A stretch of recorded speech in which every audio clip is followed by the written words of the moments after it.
What's up, everybody? We're back here again. Don't forget, don't press the bell. A simple game that we've already played before. This time, let me introduce you to the new players here today. Of course, we've got Kaiser from Yangon Galacticos, but his competitor on the opposite side, Chen. Welcome here. From GK. You know how to play the game, right? Yeah, right. Yeah. I'll give you a countdown. When I say start, let it rip. 3, 2, 1, and start. Ooh, fast opening. Oh, nobody's made an attempt yet. Okay, I'll make the move. Oh, nice one, nice one. Oh, you're getting set. Almost. No, Okay, I didn't hear the ring. I didn't hear the ring. Okay. Wait, you guys are fast. Are you guys just touching it at the same time now? Oh, yeah, maybe. Faster, bro. Yeah, exactly. Wait, was that it? Okay, no. let's do it. One more. That's fine. We're gonna do a sudden death match here. We're gonna keep it fast. You got to be fast, all right? First person to make the mistake. If I hear the sound, it's over. So make sure you don't hit it too hard. Because if you hit it too hard, you can still hear it, all right? Just keep it quick, light on your fingers. All right, this is it. Rip it. Okay, go. let's go. Don't hesitate. There you have it, boys. We already have our winner. Thank you so much to both Kaiser and Chen. That was awesome. And I think you guys have the world record for don't press the bell. We'll catch you after these messages. Everyone is playing, you're not yet. EWC Play is your all-in-one platform to compete in fantasy, pick'em, and quests for a grand total of $300,000 in prize pool. Build your dream fantasy team in 5 different games and track your score with live results tables. Predict the winner of every game, every group stage, and every tournament. Complete daily and weekly challenges to earn boosters that help you climb the global leaderboard. Got what it takes? Join EWC Play now.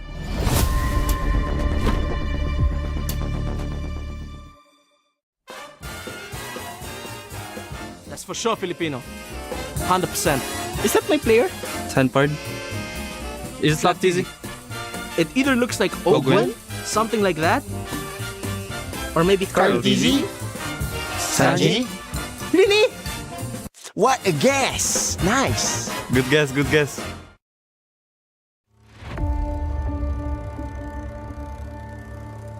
Bloodshed, tears, and glory. The Land of Dawn calls for contenders once again. Against all odds, GK Esports is here to win MPL MENA Season 9. Guangzhou Gaming! They go straight to the main stage. Ignite Gaming! MPLSG Season 11 crowns a new team. True Rippers are your champions. The place where a new chapter begins. The newcomers. MSC at the EWC, Paris. For many of us, this is our first. We may be the underdogs. We may have sacrificed everything to come this far. We'll prove why we belong here. It's the first MCT Grand Finals, and Entity will be your first champions. Bro! Esports is the reigning champion! Team Falcons will push forward to the main stage of MSC. Congratulations! Vamos as you punched your ticket to France for EWC! Breaking barriers, defying limits. The aggressors come with nothing to lose. We carry the expectations of our country, our families. The fans who believed in us. This is the stage we've been working toward. Maybe this is where a new Dutch house is born. Aurora Gaming have wiped the Yangon Galacticos out. Megatron have not merely joined the Kings, they have become the Kings.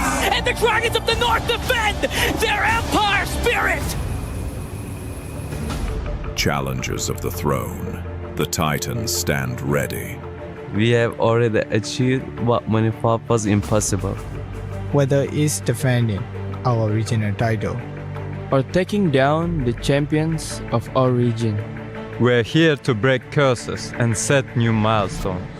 Falcons Happy Brother moving on through the grand finals. Selangor Red Giants are your new champions. MSC 2023 champions. ONIC! Team Liquid is your grand champions! The names that shaped history, the kings and legends. It's been a while since we stepped foot onto the world stage. It's been a while since we brought home an international title. Our fights continues because our story isn't finished. Our legacy awaits. The journey to rise above begins. Play is in our DNA. Whenever we let it out, it becomes our superpower.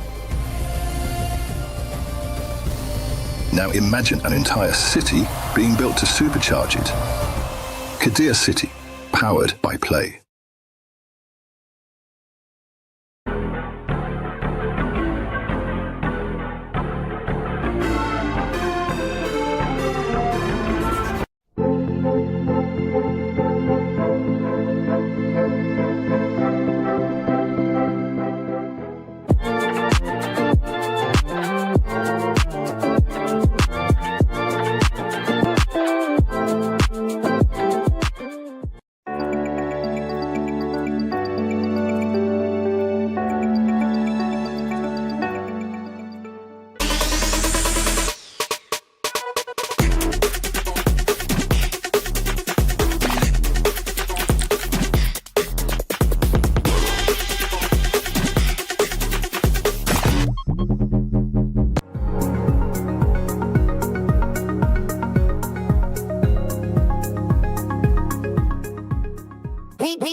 We book Esports World Cup.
What are you doing? I'm ironing my jersey. What for? I gotta prepare for today's match. Turner. Yeah? They got knocked out. What? You remember? It wasn't a nightmare. They got knocked out. They lost. No, like I said, they were going to lose yesterday. They lost. I thought that was a dream. No, I said. Trash. Okay. We got some more games to get into today. You got me to snap out of it the first day? You need to snap out of it now. They're out. They're done. Come on. Get. It's done. Okay. No. Chris, We're done. Chris, no, Chris, We're done. Chris. We're done. No, it's still mine though. What about my ONIC? What's happening today? Come on. We got more knockout games. We have 4 more elimination matches today, one of which is ONIC from Indonesia. And then there's SRG as well. There's just so many teams today, Chris. I can't say goodbye to any more. 4 more of them joining Liquid, not playing next week. Let's get into day 5 of the MSC.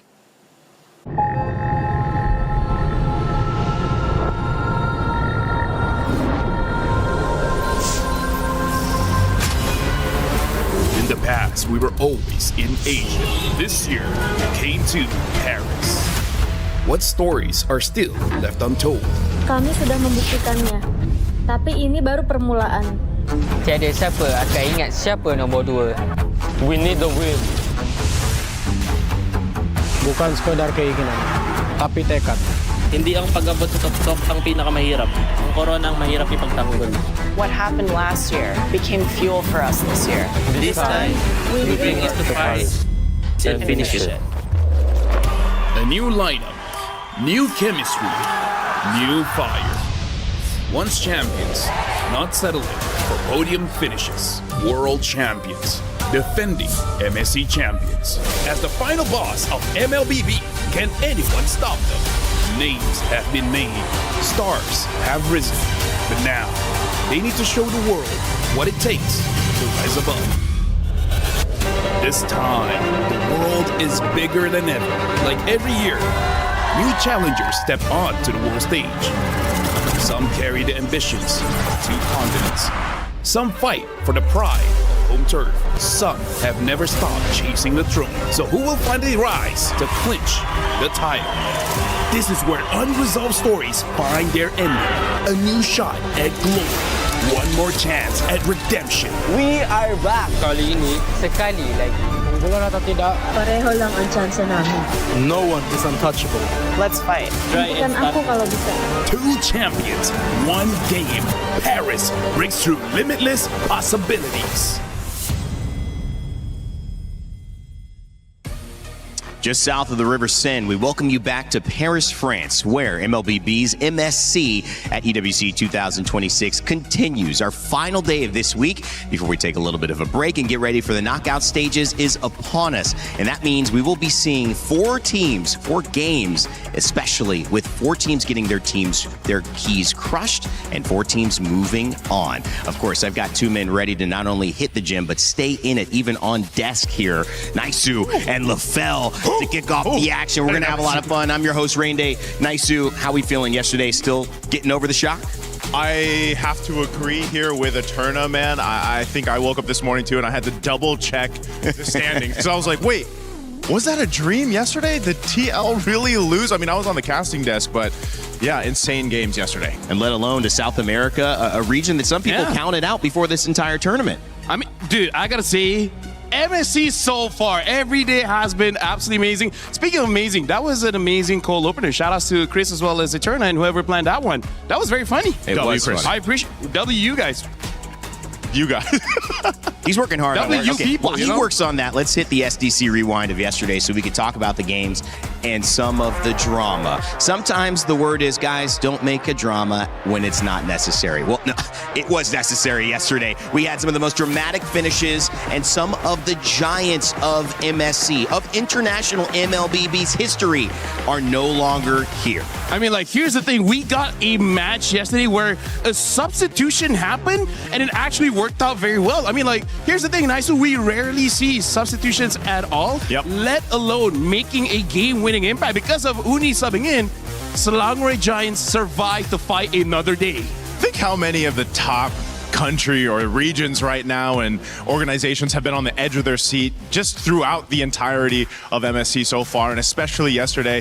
A lot of us were questioning that substitute coming in, but it ends up keeping them alive. And, you know, this one too that we got to witness between Pro Esports and Yangon Galacticos. Again, we knew this one would be intense, and it was exactly that. It did not disappoint at all. 30 minutes, man. 30 minutes of pure MLBB. And of course, there has to be a Fredrin there. But once Hans goes back to the Hirara, quick games. They send True Rippers home, of course, earlier on with SRG, and we'll see them a little bit later today. Guangzhou Gaming as well, continuing on their journey. One of the longest tournament games you guys just mentioned we have had in that 30 minutes and second set. And then, of course, Yangon Galacticos would move on. A great win, and ONIC, with the fan base here, would find themselves a little disappointed with the showing against Aurora Gaming. This one was amazing. It was also just such a good game. It was a little bit overshadowed with the biggest upset after this match, but this one also, there's a lot to talk about here because people wanted to see Aurora Gaming. Would they be able to do it again against a team like this? And they made it happen. Again, the mind behind that, the casters' reactions, the world reactions to this was just simply amazing. And then, of course, this one is what everyone's talking about from yesterday. I feel like this is one of those games that I would say make people wake up and realize that MSC is a different beast. Yeah. Because of what happened in the third match as well as the fourth match, people are saying like, bro, we might get a new champion. Aurora from Turkey might do it. Let's just call this one the biggest upset in MLBB esports history. Naisu, would you agree? Oh, 100%. And, you know, I think this is also very healthy for the entirety of MLBB esports, because for a long time, people have wanted to see, and I'm from the Philippines, but people have been wanting to see different contenders, different teams, different players rise up over these internationals. And now finally here at EWC 2026, we're finally seeing that now. Yeah, and MSC being in Paris is kind of a conversation that goes hand in hand with that. As you expand where MLBB is presented, where the players are flying, the reach globally across the world can continue. And that's always healthy when you have a game that is giving you back and forth and unprecedented things. It makes people want to tune in. So hopefully you are here joining us for the very first time on this lovely Sunday, wherever you're from, or maybe it's Sunday night, wherever you're from. Regardless, we are happy to have you here because today promises even more action. 4 teams going home, and we're completing the knockout stages, plus a fun draw for who's playing who at the end of the day. Let's check out over at the Alliance Vault what ended up happening this weekend as well, because we saw $150,000 given to yet another team as they completed their championship. Team Vision would win, and that would mean they would earn those club championship points. They'd be eligible now for a club championship victory. But again, those players, it doesn't put the phone down. I love that. Just got to record from that position. I mean, there's only how many games do we have? 40 games, so 200 people. Maybe less, because you don't always have a team of 5 have the chance to have that perspective going up and down to place that key. So that is pretty cool. I've seen that. You're pretty cool. Yeah, he Thanks, is man. pretty cool. That setup is pretty cool. We were walking by it just the other day, and we were like, man, this is such a beautiful setup. Just because, again, here in Paris this time, we can actually, it's easier for us to see that whole totem setup. So to see it in person, I was like, dang, I can imagine the players putting that, you know, that symbol up there for them. Well, let's take a look at how we got here, because Group A and Group B both had brackets. If you're not used to that, where the entire tournament is in one bracket, we did it a little differently at this MSC, and it was actually great to see. I mean, like, here's the thing. You can't spell brackets with a bruh. And that's like the whole expression that I have for this entire took the words out of my mouth. Bruh. Like everything, right? Even Vamos defeating Team Spirit, that was quite a shock, especially what we hear in scrims. Team Spirit is one of the top teams here. That's why going up against Guangzhou Gaming, if somehow Guangzhou is able to do it, bruh. Yeah, the same sentiments, man. And I know even after this MSC concludes and whoever is crowned champion, there will be months of people talking about what happened this MSC, what happened through the brackets. There's so many surprises just all added up together. People discussing, was it entirely the meta? Is it just people obviously catching up? Are there more just teams that are surprising everyone with their own strategies? I mean, there's so much to talk about and kind of digest here throughout this MSC. Sometimes it takes a little time afterwards to really get the right answers because you're still processing in the moment. You see those bottom sides of both brackets, Group A and Group B.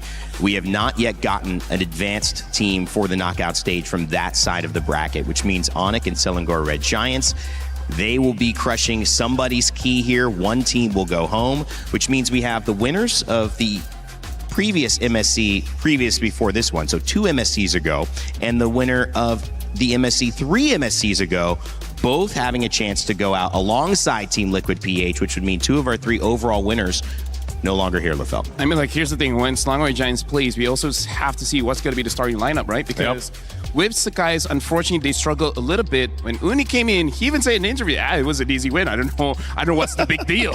You know? So I don't know whether he will be starting. It will be interesting if they choose that, because Kyrie so far has been performing. It's just that they lost against Aurora, but come on, at this point, Aurora is the top dog. For today, the matchups look like Team Spirit and Guangzhou Gaming starting us off strong with a must-see matchup. Pro Esports and Entity 7 will go on stage next, followed by ONIC and Selangor Red Giants, and finishing out our day, Team Falcons PH going up against Team Falcons MENA. So a Team Falcons moving on, it's just which region is being represented. If it was Team Falcons PH to go away, that would mean no Filipino representative in the knockout stage, right? For one of the first times ever. It's been a while since that happened. LaFell, when was the last time that we didn't have a Philippine representative in the knockouts? Maybe M1. I'm trying to think M1. Maybe we have in the knockouts, just not in the grand finals. But yes, like imagine that it's every grand finals now, not even knockouts. Yeah, that's actually that'd be history in itself. Yeah. This is an incredible thing that we have witnessed. If you've been enjoying MSC, let us know in the chat. We've had all the memes. We've had all the fun. We've had all the funny cold opens as well. What else can you ask for? Great games? Well, we definitely have had those. Let's kind of get going on our matchup for today, because to me, this is a big one. When you look at it, and if you have an idea of who you think is going to win, let us know, because again, I told you Team Spirit going to be going up against GZG, so get your pick'ems in right now. We do them every day. They're open for this first match, but for all the matches, so make sure you get them in, I think at least 5-15 minutes before the match closes, and then you'll be able to see if you're right. And if you are right, you might be able to earn your share of $300,000. Who has gotten that right? Is what I'm wondering, because if you were doing the pick'ems, true. I feel like anybody has just been basically shaken throughout this MSC. So good luck to the pick'ems here. But yes, this matchup, man, Lofel, I know this is going to be a good one. Just between what we've seen so far between Guangzhou Gaming as they make their way to the stage, but also Team Spirit. I think everyone was shocked about their loss against Team Vamos. So let's talk about Guangzhou, where day number one, they played, they showed amazing mechanics. It's just that they don't know how to use their advantage. The second time they played, they fixed on that, right? And now we got to see, going up against Team Spirit, getting the advantage in the first place is difficult, but we saw Vamos was able to do it, surprisingly, from their side lanes as well as the jungle. So it's a tall ask, I would say, for Guangzhou to do it, but because Vamos could do it, and because so far, MSC, you really can't count anyone out. So if Guangzhou Gaming is able to win those side lanes, enter the jungle, we might get another upset. It could be a really interesting matchup. And of course, when you're looking at Team Spirit, they have been called the gatekeepers to that knockout stage for a reason. But will they be gatekept from the knockout stage today? When you take a look at familiar names like Kid Bomba, and even the youngest player in this tournament, Zaur Egoist, at 16 years old, you've got so many highlights, especially in the jungle and the EXP lane, that things are going to fall on them. Now, let's take a look at their road to EWC to see how they got here and what they're fighting for.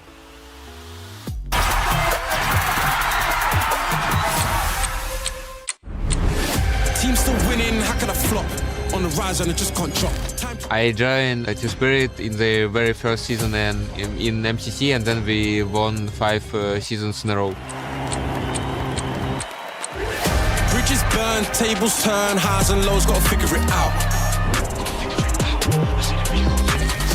So in this MSC we have Zaur Egoist in jungle and not one shot, and I think Zaur is just a young talent like Donk in CS2, and he have better communication with team. His mechanics are also great, so we trust in him a lot.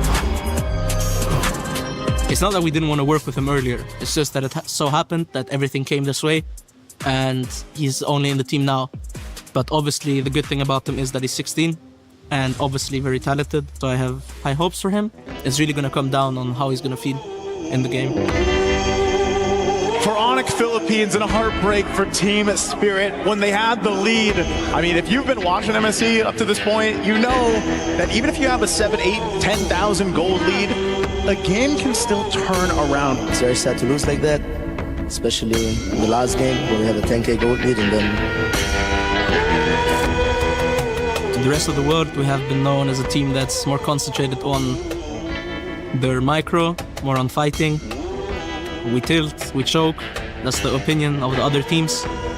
But this year, this tournament, we have new goals, and we really have been working on our attitude to get better in game and outside of the game. So I really hope that we won't let the fans down and that we're gonna give a good show. This MSC we hope to prove that we can beat tier 1 teams in South Asia, like. In a way, starting from zero, but also in a way, knowing from your past experiences and trying to improve everything. We're always confident, but this time it will be like better results and not only words.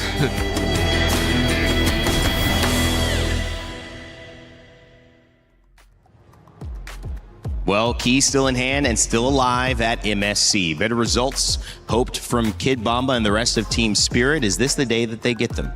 I hope so. I hope they can unlock that spirit that they have. Team Spirit's showed us a whole lot over the previous internationals. You know, this one's a big game for them.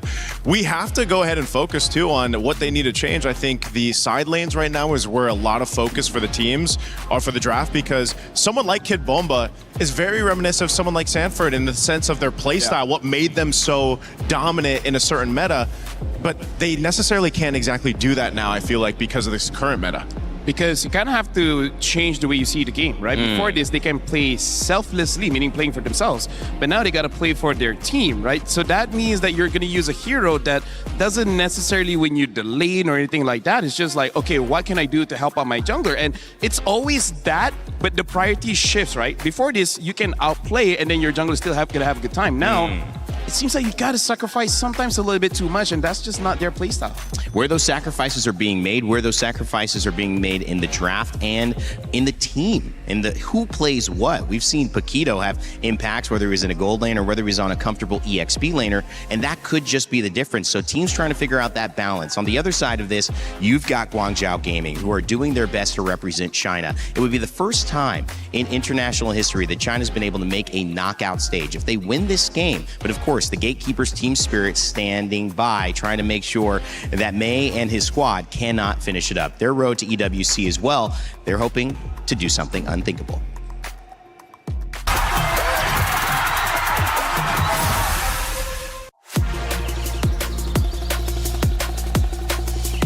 刚到 GZG 这个战队，我被他从中国的另一个战队买进来，然后刚来到 GZG 就打进了 M7 的外卡。但我想，其实 M7 我们可以走得更远的，但是我们倒在了外卡的决赛，输给了我们的对手蒙古。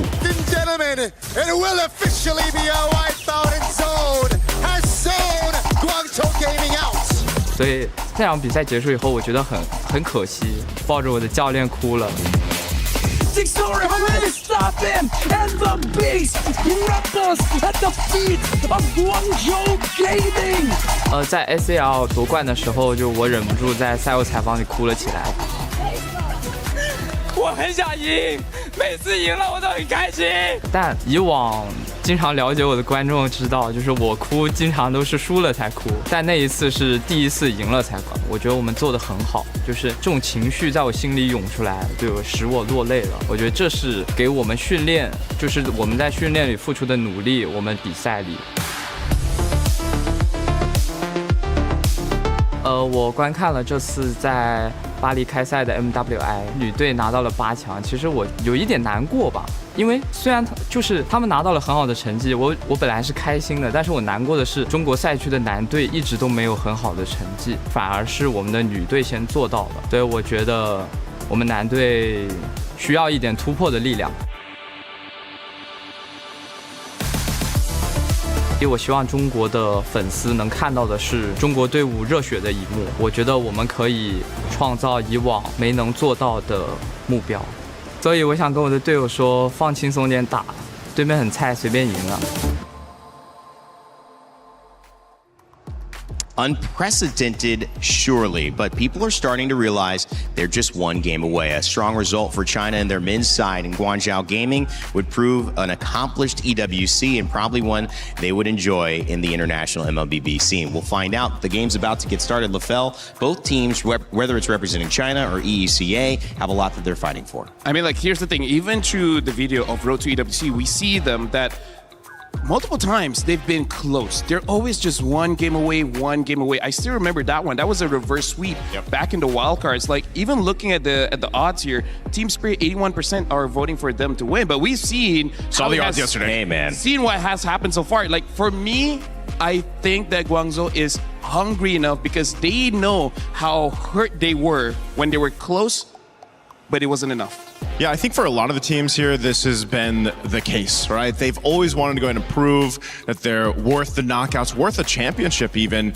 And some of those teams that people might have slept on a little bit going into the Nationals, now they've been making those chances happen. I mean, again, Entity 7, a team to make basically shockwaves across the world of competitive MLBB is a statement enough. And I feel like a morale boost for all those teams trying to knock down some of these teams that have stayed at the top for a while now. At this point in the tournament, LaFell, you can't expect anything. No, honestly, anything can happen. Like, I'm all up for it because it has been boring for the past few years. Yes. Because we roughly know what's going to happen. We can call the drafts. Now, every single day, something new comes up. Well, whether it's EECA, proven to be the gatekeepers so far, whether it's China on the men's side of things, seeing the result of MWI, Women's China's team, trying to match it and maybe go even a little farther. Two journeys collide here as we begin the first matchup of our series where one team is going on and one team will have their key crushed. Let's send it over to the stage to begin our final day of groups of MLBB.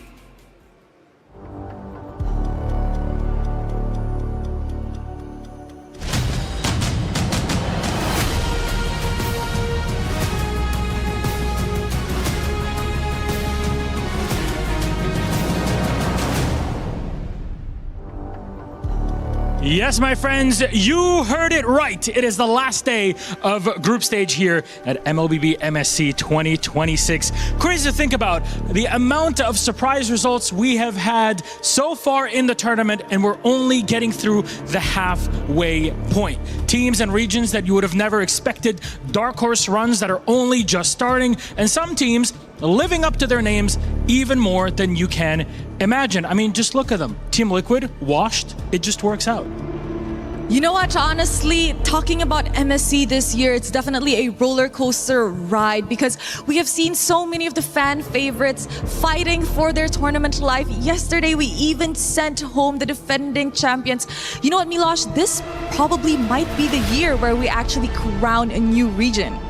This is the beauty of it, because as much as you want the favorites to keep it up and always have a good result year on year, it's good to change hands, that trophy, every now and then, because it means that the scene is constantly growing, that there's always new talent and fresh blood, and that means that MLBB has a long, many years to go in the future. Things just keep reinventing themselves. I agree.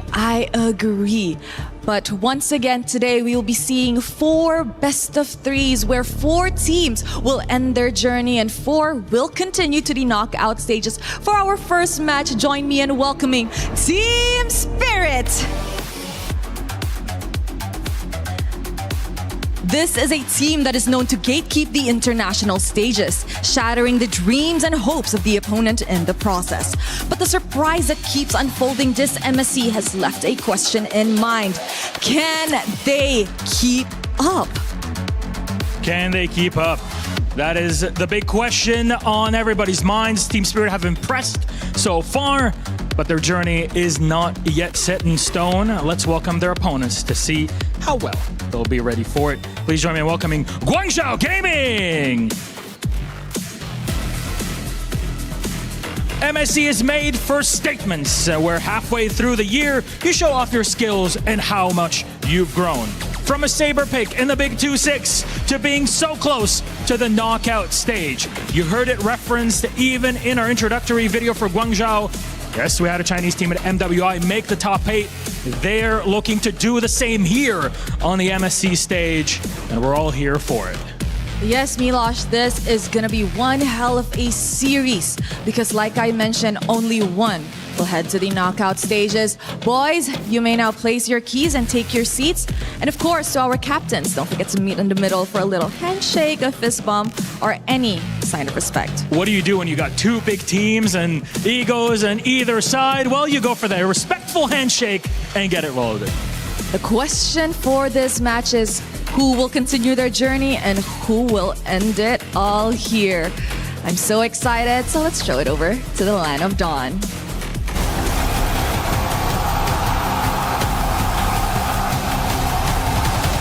Day 4 of the group stage just wrapped up. We start off with YG making it to the knockout stage with Aurora Gaming, sending a titan of MLBB down to the lower brackets. Another team falls, and Aurora walks over into the knockout stage.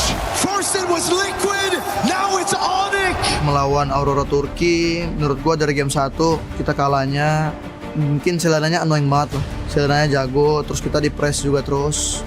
Nggak dapat momen juga buat balikin dia. Hero-hero draft mungkin juga bagus buat mungkin meta sekarang gitu dia udah paham banget lah. Jadi kita mungkin ketinggalan kalah step lah. Ya kalau lawan SRG buat sekarang pasti pede banget sih. SRG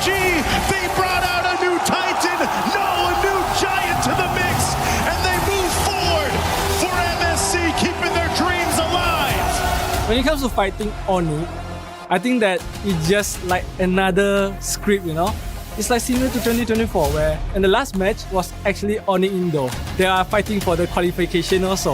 And then I think that we just have to really prepare well, and then we really stand a chance to win as well. MSC 2026 continue to surprise with E7 out of all teams eliminating TLPH, and now they face Pro Esports. Then we'll have Guangzhou Gaming, who are going to take on Team Spirit. And last but not least, the brothers Civil War, Falcons PH take on Falcons MENA. Who will make it to the knockout stage? We only have 4 slots available. Let's find out in day number 5. Well, those slots are certainly coveted, but they are not going to be given away easily. You know how we say in EWC, nothing is given. Everything is earned. And Team Spirit, Guangzhou Gaming, are looking to earn it right here. But it starts with the start. Like a journey of 1,000 steps, the first one is sometimes not the most pivotal, but it is the most important to get started. And when you look at this, Lafell, a good draft, a good approach, we have seen be the difference in an early win or a loss. And of course, if you guys want to make sure that you're winning regardless of how your results go and you just want to look good, make sure to check out the 2 champions, 1 pick in my champions pick promotion coming up here with 50,000 diamonds possible to earn 5 winners, 10K diamonds each. Scan that QR code on your phone or your tablet and take part. By the way, Randy, as well as all of the audience watching, just to let everyone know, in 2026, the saying has now evolved. It's like the journey of 10,000 steps. Like we've upgraded now. It's like 10,000 is the new base. That's the standard. Yeah, it's the standard for 10,000 steps. So that was 10,000 hours. Yeah, weight loss and everything like that. You know, it's 10,000 steps a day. But you're right. I 100% agree with you, and I feel like it's especially true for Guangzhou because let's remind ourselves, they're the one that came up with the saber in the jungle. No team has used it just yet, and Zara Egoist is more than likely going to use either Hirara or the Ling. Yes. I think it would be better if they somehow made Zara Egoist grab the Ling, and then they try to counter it with the saber later on. But legit, I feel like after yesterday, I feel like Eudora should be first pick, or just ban it out. Yeah, there's now some of these picks, right, and some of these combinations too, have fallen into place throughout this MSC. And one thing's for sure, I'll still say it, like a lot of the teams are playing around their own personalities, which I really like because everybody can actually play a different approach to the draft, to these games. Again, you know, you only have so much room to do that in because it's a best of 3. And now that this last day is like, all right, you got 4 teams that are going to make it to the knockout, 4 teams that are going to get eliminated. You have to bring your best game plan starting in game 1. The refreshing thing is, I still remember, I believe the last international, that was the meta where you are punished for creativity, right? Yeah. The more you try to move away from the meta, it really does make it so that there's nothing much that you can do. But now it does feel like more of a rock, paper, scissors, but now in broken walls. I feel like this is one of those maps where it really incentivizes having a very beefy front line. And I feel like this could be a game that is good for Team Spirit in the sense that I think Team Spirit is one of the teams that can actually do what some teams have done, which is give the hyper farm over to the jungle, right? Yeah. Basically have 4 utilities and 1 main carry. For Guangzhou, actually no, I feel like Guangzhou could do the same. They could do the same, that funnel strat. But so far, they funneled the best with the Nolan. Yeah. Talking about this setup, Freya and Uranus, 2 basically 100% picks or bans most of the time. Uranus sometimes making it through more so on the pick side than Freya does, who is often banned. Modi in that EXP lane, how big of an impact is he going to have in his connection? Because opening up the jungle is so important. Yeah, XP laners right now, it's in an interesting place just because, you know, for a while we talked about XP laners so impactful. They still are, and you see it. The teams that have actually struggled throughout the group so far have kind of with this struggle of what do we put in our XP laners' hands? Do we put something that is one of those tankier heroes that you can play that front line with? Because even for a lot of us, we're used to seeing the initiators, right? Yep. The initiators happens. Now for Modi, he's shown he's really good. For example, with the Yu Zhang, right? If he can get a lead, he can get going. You know, he does a lot of damage. But again, teams are struggling with what do we do there, and then what do we do in the side lane, the gold lane also? Do we put a fighter there or a traditional marksman? And that's been kind of the nature of the decision making for the teams. And oddly enough, I really feel like some of these EXP laners, they got higher value because they're heroes that don't need the flicker. Yeah. Right? For example, the Freya can use the Vengeance, making it so difficult to take her down.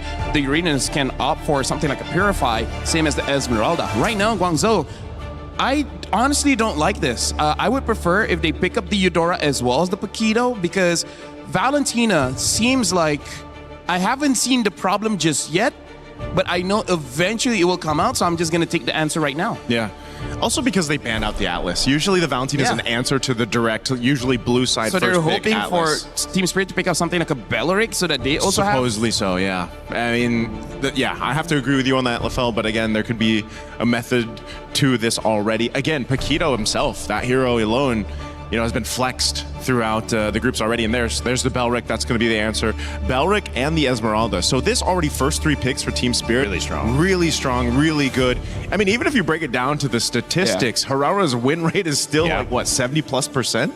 And the crazy thing is, I feel like this might be one of those games that it's going to be very risky if you want to go for that Saber again. They might have to go for something else like a Harley to try and influence the side lanes, because even if Saber goes in, now it is much safer, but going up against a Belleric as well as Esmeralda, there's really no such thing as safe. And now we also have to see whether they want to go for a Ling or not, because I feel like for Team Spirit, wow, ban out the Ling and maybe even ban out the Nolan, and after that, not gonna have enough good junglers to deal with Team Spirit unless there's another surprise from Guangzhou. Yeah, this is, again, this is one of the interesting things here, just the difference of drafts, you know, throughout the course here. But Clint being banned out just because, again, they already locked in their marksman. They already got their gold laner. The carry hasn't been picked up too much than what we've seen before between, for example, the Claude and the Moskovs. But, you know, you have your gold lane locked in, which then also just shows your hand for the Paquito. But I feel like it's fine because they know that they need some kind of shred. Everything else, I feel like for Guangzhou is going to be more burst-oriented. And if that's the case, you will not be able to deal with the Belleric, you will not be able to deal with the Esmeralda. And I feel like they at least need one. And now even the Baxia gets banned out by Team Spirit. So they're thinking Guangzhou might go for the tank jungle route. That new portrait always surprises me, man. Yeah, I'm like, wait, is that Baxia or Franco? Yeah. It could be either or. Yeah, that little Thunder God skin that Franco has. Like, Eve banned out here, so we'll wrap up our final bans with one more on the side of Team Spirit. Expecting anything funky from them, Cold Star, coach getting him ready for this, and Sunday as well, coming in with a plan. Both teams have seen the stats, like you mentioned, Claude's low win rate, and also the high win rate of Herrera, but that's not necessarily a part of this matchup. So far, some uniqueness. These last 2 picks going to mean a lot for both teams to see if they can get an edge. I'm wondering too, even for the roam options for Guangzhou Gaming, you know, what do they want to bring out? Just because you're already against the Spellric, you don't have the Atlas, you guys took that out. You know, what is the play here? What do they want to fight against with this? And now the Cho being banned out too, a hero that's great for going ahead and, you know, obviously going for those pickoffs. So do they pick up the roam now? That's what I'm wondering. And the interesting thing here is they pick up the Alice. Oh. So is this going to be Alice jungle? Alice? We've seen it in MWI used by Na'Vi, and it did look pretty effective. Because here's the thing, Naisu, the thing that I was about to say about the roam, they need someone that can either heal or give revitalize. Because look at the 3 heroes of Team Spirit. Yeah. This is a draft that they can keep on fighting for even 2 minutes. Yeah. Right? They can fight for 2 minutes, and then eventually maybe Guangzhou will not have enough. Like Guangzhou, the moment carry dies, that's where Team Spirit really comes alive. So it's either I need more sustain coming in from Guangzhou here. Hylos or Gatakacha is basically what we have as an option. The Brody and the Eudora get picked up. Solid choices here. Honestly, for Team Spirit's lineup, they have everything they need. I feel like Hylos would be a good pick if they want to go for a healer. Yeah, maybe something like a Matilda S or something like that. But I feel like the safest is that Hylos. Well, you don't think it'd be a jungle Paquito, though, right? I mean, we've seen Paquito go in the jungle previously in other metas. Yeah, but like, if you don't have the flicker, you can't make those TikTok montages. You can't make them, yeah. Yeah, you can't make those highlights. It has to be the Alice. It has to be the Alice. Yeah. Well, Valentina picked up. We thought that might just be warding off something like the Belleric and using it maybe Alice was in mind all along and taking the Valentina away since the mid wasn't shown on the side of Team Spirit so that they couldn't steal from her. The Grok picked up at the very end. How do you feel about that, Naisu? I feel like for Guangzhou, they're going to their identity, which is hard engage, hard dive. Because at this point, basically all of them have to go all in. And I think that's dangerous. But if they're able to take out Eudora first, then they're fine. Because they're not swapping. Because the thing about the Eudora, it's an AO. It's Paquito jungle. It's Paquito jungle. That's why I was throwing out there. Wow, wee, wow. That is a wow, wow, wee, wow. Ooh-wee. Modi on the Alice. May on the Roam with the Grok. This is going to be fun, guys. Well, what do you expect? 10,000 steps or the journey of 1,000 steps or 100 days or whatever the metric is now. We know the first one is going to be important. Whoever wins this off to a great start in a best of 3 that sends one team to the knockout stages and one team home. And to kick it off, we've got 2 casters ready to go. It's Mirko and Brigitte. We're kicking off the final day of the group stage here in MSC at EWC 2026 with all elimination matches, starting off with Team Spirit coming from a loss and Guangzhou coming from a win. Who will get it this time around? Let's see here in game number 1. Mirko, I feel like the team fights for this game are looking to be pretty long between these drafts. Oh yeah, that's for sure. It really is going to be a lot of back and forths here for both the Team Spirit and Guangzhou Gaming. Spirit, at least it's more of the Spirit we know coming into this matchup, right? Yeah. It's also Spirit finally leaning into the meta for the mid lane. For the most part, I think the first 2 matches of Team Spirit, it just looks so weird for Sunset Lover because he's always been placed on heroes like the Valentina, evading away from the meta Eudora. Yeah, and now the Valentina's on the other side, which might just go down here. Quick rotations from Spirit. That's an early first blood. And that's exactly why you want a Eudora with you when you have a Hirara, right? Like, I mean, people have been talking smack on the Eudora because of a certain few matches yesterday, ONIC and TL notably. That's why you still pick it up though. It enables the assassins so well just by bursting them down. Pull yourself together though.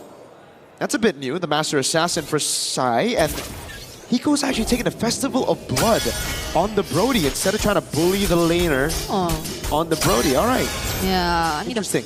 The fighter emblems were something we're kind of really seeing now in the gold lane, but I guess there's a bit more sustain to be expected here for Hiko, considerably as someone who could likely be targeted every now and then. There's just so much backline potential, honestly, from Guangzhou. If you take a look at their lineup, there's just so much ways for them to go for the backlines, even through either recall or, let's say, a setup from Modi on the Alice once again on the team fight later on. But let's see, it's the first turtle already up, and all 4 members of Guangzhou already positioned themselves up here. Zara's already going to be able to get level 5 here from this Lizard. Gets level 5, reset on the neutral objective as well. Side of the rotation first, clears out in the bottom lane, now into the mid lane he goes. Hiko's going to be late to this rotation, bomb up, falling star to the back, recall, still with the red tree, Zara nowhere to be seen. So waiting for the right moment, and Team Spirit will give over this neutral objective. Wow. No one went down there. I mean, Sai was there too, but I guess they weren't really able to deal with Sawo nor Kid Bomba first. A lot of their resources were used at the exact same time. So I guess it pretty much really boiled down to who really got the red tree in that scenario. It was clearly Guangzhou Gaming who got the better of them. So now they don't necessarily have the advantage, but I think it's somehow working out. So far, they did lose one in the process, but that's the thing. I don't think there have been any direct trades as much just yet. Team Spirit seem to be the more proactive ones despite everything that's happened so far. And I like their understanding of win conditions here in this game, right? Yeah. Their composition, yes, is very good at team fighting, but Guangzhou Gaming have kind of like hunkered down for the neutral objectives of the composition. Bomba's though, falling Star Moon by Bomba. Needs to get that skill 1. Good stun from Sunset Lover. Even an ultimate.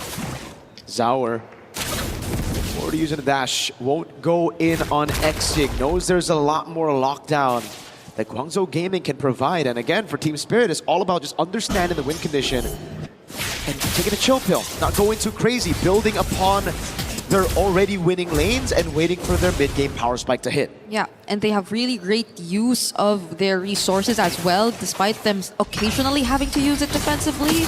And you know how they pretty much understand their timings and win conditions, as you mentioned. They didn't necessarily force a re-engage after that. They knew what had to be done, and they just wanted to protect each other and set up for the upcoming objective. As long as they don't let go of this lead, things are looking to be great for them. Even if it seems like it's not that much at this point, but you need at least see that they understand their timings. So we see the movements right now. There has to be a very careful transition towards this objective because Guangzhou are controlling the mid as much as they can. Yes, how we're gonna get chunked as well. Has revitalized, but I don't think he wants to use it just now. Sai gonna try to go for the burst down, and it's instant recall with Retribution. Now the Wrath of the Giant lands onto the stun as well. Connecting in the back as Sour walks up, Bomba with the flicker, finding the damage on Xing as Sour walks up and the knockout strike comes around. Throne of Ruin locks 3 members, but Sour is still right there with the rest of the team. Revitalized kept Team Spirit safe, so again it's Guangzhou Gaming with the neutral objective. Spirit with the winning team fight. And it seems like the lead just ballooned for Spirit rather than Guangzhou, just because of the amount of kills that they got, and now they might be the ones to be rotating towards bot lane first. Oh! Crazy damage! Oh my god, through the wall! Hiko lands the shot, and Mei just got bursted. They don't get the third, but that was a statement right there from Team Spirit. Now it's a 2k gold lead. Modi already down to half HP. And they've just solidified their lead and advantaged here in the bottom lane. I think they're really taking control of the sides. And as much as you're seeing really careful movements from their mid, it's understandable, it's warranted. And they're not losing out on too much. Zar Egoist, it probably isn't as the most aggressive Hirara just yet, but you understand that they're also waiting for the right timings for them to find the engage. And the sides are just doing a spectacular job at holding down this early game. And again, if you guys are still, kind of confused on how the Eudora works, that Ball Lightning second skill, the stun, it has reduced magic defense up against opponents. So even tanky boys like Mei on the Grok, they're gonna fall, especially when the Thunder's Wrath comes around together with Hiko on the Brody, who's munching on turrets. There you go. Oh, Sawa gonna be initiated on. Bomba gonna be caught as well. Wrath of the Triad lands though on all of them. Still the burst comes through. Both frontliners taken down for the turret up top as Sunset is able to get away. Trying to go for the stun right now as Zaur and Hiko will have to respect this. Guangzhou Gaming finally get on the board for kills. Yep, I was about to say, Guangzhou, it seems like their lineup has to be really up front. They have to close in their opponents. Oh no, Hiko. Okay, he's gonna get out of that.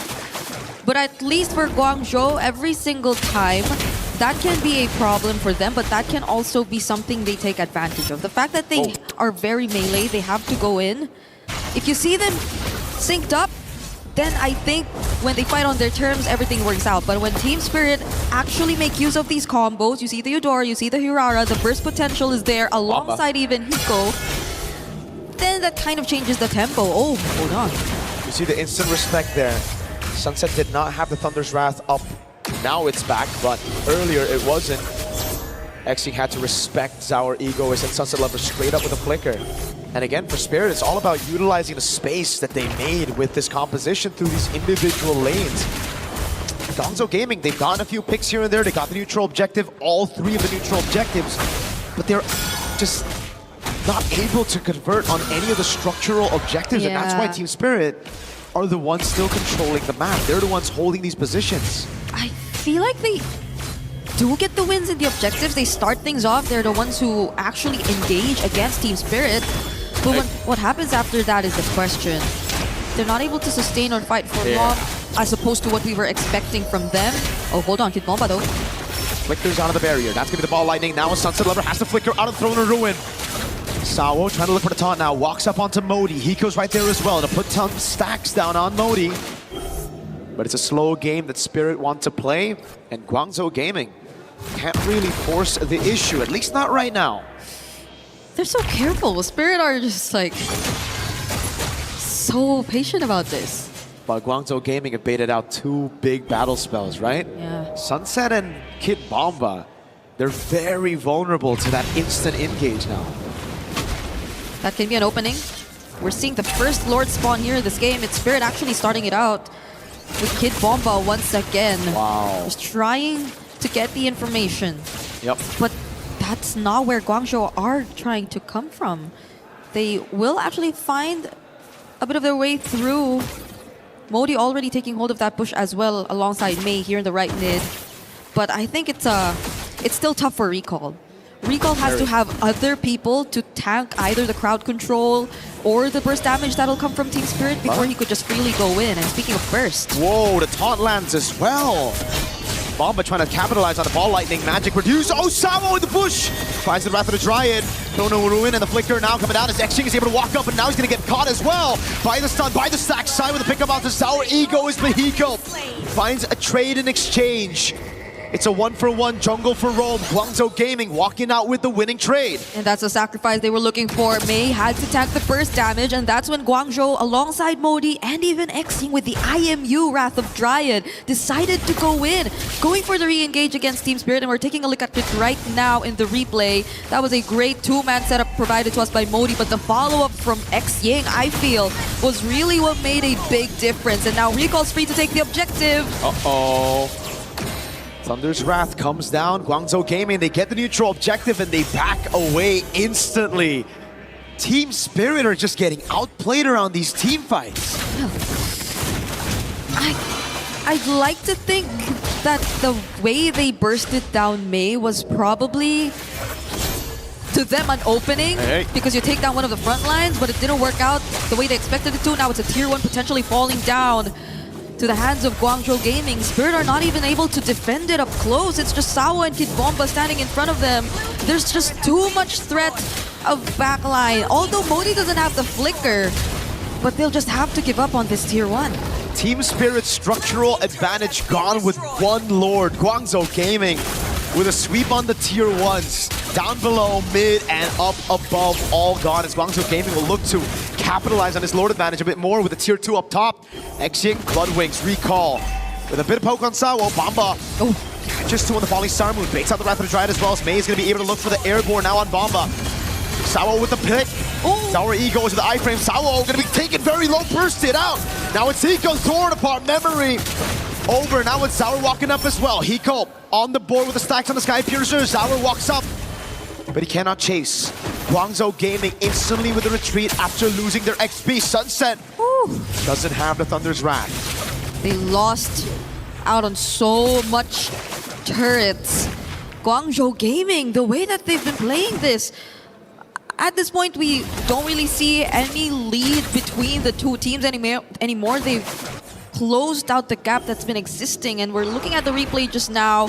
It looked like a fight that they still wanted to take. Modi actually found some setups here and there, but Sai had to focus down on Sawo, and that was a lot of time. That was a Belleric who definitely took a bit too much of their attention, and so they just probably really had to settle with that, also trading Modi in the process, but it's still a huge advantage for Guangzhou Gaming nonetheless. You see a lot of turrets already taken down, and them starting to transition into a playstyle where it feels like they're just guarding all around Sai, who's already 3-0 on a carry, and looking like a massive threat now that we're approaching the 12-minute mark of the game. So it's surprising to us, I feel, to see Spirit in this situation again, because I feel like entering this matchup, considering the matchup, you would really consider that the underdogs would be over to Guangzhou, but it's another potential upset all over again. At this point, the upset would be if Spirit wins, right? It's the favorite teams losing out. That would be the real upset after yesterday's outcome. Oh my god, I mean, you're right. Guangzhou Gaming also have great scaling now. Team Spirit are going to have to look for those creative angles. Sawo again with the opening. On the Revitalize on Belleric, though, you just lose out on so much proactivity, right? I agree. It's just all about reacting to your opponents. It comes down to Bomba making the plays on the Esmeralda. That's certainly very difficult with a carry on the hands of Guangzhou Gaming. Yeah, it's like hopefully Sawo lasts long enough so that they can find some other angles around the team fights as long as Sai has his attention on him. But that's the thing. Will their targeting change? That's the ultimate already used by Sunset Lover. But a flicker burned out by Xing. Tectonic charge on the Throne of Ruin, misses Hiko by just a bit. Sawo able to go in, and now it's going to be Sour walking up, capitalizing on the flicker, already used up, now the Purify burned by Sai. They're going to go for the retreat. Sour with the steal. Bumble with the flicker in forward, and Sour still able to survive as Hiko picks up another. It's a Mega already for Hiko as he looks to go for more stacks on the Sky Piercer. Finally, a team fight win for Team Spirit. Guangzhou still wanted to fight that, even though Team Spirit clearly already took down one. And we're in really great position to go for the contest. No one was really watching out for Zar Egoist. Recall too, I feel like he was kinda split between having to fight back and just focusing on the objective. Oh, the damage, yep. You can see it already, especially through Sai. That burst is nothing you can ignore, man. For Guangzhou Gaming, they really gotta be decisive with the plays. One wrong move from main, you can see the punish instantly. You need to find these tech charges on these vulnerable targets. Yep. If you miss it by just a pixel, which happened earlier, Modi couldn't capitalize on the tech charge. Sunset on recall with that burst, forcing him to back away. Now it's a 4v2 up top as they're trying to get this base turret down. But Spirit will respect Guangzhou Gaming. They've built up the lead back to where it was all the way in the early game, and they're going to be happy with that. Whoa, Berserker's Fury for Hiko on the Brody. Okay, as I was saying, I was supposed to say, Guangzhou, at least you saw from that last team fight their understanding of who needs to be targeted in this current part of the game, right? It felt like they were just trying to focus down on Hiko. That was a setup attempt from Mei. There was follow-up from Modi. But Hiko was just a bit too quick to react as well. The fact that he is already 4-0 as well is not looking as good with the Malefic Gun pickup and the Sky Piercer. I think he is going to be a bigger problem right now for Guangzhou. On top of the fact that Zar Egoist seems to be a bit too free as well in just trying to find these targets. Right now, Guangzhou, we understand the idea, but the execution has to be more precise. If they really want to go for Hiko, you got to land those skills. And if they don't land those skills, Zaur, I mean, even if they do, Zaur can just go untargetable. That's one, right? Yeah. But if they do get him, Hiko's a big problem now. I'd love to see the items. Berserker's Fury? What? You do a bit of true damage now, so I guess it's good for the shred on these very tanky boys up front. But usually when you want to shred, you go for like DHS, right? So I'm wondering what the Berserker's Fury is all about. I'm gonna have to catch him later on and try to ask him about this Berserker's Fury. Yeah, we've seen a lot of interesting choices here. Oh, but that's Conceal. Winter Crown pickup available also for Modi. I think there's another Conceal coming in too. All right, just Conceal for Conceal. They're a trade already. Good damage on Modi. Bottom lane, slow pushing for Mr. Hiko. Great for Team Spirit. They know Guangzhou Gaming can't send anybody down below.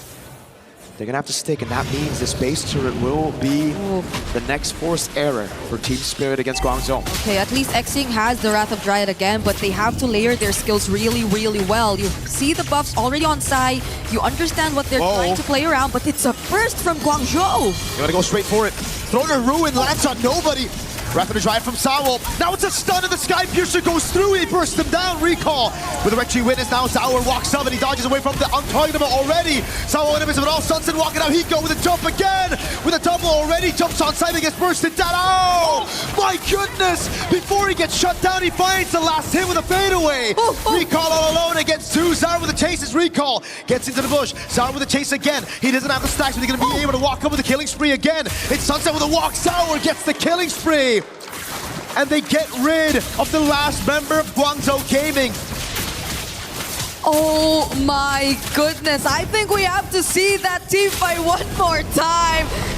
Just to understand the entire sequence and process. We take a look into the replay, and yes, the Throne of Ruin didn't land, but also we saw the exact same scenario all over again. It was just Guangzhou trying to deal with members of Team Spirit 1 at a time. It was Sawo first, but even Sawo, it took a while for him to go down, and all the while they were trying to burst down these front lines. Hiko was just there. He was just throwing out all these long-range basic attacks, and no one from Guangzhou was ready to answer back. Did you see that damage? No wonder he went Berserker's Fury. It was the True and the Sky Piercer. True damage from Berserker's Fury and the Sky Piercer working in tandem.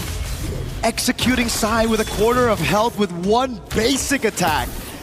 Hey, he might be onto something, this Hiko boy. Yeah, how many stacks could he possibly have, right? If he's 7 kills, or not entirely sure if he got the Sky Piercer even before he got all these kills. Okay, it's 42. It's 42 right now. Not looking so bad, but oh my god, this is terrifying. Because at this point, you see the damage of a single basic attack. What happened to his Berserker's Fury? Oh. It's an immortality now. I guess he sold it for the immo. Yeah. That's a very weird build. Heptasee's Haas Claws. Did he sell it for the Haas Claws or did he sell it for... No, he had the Haas Claws. He buys the Berserker again. Oh, throwing a ruin on Asawo. Falling Simon to the back line now with the Wrath of Dryad as well to peel, but Bomba's able to flicker out as Hiko puts in those stacks. Sour with the walk up again. It's going to be the winner crown from Modi to try to stay alive. Hiko missed that first skill. Couldn't get the torn apart memory. Now again, I want to see the items. Okay. What did he sell for the Berserker's Fury again? Did he sell the immo or the boots now? No, he has immo, so it's the boots. Or is it the Haas Claws? Because I think he had the Haas Claws even a couple minutes ago. Wait, oh wait, it's gone again. What? Wait, I don't get it. Wait, he sold boots, and then he bought Berserkers, but it's gone again. Is this a visual bug or is it actually gone? Did he misclick? What is he going for now? I got no clue, but like, he bought Berserker's Fury twice this game. And he hasn't replaced it with anything just yet. Maybe we see it come in, maybe in a bit. I am so confused. Okay, yeah, it's actually the build. Yeah, and what? Where is it? Where is the... I want to see the Berserker's Fury. He's probably looking to pick up something. Did he sell the Berserkers by mistake? Oh god. Oh, he sells it for the win of nature. There you go, Sawo. For the walk-up burst down on Lore, straight up with the carry and Team Spirit. Yep. We were too busy with the items. Maybe Spirit was as well. Yeah. Guangzhou, I think the game plan worked this time. The fact that they went for Sawo first, but that was when they were off guard. They were caught off guard. Spirit were not able to respond. They were not ready, and they just barely had their members nearby to actually engage in a full-out punish against Guangzhou. So the moment that they were actually able to take that pick off, that was such quick movement from Guangzhou. 20 minutes into this game, we still don't know what the next pickup is going to be. The Immortality gets swapped with the Malefic Gun again for Hiko. Okay, I think there's a bug there because he also bought Wind of Nature, but it just shows 5 items. Oh, there you go. Okay, there you go. Okay, so he's had the Berserker's Fury. Yeah, that was just so weird. But okay, Wind of Nature. He sold the boots for the Wind of Nature. Now we know for sure. Okay, I think this is the final answer right now. I doubt there will be any swaps from this point onwards, not unless we see the Wind of Nature actually getting used. Oh, Kid Bomba, that was a really far positioning you see from him. Team Spirit, this is 21 minutes, Mirko. This is very scary. Sour gets caught by the barrier. Lord, Evolve, charging into that top side already. Thrown a ruin and the Blinker catches Hiko! Oh, he just gets wiped instantly! Side bursting him down. Sour gets caught by a tech charge. Time to perfection. Sour bursts it down. Bomba and Sunset left to defend against an Evolved Lord. Guangzhou Gaming strike first.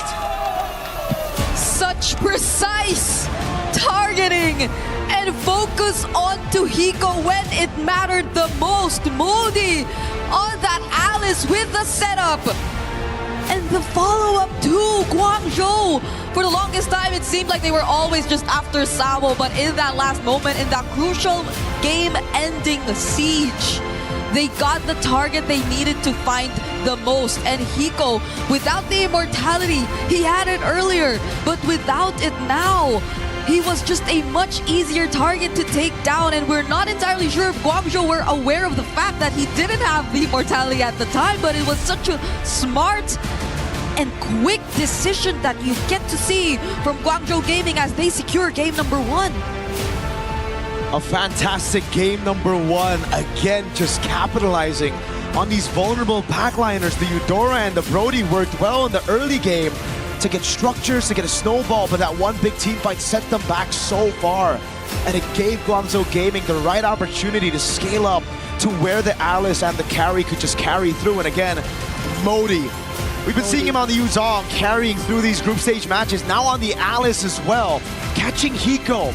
When has he sold his immortality for the Wind of Nature, man? Yeah, it's unfortunate. I feel like what you said about the Belair just waiting for Guangzhou was a bit too true in this scenario. And even for Kid Bomba, I feel like there were just moments they were waiting for Guangzhou before they also got to set things up for the team. And that did not necessarily work out for them, because you see every single time it's Guangzhou starting the fights, it's almost them winning it every single time. And in this meta, Brigada, it comes down to who makes the first move, right? It's all about tempo. It's all about you making that step, being the proactive team. So Spirit, with the draft again, they already kind of put themselves in a very reactive composition. They're forced to react to all the moves, and when this happens with an Evolved Lord, there is not much you can do. Yep, it's just overwhelming crowd control. that you see from Guangzhou as well. I think there's a bunch of things we gotta break down about that game, so we're throwing it over back to our panel. Thank you, Mirko and Brigitte. One of the exciting things about seeing these moments is that you see different regions have their opportunity in the sun to shine. And when the lights are bright, it seems like GZG have answered the call. Welcome back to the desk. I'm Brain Day, joined by Naisu and Lefel. Naisu, China, one step away from making history. This is, again, this is how things have been going. You know, it's so exciting to see. And I feel like when you watch that game alone here, they made clearly some mistakes at the beginning, but they adjusted towards the end. I mean, even Lefel and I were wondering, like, some of those initiations from Modi on the Alice were questionable, but then that one at the very end where he caught 3 in the base, perfect. Even with the grok, right, from May, there was a couple tech charges that were kind of a miss, and then he landed some great ones. So again, this is the adjustments that they needed to make, and now they have the upper hand against a team like Team Spirit. Yeah. Honestly, like, Mirko got it right. Where we saw in this game, it was mostly Guangzhou Gaming. They were the ones that's engaging the fight, where Team Spirit just tried to react, right? And this is not new. Guangzhou has been doing this throughout all the wins that they have. They just have that ni-hao energy where you're like, we're coming in. Yes, sir. And then you just have to accept us coming in. And at that point, Team Spirit, honestly, like I gotta say, for the telestrated later on, it's mostly on mistakes, you know, coming in from both teams, where I would say Guangzhou Gaming, with the draft and the way that they play, they forced a lot of mistakes coming in from Team Spirit that made their team fighting a little bit more awkward. They were very patient. They fought a lot around objectives. They didn't push towers. They were definitely not the aggressor in this game for most of the time. But they knew, I think, deep down that once their lineup got going in the right team fight, they could snowball with the correct push. Disciplined approach from GZG. Even the decision to put Paquito in the jungle is, again, something that a lot of teams aren't going to do. They put that in the hands of Recall. He might have had a difficult time kind of maneuvering around fights here and there, but it was more so finding those openings, which he did so well. Also securing objectives early on. Again, the team really had to support him to be able to do that. And now it makes sense, too, to have that Valentina. You know, 99% of the time he's got the Wrath of the Dry. I don't think there was anything else that he took. So you can play around and locking down those members. And there was a lot of fights where it looked like something was going to start up, and then they kind of pulled off a bit. So there was really good show of discipline here from GZG as well. And again, I think Team Spirit has been one of those teams who have sat at a lot of the top of the standings, the power standings for a while, and now they've got to make some adjustments. It was a nice Valentina pick early. We were kind of questioning it, not taking the Eudora, but they gave themselves a lot of ways to deal with some of the tankiness required to survive and sustain in these fights, which clearly they wanted to do. They played it slow. Uranus wasn't available, but they were able to steal from the Belleric. They also opened up a little bit from the Paquito and jungle, not being EXP, allowed Alice to come in and do what she does best rather than trying to peel all the time. So they had threats across the board, and they had more than maybe they should have.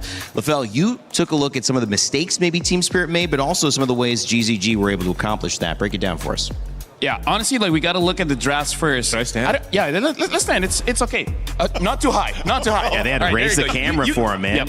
So now, this is the thing that we got to look at into the draft here. Let's talk about the philosophy of Guangzhou, where they really like to go in. They really like to dive, and that clearly shows from 3 of the picks here in the Grok, the Paquito, as well as the Alice. Now, this is the very interesting thing. We talk about the Paquito, and after watching that game, in hindsight, both the carry as well as the Paquito, they're really good at neutral objectives, because carry can really burst down the turtle as well as the lords, especially the lord is very, very fast.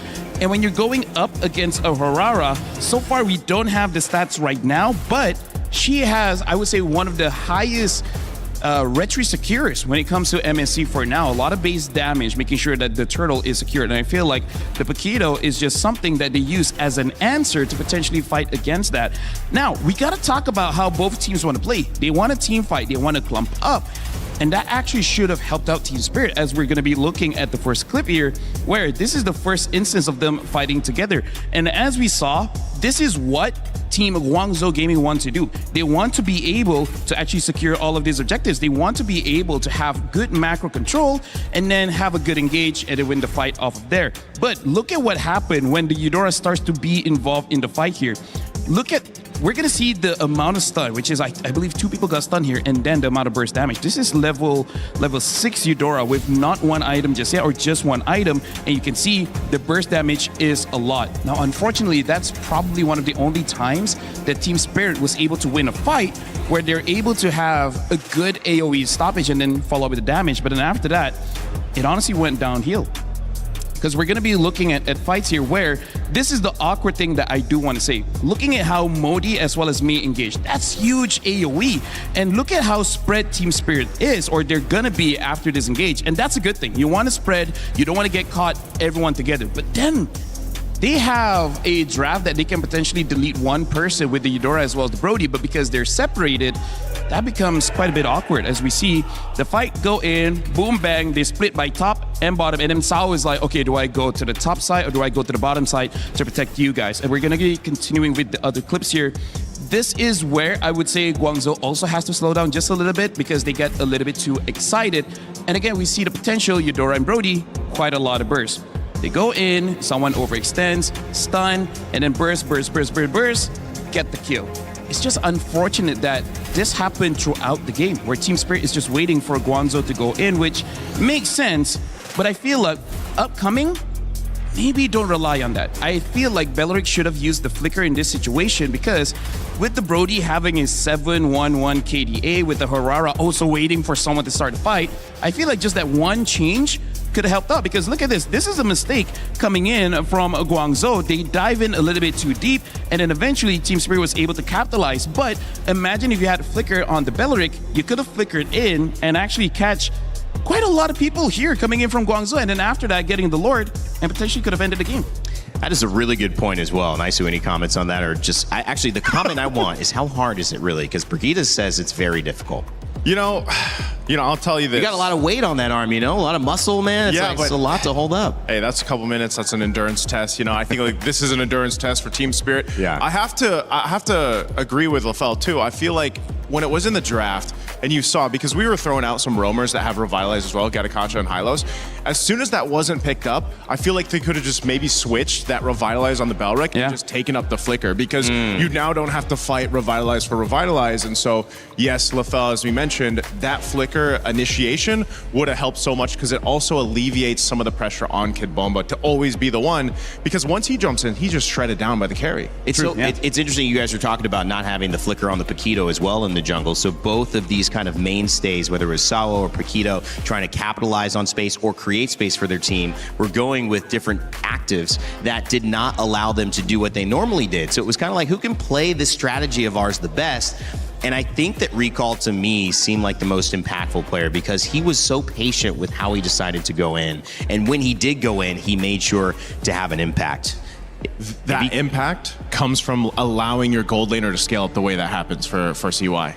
And that beautiful combination of trust, but also execution, is what has given Guangzhou Gaming the lead here. In the next moment, we're going to see if they can continue on, or if in this final game, Team Spirit will play their final match of MSC. The key ready to be crushed.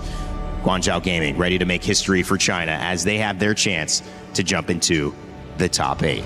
For Team Spirit, if they want a chance here, they know that Guangzhou, they're going to go for some kind of dive. And counter dive is not enough. You need a way to counter engage as well, right? It's good that you're able to avoid the initial engage, but how do you go back in? That's something that they have to consider, because Guangzhou is a mature team. The moment they know the engage is bad, they just back off and then try again. I like that point about maturity you made. In the green room, we kind of set the conversation earlier. Big shout out to Maui as well, helping us with these editorial conversations. But Guangzhou Gaming and maturity is what was kind of on display for us. They usually have had histories of not scaling well into the late game. But Naisu, they were actually behind in game 1, and they found a way to kind of keep it together and then start trending upwards. Are you noticing that this is a little bit of a different GZG, or is that more on Spirit's mistakes? It's a little mix of both, I'd say. Sure. A lot of the teams, I feel like, just because of the nature of the compositions of meta, they're prone to making some mistakes. That's going to happen throughout a game. No one's going to play a perfect game, you know? So it's just how fast that these players, these professional athletes basically can adjust in the game, and not just from game to game, because that's what Team Spirit has to do now. They have to go to that drawing board, figure things out, because you got to remember too, again, these matches today will decide who moves forward and who is knocked out. And a team like Team Spirit has been able to surprise a whole lot of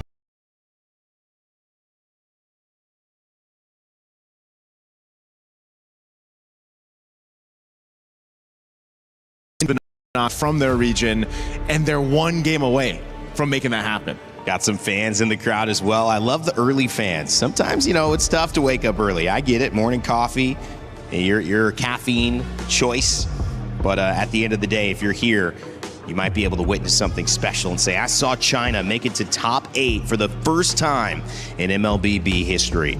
And again, they're going up against some serious competition here. Yep. Like, it's a statement to say you made it to top 8 by taking down Team Spirit. Team Spirit is also a mainstay in internationals. Like, we always look at them as possible grand finalists. Yeah, it's usually top 5 at least. Yeah, top 5 at least. But every single time, I think the closest was the previous MSC back in 25.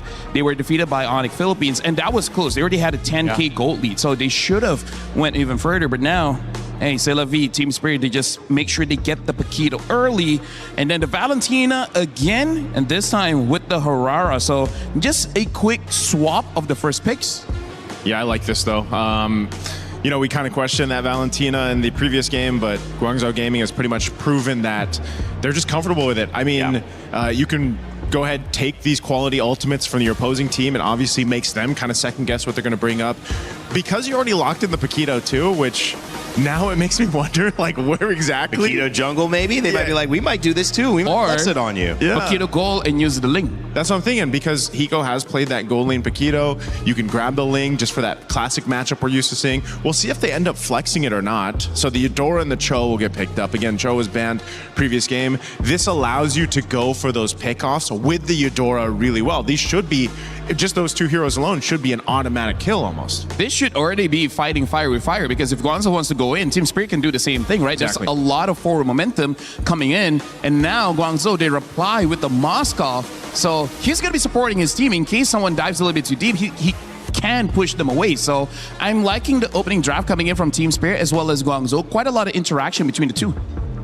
Again, with the Moskov being in play here, makes me wonder if we do just see the gold lane matchups now. But Team Spirit will play on that, because so many teams still kind of, if there is a flexible hero that can be flexed, and that has developed over these days as well, then they'll play that into the draft, because it also changes some of the focus on the bans. But you can see this just in case Guangzhou Gaming's like, you know what, we'll just ban out some more gold laners, so they do take out that Clint.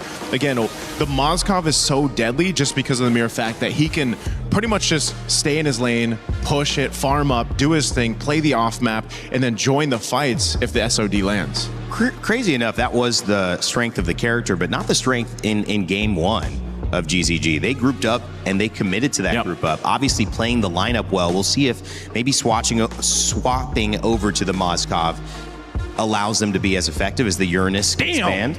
Day 7 of MWI. Yo, woo! Shout out to them. That is dedication. Since yeah, that's crazy. That's us. That's you guys. Hey, we're here since wildcards. Yo, that's true. we're here longer. It's not a competition. It's like we're dedicated.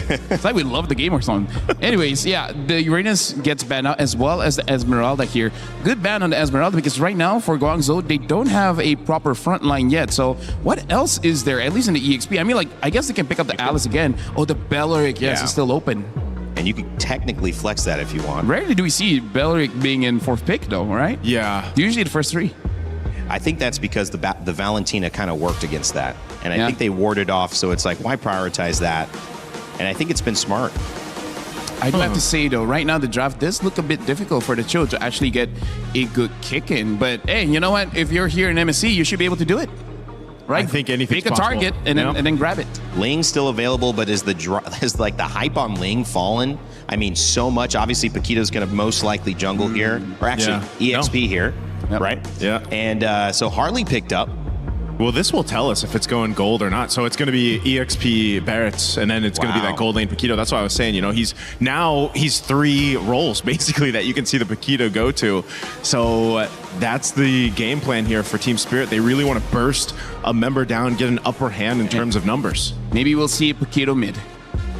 Yeah, you know what? I've heard a lot of things. But yeah, right now for Team Spirit, they're using a draft with a lot of forward momentum, having the Barats being the main escort, and then having the Dura as well as Hardy. You should get a kill, and now a Kaja gets picked up. So the moment a Cho or a Harley overextends, the Kaja can help them get a kill. That's what he says when he ults.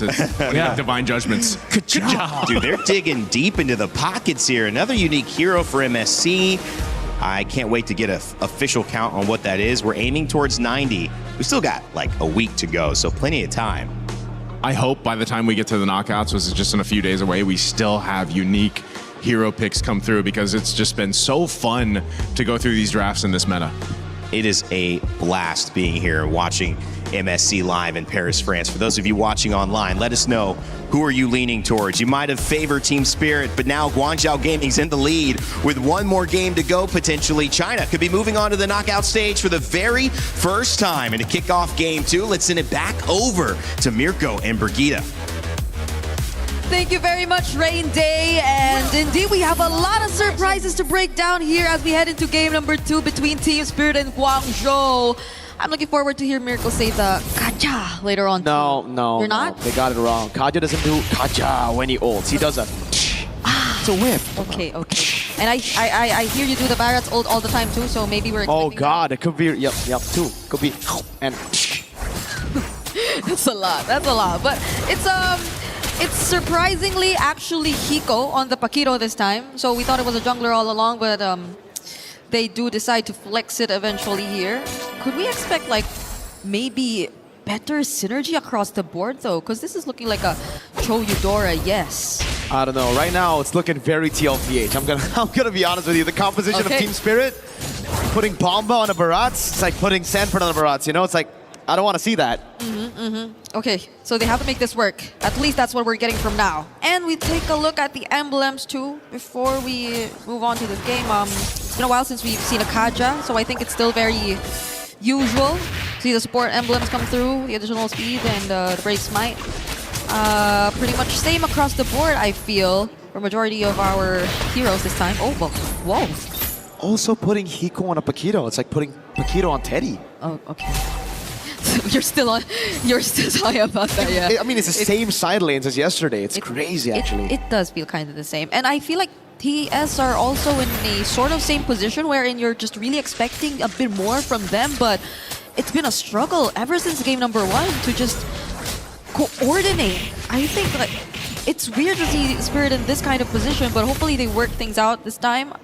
We are seeing a more aggressive laning phase from them, to say the least, here in game number 2. Oh my god, the Thunder's Rat straight up! One shots, May. No, right now, first blood over to Team Spirit with a neutral objective as well. Yep, a much better start. We can say that for Team Spirit right now, that we're looking at the way they've executed the first 2 minutes of the game. Laning-wise, it's been very aggressive for Hiko, and at the same time, you see better coordination from Sao and Sunset Lover, which I think is something to expect, because you're not on a Belleric anymore, so you could just be as aggressive as you want, and May! Ooh, the deadly magic didn't land on May, thankfully, for Guangzhou Gaming. SOD goes wide. Oh! Okay. An attempt, you know, Sunset Lover flickers out of the way. Yeah, it's a IMU. Daytona's welcome from Xing, supposedly, so that changes things a bit too. Xing will be, I guess, picking up the Daytona's welcome or either the Way of the Dragon more than anything here from Team Spirit's composition, but how are they able to utilize that? That's like 2 potential lockdowns or pick-off setups, and the damage is mostly gonna come from Recall, at least for now in the early stages of the game. But has Recall been having a good time? Because I think he's already a level behind Zarigo is. Bomba's doing a lot right now with just delaying the jungle. He's going to lose out on a bit on the bottom lane, but it's going to be pretty good to stop Recall. As you can see, Zaur is really capitalizing on the fact that he's getting so much more space, so much more room to farm up, a whole level ahead with a turtle as well. Sao feels a lot more comfortable on a hero that can be proactive instead of a Belleric. Yep, and that's what we've been waiting for. Right now, Spirits seem to be back on track, at least for now, as long as they get to sustain everything that's ongoing. But the Belleric is potentially, if they fail, I think that could be an angle for Guangzhou to just really go for the punish. At least they have one way to get AOE setups and not just either the Kaja or the Cho if it ever boils down to a massive team fight. But let's see, Spirit are now positioning themselves across the objective. It's not like Guangzhou are looking to contest, however. Or it will take them a bit more time. Yeah. Guangzhou Gaming were able to control all the neutral objectives in game number 1, and that's what's set up for their late game. Position, space, everything to scale up. This time, Team Spirit don't want none of that. Oh, up top, whoa, what a kick from Sawo! Where the Dragon kicks the Kaja back into Hiko. And it's yet another pickoff. They're really utilizing the strong side well. Sawo with the Deadly Magic, Sawo with the walk up as well. The Purify already out earlier. Oh, that's the Ball of Thunder. Bang. Goes down to Moskov. Sai down, Hiko with the hits on the turret. They've learned their lesson. They've learned their lesson. They gotta be the more proactive ones. They gotta be the ones starting it off. And with this lineup, they're definitely doing it. Mei has not had a single Divine Judgment in this game. And you could see that Sawo's just starting to feel it on this Cho. It's like watching... Oh my god, Bamba. He's getting free turrets. Guangzhou Gaming are the ones reacting to everything, and it's not the right reaction either. They try to go mid for some reason, and Bamba just stomps down bot. That's a free turret for a Barats. Okay, at least for Guangzhou, right? If we're looking for potential angles that they can turn this around, they have plenty, and it's a Flicker Belleric as well, so they could just try to go for more counter engage as long as they feel like they're already on the same page. Because at this moment, at this point, oh, hold on. He goes for the whip now. Bamba with the response, throws him into the wall. Ball of Thunder, Bamba with a chomp. He just swallowed Mei whole. You saw that, you saw that. You saw Mei, he tried, but Guangzhou, it didn't feel like they were ready to follow up. Ooh. It's tough, it's tough. Very tough. Recalls forced out of the fight. Tier 1. Free for Team Spirit. Sawo doing a good job on this Cho so far. And yeah, like you mentioned, man, Mei cannot really go for anything. That's going to be a free purple buff as well. Oh, Ball of Thunder lands on everybody. Thunder's Wrath as well. Wrath on a Dryad. Holy moly, lands on Natalia. All 5 Natalias. Okay, it's Guangzhou facing a 6.5k gold lead this time. Spirit have completely turned things around and are looking real good in game number 2. A potential game 3 is potentially coming for us at this point. If you take a look at Team Spirit and the current situation that they're in, because I think the panel also touched on how maybe, yes, they can utilize the Kaja to punish some of the overextensions that have been happening or that could come out from Team Spirit, but I don't think we've seen any of those. It's more calculated backline engages either from Zar just to force reactions out of Guangzhou. It's more pinpoint and precise way of the Dragons coming in from Hiko. I don't think he even had to use the Flicker as much just yet because it's always Guangzhou tending to overextend, but they might actually go for one this time. They don't risk it as much though. There's still tier 2 turrets across the board. Eudora is so annoying. Xing just walks up a bit too aggressively. He didn't even walk up aggressively. It was Team Spirit with a conceal. And he's forced to go back to Fountain. Tier 2 up top taken down already. Team Spirit with a 7,000 gold lead. We've seen comebacks before, but it is going to be very difficult for Guangzhou Gaming as long as Sai doesn't get space to farm. This has been a very difficult Moskov game. Like, Sai has just not been given any space, any lanes to farm up. And how far behind could he possibly be? Because he's already 2 levels behind of Hiko. I think there hasn't been much opportunity for him to also take some gold to catch up. And Guangzhou are just really investing in defense right now. They gotta put up their walls. You have to have Modi reliable enough to tank everything, because looking at Guangzhou's lineup, it seems like he's the only guy you could really rely on to do that. Xing and Mei, they probably want to go in for the more aggressive setup plays and pick off potentials if ever they do find any. And he also picks up the Eudora ultimate instead of any other setup. So it's just probably all on Mei right now. They need a bit more of the damage to come through because, as you mentioned, Sai is taking a while to scale up and he's probably behind in terms of items right now. very, man. And you only got the gold staff earlier. That's a second item at 8 minutes, so this third item, Power Spike, might come through in like 10 minutes, looking at the pace of the farm. Spirit gonna get this for free. There's no chance Guangzhou take it unless Sai gets an SOD, but Bamba knows better than to leave that open.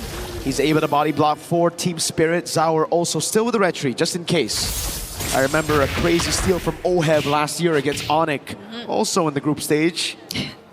I think everyone learned from that, you know? They're just starting to guard the bushes wherever or whenever there's a Moskov on the other side. But look at that gap between Sai and Hiko.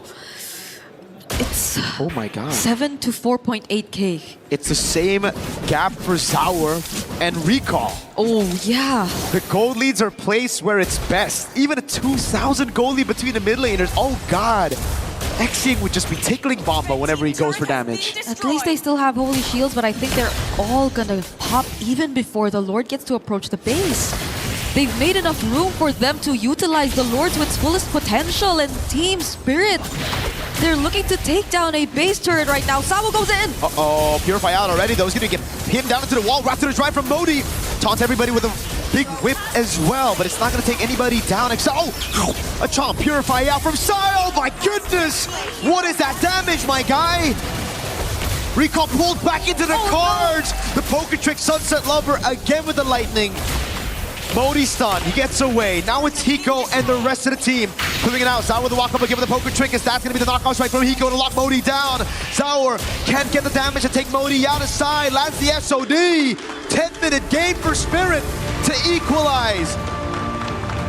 Such great macro and usage of their lineup. Team Spirit have completely bounced back here in game number 2 as they equalize the series. And we, of course, have to witness a game number 3. It's all elimination and qualification matches we're expecting for today.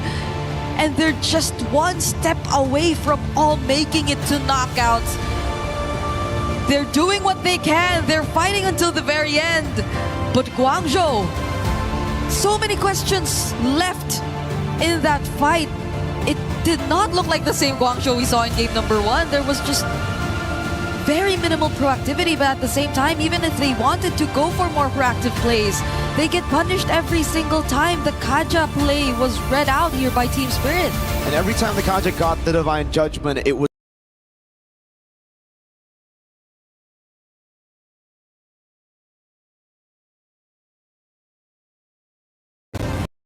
easy for them to retaliate with a chomp, with a re-engage. And it's just so much better to see these guys on proactive heroes instead of heroes just were waiting for plays to be made on the other side while reacting to it. Again, Bamba this time, hey, I didn't like him on the Barats, but he did a fantastic job. Hiko on the Paquito as well. I think, you know, I think it's the Harley. I think the Harley was able to capitalize on these winning lanes. Yeah. They need not pay as much attention. Harley could just do what he wanted to do, and Team Spirit, they were all able to do what they wanted to do. So I think it's about time we go back to the studio to talk more about what happened in this game. You just said do whatever you want to do, and LaFell is here. So let's bring that back. Let's hold off, because this man given freedom, opportunity, man, it could get crazy up here, Naisu. Yeah, I don't know. I'm with a bunch of Americans. I feel very free now. America. Howdy, partner. Howdy. That was one of the most nothing games I've ever seen. Oh yeah. Like that game brought me memories of when I was a child of watching paint dry, right? But hey, at least the game was more entertaining than watching paint dry. And you still remember them, I guess, so that must have been memorable for you. At least it didn't affect his memory. No, because I was guessing. I was watching it because I didn't know what color it was. The way you are. That's why the way he is. So much paint. It's not good to inhale a lot of wet paint, man. Got jokes. Maybe. Actually, yeah, now that I think about it, yeah. Call Rain Man again.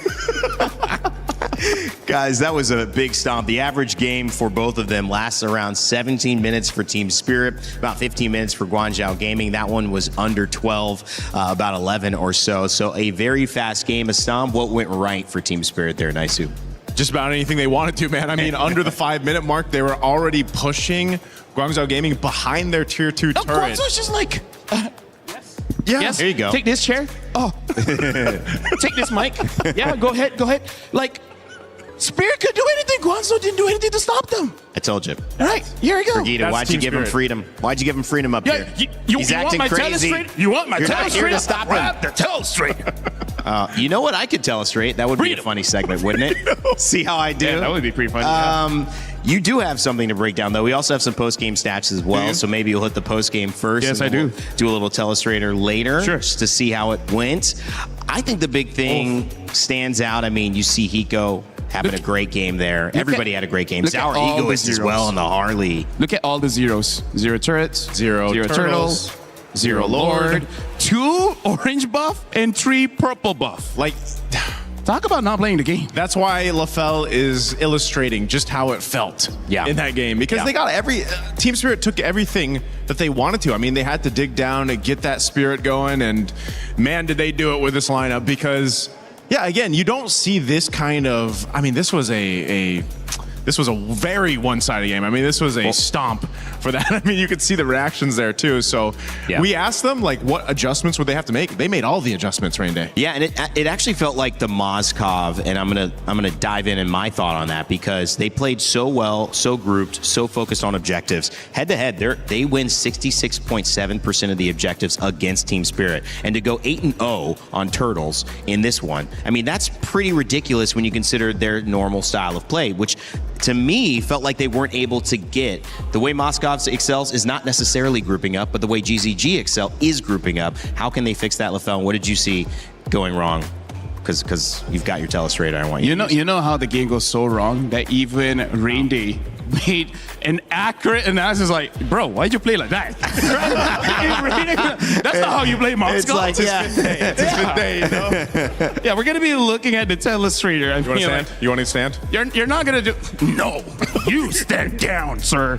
All right, all right. So first of all, let's talk about the anti-synergy here in the draft, because we got Kaja here. In case you guys don't know what he does, he whips people and then he holds them down.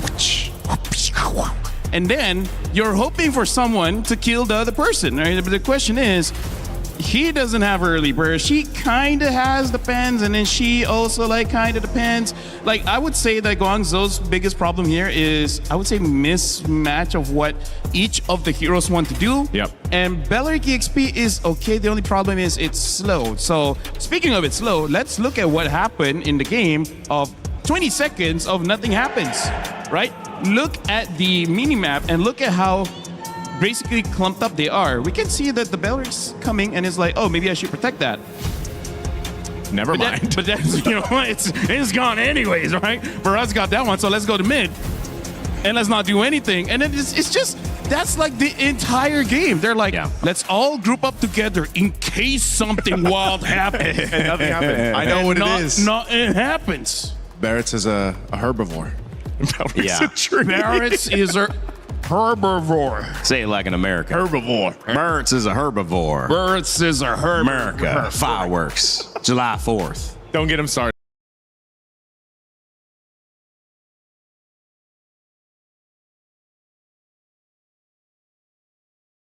Sunset actually had a fantastic game, and you look at that performance, I believe, on the Eudora again.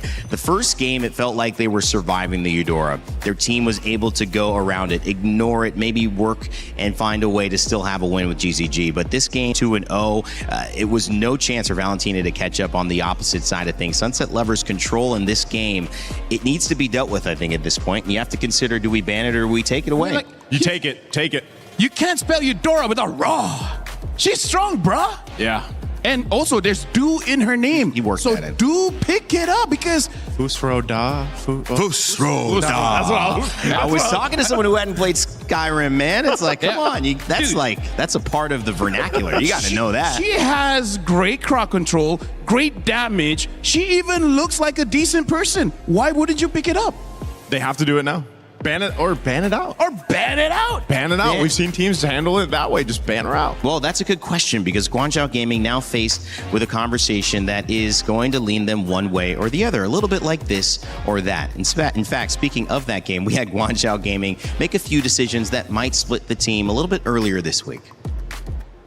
Hey guys, my name is Afel, and right now we'll be playing This or That, just to see whether the players, are they on the same page or not? Okay, right now you guys can line up straight. So, we got 5 questions here. The first one is, first thing, after you wake up, do you brush your teeth or eat breakfast? All right, you know what? They all brush their teeth. Okay, come back to the middle. So now, before scrims, what's your routine? Do you shower first or don't shower? All right, now we know that they don't shower. So, which jungle heroes you guys prefer? Ling over there, Nolan over here.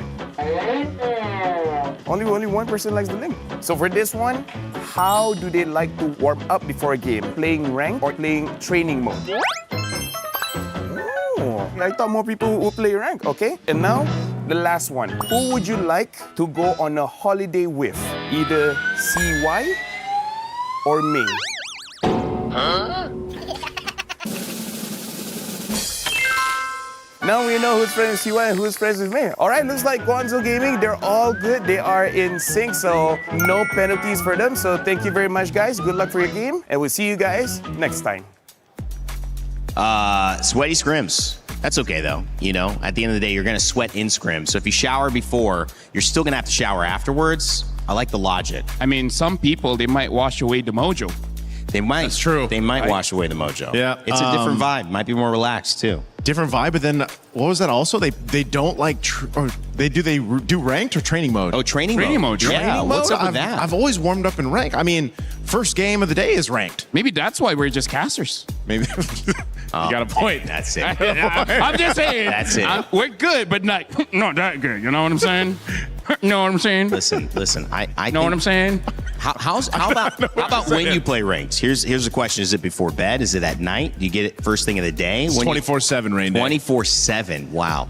Okay. When shouldn't you play rank? Haven't you seen us in the talent room? Is that what you're doing with that tablet right there when He's you don't playing have right it? there, Because man. we're done with the telestrator, by the way. You're just AFK in mid? Oh, we took it off. We know what LaFell's doing.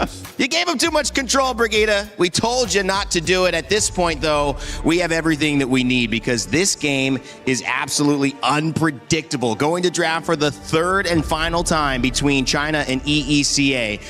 The gatekeepers of top 8 trying to gatekeep China's last hope here at MSC, who are desperately looking to match the result on the women's side of making it into the knockout stages. Can May, right there on your screen, figure out what to bring to the table to get a win? I gotta say, first of all, I appreciate that whenever something goes wrong, we throw it over to Brigida. Yes. It's her fault, not our fault. I appreciate that. And number 2, I feel like it's more on the mentality of the game, because game number 2, clearly they just played scared, and that's not how you should play against Team Spirit, where you saw that in game number 1, just fight when you have the chance, and it somehow worked out. You kind of have to go back to game number 1. It's tough to, put it plainly, because that's exactly how it felt. It just felt like they were kind of in this state of, we're scared to move around the map. Limbo. They were in limbo, they couldn't really move, and it almost was that mentality of, you know what, we're so far behind, just go next. And so now it's their chance for Guangzhou Gaming to make this happen here. This is why I was making the point earlier where it's like, you have to be able to bounce back from game to game even, not just from the days here, because after getting slapped like that in game 2, how do you bounce back in game 3? Well, we've already talked about what can potentially happen in the draft, and that's really where it starts. And you just got to have a better game plan here for Guangzhou Gaming if they want to move forward, because now the momentum is in favor of Team Spirit. And we've seen this before, where once they have momentum, they can usually take it just as quickly in game 3. I'm only asking for one thing for Modi. Have a hero that can dive, something like a Yuzong, something like an Alice. That seems more his niche, right? Picking on something like a Bellery, I guess he can kind of do that, but he requires the flicker. So I just want him to use someone that can dive in. That's like his identity. Don't stray away from that. Well, the Paquito actually taken out by GZG and the Cho as well. The Atlas also denied by Team Spirit, who will switch sides this game. And Expanding Rivers, one of our fastest map choices. I believe it is the second fastest. And one of the interesting things about this situation, which as a fan of MOBAs, every team comes in with a different plan and blueprint. But in game 1, game 2, both teams get a blueprint of what works for them. And so this draft is so exciting because both teams are trying to deny the blueprint of success for the other team while trying to get as many pieces of what worked in the games that they won for themselves. But it also opens up another layer, Naisu, which is, will somebody have prepared to surprise the other team again? Will they have more in their pockets that they'll bring out that might just change the narrative completely? I think this MSC already has shown us how deep the pockets of the teams and the coaches, and in this instance for Coach Sunday and Coach Coldstar, they might dive into that. If not, then they just play their best game. I mean, this is something that a lot of people have been talking about online too from previous teams that now have been knocked out. It's like, well, sometimes do you go for comfort? Do you go for those heroes or that style of play that's worked for you so long? Or do you just, are you forced to adapt in the current meta? And that's kind of what we've seen through the courses of this. So I think as you're seeing the bans, those are even different in this sense. So it's like the game plan is already going to change. This first blue pick will tell us where things want to go. Do they just grab the Eudora? Is there something better? The Hirara and the Ling still up for contention between them. It's going to be the Hirara for Guangzhou Gaming, at least now. So the trade that we expect, this team spirit, just take that Eudora. Eudora as well as the Belleric. Something that we do have to put in context here, this is the decider match. Win, you make top 8. Lose, your keys get crushed. And I feel like that's going to be a difficult conversation between the players as well as the coach. They might have a hidden pick. And there's two different mentalities. Either like, if we don't show it, we'll never be able to use it. Or, you know, it's like, it's just difficult whether you want to take that gamble or not. Yeah, you risk it.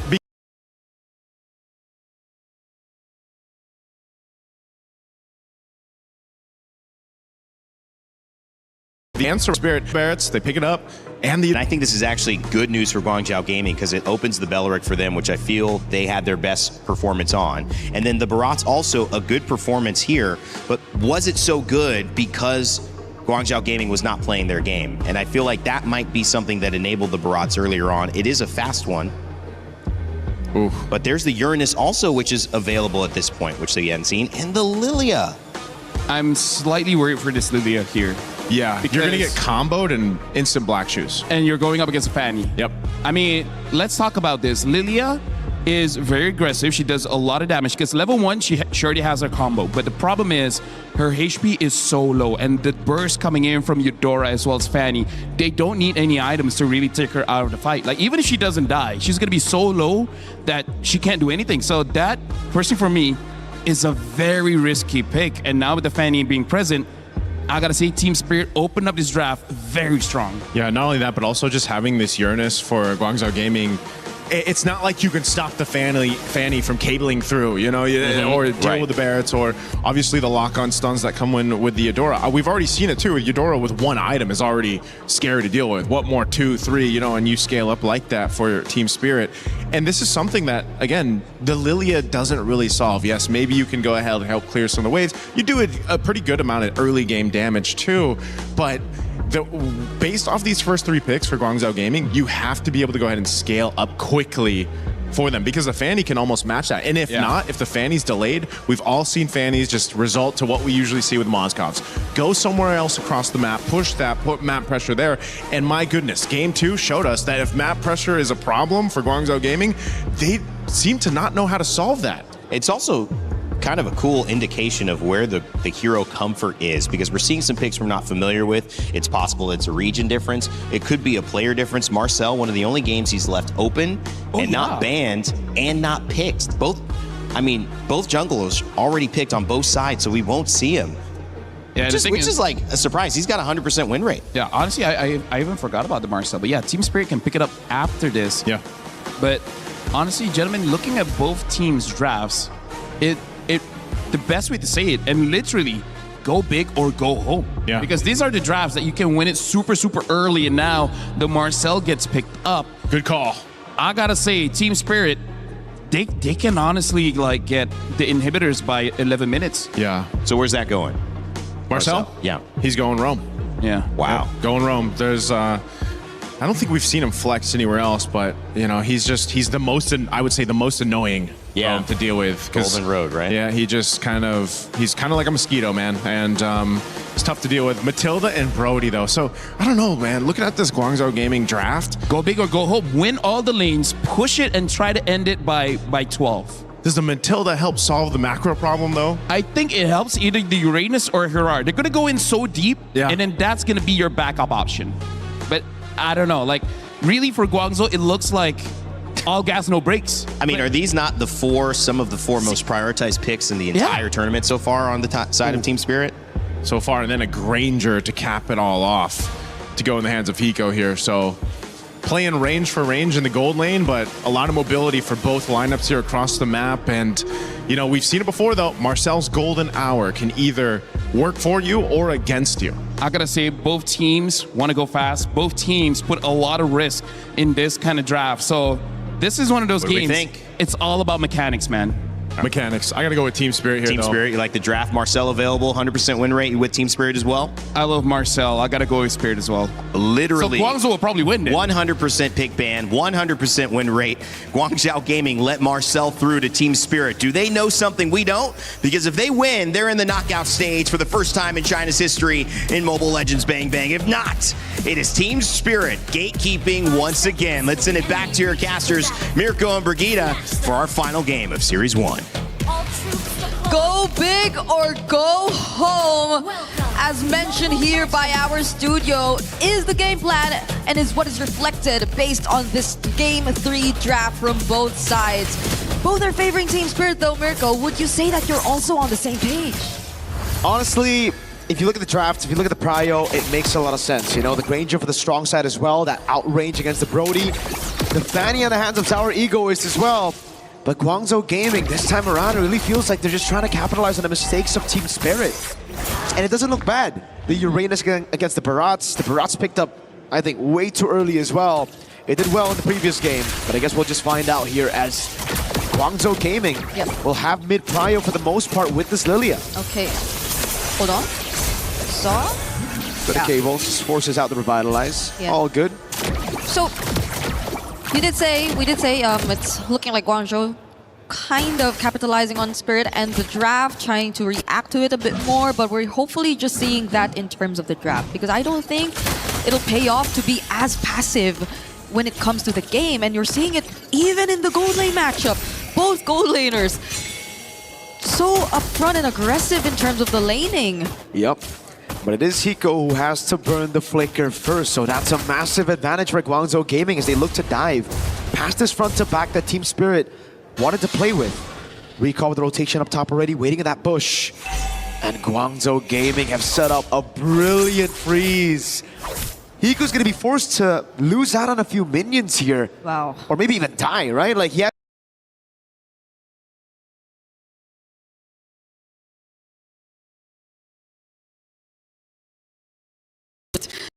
Going at it.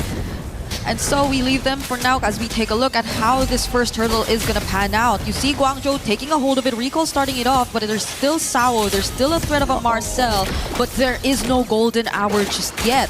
So I feel like Guangzhou are still somewhat trying to take control over this. And again, the disadvantage of the Fanny with now purple buff. Look at the zone coming down, retreat battle. It's gonna be one out by Sour still, despite no purple. Recall gonna fall to first blood as well. Sour pops in a Revitalize to keep everybody healthy. Spirit with a massive win. Thunder's Wrath in the mid lane, just one more splash of damage. Sunset picking up yet another 3-0 and the neutral objective. So unfortunate for Guangzhou. They wanted to start that out. It was Recall trying to actually get some damage in for the objective, but looking at where Recall decided to position himself to, the fact that it was both Kid Bomba and Zara Egoist just locking down onto this jungler and making sure that there was no other way he could go in for the contest on the objective was what granted Team Spirit that win. You have to pay attention to the zone as well, Cam. You have to pay attention to where you actually position yourself, because if you're somewhere, anywhere near walls, Zara Egoist is just gonna have the time of his life. And if you see that replay, man, Modi, he did all that he could to stop Bomba from getting the chomp down on towards Recall, but Bomba flickered past Modi. Yeah. My God. Beautifully done by Bomba to secure that neutral objective. That's how Zaur was able to just walk up, get the retreat for free. Recall That caught on the bad spot, able to go for it. Golden Hour catches them all in place, and Hiko is going to build on the Rhapsody. Another pick-off up top, and it is against Sai on the Brody. And this is how you like to see the Eudora being played. Now that they're ahead, now that they are actually being the more aggressive combo. And it's also probably because of Sao, just the way Sao moves around the map, which doesn't make things any less or any more difficult for Sunset Lover to just also go in with the flickers, because you are fully aware of where to anticipate Guangzhou Gaming too. So that was a flicker play you got to see from Sunset Lover. That was a burst landed onto the right target. And this is going to be a problem for Guangzhou, because you see a lot of, I think, targets for Sunset Lover in this draft, honestly. You could consider so much people to just use your burst damage onto. Oh, if that cable actually landed. Okay, they're gonna get out of this, but does Kid Bomba had the flicker. Even the Chomp to get away. Made with a circling Eagle Bomba. Oh, that's a very sad. Dino Revitalize. Oh my god, saves him. There's no damage from Guangzhou Gaming. Even after all that, a good stun coming out on Modi as TS are able to clear out the wave in the bottom lane. Sour, no purple buff, recall on the neutral objective, and this time Kid Bomba does not have that chomp. Oh, revitalized this time from Guangzhou too. Golden R!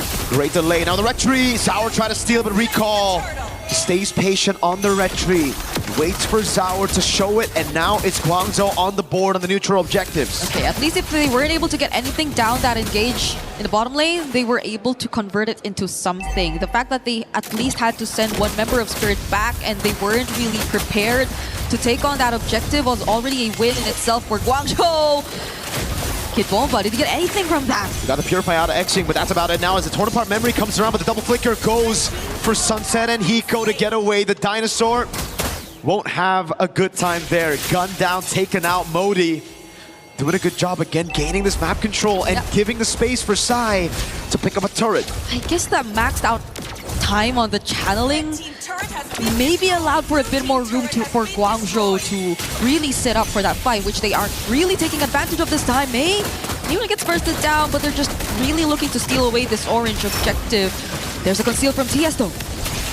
Yeah, they get the frozen moments on a few members, but no battle spells worn. Guangzhou Gaming just playing it safe. Draw. Oh, Zaur with the cutthroat. Nexing has black shoes, doesn't even need it though. Wait, Sai? Okay. It seems like he's trying to hold this bush for a while. No one really passes through from TS though, but just like that, Guangzhou have regained control of the map in some ways. It's still a mirror trade for that tier 1 up top and down bottom, but since the next objective is spawning here, Guangzhou, they probably are looking to take advantage of this. And the fact that Kid Bomba, yes, has been doing a really good job on the Barret so far, but so long as they get there first, you could expect it to be pretty slow for the XP laner here of TS. And this is why I had my concerns, you know, even in the early game, even though Guangzhou Gaming technically only have one resource to deal with the Fanny, that skill 2 of Sai, it's still very troublesome because for Team Spirit, they're going to have to outplay Guangzhou Gaming around these neutral objectives, around these team fights as well. Okay. While Modi can just stand in front of Bomba to take those deaths in his welcome. The Golden Hour placed down as well. Oh, Recall trying to go for it. He's going to be able to get away right now. The Chomp comes around, and that's going to be Sai who gets locked down, but he's able to flicker out the safety of Zaur. Goes over the cutthroat. Can't find it. Good stun over Spirit with the neutral objective. Take Recall walking up now with immobilization on Sunset. Just one more shot should get him down. Recall with a jumping forward, finds the kill. Immobilization on Zaur, but he's able to escape as Bomb appeals for him. Zaur in the mid lane, now on Recall. Untargetable. Hiko with the dash in forward. That was actually a flicker. Burns it away. Good eye phrase by Recall. Xing thrown again, but he has the black shoes. Zaur low. CY won't be able to go for the kill. The revitalize from both sides just made that team fight much longer than we expected it to be, but who won it out and who were still able to commit and prolong things even after the revitalizers went down were still Guangzhou Gaming. They have such low dom times, but Recall! Uh-oh, against 2, gets away for a bit, but Sao was just waiting there. Together with Zaur, Egoist, the free kill up top. Oh, chop down, Purify out from Modi. Turret for Sai in the bottom lane on the Brody as Zaur is able to go on a tier 2 up top, and this will be a win for TS. This is a very good trade on the board for them. Yeah, even though they lost mid though, but the purple, I think that changes things a bit. It's okay. You'll be able to steal the purple buff on the other side of the map, and Modi has no Purify, still goes up. Has the guiding wind to get him out, but the purple buff again, not even stolen by Guangzhou Gaming. Still a massive win for Spirit. Yeah, they just swapped purple buffs basically at this point, but Guangzhou, again, despite them getting a couple more tier 1s, even in mid, TS though, they still have the 4K lead and they're looking to take that one turret in mid as well if only they find an opening, but they're gonna respect Guangzhou. They're literally around these members though, and they will be first to prio and position themselves in this upcoming Lord. This is really not looking good for Guangzhou Gaming. Their jungler is so behind, and their idea right now is to give the orange buff over to Sai. Recall's 2 levels down. How can he win the red tree now? Zauer just needs to go for the red tree, gets it in time. With a 2-level lead, it's almost guaranteed. Recall with the walk up on Sunset. But TS get away. Yep, as much as Guangzhou, I think, wanted to do something there and at least get a trade, Sao was just too eager to stop them in their tracks. This is a Marcel who has been very proactive in terms of the gameplay. Okay, he's gonna spot recall there too, but at the same time, you can just rely on him to really block off Guangzhou Gaming in case they want to go for the chase, just because of the fact that you probably are not expecting as much burst from Guangzhou just yet. Oh, that's a flicker though. Uh-oh, great golden hour. Catches me. Oh my god! He still flies by and Hiko punishes him. Now it's out with the cables. A chomp down with the Purify already baited out. Sai gets pulled back by the missiles of Bomba. Pops into with a nature, but this does have no damage to deal with these tanks up front. That's the difference. You see TS, they have Sunset Lover, they have Hiko, such reliable sources to just burst down one of the front lines, quote unquote, here for Guangzhou, because it's always Mei who pushes forward and has to push forward, but it's TS this time with a siege. Modi's low, still able to get away, has the consecration, pops it here, the retribution from Recall. And a good clear with the Lilia as well against Team Spirit Siege. Oh. They're gonna lose out on so much though. That's a tier 2 down bot and in mid, falling into the hands of Spirit. At least Mei is back right now, but these synced up waves are really becoming a problem. Now it's TS with a 6k lead. Initially it was just 3 to 4k, but now even take a look at the items. But before that, Zor! Oh no, gets stunned up, torn apart memory. Not enough to take him down, very close though. Not enough Sky Piercer stacks just yet. And it's because of the Dreadnought armor that Zauer got that saved him. Yep. Okay, that's a... What's a flask too for Sao? Guardian already picked up by Kid Bomba here on the barracks. So you could expect them to just really stay for much longer. And they're going to be very calculated about this. They fully respect, we all know for a fact Guangzhou have pretty much reliable wave clear. That's a Brody, Lilia you're already looking at. On top of the fact that Modi can just be the one to put himself up front. And TS are just looking to wait for this next, but do they actually wait? Zar! He's positioned here really, really well. Catches Recall! The iframes are gonna be there, fortunately, though. Yep. Not much he can do, you know? I mean, you need to be very instant with the burst, very hard to catch the Hirara. Just with one dude. That's why usually it's the Eudora that gets her, gets the stun. Everybody can just follow it through. Zar, the way he's been positioning himself. Yeah, very aggressive. You know they want something before this next objective. It's all up to CY right now to be the guy to carry Guangzhou Gaming, right? Like, he has the way to stop the Fanny. The only way, as of right now, they got a full peel for Sai. Ooh. The waves. It's just really Zar holding onto this position. It's kind of crazy. Guangzhou have no idea he's there. It's a very small dino. No big guy stacks on Bomba. Still looking for those stacks. Now they spot out where Guangzhou are.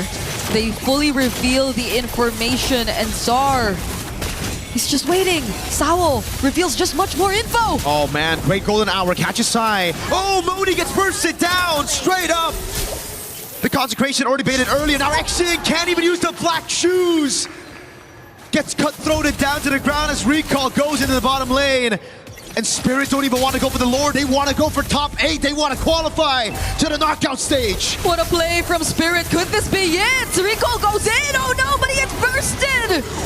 A big chomp down right now. Spits it, not a stun for Hiko to pick up the kills. He flickers in. Sai, very low. That's a win of nature as well. TS, now they say it's enough. We're gonna go for the Lord, guaranteed.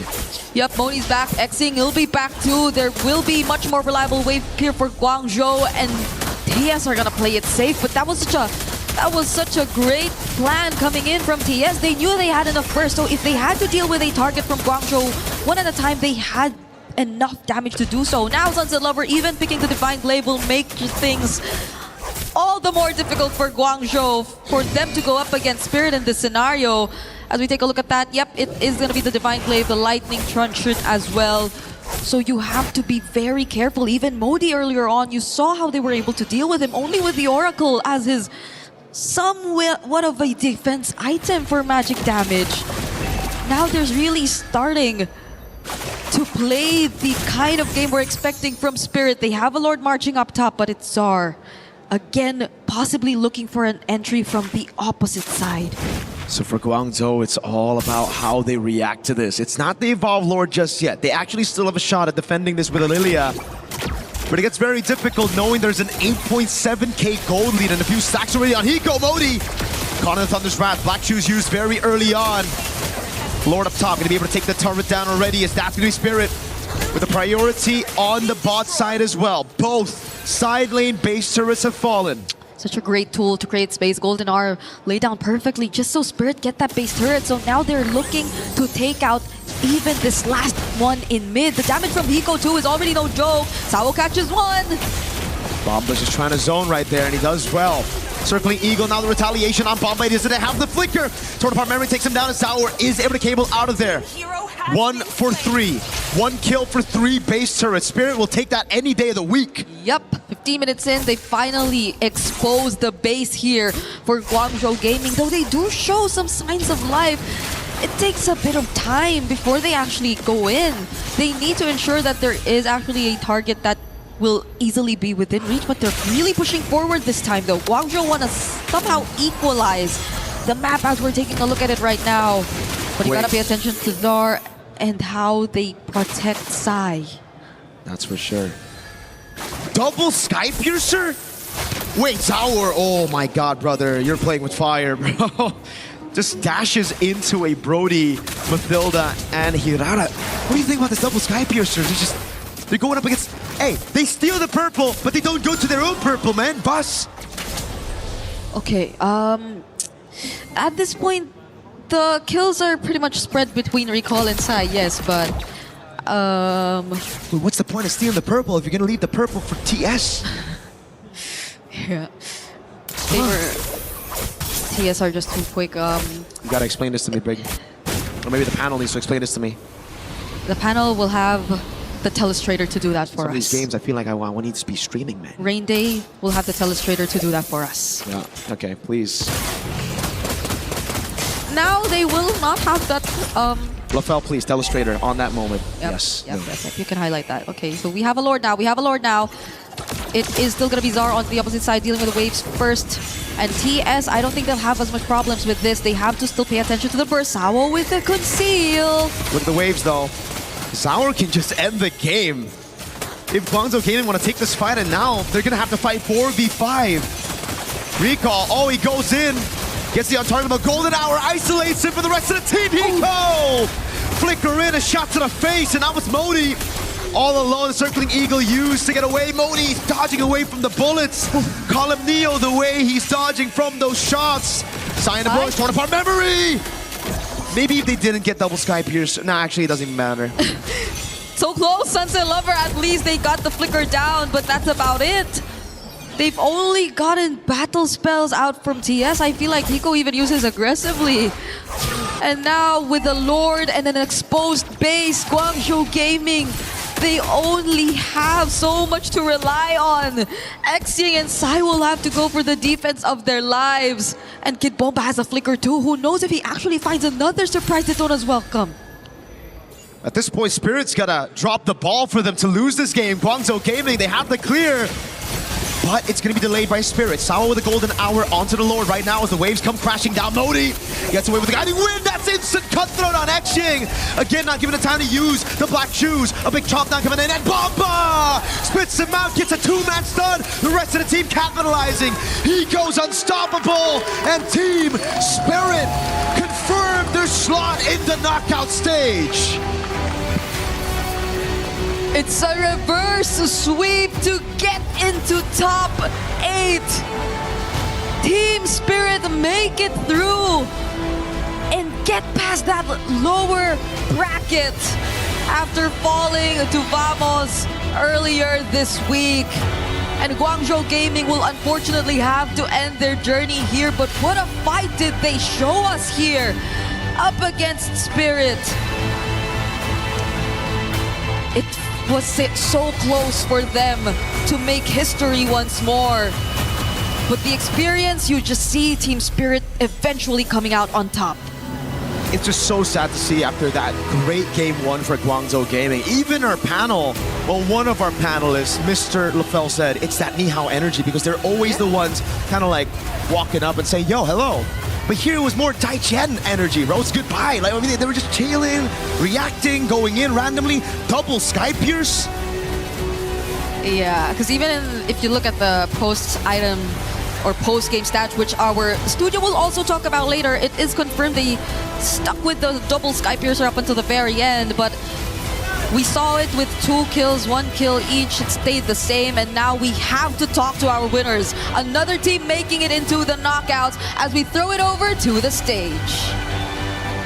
Thank you very much, my friends. It is done and dusted. Team Spirit move on to the knockout stage. A huge moment here. And Sunset Lover joining me on the interview, of course, with our translator, Asal. A few questions to ask. First of all, game one, what do you feel happened there that the game slipped away from your fingers? Расскажите, пожалуйста, вот первая игра, как вы считаете, почему буквально утекла она у вас из рук? Can I just say in English? Okay. In the first game, I think that was a draft diff, you know, because we have only the start draft. We won the start and we troll a bit in some fights. And then their pick was much better because our main character, like Brody, cannot play the fight normally because of Grok and because of Alice. And I think it was hard game because of that. So that's in game one. Of course, you brought it back in 2 and 3. Do you feel like you were able to lock in? You were talking about there's a bit of trolling in game one. Did you just lock in going into 2 and 3 to close it? Sure.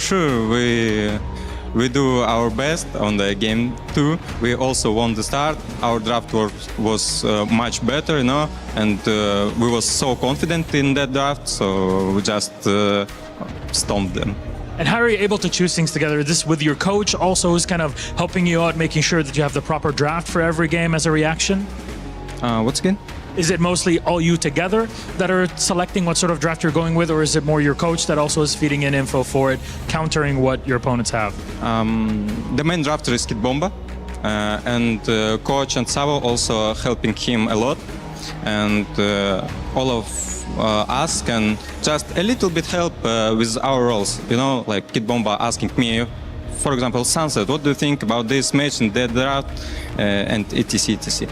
Very good. Then you've been to a bunch of tournaments at this point internationally. It's been a while that you've seen all of this stage experience. How do you feel this MSC is different than previous MSCs and M series that you've been part of? First of all, it's not in Asia, you know. The weather outside is like so different. It's the first time when tournament in Europe. Here's a lot of difference, like the food, the weather, the I don't know, atmosphere, and also I like the tournament. I like the atmosphere here, and finally we did it to the playoffs. So I'm excited. Honestly, it's not your first time, obviously, at knockouts either. There's been a lot of surprises that have happened here, results-wise. Do you feel that you were expecting all of these upsets that we were seeing? You know, Team Liquid being eliminated, also being a big part of them, or through scrims, you were kind of expecting crazy things to happen?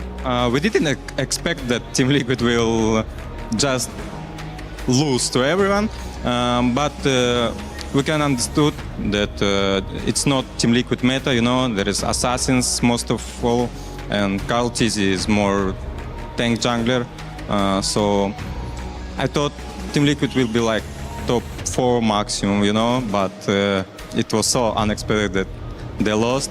There is also so unexpected that Aurora will stomp all of them, stomp all of the teams for the first match, you know, and they looks like the favorites, you know, of the tournament. So we'll see what will happen next.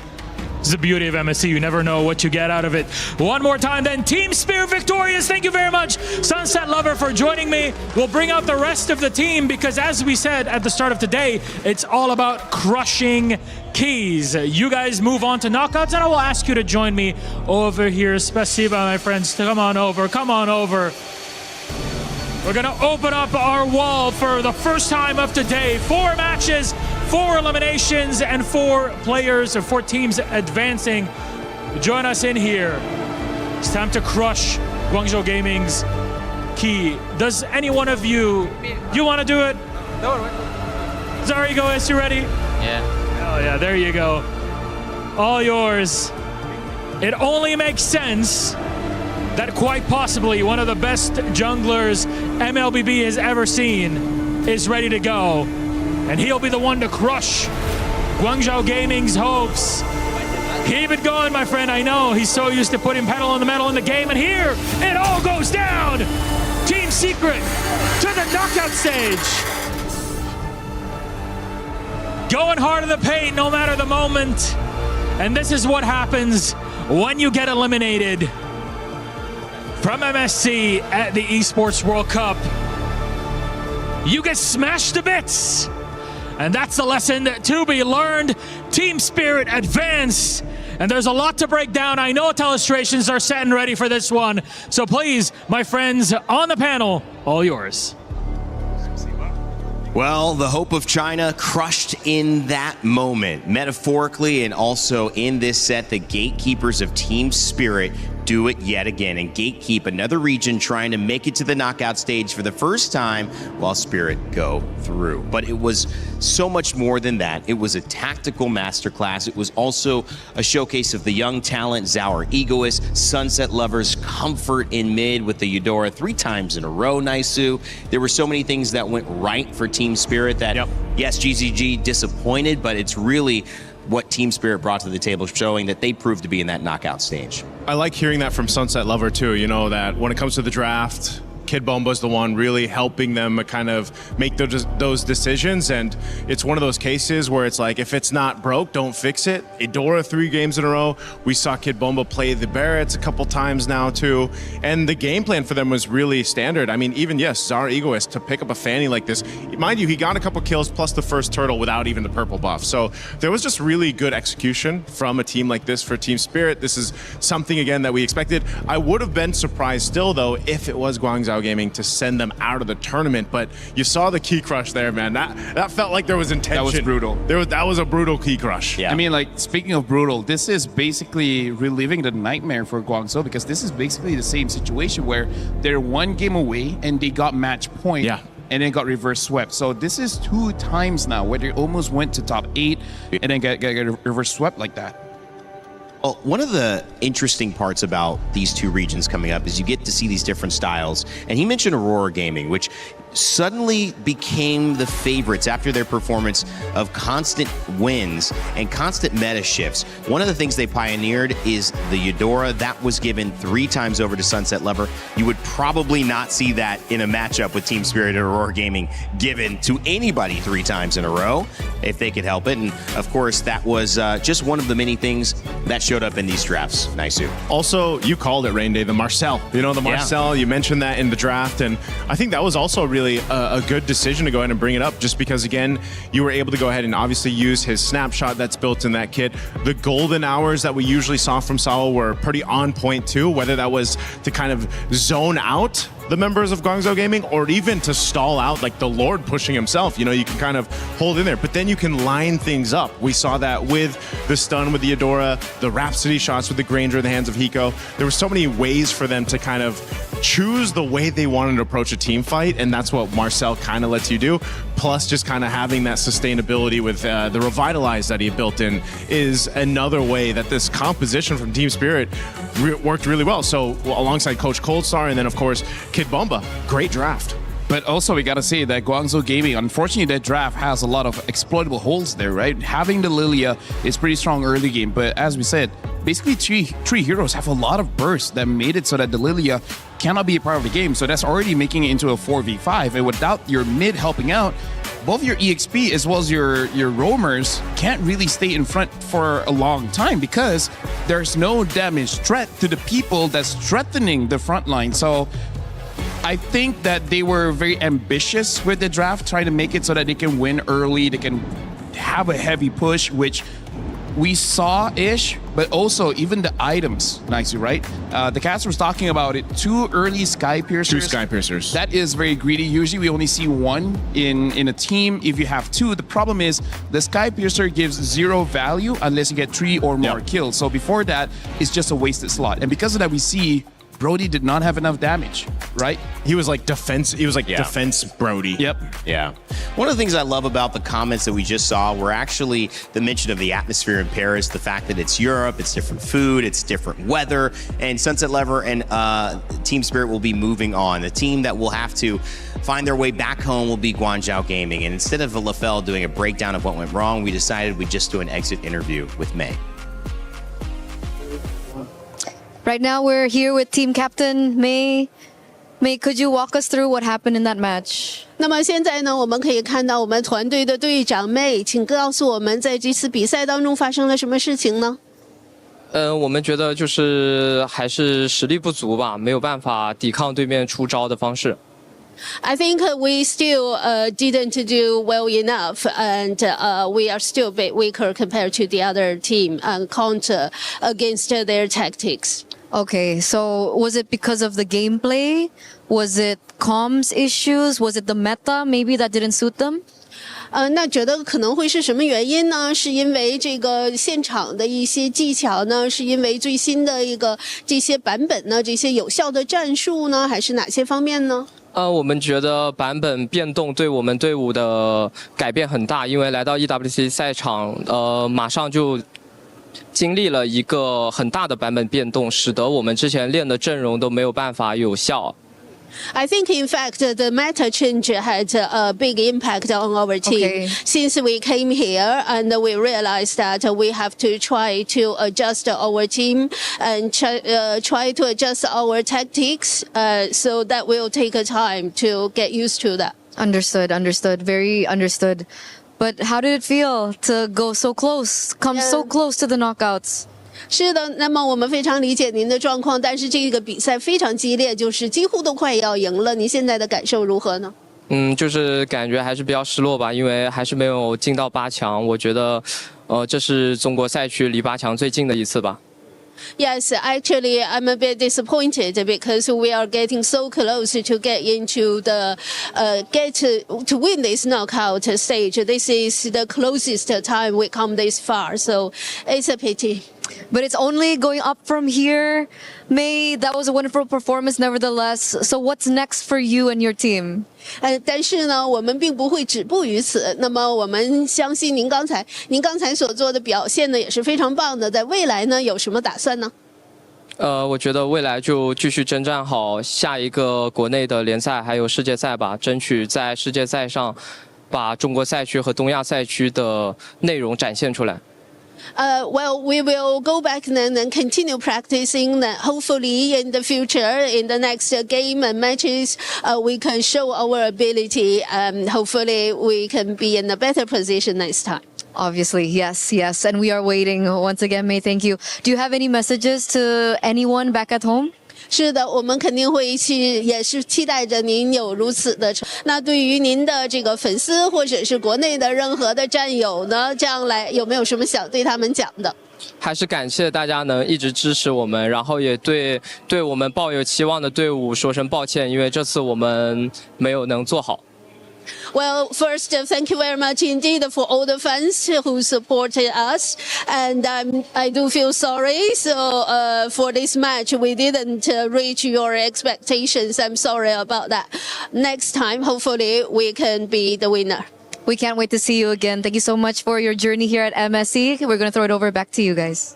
非常感谢您来到现场。那么我们期待着再次能够见到您。谢谢。Well, thank you, Turner, for that one. It was great to talk to May. We know that he wanted to get them into a better position. He did, but they were one game short still of the knockout stages, which means there's still more to prove. There's still more coming for China and the region in MSC and in MLBB. Reminder, we've got 3 more series coming up, so get your pick'ems in. If you have a chance to do so, well, here are the ones to guess on. Pro Esports, Entity 7, ONIC, Selangor Red Giants, Team Falcons matchup between another Team Falcons and PH and MENA going toe-to-toe. All of these are decider matchups. All of these we're going to talk about soon. We're going to bring back the panel in a moment after we go on a little bit of a hiatus because Pro Esports and Entity 7 are coming up soon. Again, get your pick'ems in. Tell us who you think is going to win if you have a chance to do so and be right. Maybe you're on the other side of things. We had a 92% earlier that went the other way around yesterday. Can you guess and maybe surprise all of us? On the other side of this one, we'll talk Entity 7, but I do want to let you know that if you're a fan of Acecraft, there's a new way to play in We Fly Together. It's some co-op. Sounds fun.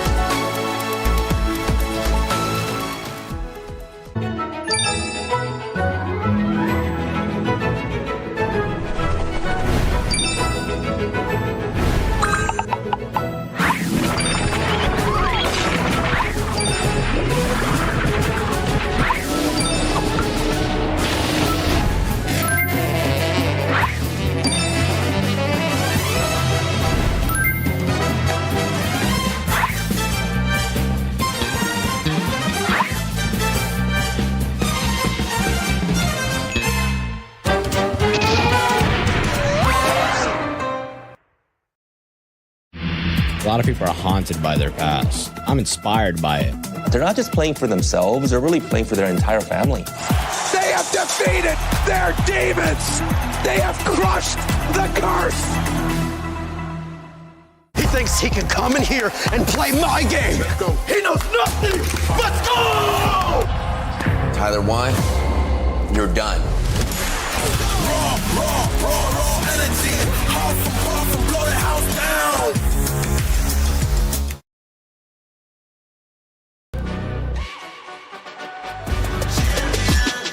This ain't no regular thing. I came for the ring, you know what I mean. You see my name in the lights, better get right, I'm champion.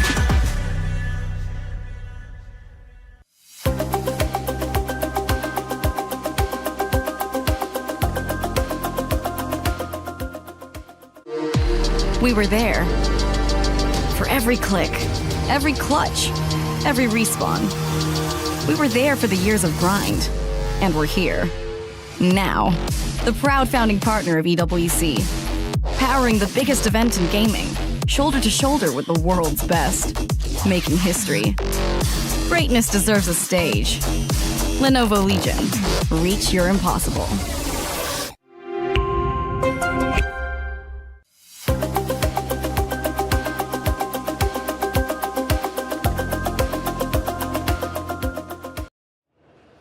Welcome back to the Lenovo Legion Gauntlet here at Paris, France, in the Port Expo de Versailles. It's such a great time here to get going with MSC, and continuing on with our coverage, you can be a part of it too. If you want to co-stream, make sure to look at these prizes, look at the opportunity, because you might be able to win something. You might also be able to gain some viewership or just be a part of the conversation, which is trending all over the world. Some cool news, MLBB has actually peaked out this EWC's viewership yesterday with 1.6 million overall viewers in that matchup, I believe, between ONIC and Aurora, the highest peak of EWC 2026 so far. So all of you watching have contributed to that. We appreciate you. If you want to be a part of the streaming side, make sure to scan that QR code that you just saw and join the fun. All right, welcome back to the desk. My name is Rain Day. It's been a great day so far. We see Team Spirit move through.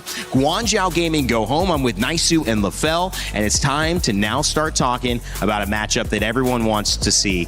It's Pro Esports versus maybe the hottest team in all of MLBB right now, Entity 7.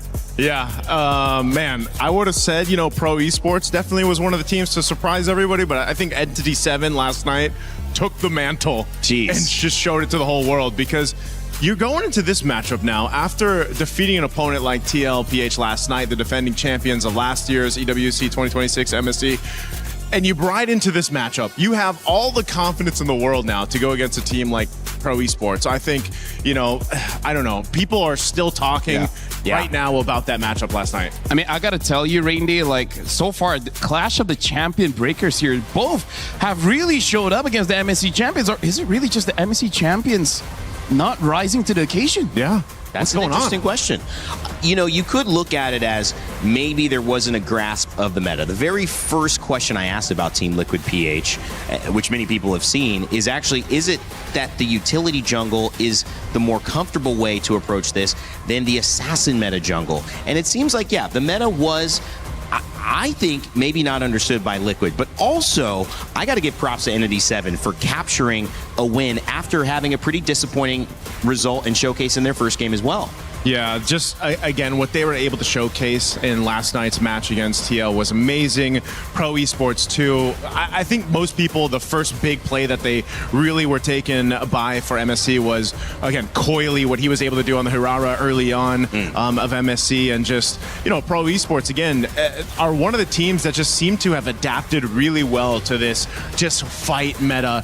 And both these regions are known for that. A lot of other regions around the world of competitive scene for MLBB are just really good. Certain teams or certain regions are really good at just scrappy fights, team fights, where it almost feels a little chaotic. Yeah. But it's not to them. They're executing it really well. And some of the teams that aren't used to that have struggled here and there. But this meta is just so fun to watch as it develops. And one of the things that's developed is this kind of dark horse conversation, but really the new era of MLBB, which has been a talking point here for the last couple of years, supporting these new regions like China and, of course, South America, the Americas coming into maybe their forefront, Cambodia in different ways as well, taking to this main stage, having a chance to get to knockouts. There's a different macro kind of storyline happening as well, Lafel. Yeah, honestly, like looking at MSC, this is just a different kind of zoo, right? We have underdogs, dark horses, maybe even eventually a black swan, crouching dragon. Like, there's just a lot going on. I'm trying to think of something to add to that as well. I mean, like, quack. Is there an ugly duckling? What is?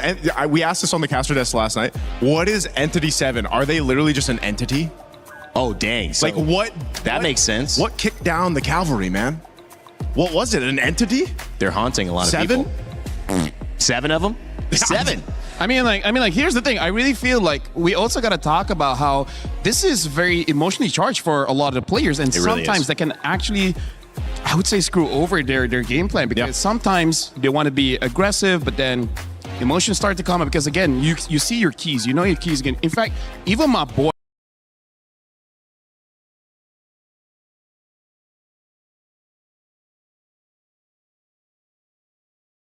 you held it in, you stay professional. You helped me. And because of that, we love you. Thank you, I appreciate it. That's the only reason we love you. The rest were like, okay. That's right. Well, let's take a look at Pro Esports and their roster here. And I think this is a team that maybe deserves even more of a dark horse. I think they themselves have said, we are as good as anybody in this tournament. We have a chance now to go to the knockout stages as well. It started off really a great performance on the Belleric with PPP. And to me, he's a guy we needed to hear from before we jumped into this set. So we actually had to talk with him earlier. Hey everyone, it's Eterna. Now we are with PPP. 5 Ps, right? Yes, okay. So we are with, what do I call you? PP. PP. Okay, so we just keep it to PP. Okay, PP. Coming into this, it's a high pressure match. This is another elimination match where you are up now against Entity 7. How do you feel about this match? Did you sleep well last night? បាទអញ្ចឹងអានេះជាពេលវេលាឬប្រកាសប្រកួតមួយដែលមាន pressure មានសម្ពាធច្រើនអញ្ចឹងបើសិនចាញ់ថ្ងៃនេះមានន័យថាធ្លាក់ហើយអញ្ចឹងយើងប្រកួតជាមួយនឹង Entity 7 តើអ្នកបានសម្រាប់គ្រប់គ្រាន់អត់ហើយមានអារម្មណ៍មិនដែរចូលក្នុងការប្រកួតមួយនេះសម្រាប់ការកេងពួកខ្ញុំកេងបានគ្រប់គ្រាន់ហើយសម្រាប់ការត្រៀមខ្លួនពួកខ្ញុំត្រៀមខ្លួនរួចរាល់ហើយសម្រាប់ការប្រកួតប៉ះ E7 លើកនេះ So regarding my sleep, I did get enough sleep for this match, and we are ready to take on E7 today. Very nice, very nice. Were you surprised about the results from E7 yesterday, considering they made a huge upset here at MSC? ចុះបងអូនភ្ញាក់ផ្អើលចំពោះលទ្ធផលថ្ងៃម្សិលមិញដែល Entity 7 បានឈ្នះក្រុមគេ ខ្ញុំអត់ភ្ញាក់ផ្អើលបងព្រោះដោយសារពួកខ្ញុំក៏គិតថា P7 អាចឈ្នះ Liquid ដែរ I wasn't surprised at the result because I thought E7 could take on Team Liquid. Oh, can I ask why? How do I? មើលតាមហ្គេមដែល Liquid ហើយនិង E7 លេង Just watching the competition or the match between E7 and Team Liquid. Oh, okay. What do you think makes them so strong? What makes E7 so strong right now? Okay, តា E7 ខ្លាំងចំណុចអីខ្លះ គាត់ខ្លាំងចំណុចដែលគាត់វាយគ្នាហ្មងគាត់របៀបគាត់លេងចូលគ្នាត្រូវល្អ They're strong in their way they attack and the way they combo together. Okay, so we're talking about team fights. And when we're speaking about team fights, Belleric has also risen in such popularity here at MSC. I'm wondering, from your perspective, what makes Belleric so strong right now? អញ្ចឹងក្រុមច្រើនប្រើ Belleric អញ្ចឹងតា Belleric ខ្លាំងចំណុចអីខ្លះ Belleric តាន់ហើយអាចអថាក់ទៅ Golan យើ Golan ដែលវាយមក Belleric ហើយអាចមានអាទី stun ច្រើនវាល្អសម្រាប់អ្នកលេងតែងឥឡូវហ្នឹង Yeah, because Belleric is a tank, he can take on the gold lane a lot and can even stun other opponents. Okay, so there's a lot of things that the Belleric can do right now. Is that something that you're comfortable with? Do you like the meta right now for the position? Okay, ហើយតាអ្នកអរប្អូនមានអារម្មណ៍ថាការ meta មួយនេះគឺស្រួលលេងឬអត់វាមិនស្រួលហើយក៏វាមិនបានដែរបង It's not easy, but it's also not difficult for me. Okay. I like this. So coming into this next matchup, do you have a message to your fans? Okay, អញ្ចឹងចូលប្រកួតលើកនេះតើបងមានអីដែលចង់និយាយទៅ fan របស់បងសូមឲ្យអ្នកនរគ្នានៅខ្មែរទាំងអស់ជួយគាំទ្រ Pro Esports ពួកខ្ញុំផងហើយកុំភ្លេចជួយមើល live Pro Esports លេងផងអ្នកខ្ញុំសូមអរគុណ I just want to say, everyone, please, all the Cambodian fans, please support us in this match and don't forget to watch the live stream. Thank you so much for the translation. Thank you so much as well for this interview, PP. Hope to catch you soon because we're going to throw it over back to you guys. Well, PP saying that he respects Entity 7 and actually could have seen them winning that game. They obviously did. They won 2, but also noting he loves the Belleric, the potential to disrupt the gold lane. Naisu, we've seen it all. We've seen it in his games. We've seen it this tournament. Yep. But a lot of confidence and good to hear some thoughts heading into this matchup from PP. Again, it's regions like Cambodia. It's teams like Pro Esports that just thrive on this current meta that's developed, over the past week now up to this point, and they show it. So, whether it's the Belleric, whether it's whatever they want to put in the hands of their roams or their gold lanes, even the jungle, again, coily. There's so many things to highlight here throughout Pro Esports' lineup that's worked so well for them, and that's something that is gonna, I feel like, potentially take them into the knockout stage here. But they have a tough opponent now after the momentum from yesterday. That's a great point. And that opponent, of course, is known as Entity 7. They are from the Americas, Latin America, South America, North America. They share one slot this year. This is the first time that we've seen South America take that slot. And now, not only that, they have taken down the defending champions of MSC and Team Liquid PH yesterday, which many are calling one of the biggest upsets in MLBB history. Whether that's true or not, we do know one thing. That has been a phenomenal performance so far from everyone in Entity 7. And we had a chance to talk with Shin earlier with Eterna to see how they're feeling after that historic win. It's Eterna here with Shin from Entity 7, the team to beat one of the favorites, or the favorite, the defending champions, TL. And I think everyone is talking about you right now. What did that victory mean to you and your team? Dieron la gran sorpresa el día de ayer al ganar esta partida. Todo el mundo está hablando de ustedes ahorita. ¿Cómo se sienten ahora como equipo? Nos sentimos bastante felices, bastante emocionados, con mayor confianza. Pudimos dar un buen draft y bueno, conseguimos ganarle a uno de los mejores equipos que yo considero. We are very happy. We got our confidence back. We managed to get a win against one of the best teams in the world. And I think that now we have a better draft and we can win now. And what happened? Did you expect it to go 1-1, 2-1, 2-0? Because that was a 2-0 victory against TL. Was that something that you expected? ¿Y tú esperabas que fuera el resultado 2-0? ¿Esperabas que fuera un 2-1? ¿O cómo te sientes el haber ganado en 2-0? No esperé un 2-0, la verdad esperaba un 2-1 o incluso que nos ganaran, porque bueno, ellos son considerados los mejores, digamos. Así que esperaba que nos ganaran, pero ganamos. We were not expecting a 2-0. We were actually expecting a 2-1 or even losing the game because they are actually one of the best teams in the world. But we won 2-0, so that happened. And now they're confident. So let's check what is your confidence level up against Pro Esports today. ¿Qué tan confiado te sientes en contra de Pro Esports hoy? La verdad no los conozco mucho, o sea, lo íbamos a revisar ahora, pero bueno, estoy acá haciendo la entrevista y bueno, la vamos a revisar ahora después de esto, para ver cómo son. To be honest, I can't really say because we didn't know them. We were just about to check them out, but I'm here doing an interview, so maybe after this we'll check them out. Okay, so does that mean I can't ask them? I can't ask you about what you think is like the strongest about Pro Esports? Like, have you not studied them then? Eso quiere decir de que si te preguntan qué es lo más fuerte de Pro Esports, ¿no sabes porque no los has visto? Exactamente, no los conozco, no lo he visto, no lo he revisado y bueno, eso vamos a hacer ahora. Exactly, I don't know who they are, I don't know how they play, and we're just gonna check them out. Wow. Okay, this is the first time I've ever talked to a player and they have not studied the next matchup. That's good to know. Good luck. Do you have a message to your fans back at home, and considering they were up very early to support you yesterday?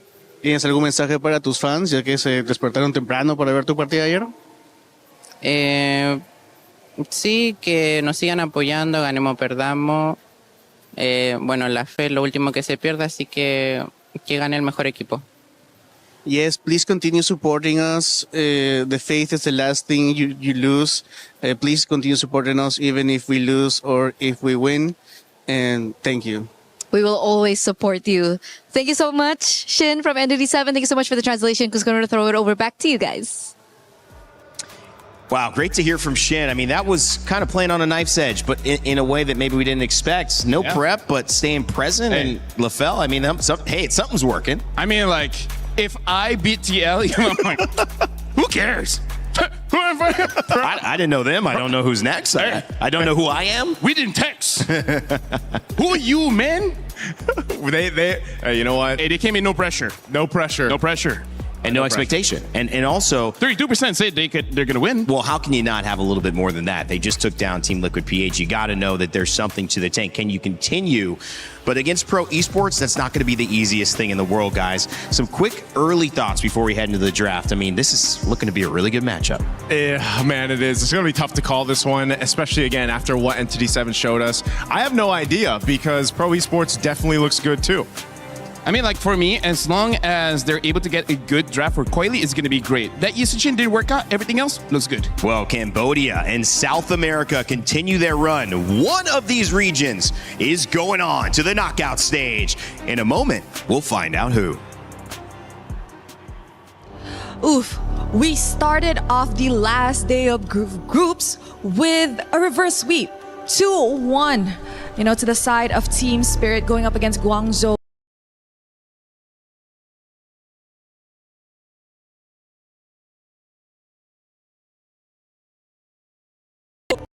Guangzhou, they really tried their best. Honestly, that first game was incredible. Game 2 felt like a bit of a lull, and then it picked up, and Team Spirit were victorious at the end of the day. Sunset Lover was very proud of himself and the team. It would not be their first time that they had made it to a knockout stage, and there's more to see from Team Spirit as they crushed that Guangzhou key at the end of it all. But we still have 3 more games today.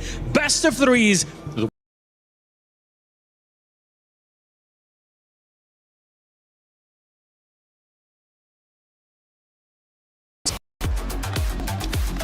Having played the longest game of MSC so far, Pro Esports have shown their mettle.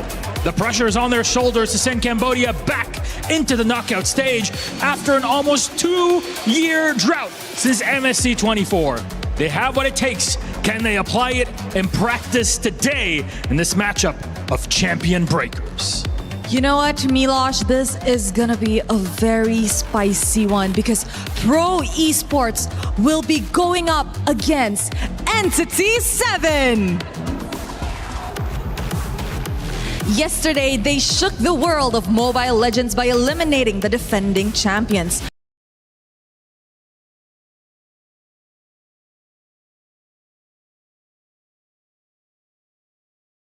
Whatever it takes to stay. You heard it even in their pregame interview with Eterna. They're coming in with just good hearts and spirits, vibing through this. They have their own preparation, more focus on themselves compared to what their opponents are setting up. So we're about to get this one started. Please, Entity 7, please, Pro Esports. My friends, you may go. Place your keys. Players, take your positions. The bout, again, a reminder. You win this game, you make it to knockouts. You lose, you are out. Goodbye here at MSC as both captains do a little shake. And let's get this one started once again. Back to our panel. 2023 was the last time that the knockout stage hosted a Cambodian representative. Can they get back here in 2026 at EWC here in MSC? And on the other side of things, South America and the Americas making maybe the start of one of the biggest and most historic runs we've ever seen from the bottom side of the bracket. Can they do it again and take down Pro Esports for a spot in the knockout stage? All of that coming up here.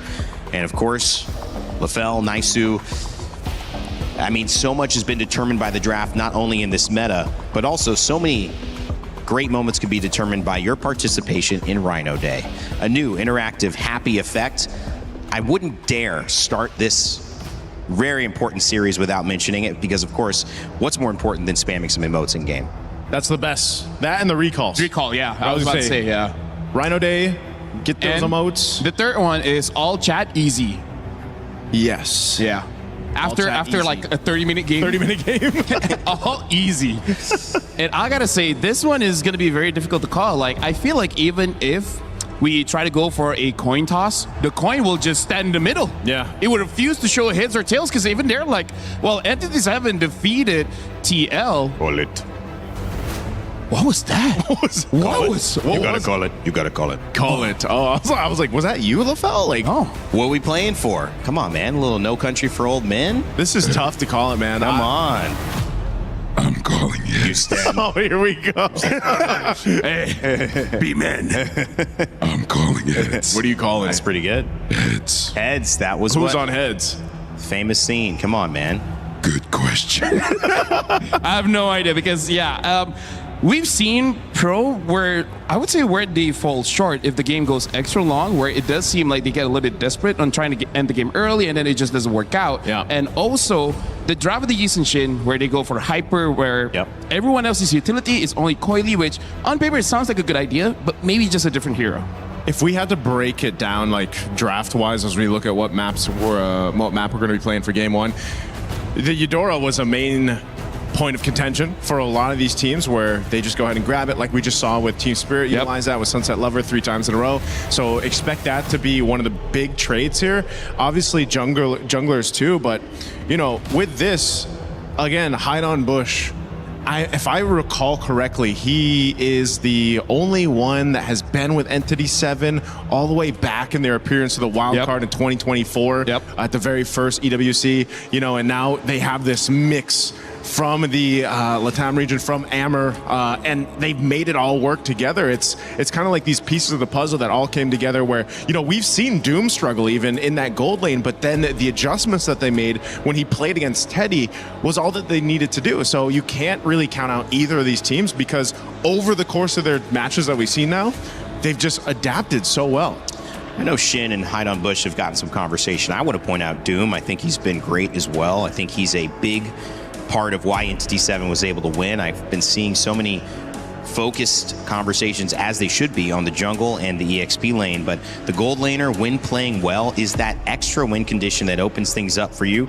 In this moment, you're seeing that win condition maybe get taken away, which was clearly the Marcel 100% win rate, Fanny, Zushin, as well as the Uranus, the Phoveus, and the Atlas all gone. And a fun fact here, LaFell, about Coily. Yeah, Coily led Pro Esports to an undefeated regular season in MPL Cambodia Season 10, getting both the regular season MVP as well as the finals MVP. And now for him, he is going to grab the ling. Shout out to Reindeer for calling all the heroes, by the way, because we got to talk about how Pro Esports, they're batting out all the front lines, making sure that I think they just want to go for heavy dives and they don't want anyone to interrupt that. And then for Entity 7, I feel like the Fanny is a respect. We've seen, even though Pro Esports did lose, Coily is very strong at the Fanny.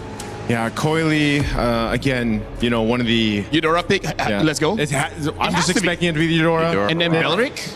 Eudora, Belric. But Coily, I think because of what he showed mechanical skill-wise, he's fine with it. And that's why they just go ahead and grab themselves the Ling. I mean, imagine, too, you know, the Ling doesn't have as high as a win rate as the Hirara, but when you put it in the hands of a player like Coily, you can really do some amazing things across the map. No surprise there, Belric, and there's the Eudora, right? So that is the mainstay, usually the trade that we see over on red side at first phase. Now, I wonder if Pro Esports does something different here with their next two picks. So basically, like, the coach is asking, like, can you use the Ling? And he's like, I mean, just don't get stunned. Yeah. Right? What's so hard about that? Just don't get stunned. High execution, man. And when you have a high ceiling character like that, which clearly has a low win rate, doesn't mean it has low potential. Because the best players bring out the things that if you're not comfortable with it or you're just playing it for the meta, you can't bring out. You just don't have the time to get that comfort. And now the Cho as well as the Harv gets picked up here. So they want to be able to basically ignore their gold lane for a bit. Harv should be able to take care of himself against majority of gold laners now, unless Entity 7 goes for a like Esmeralda gold, Paquito gold, which by the way, Paquito is still open. Yeah, the Paquito's still open. But I feel like Hirara, no? Yeah, maybe just take the Hirara. Unless they let it slip through, but just because they're willing to go ahead and play something else for Hide on Bush. Because they could just want to prioritize something else here. That's true. The reason this is important, just joining us, if Hirara doesn't get picked here, which he will, it could have gotten banned in the next phase. So yeah, not a jungler they preferred outside of her, willing to let her get banned out.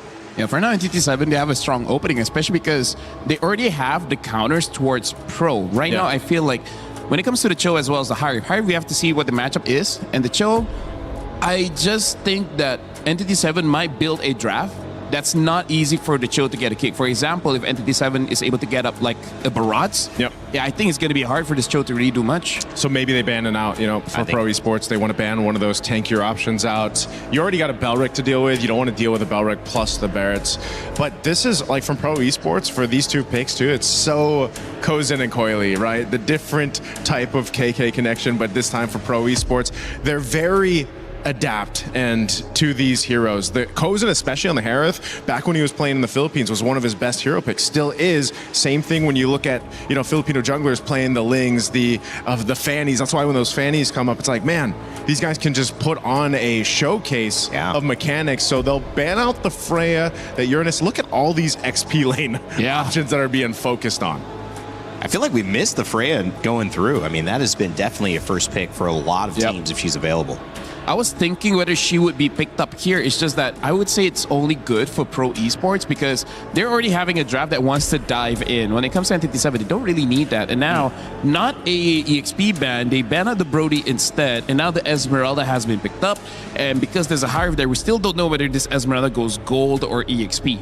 I think this is just the right combo. I feel like they have enough presence in team fights, and I feel like that's how they have thrived. I feel like that was kind of the way that they put their strategy together to tackle Liquid PH yesterday. It feels like they're getting more of what they want here today, Naisu. Yeah, and I'm expecting on this one, too, for that Belric to have the flicker. Remember, in the previous matchup, we saw the Belric Esme combo, but it was a revitalized Belric. So this is the answer over here on this side for Pro Esports. They'll take Valentino Sorov. Yeah, you got to take. I think so. I feel like if they want a marksman, I think the Moskov works perfectly here against Pro Esports. I agree with you. The only reason they don't pick it up if they pick up a Paquito Gold. Paquito Gold. It's only either or, but I prefer the Moskov. Well, the Melissa still available also. Oh yeah, true. And you do have a Cho, which that would do okay against, right? I'm curious. I feel like the Moskov, they played it yesterday, didn't they? I think they did play Moskov. And Doom had a pretty good game. If I'm Doom, I'm thinking, I mean, it's comfortable. It's in the meta. It serves what we need. I like it. I think the combo might just be, do we do this or do we do Melissa instead. What's your take? Well, they go carry. Oh, carry. Wait. Which is Wow. interesting that they go carry because... Carry? Yeah. It has a good lane against Harif, but then after that, there's no high HP hero on Pro Esports. Hey, that's exactly what I was thinking. You're not going to have... You don't need to shred through anyone. And, you know, carry has one of the lowest ranges, attack ranges for a marksman. So... You're going to have a difficult time. Maybe they just want to rush Lord later on with the Harara to just get it. Yeah, blitz the Lord, perhaps. Very interesting. Yeah, interesting choice there on the last. Maybe also just that has one of the things where it's like, we got to go with comfort on this, and a lot was banned out. Yeah, all right. Well, this is going to be an exciting one as well. Our second series of the day begins. Pro Esports from Cambodia versus Entity 7, both on dream runs. Will the dream continue, or will one wake up to find it was just a nightmare? Ready for our Series 2 cast. We've got Trex and Brigitte. We're jumping into the land of dawn for the second series of the day. Entity 7 coming off of the momentum of a big win, while Pro Esports trying to recover themselves after yesterday's loss. Two different stories looking for the same dream. This is game number 1. Trex and Brigitte bringing you the action. How are we feeling, Brig? I can't help but think about what our panel was also wondering about before we headed into this game. The carry last pick and choice here for E7. Is it really comfort? And are they looking for a specific angle to play around this? Because you don't really see it paired up with a pick-off-centric setup type of roamer. It's more on a Belleric that you see in the hands of Backwind. But we probably will figure out what the plan is for E7 here, because again, laning, it's pretty much guaranteed. You could see it just now. Kozin is not having the best time of his life. Yeah, but honestly, this is also a pretty comfort pick for Kozin. We did see him on it yesterday, a little bit of damage. Oh, Shin flickering out. That was close for both mid laners. Both flickers are already down. Imagine that. Yeah, already some aggression, but still no deaths on the field. Taking a look at the emblems, both mid laner and Rome on the side of Pro with some speed to move around the map, and the Bargain Hunter into Kuza. But look at the damage already on the Doom. A nice pick off by PP. This is going to be bad. This is going to be bad. You wanted to rely on the carry for the laning, but even then, it was just a bit of help even from PP, together with the concussive blast just taking you out. Not to mention even another trade at least was taken, but that's just onto PP. So I think they're going to be okay with that. Shin, though, in mid without the flicker, won't be able to survive that attempt from Coily on this lane. Does Hydon Bush find one? I don't think he will find a re-engage from Coily, and the damage too from Sa. Pro are now 3-1 against E7. Yeah, all before Turtle as well. 700 gold lead in the hands of Pro. If they can translate this into a Turtle, we're looking at 1.5k gold lead possibly. It's going very well for Pro, but Entity 7. Whoa, what? All around the map now. That was on a the solo top side, kill. down on the bottom as well. Doom, there's no way. Okay, he does get to dash out of this. Doesn't have the Purify, but this is looking bad. Both sides are not in favor of E7 just yet. Pro, they will have enough time to catch up to this objective. E7 are bursting it as much as they can, but the Way of the Dragon lands onto Hydon Bush. Tempest of Blades and Coily finally securing the turtle. E7 no longer want to fight Trex. Exactly what we thought. You get that Turtle, and now Pro has a huge lead. Luckily, Doom didn't go down the second time. He has already taken a death, though. Purify is going to be up on the top side. Akashi taking the death, so both off lanes just kind of suffering. You add that up with the mid lane as well, the pressure. Wait a second, a little bit of action. Kashi should be able to get away from this, but the pressure that Coily's been able to bring in the mid with Saw and P, Entity 7 is having trouble dealing with it all this early in the game. Yep, Pro Esports have seemed to polish the early game, and they're dealing with E7 really, really well. This is something you were seeing from E7 yesterday when they were just able to dominate against Team Liquid, but right now Pro, after that loss, it seems like they've learned so much. Just even looking at the level advantage, you don't want to see your gold laner almost two levels behind at this point in time in the game, and even your XP lane. But wait, Coily? All alone up top though. Does he get caught? He's willing to exchange some blows. He can afford to. Yeah, should be okay. Coily's been amazing on the Ling so far. Been amazing on the Assassin so far. The day that they beat SRG, the Harara was on point. But the pressure that they're constantly putting on Doom. He didn't even have to move as much. PP was just there to use the Way of the Dragon, and Saw with the Wrath of Dryad IMU. Second time we see Doom taken out. And Pro Esports didn't have to sacrifice much to get it. Yeah, I don't know if Entity 7's just not getting the vision right now on Pro. If Vagine and Shin are just unable to keep up because Pro are attacking these off lanes non-stop. And Entity 7, they shift up to the top, but all they're going for is Gold Crab, and they're unable to really protect their offlaners. They're having trouble keeping up with the rotations, and now we're looking at almost a 3K gold lead before second turtle into the hands of Pro. This is only going to get worse and worse very fast. I'm only starting to think of how E7 could maybe utilize the Eudora and the Hirara together to at least burst down a single target from Pro, because you don't really see much tanky heroes on their side. I think this is also why we question the carry pickup, because you don't necessarily need to shred anyone from Pro Esports lineup, but just the same, I don't think Shin and Haidon Bush have enough room to just connect and find a setup. Granted of how Pro Esports are so good at just limiting their movements right now, and they're again starting this objective. There's a setup coming in. Sorry, I'm Felix focusing onto Vaguin. Doesn't even get to use the Wrath of Dryad on time, and there he does, but the follow-up isn't going to be there. Counter Wrath of Dryad coming in from the original one. That's E7, but it's already a double kill for Coily. 2-man knockup from PP. E7, they just couldn't find their footing in this game yet. Yeah, I mean, at this point, I feel like the best thing is to not even maybe go for that last turtle, play it slow, go for plays on the off lane, go to keep that gold at a minimum deficit, but at this point, it's a little bit too late. We're 4K ahead into the hands of Pro Esports, 8-1. Towers are going to start dropping to the boss side. You've got Coily up on top lane, taking tier 3 as well.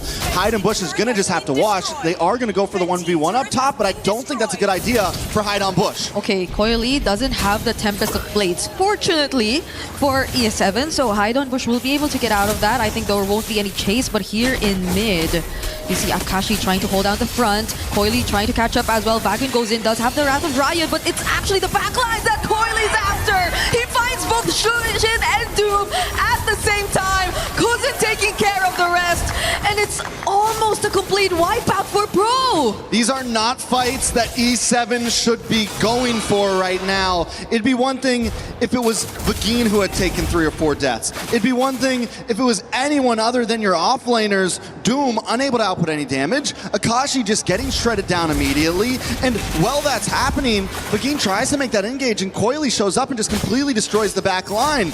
And so why does Vagine even go in for the Wrath of Dryad? This is the time that they need to kind of back off, alleviate the pressure, and try to stay as safe as possible. One more big lose like that in a big team fight, and it's a wrap. And it's already big enough of a lead you're seeing from Pro Esports. 6.8k approaching 7k. You see most of it significantly in the carries, between the jungler, between the gold lane. So the spread of the lead is just looking too good for Pro Esports right now. The conversions are starting to come in. Haidon Bush though, Kozan, is he actually going to take it out? Sorry, I'm Felix with the last hit. Oh my goodness, Pro Esports, the leads just keep getting bigger. Way of the Dragon onto Akashi, and he uses the Falling Star Moon, but he fails to survive. At this point, it's looking like a bloodbath. Just about anyone on Pro Esports can 1v1 anyone on E7. Where do they go from here? Like I said, I think the best idea is stay together. No one can get caught alone. Even Haidon Bush, even the Harara, who's got tons of iframes, tons of defensive measures to escape, is getting taken out by a Harith. Not even Coily, not even someone tanky, didn't even need any help. And Haidon Bush goes down, sitting at 0-2 and 0.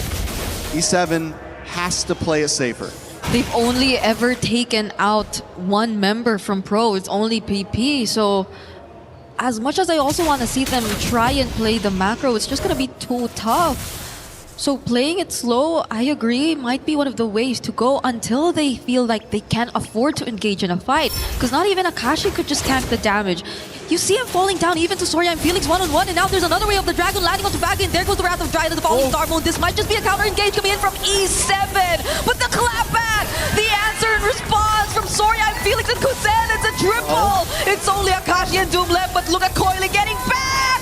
It's gonna be another attempt, but it's a shutdown instead from E7. It's all right though, honestly, for Pro. I think at that point, they didn't even have to keep that fight going, but they wanted to try to get Kuzin that Maniac or Savage. Another Zaman's Force drops. Kuzin should be able to get away safely here. Sorry, and Felix going to get involved. Akashi chasing down. It actually might be bad for Kuzin. Yeah, he doesn't have mana. It's a good thing PB and Soria and Felix were there, because that would have been shutdown after shutdown for E7 if ever they did actually find the kill onto Kozen. So we're looking at the replay right now. I think this is one of the moments where it could have been really good, honestly, for E7 if only they were able to maximize the Wrath of Dryad a bit more. But the sustained damage from Kozen is just too much. There's no one to deal with these high mobility heroes who just constantly surprise the back and attack the back lines. Where do they go from here? Once again, we keep asking the same question. Pro Esports so ahead. I mean, we've seen leads like this come before, and I mean, teams have been able to turn around. But NT7 with their composition, you've got Doom, you've got who hasn't been able, I mean, 0-4-2 on a carry. This is a late game hero already. And the thing is yes, you normally use this to shred, but another pick? It's gonna be hide on Bush at that. It's at the exact same time they get to pick up the Lord. Two-man setup coming in from Soria and Felix, and Kozen will be there to provide the damage. Doesn't care about the Wrath of Dryad. He is just gonna go for the kills. Fortunately, has a flicker for Vadim, but there he goes. It's a double still for Kozen, and all turrets, outer and inner turrets, falling to the hands of Pro. Oh! I mean, he can do that right now, honestly. He At this point, it's like, let's just see what we can do. Let's throw the line out. If we don't catch nothing, it's okay. Look at them under the tower right now. They popped the Holy Defense, get some minions still through. Wave coming down top. This could be game ending. Okay. Pro Esports have an entire wave and a Lord marching up top. They're still going to focus and try to take down the turret first, but he goes charging in. Vagian doesn't have the Wrath of Dryad, but he's still going to go for it. PP! Finding another kick. It lands onto Shin. Coily too with the Tempest of Blade. There might just be a shutdown right now from E7, but that's about it. As they're looking to get more. Vagian, hide on Bush. 3 members already eliminated from E7. Can Doom and Akashi deal with this by themselves? The Lord's already in the base. They're trying to go for more kills instead. Akashi down to half HP, finds PB. But that might be at the expense of his own life. But Kozen, he finally finds it. They're playing KDA heroes right now. Pro Esports not even looking to end it. They want kills, they want blood. Trying to recover themselves after yesterday's loss. Kuzin right now, 9-0-7. Wow. He's untouched. Sorry, I'm Felix Samuel, 5-0-2. Overall, Pro Esports have completely dominated, but maybe the best plan was to target on base in that last push because the clock is still ticking. 72 seconds for next Lord. Would love to see exactly where Doom's at in the items. Has he got Trinity in just yet? Fully out. There it is. Has finally locked it in. He's hit the AK gold mark. Maybe we start to see a little bit more on the side of Agin. You haven't finished the antique cuirass yet for physical defense. You have at least got radiant armor in, so there's a little something there. Only 2 items in onto Shin. They are behind, to say the least.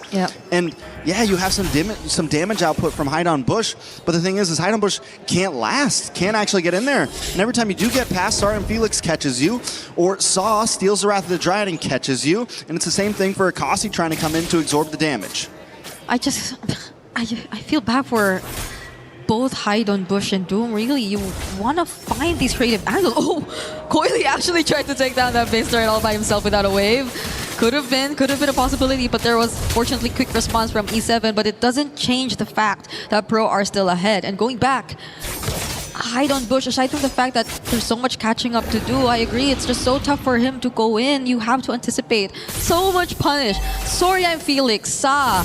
There's just a multitude of ways that Pro Esports could turn things around with this lead, so E7 could probably not afford to just put themselves out there, but they'd still decide to get out of their base. Now it's Akashi down to half HP, PP in the back lines! He's gonna find shit all over again in the IMU Wrath of Dryad. Or it's not actually the IMU, but there you go, finally, it's a shutdown from Doom! He Hide on Bush, finding Kozen too! E7 turning that around. Yeah, able to get a big catch, and the damage does seem to be there. We talked about this the other day. All it takes is 2 items for Eudora to really start outputting. It took about 12 minutes to get those 2 items, but Shin is finally there along with Doom. Pops a speedy light wheel, and the combo with all of it together, it's a lot of damage. Saw everyone just had to essentially run for the hills. 2 members go down. Lord is still coming though. Pro Esports unable to stall it. It's just going to be 3 pushing in. Great timings from E7 here. The Wrath of Dryad especially. Coily, the going for Hide on Bush, had to force out the iframes.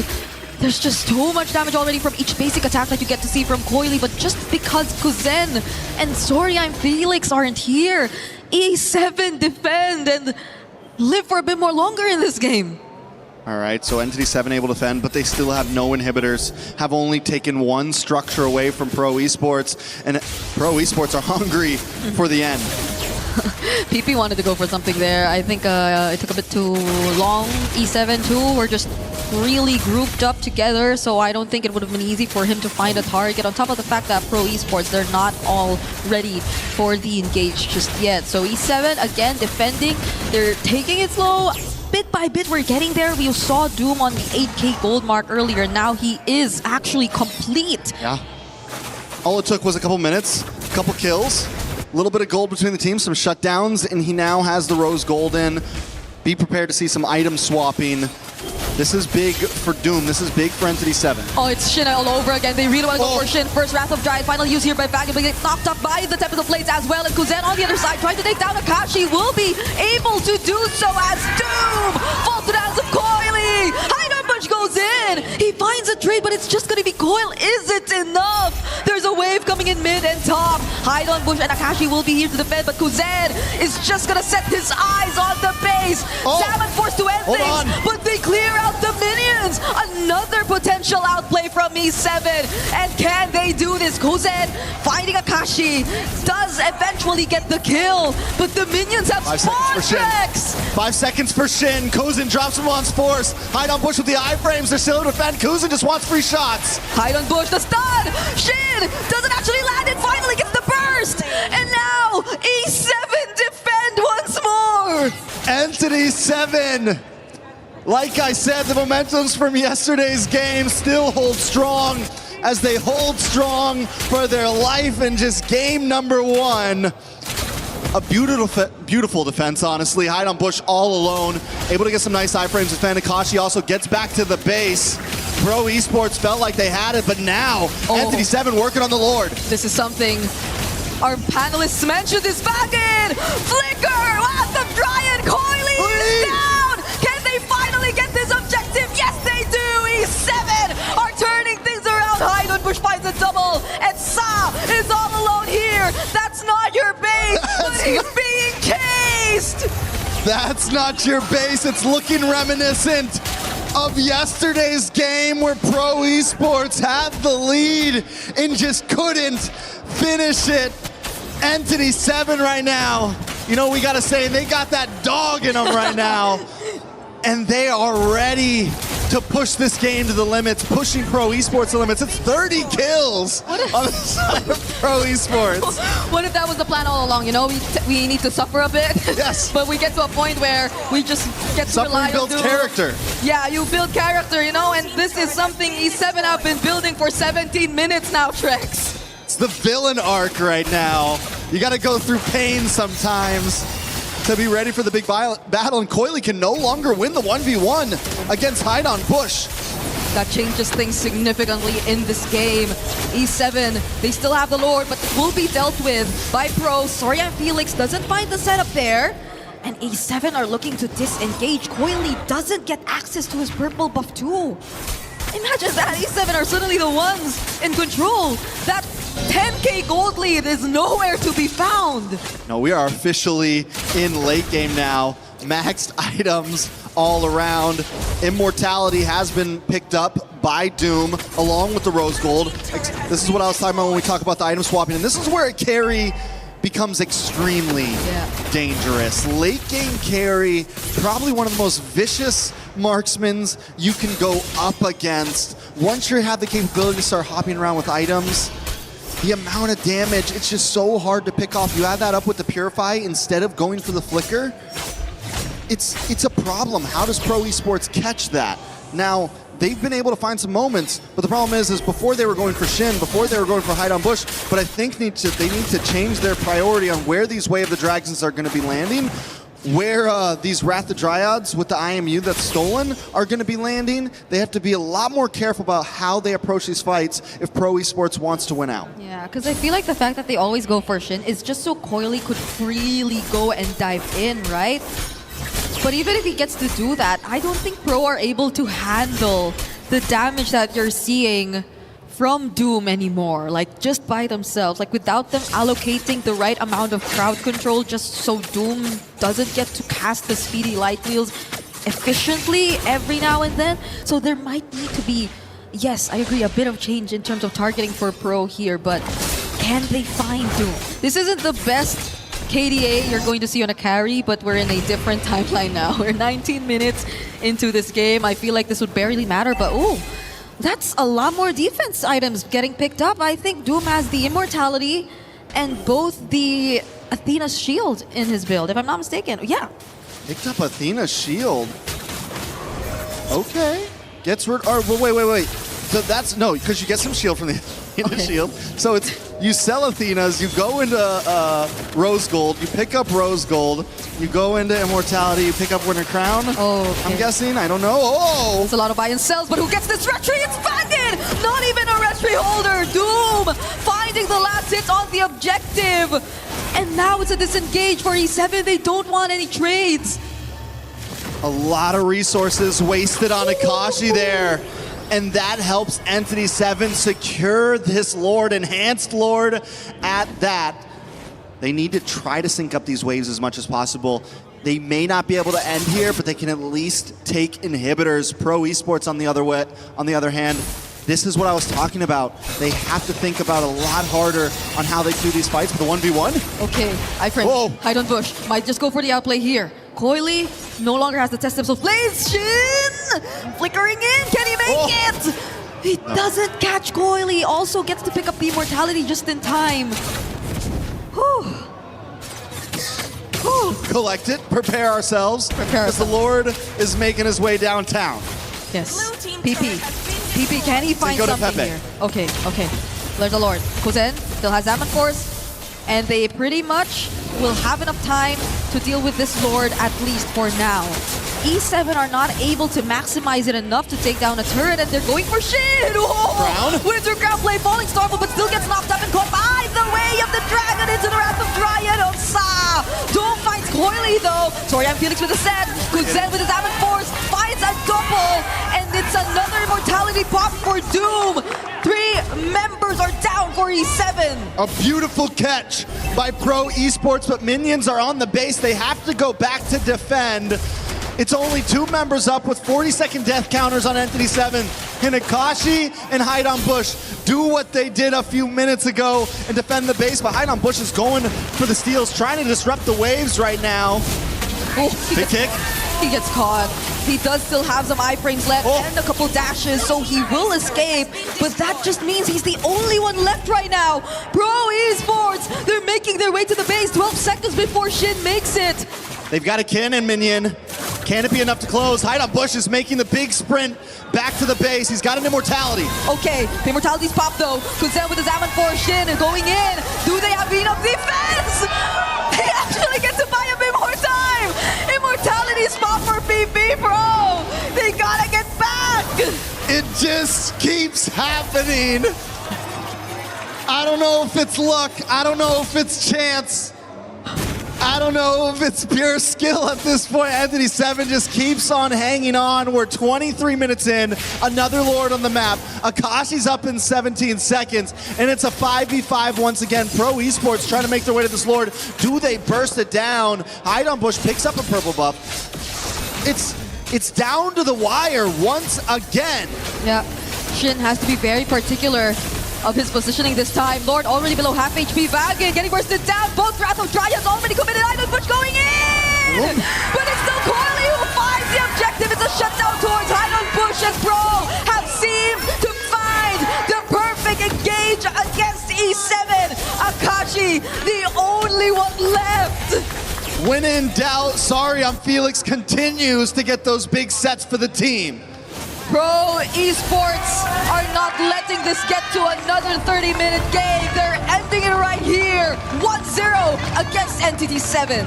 Okay, so lessons have been learned for Pro Esports. After being unable to finish a game yesterday that possibly caused their overall defeat, they were able to close it out today, even after going the distance, even after Entity 7 giving it everything they could.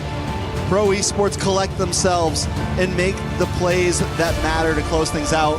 What a game one, Brigida. Yeah, that was, I like that you mentioned it was just game one. It was just game one. And I you kind of saw how E7 were planning to play around this draft. They sort of answered their questions here and there, especially towards Doom on the carry, but you just have to respect Pro. The mechanics, the macro, and their ability to just bait out reactions from E7. I think that really mattered, especially in that last sequence, because it was E7, I feel like, who were just desperately trying to do something because Pro Esports were already there. They were already positioned around the objective. They were bursting it down pretty much. I think a lot of those fights that Entity 7 did win out on was when Pro Esports was coming into them, right? Was attacking onto them, was causing the advance. But towards those last few fights that Entity 7 lost, they were forced to try to make a play happen. Vagine makes the engage. The rest of the team follows up. Oh, why? Why am I standing on my... Standing on the chair. Standing on my seat, yeah. No, you're actually that height. Yeah, no, I'm just that tall, guys. Please don't get confused. Well, it was an amazing game one. We still have a couple more to go, possibly. Let's give it back to the panel and see what they have to say about this. Thank you. I'm glad we're finally seeing what Brigida does off camera right there, because standing up on a desk, that's the least amount of it. I think this is such a exciting back and forth, guys, when we look at it with, of course, Naisu and Lefel to break that action down. I loved seeing the competition, and it wasn't a clean game by both teams, to say the least, but it felt like they wanted it. It felt like we were in somebody's going home, somebody's moving on and making a historic run type territory, which is what you want to see. You can definitely feel the tension, just watching the games there, because, yeah, Pro Esports came out swinging, got a start going. Koilu was kind of unstoppable up to a certain point. And then somehow, someway, Entity 7 showed us why they won yesterday. They were able to pretty much take care of what I think it was a 10,000 gold lead that was built up first, and then they started to lead. But then, props to Entity 7, props to Hide on Bush and the rest of the team to stay into that game as long as they did. But eventually, it comes down to that one Lord take, and then I'm sure Lefel will go through this later on. But that Lord, it comes down to getting that retribution off, and when you're already kind of at a back foot, trying to get in the zone of that is so difficult. I mean, look at this, 39 to 16 for the kill counter here. Like this has to be the most. Look at Kozen as well, 143,000 damage dealt. Doom only did 87,000. The highest coming in from Entity 7 is Hide on Bush. Not even, it's actually Akashi, 77,346. So he's about double. Yeah. Kozen did about double the highest that Entity 7 was able to do. Yeah. But Hide on Bush though, bro. Yeah. Talk about a defense. Yeah. This is really like a sword against a shield kind of matchup where we can see Pro Esports non-stop offense, but Entity 7 with not one, not two, like how many defenses that they did, and every single one of them is highlight worthy. And you were trying to look at what is the benefit, maybe if you're coming in and watching, of both those strategies going toe-to-toe. Well, one is waiting for that perfect moment. One constantly on the attack, and sometimes a good offense is a good defense. But when you slip up, like we saw Pro Esports do, losing a Lord, losing another Lord, an evolved Lord, it was the chance that Entity 7 wanted, erasing that gold lead nicely, but they weren't able to take advantage of it. There's a lot of learnings to take into game two. Yeah, again, in instances like this, when you turn a gold deficit of 10,000 around and you start to get some momentum in the game, you still really have to stay disciplined, because there were a couple mistakes made. And I know Lefel, like I said, he has some of this on the Illustrator later on, because a minor decision, like for example, using a battle spell or using one of the defensive items or not getting the setup you're looking for, all those little, let's say, mistakes could lead into a game loss here. And as you guys know, again, this match is a decider match, so you don't want that to happen going into the next game. Somebody's key is getting crushed, somebody is moving on, making a historic run on, guaranteeing at least $100,000 for their efforts, top 8, and a chance at glory here in the Lenovo Legion Gauntlet at EWC. LaFell, you took a look at some of these clips. You've got those set up for us. We're going to get you on your telestrator. Break down what you saw in Game 1 between these two teams. So first of all, we got to look at the drafts here. There's quite a few things that we have to look at. But first of all, in terms of the drafts, the only question mark really is on this carry, just because it doesn't really solve a problem that's presented here by Pro Esports, because there's not a lot of high HP heroes, so it doesn't fully utilize the passive that the carry has. But more importantly, it doesn't protect yourself. And we're going to be seeing that in the clips here, where starting off, this is basically what happens in the early game, which, by the way, what Pro Esports does so well in this game and previous games on how they got a 10,000 gold lead is they perform the best at an open map, right? When everything is still there, they can capitalize on everything. Where if you're going to be looking at the map here, you can see that in terms of the position, they're playing a 3-2 position, right?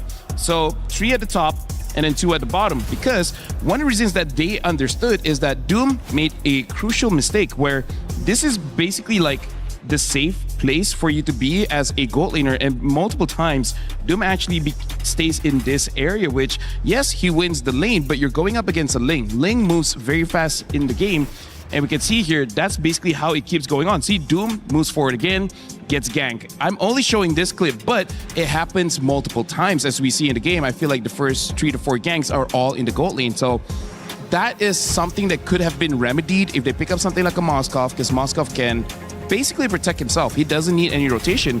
And you see, honestly, there's no rotation going to the gold lane coming in from Entity 7.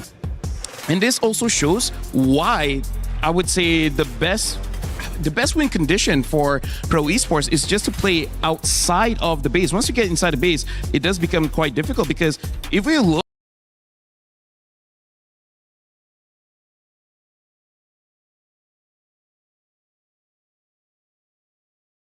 and back, as we see the team fight coming up here, they are pulling the front line away, and then you can see a clear separation here where the front line as well as the back line is clearly separated, and the one going for the back line is both the gold laner as well as the jungler. Massive damage, and there's really nothing that Entity 7 can do, and this is why Entity 7 keeps losing those team fights. They just get separated. But then things start to change when we start going into the map here. Get into the base. This is one time where I would say they made a grave mistake, where they're put into a situation where we can see multiple members got stunned up by PP on this Belleric, right? A very big ult hits onto basically everyone. Look at all the taunts there. Everyone was taunted, and that's the reason why they lost this fight. But then we go into the base, which, by the way, hide on bush. This crazy. Man. I would say this is a career-defining highlight where you can basically show to all the teams, like, this is what I can do, right? On the Herrera. But also, this is why they cannot end the game. This is something that they've done in the previous draft as well, where they're so good at splitting the fight. But what if there's no way to split them up anymore?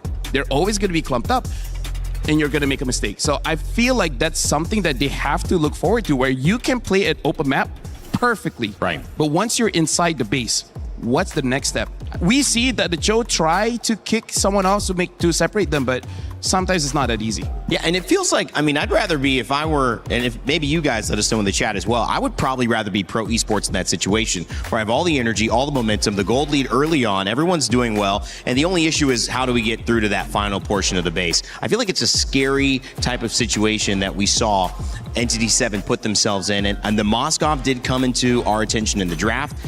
Is it on your attention now, getting Doom on something more comfortable, something he could protect himself more from those picks coming in from the roam? I think it was almost unanimous when a lot of people, when that carry was picked up in the draft, that last pick, I think some people definitely shared their sentiments about that. Even the casters, I heard them mention it too.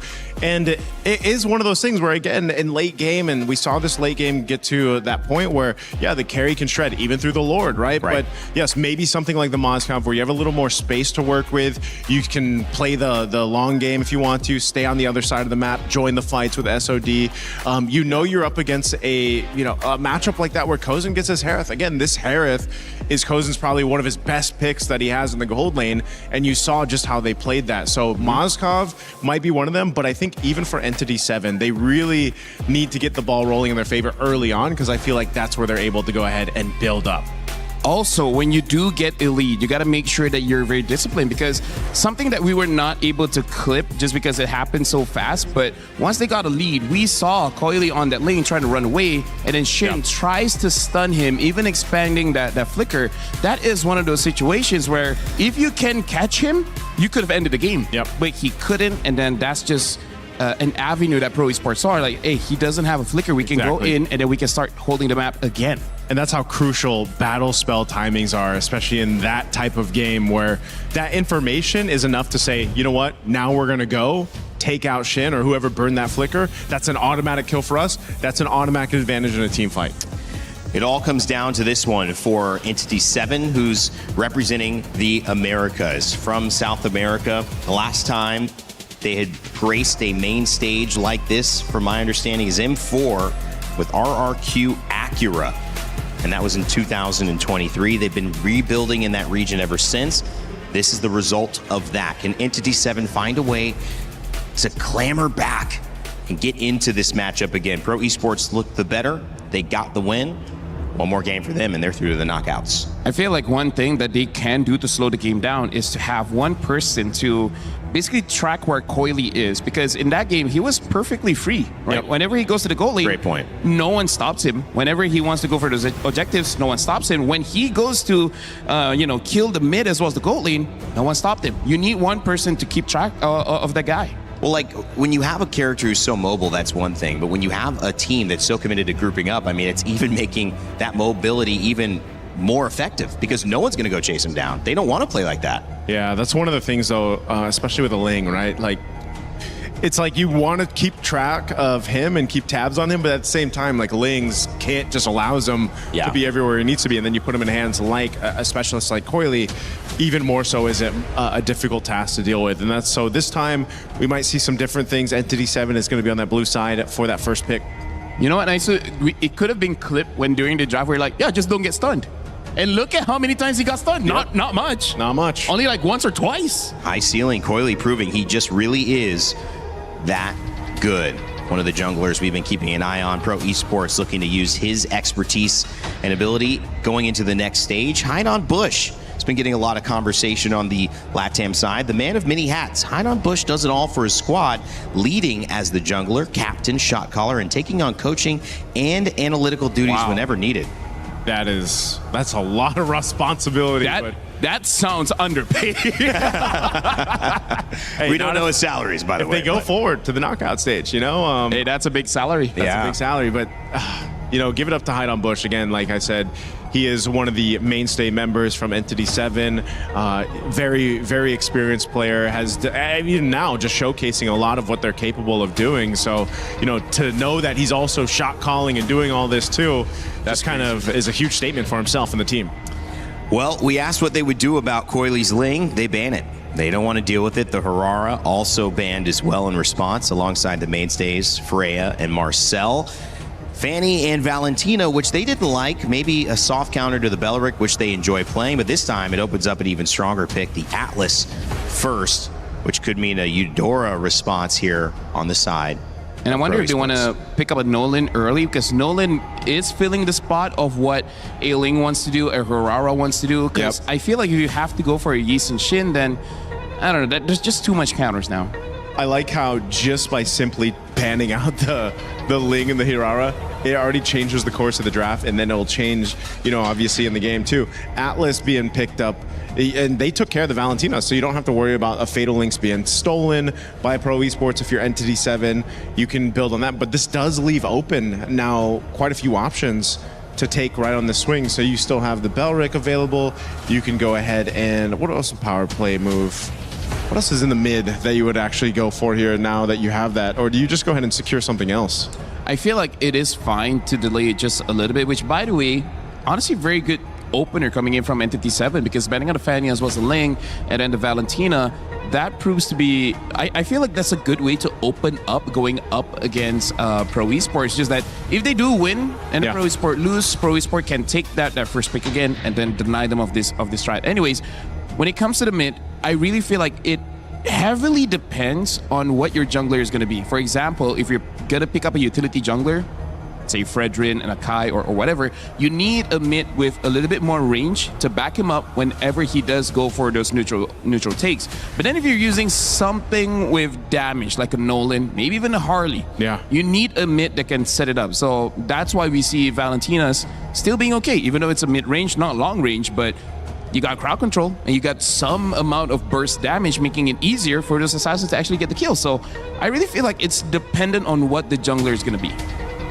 Okay, so we got word. It is, they're going to go ahead and sort things out here for this draft. I'm wondering if we'll still see that, at least the Atlas picked up or not.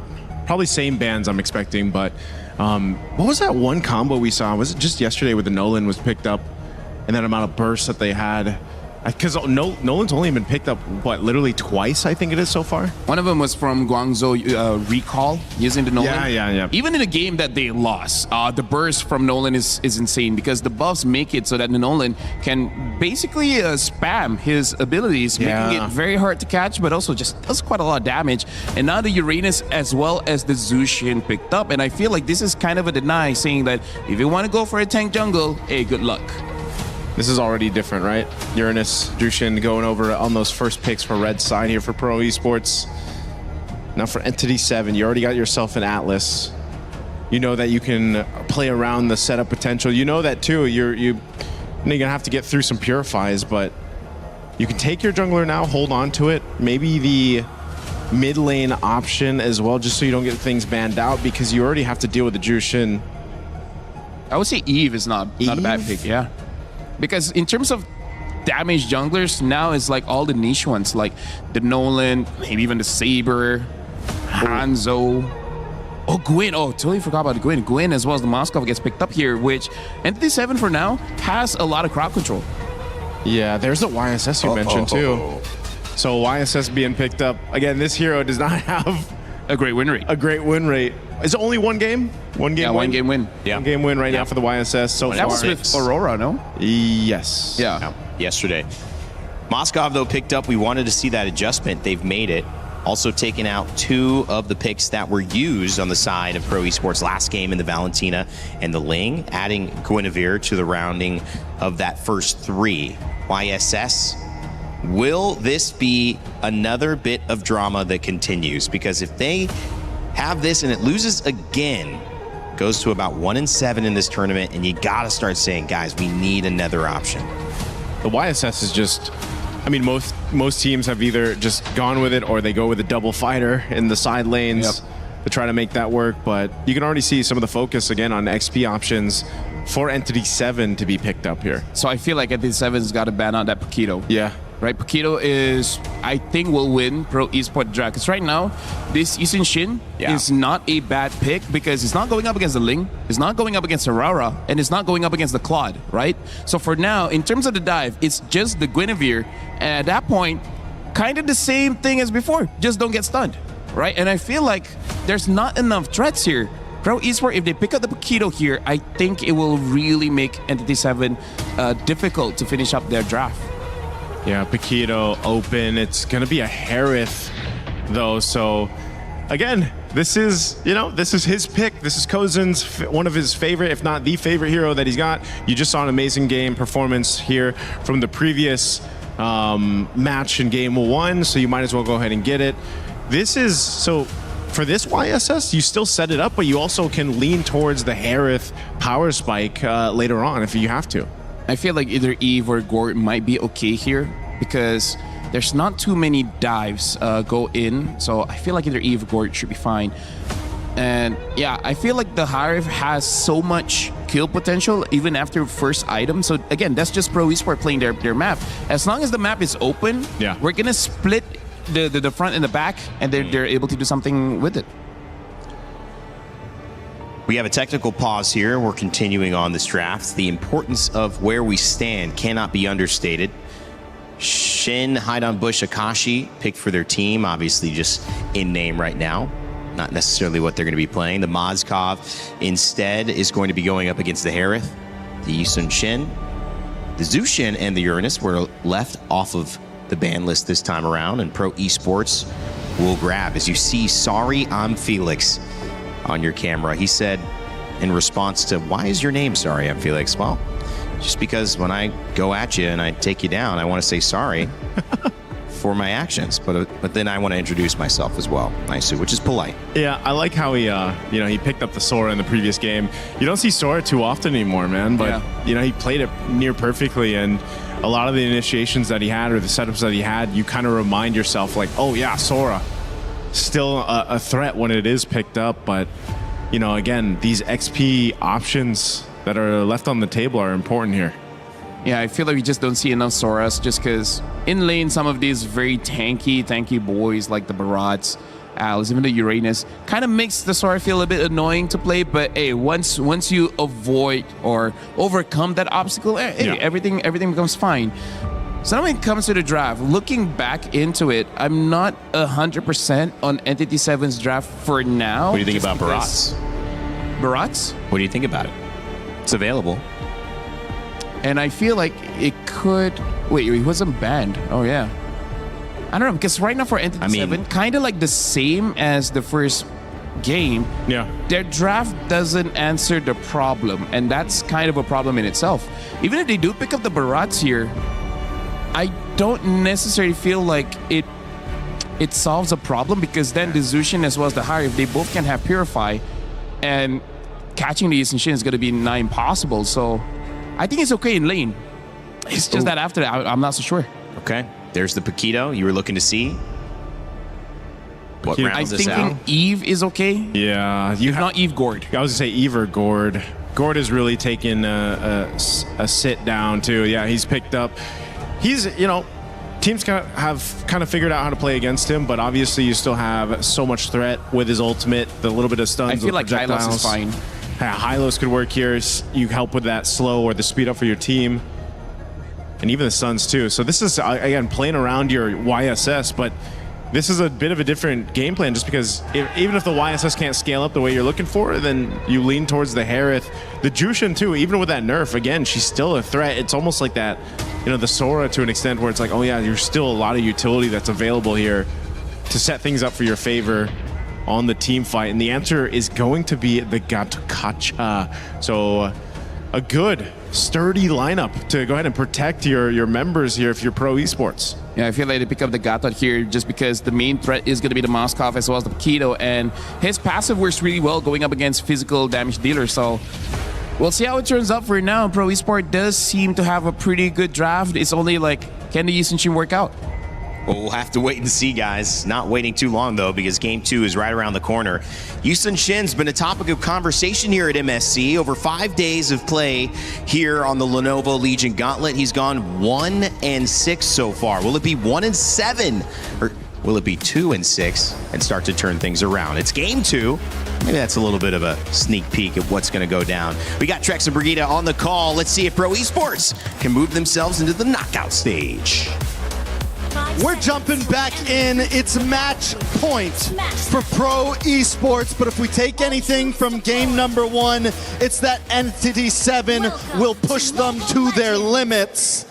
Taking a look at the drafts, Brigida, I am a fan of Entity 7's draft here. So much combo play, so much ability to just work together, and even if one member misses a skill, someone else can back it up. Pro Esports, on the other hand, they went for this YSS, and the only time we've seen the YSS work so far, which is once, is with the double fighter. They take the risk, they pick up Kuzan on a comfort pick with this Harith. Do we think it's worth it? Do we think this can work? That's something we figure out here, because even their mid-duo, right, feels like it's been patches ago since we last saw them both together. But now that's not looking great, Rex. To answer your question, as of now, Pro Esports are not making this worth it. And this is where one of my thoughts on why the YSS has trouble. It's such a high crowd control meta right now. And when we take a look at Entity 7, literally every single hero on their lineup has some form of, if not big, but at least small crowd control. Small stuns, big AoE stuns all around the board. And it's going to make Coily's job so hard here, especially with the fact that they don't... Ooh, a little bit more action. Second junction, that's gonna be PP, a very tanky hero though, but yes, they might look small, but they could eventually become bigger. They could link up. You mentioned it, the hero synergies you're seeing. It's an Atlas Guinevere all over again, and we've seen countless times these two heroes being played together. But Kuzen! If he goes down too, that's really, really bad for Pro. Both carries have been taken out, but there might be a trade here. Coily finding Hide on Bush. Surprise Hide on Bush re-engaged on that one. I felt like maybe he'd just go for the runaway. Maybe didn't expect the Mountain Shocker to get the stun. Maybe he thought he could get a quick Violent Requiem off if he could get the stacks off. But he does go down. Still not a horrible trade for Kuzen, but the thing is, it does give Pro Esports some time to tie things up here. Yep, and they will try to secure this objective for themselves. Hide on Bush jumping in, Mystic Gush together to the burst is coming through for E7, but PP still alive, does finally get taken out though. He needed a flicker, Akashi needed a flicker to get that, and on the other hand, sorry, Felix, the zoning, he's done. It's just so much for Pro. Coily got enough space to get the objective, and Sa's still alive. How did Hide on Bush stay alive there though? Sorry, I'm Felix. Brings him down to about 10%, but Akashi goes down. Coily able to get a quick pick off. And just when it felt like Entity 7 may have gotten a lead there, Pro Esports escape with a decent trade along with their Lord. Along with Turtle. Kuzen, no Zaman Force. Vagan doesn't have the Fatal Links too. PP will be there to help them just a bit. And Doom might not go for the follow-up and re-engage. Still level 3, but he's about to get it really, really soon. There you go. But it wasn't in time to find a punish onto Kuzen. So at least for now, Pro Esports, they are behind in terms of kills, but somewhat because they were able to just allow Coily to bounce back, I think that's what really matters the most for now. They at least kind of recovered what went away or what nearly went down for them in terms of their win con. But PP? Oh, he has no way out of that. No way out at all. A small pick off for Entity 7. You know, you mentioned it. Coily getting those 2 kills is huge, especially after taking the death early on. It's what you want on this YSS. He needs to be able to scale, especially with the odds that are stacked against him. With how much crowd control's out there, every hit's gonna matter, and he needs to make sure the damage is stacked up, and that's what you want to see from YSS in these types of fights. Luckily, Sara and Felix also doing a decent job. He's taking a death, but Akashi has as well. Death's pretty spread out amongst the field.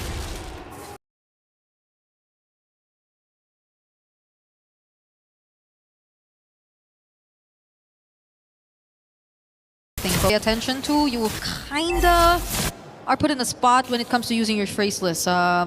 Coily and the amount of ways that he needs to dodge everything, I think is eventually going to take a toll on them. If Pro Esports are not able to create enough space, and the way it's looking right now, it's only Soria and Felix who can afford to do that. PP might be someone you expect to go in a bit later, especially with the AOG.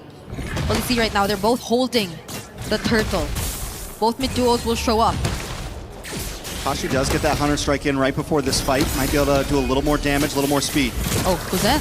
Is he going to use the Zaman Force now? Akashi onto Kuzen right now. Does force out the Zaman Force. Soria and Felix too, trying to go for the zone. Akashi has a lot of damage. Mountain Shocker already used. It's Pro Esports taking control of the objective. E7 couldn't even get close. Yeah, Akashi thinks he can go for Kuzen, but wait a second, little damage. Why? PP actually jumping in with the AOG. Does block off a couple members from E7, but it's actually Sa gonna go down. Akashi finds him and PP next. Soria and Felix, does he still want to go in? He finds a trade onto Shin, but are they still gonna fight this? Kuzen showing up, does have the Zaman Force again. He's going after Hide on Bush this time. But the dash is a bit too much! Now it's Akashi trying to find a punch. Soria and Felix with the help. And Kuzen gets out alive, but Doom, he does not expect Coil to be there! What are you doing? Not like this! Jumps in thinking he's going to be the hero, jumps in thinking he can save the day, but Coily was ready and waiting.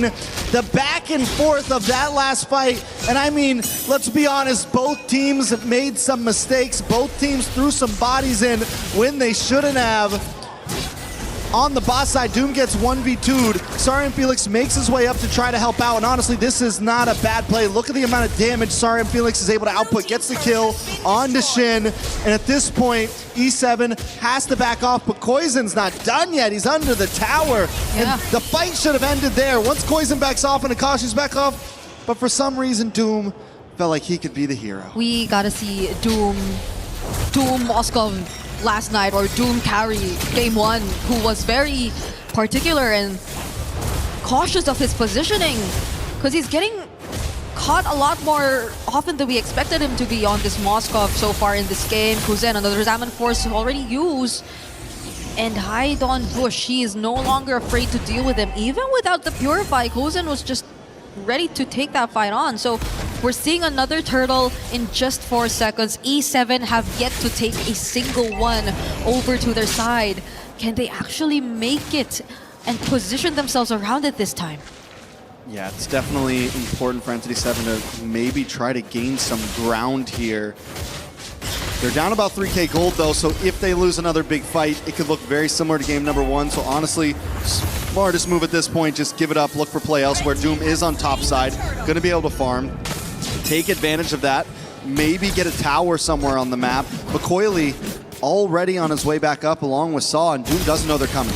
Yep, sorry, Felix is just someone E7 are having a hard time dealing with at this point. You really want to expect the damage from Shin, but there's not enough ways to just hold down Sorian Felix on this Uranus. Enough time for the Mystic Gush to just really shred him down. Also has the Purify, so that adds to the problem. Now they're on to Falcon. Does have the perfect match. Is going to be safe, but even then, right, they gave up the objective, but I don't think we saw any trades across the board. Not even that tier 1 up top was dealt with by Doom, and I think it's also about time they kind of feel a bit more pressured, because Pro Esports, they're just dealing with all of the win conditions one by one. I mean, the position on Pro's map right now, they've got their bases covered, right? It's always 2 on one side, 2 on the other. As Coily kind of rotates around, they are going to kind of conjoin into this mid-tier 3. That's the last tier 3 they want to try to capitalize and take to open up this map for themselves. But they are strangling Entity 7 right now, cutting them off from all entryways to try to take any towers from Pro. And if one of them does go off alone, it could be a death sentence. Speaking of death sentences, Begin should be able to get away here. Begin's only on the Radiant Armor as of now, and you're seeing at least 2k gold leads between the junglers and the gold laners of both E7 and Pro. It's not looking good if you're waiting for the damage to come through for E7, because you have a lot of setup. You have a lot of ways to just target members from Pro Esports, but without the damage, it is going to be very, very tough. Akashi, though, holding this bush. There's too many of them. I don't know if that's a safe play right there. Hanging out, hiding out, keeping vision. Okay. He's a spy in enemy territory right now. He's not moving. Just don't move, don't breathe. You know, see how long he lasts. Lord is going to be up, and this honestly not the most horrible position for Akashi, but he is going to make his way up. They know that Pro Esports want to rush this. Hide on Bush, might try to look for the engage. Okay, Vagan, does he find one now? Uses the perfect match, but doesn't find a setup yet.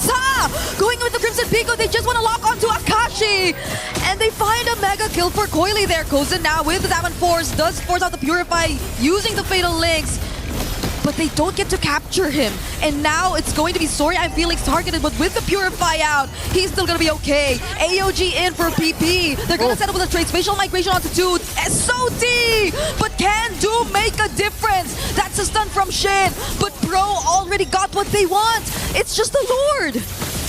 Pro takes the Lord, losing nothing. So many utilities wasted. I'm sorry on Felix that by the time Doom shows up, there's just nothing to hold Pro down, but E7 doesn't want to stop.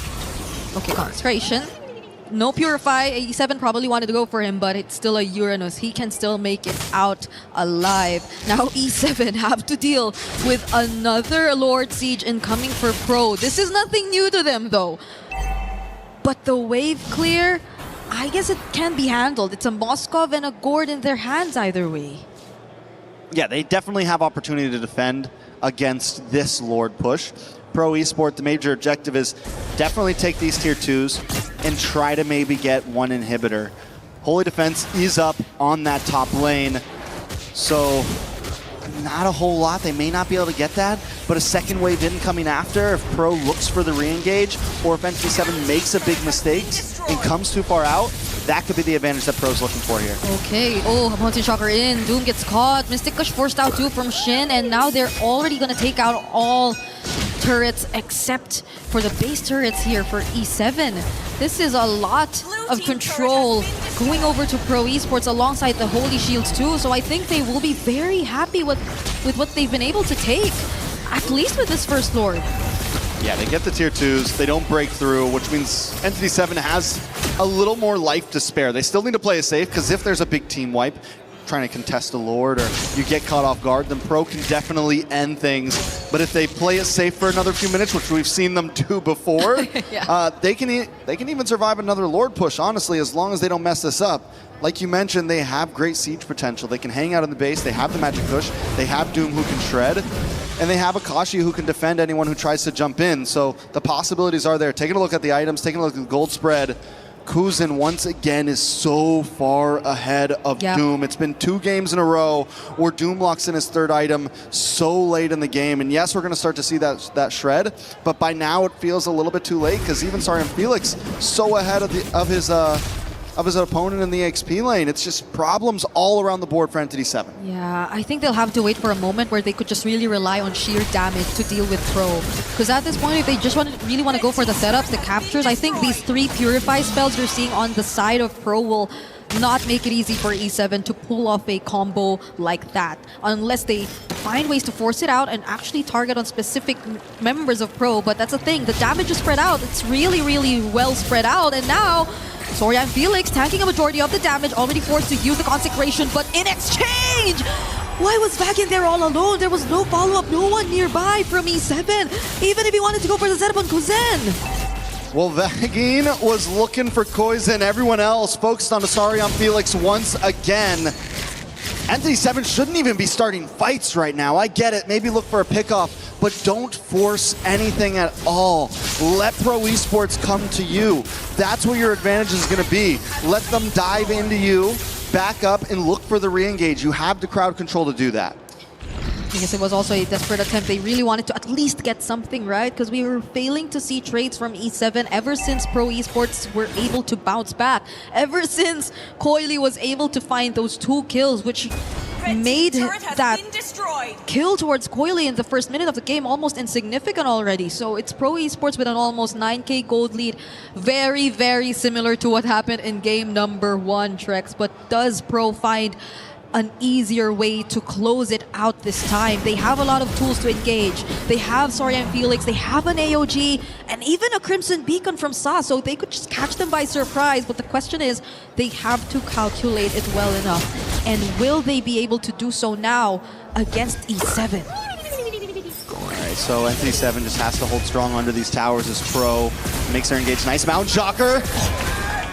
The engage actually came from Coily. It's not from anyone else, and now it's Kuzen's really taking down this base turret in mid together with the Zaman Force. They're gonna transition to the top. Hide on Bush trying to defend it as much as he can. Vagin going in too. Does he use the Fatal Links now? He does, but doesn't catch anyone. Hide on Bush on the spatial migration does find Kuzen and force out the Purify, but he's gonna get punished just the same. It's Doom left to defend. They had to make room for Doom to defend. Vagin catches no one and barely gets all the Purifies out. Sarian Felix gets Consecration back. Oh. This is bad for Entity 7. Vagin doesn't have the ultimate anymore. Akashi waiting for the perfect timing, but Kuzen with the Zaman Force is just bursting everyone down. AOG doesn't allow.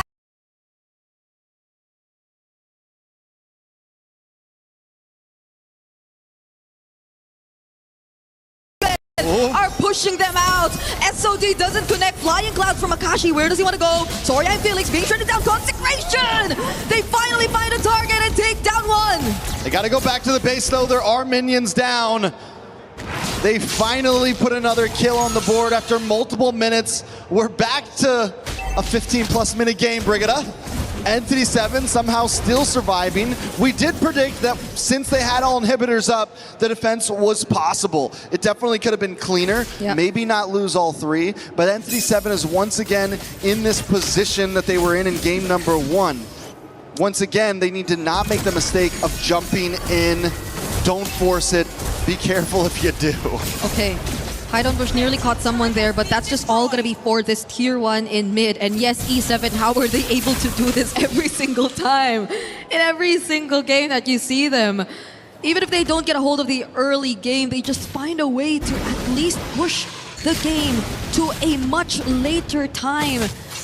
And that is when you expect Doom to really hit his power spike, right? We're approaching 20 minutes in the game. All members are almost at level 13 to 15. Pro Esports, though, they want to rush this. They don't want to allow for E7 to find any opportunities. But Fagin from behind. From the back. From behind. From the back. He's gonna find anyone he can, but it's taking a while. Does land the fatal links and the shutdown from Shin. Kuzin able to find Shin, that's huge. Zaman's force drops and Kuzin still popping off. But on the top side, Doom. Base race, Akashi on. Okay, Akashi's got to get back. Yep, PB and Kuzen are looking to use this wave down bottom. Doom already recalled as well, but the Zaman Force is already here. Does Kuzen use it now? They don't just yet. They're trying to deal with the poke. There you go, Zaman Force. Spear of Misery from Doom, pushing him out. But they have another wave. Can they create enough space? They want to go for the end, but Doom's defending to the best of his capability. Sa already almost going down. A flicker from Doom! Pro could not fight.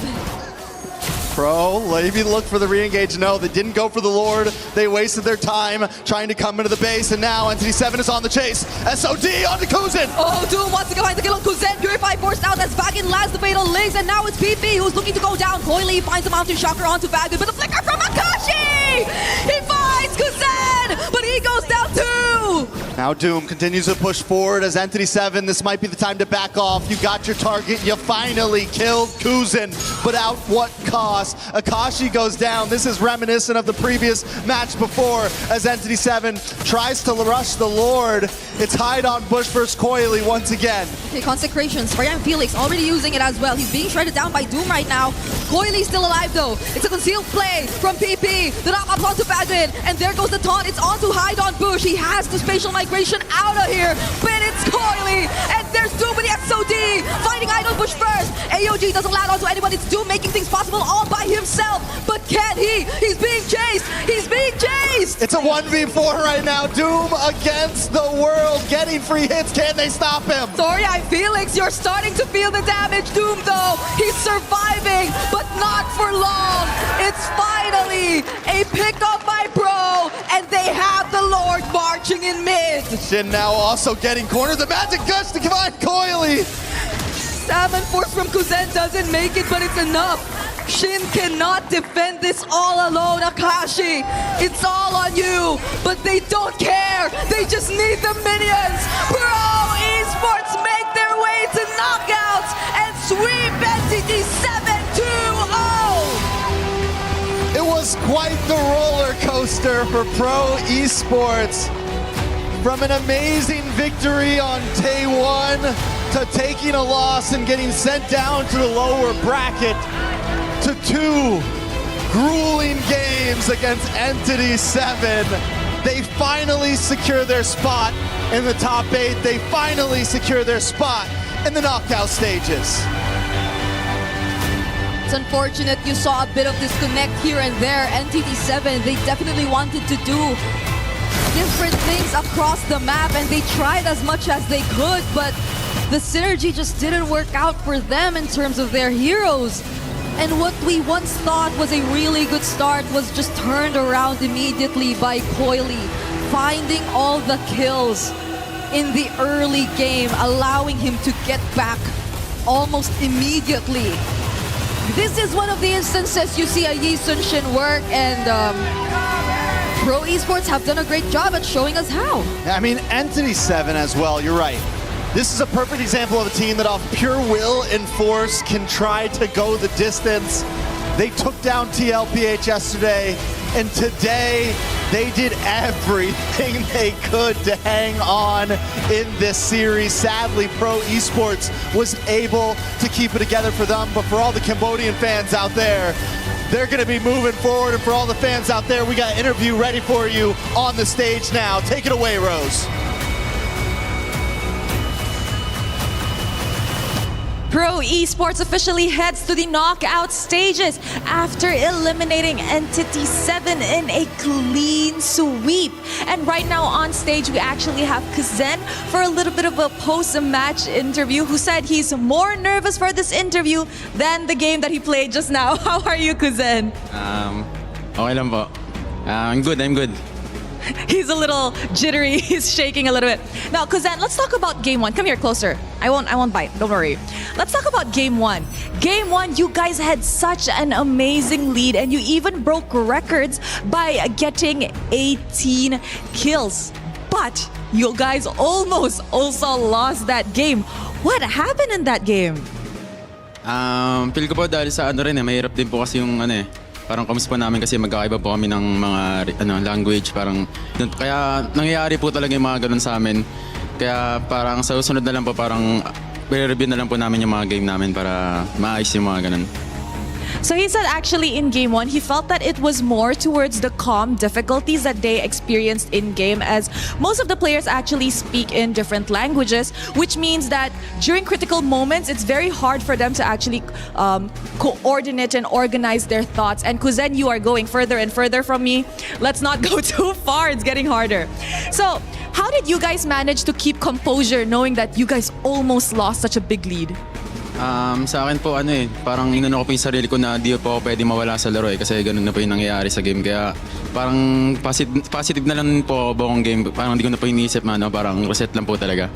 I see. So he said that he actually had a mindset during game one that he just needed to lock in. He needed to be positive. He needed to just keep his head in the game because he cannot be outside of the game, or that could potentially cause an upset for the side of Pro Esports. Now, finally securing your knockout stage tickets, what are your expectations moving forward? Siguro po sa susunod na mga kalaban namin, hindi na po namin iniisip, parang gagalingan na lang po talaga namin yung focus po kami sa team namin. Parang feeling ko kaya naman po namin makapalag dito kasi nakaabot po kami ng ng top 8 ay knockout stage po kaya feel ko para sa akin po kaya. He said he feels like they were actually do really good moving to the knockout stages. You know, it's been such a journey. It's a roller coaster for Pro Esports here in the group stages moving forward. I'm pretty sure this young man over here is more confident to play the game than to talk to me. You know, one more time. Later on, you guys will be having a draw where the 2-0 seed pool will choose from the 2-1. Who do you think will choose you guys? Hindi ko po alam pero baka sorry po.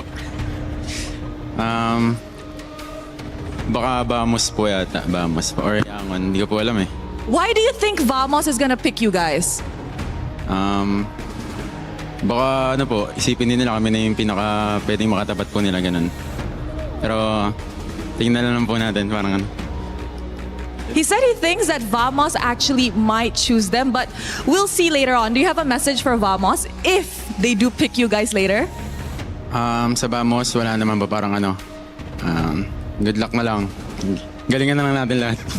No message for Vamos. Good luck to us, and let's do our best. Any message to the fans back at home? Sa lahat po ng may mga Pinoy din po dito. Maraming salamat po sa mga sumusuporta po sa amin kahit dala-dali pa rin po namin yung bansang Pilipinas. Saka sa lahat po nanonood dito, mga sumusuporta rin po sa akin, maraming salamat. And sa girlfriend ko rin po and sa family niya. Tapos sa lahat po ng pamilya ko. Kuzen said that, thank you very much to all of the supporters, especially to the Filipinos in the arena that are showing the support for Pro Esports. He'd also like to say thank you to his family, his girlfriend, his parents, and all that kind of stuff. So are you ready to crush some keys, Kuzen? Ready na po. All right, Pro Esports, come on over. Who wants to crush some keys? Who's gonna be the one pushing? Who? Will Kuzen be pushing? Who will be pushing? Who wants? It's okay. We'll decide as we walk. Come on. Okay, we'll decide as we walk. Who will be crushing? Who will be crushing? You? Sino magka-crush ng keys? Kuzen? Okay. Coily is gonna do it. All right, guys. You may take your position. Coily, you may head to the lever, and to the rest of the Pro Esports boys, you may actually watch. Watch close. And there we have it, ladies and gentlemen. Pro Esports officially ending the journey of Entity 7 here at MSC at EWC 2026.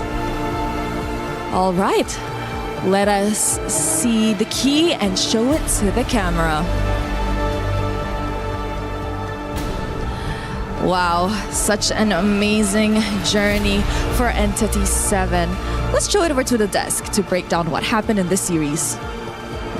What happened indeed. Entity 7, the talk of the town, and probably still will be for the next 24 hours at least, have gone down. Their key crushed, their hopes for bringing the Americas a championship here at MSC now down the drain. However, they have done a lot here, I will say, and have certainly represented their region very, very proudly. So you should be happy with all that you've completed here, Entity 7. Hold your heads up high.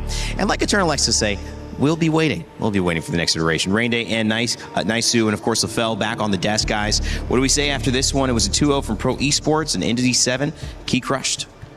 The key crushed, but you know what? They made a statement around the world, I feel like. So they'll still go home, and hopefully they hold their heads high. They unfortunately couldn't move forward in the knockouts, but you know, to take down an opponent like TLPH is a statement in itself. And again, it's also showing just how strong Cambodia is right now with Pro Esports and this lineup that's going to be going into the knockouts. Yeah, we saw levels of the meta. They were catching up originally, and then they found their footing, and that's where the surprise from Team Liquid PH was shown. But then when they came up against Pro Esports, who I thought played really well, they had moments of ups, moments of downs. It seemed like they were a more complete team. They understood what this tournament was about, and they're ready to ride that momentum, LaFell, into the knockout stages. Yeah, I feel like they definitely have a few things to fix, right? Especially when it comes to ending the game, because it's clear that the early as well as the mid is looking pretty strong. Yeah. Because in this game, I would say they were able to capitalize on the mistake of Entity 7, where I feel like Entity 7, they rushed through the draft, right? Because they pick up the Moskov quite early because they were really hoping for a pure assassin pickup in the jungle. But then they saw that and it's like, hey, there's no Claude, there's no Ling, there's no Fanny, there's no Harara. All the natural predators of Yi and Shin is no longer in the game. That made the draft look so good for Pro Esports. But again, they think that Vamos could pick them during the draw later on. We still don't know who they're going to pick up later, but still, there's a lot of things that they need to brush if they want to move even further into the competition. Take a look at the back end as well, and going off your point, Coily has made every character, every hero that he's played look good. Talk about his impact, Naisu, and also the fact that we get another win here for YSS. Yeah, it takes some work to get YSS a win, and that's exactly what the team had to do here from Pro Esports to allow Coily to be able to do that. There was also just some really good usage of their team fight potential with this. Again, Kozen getting that Harith, being able to be very proactive on it. A lot of the times it was space provided, not just for the YSS, but for Kozen to do the same thing. Yeah. And, you know, again, that's why that lineup, that draft that we saw from Pro Esports worked so well. And there was also a couple oopsie moments that we saw from Entity 7, which I feel like further it kept Doom them on the cloud? Yeah. Doom on the cloud? Yeah. That's one of them. All right. That's one of them. It kept them from snowballing into the game. And yeah, I that's why I say I kind of feel like I don't want to pick on the interview, but they did say like a little bit of a lack of preparation. No, that's a good point. That's a good point to make. And I think Eterna showed her surprise at that answer, LaFell. It's not normal we hear that. We almost never hear that. And this is why I discussed with Briggs that we both agree that sometimes it's okay to lie, right? Even if you didn't prepare, just like, oh yeah, we did everything that we can. Everything about right? that. But we'll see what happens in game. And it's just unfortunate that, yeah, maybe they just use all their strength, their energy on TL, and even they didn't thought they would make it through. So they're like, wait, we're still here? What's the next step again? I mean, you learn a lot when you get to a tournament like this, right? I mean, you learn if you're LATAM and you go and say, well, we lost, but we hopefully get some experience about that. And people are watching very closely. Hopefully that's happening behind the scenes as well. But Pro Esports is now the story. We have to continue with the winners, and they have a great journey ahead of them into the knockout stages. $100,000 earned for this team. That is a big deal no matter how you slice it, no matter where you're from. And a big congratulations to be top 8. They've taken down essentially half of the competitors here at MSC. One more week to go. Can they do it again? Hey, one more week. By the time we finish today, we'll send 2 more teams home, 2 more teams getting to the knockouts, and then it comes down to, you know, who's going to choose who. So I think once we get there, that's where the interesting things happen because, you know, this group stage has been very fun. I feel like, again, it's been very refreshing in comparison to our previous iterations of MSC at EWC, and hopefully we get to see more of it in the knockouts. I agree. Totally. It's really great that we have a chance to talk to these players so often. It's very hard for them to do these interviews, but we love it when they give us the ability to. The man who's not only picking for the team, helping to draft, helping to play in his role, helping to edit YouTube videos maybe. I don't know what else he's doing. He's doing everything. Haidon Bush has had a chance to talk with the Eterna as they exit MSC. Hey everyone, we're backstage now with Haidon Bush from Entity 7. How was that match for you? What did you think went wrong? ¿Cómo te sientes después de la partida? ¿Qué crees que anduvo mal? Me siento un poco decepcionado y creo que fueron errores más de comunicación de equipo y un poco de errores mecánicos, pero bueno, son cosas que se mejoran después de todo. I am a little bit disappointed. I think it was mostly about communication within the team and a little bit of mechanical skills, but those are things we can still polish. Okay, so communication was something that could have been better. We heard from the interview with Shin earlier on that maybe you didn't prepare as well. Did you feel like that was a factor to what happened in that match? Tuvimos una entrevista con Shin y nos comentó que no se habían preparado antes de esa entrevista. ¿Crees que quizás esto contribuyó a la derrota, que no se prepararon lo suficiente? Sí, porque apenas llegamos a Francia, nosotros tuvimos un día para practicar y bueno, ya sean los equipos indonesios, filipinos, todo lo que sea hacia tienen muchos servidores para probar, para jugar equipos como Aurora, Team Wiki de Indonesia, todos esos equipos tienen varias opciones para practicar. En cambio en LATAM no hay muchas opciones, solo es en América, LATAM, de Perú, Chile, Argentina, solo esos servidores. Yes, when we came here to France, we only had one day to practice, and usually we can do that because other teams have their own servers where they can scrim and practice against really high-end teams, but on our server in South America, we don't really get that opportunity. So when you play against the other countries in our region, you don't get that quality of scrims which other teams had way before us. We only had one day. Well, despite all of those challenges, I think you played very well, Haidon Bush, from yesterday to today. Even game number 1, it looked like there was going to be a comeback because of what you did. Are you at least proud of everything you've done here at MSC? A pesar de la derrota, hice que tú específicamente has jugado muy bien. Ayer y hoy has jugado excelente. Es más, la primera partida de hoy ni siquiera hubiesen podido tener la oportunidad de regresar a la partida si no fuera por las jugadas que tú hiciste. ¿Tú específicamente te sientes bien de tu performance? ¿Te sientes orgulloso de lo que has hecho? Me siento normal, o sea, sí me siento un poco orgulloso de lo que hice, pero siento que se pudo hacer mejores cosas si es que tuviéramos mejores opciones para practicar o, bueno, tuviéramos más días para practicar, pero es algo que pasa. I'm normal, I'm neutral. Okay. I have a little bit of pride of what I did, but I still believe that I can do better. And if we in our region had better conditions to practice and get better, I think we could do it better. There's so much potential here. There's so much potential. What's next for you? ¿Cómo se ve tu futuro? ¿Cuáles son tus siguientes planes? Todavía no está nada seguro. Ahora de seguro voy a ver esta noche por qué equipo iré y qué es lo que va a suceder conmigo y bueno, solo eso. Nothing is written in stone. I'm going to see tonight if I go to another team or if I stay. I haven't really taken a decision. I'm going to look at it tonight. Okay, we're anticipating what's next for you because everyone is talking about you right now in a very good way. So before you exit, maybe the viewers, the fans, your new fans as well, want to hear something from you. Do you have something to say to them? Hay muchas personas que están hablando de ti, están hablando de ti de una manera muy positiva. Entonces, a la gente que te sigue, a tus fans, a tus nuevos fans, ¿tienes algo que quieres decirle? Le quiero mandar un saludo y gracias por todo el apoyo y bueno, todavía no se dio todo lo que podíamos demostrar, pero en el futuro yo creo firmemente que vamos a poder dar mucho más para LATAM. A big shout out to all my fans. Thank you for supporting me. Thank you for the continued support. And this is just the beginning. I know we can bring really big things for LATAM. I'm so excited. I'm so excited. Once again, thank you so much for being here. Thank you so much for your journey here at MSC, because now we're going to throw it over back to you guys. What support coming over from LATAM? Guys, nice to LaFell. We're going to be changing out soon, but I want to get your thoughts. What set are we looking for? What set stuck with you the most? First of all, I got to say it has been as we expected for today. Team Spirit as well as Pro Esports will go through, but ONIC against Selangor Giants, this is going to be quite a big one because, again, MSC champions going up against MSC champions. But if I'm going to give my thoughts, I hope for the best for Selangor Giants, being a Malaysian myself. But honestly, ONIC has been looking very, very strong. So, I don't know, I kind of feel like ONIC could actually win that one. And then we have the Battle of the Skies, right? Yeah. For the last one.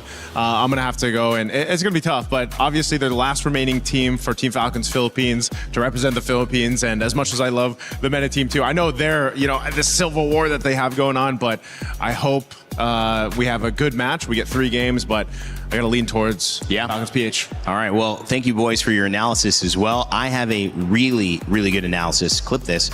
Falcons are going to win the final game of today. Wow. It's going to happen. Understood. And very understood. I'm going to be right about that. All right. Hey, I may be new, but I know that for sure in MLBB. Guys, if you want to join me on my pick'ems, maybe you're a little bit more advanced than I am. You've been watching a lot longer. I'm 5 days in. However, I will say that the pick'ems for EWC have a chance to not just earn some talk about, whether you're right or wrong, but even your share of $300,000 in prizes. So get those in before this next match. It's a match of champions, ONIC and SRG, coming up after this. While we switch out our panel and get ready for the game, I want to let you know that in-game, you have a chance to have some fun too with a collaboration from one of the greatest games of all time, Street Fighter and MLBB. Human body was built to move. Not trapped at a desk in one singular posture for 12 hours a day. It's time your chair evolved. This is Secret Lab Titan Evo. Ergonomically engineered for you, gamers, hybrid workers, artists, backing your every move.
He can come in here and play my game. Let's go. He knows nothing. Let's go! Tyler 1, you're done. Raw energy. House for blow the house down.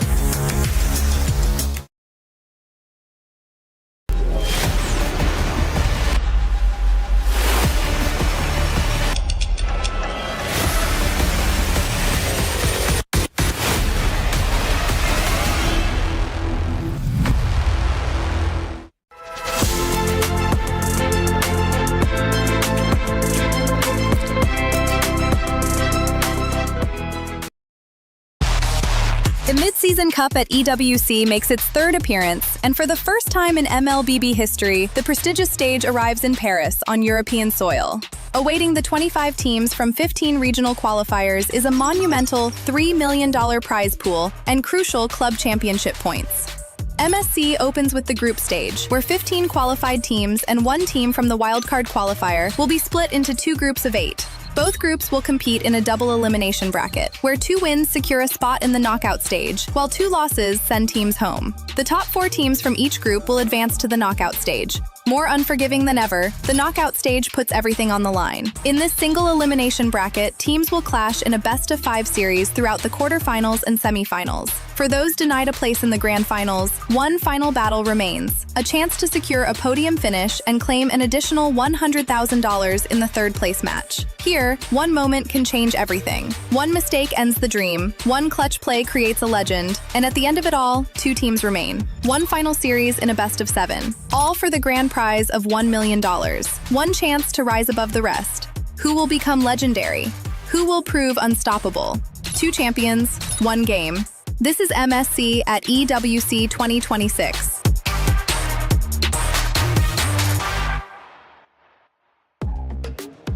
Welcome back to MSC here at Paris EWC 2026. My name is Rain Day. I'm so happy to have you back. Welcome, MLBB community. We love you. It's been a lot of fun these 5 days. We're coming to an end, and that means that we're sending 2 more teams home on the second side of this day. And yes, it is going to be a grudge match between 2 Falcons later on, but right now, coming up, it's a grudge match between 2 champions, MSC champions, that's right, and the teams that had won after each other. It's going to be ONIC versus SRG, and I've got 2 people who know all about that to help break it down. Of course, Renmar and Gideon. Gideon back on the desk with us. Renmar joining us as usual. What's up, man? Very happy to be here. I am shocked. There is something about today. LaFell and I were talking about it. Some odd results, some odd decisions. I wonder if that's going to lead up to the results for the second half of the day. That's a good question, Gideon. I mean, odd for you. I mean, you know, I think the air smells a little different. I truly believe that this MSC might just be something special. I think that a lot of teams here right now really feel like they have an opportunity to make some life-changing money if they can just get to the finals. Yeah, getting to the finals is the big key now. And of course, it leads into our Crunchyroll story of the day, which is, can the Sky King finally exact vengeance? There can only be one. And so which one will it be? Renmar? I mean, this is the story. And of course, ONIC and SRG, history is going to be made whether one of these teams win or lose. Yeah, SRG has always been one of the reasons why ONIC has not had good results for the previous MSCs. In 24, they drew in the, I believe it was in the group stages, which meant that ONIC ID then couldn't go into the group stages, or in the knockout stages, excuse me. And then last year in 25, ONIC PH fell to SRG in the semifinals. So ONIC in its Indonesian form, ONIC in its PH form, has not had good standings against SRG and MSC ever since we moved to EWC. I think the only one is just Kelva, really, who's got like a positive win rate against SRG at this point in time, knocking them out during the M series. And I think at this stage, SRG and ONIC, I have to agree with what LaFell mentioned earlier. ONIC just looks like the better team as of right now, considering the overall performance based on the games we've seen so far with SRG. Yeah, and the thing is with these 2 teams, we've seen both of them stumble. Otherwise, they wouldn't be here. ONIC obviously stumbled a little bit later, SRG a little earlier, but in some ways, SRG proved themselves in that extra match, which now has maybe given them a little bit of an edge. Maybe they fixed some things. We don't know. Obviously, it's hard to guess these types of things, Renmar. You could see the players in the back room at EWC getting ready, talking strategy, maybe just relaxing here before getting on for a very important match. Yeah, my question is, which jungler are we going to be getting? That's a great question. Are we going to get both junglers? Is it going to start off with Uni? Will it go back to Zakai's starting things off? Because Uni, he made his presence felt right away for SRG. Yeah, no, absolutely. I think a lot of people have been questioning whether or not Uni should be part of this starting lineup, just to initiate things. And I don't think it's a bad idea, because so far, I think Sakai's has lost a little bit of his confidence, especially for the past couple of matches.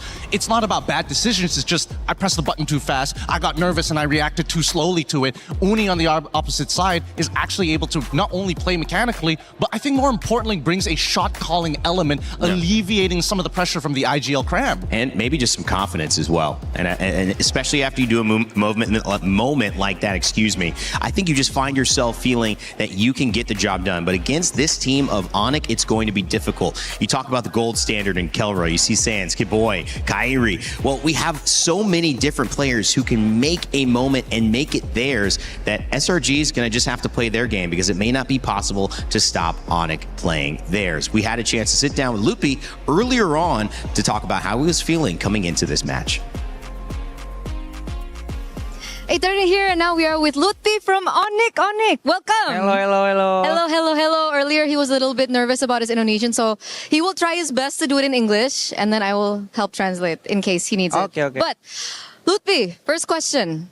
Okay. What did you learn from your loss against Aurora yesterday?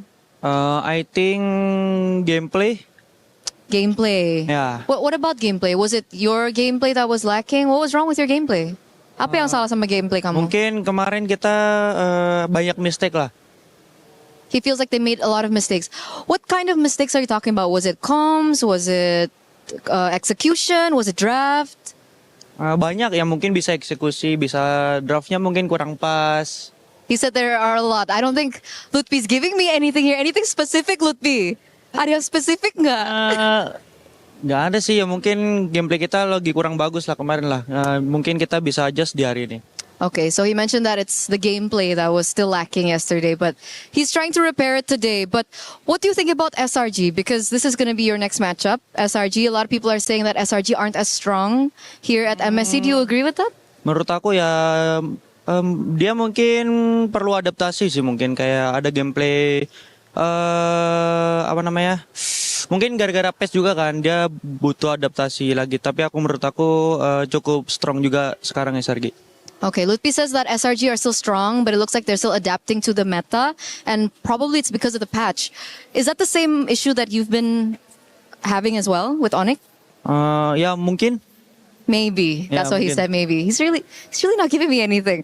But Lutfi, talking about the meta and talking about the patch, it looks like teams that rely too much on their EXP laner aren't doing as well. Mungkin gara-gara ini ya,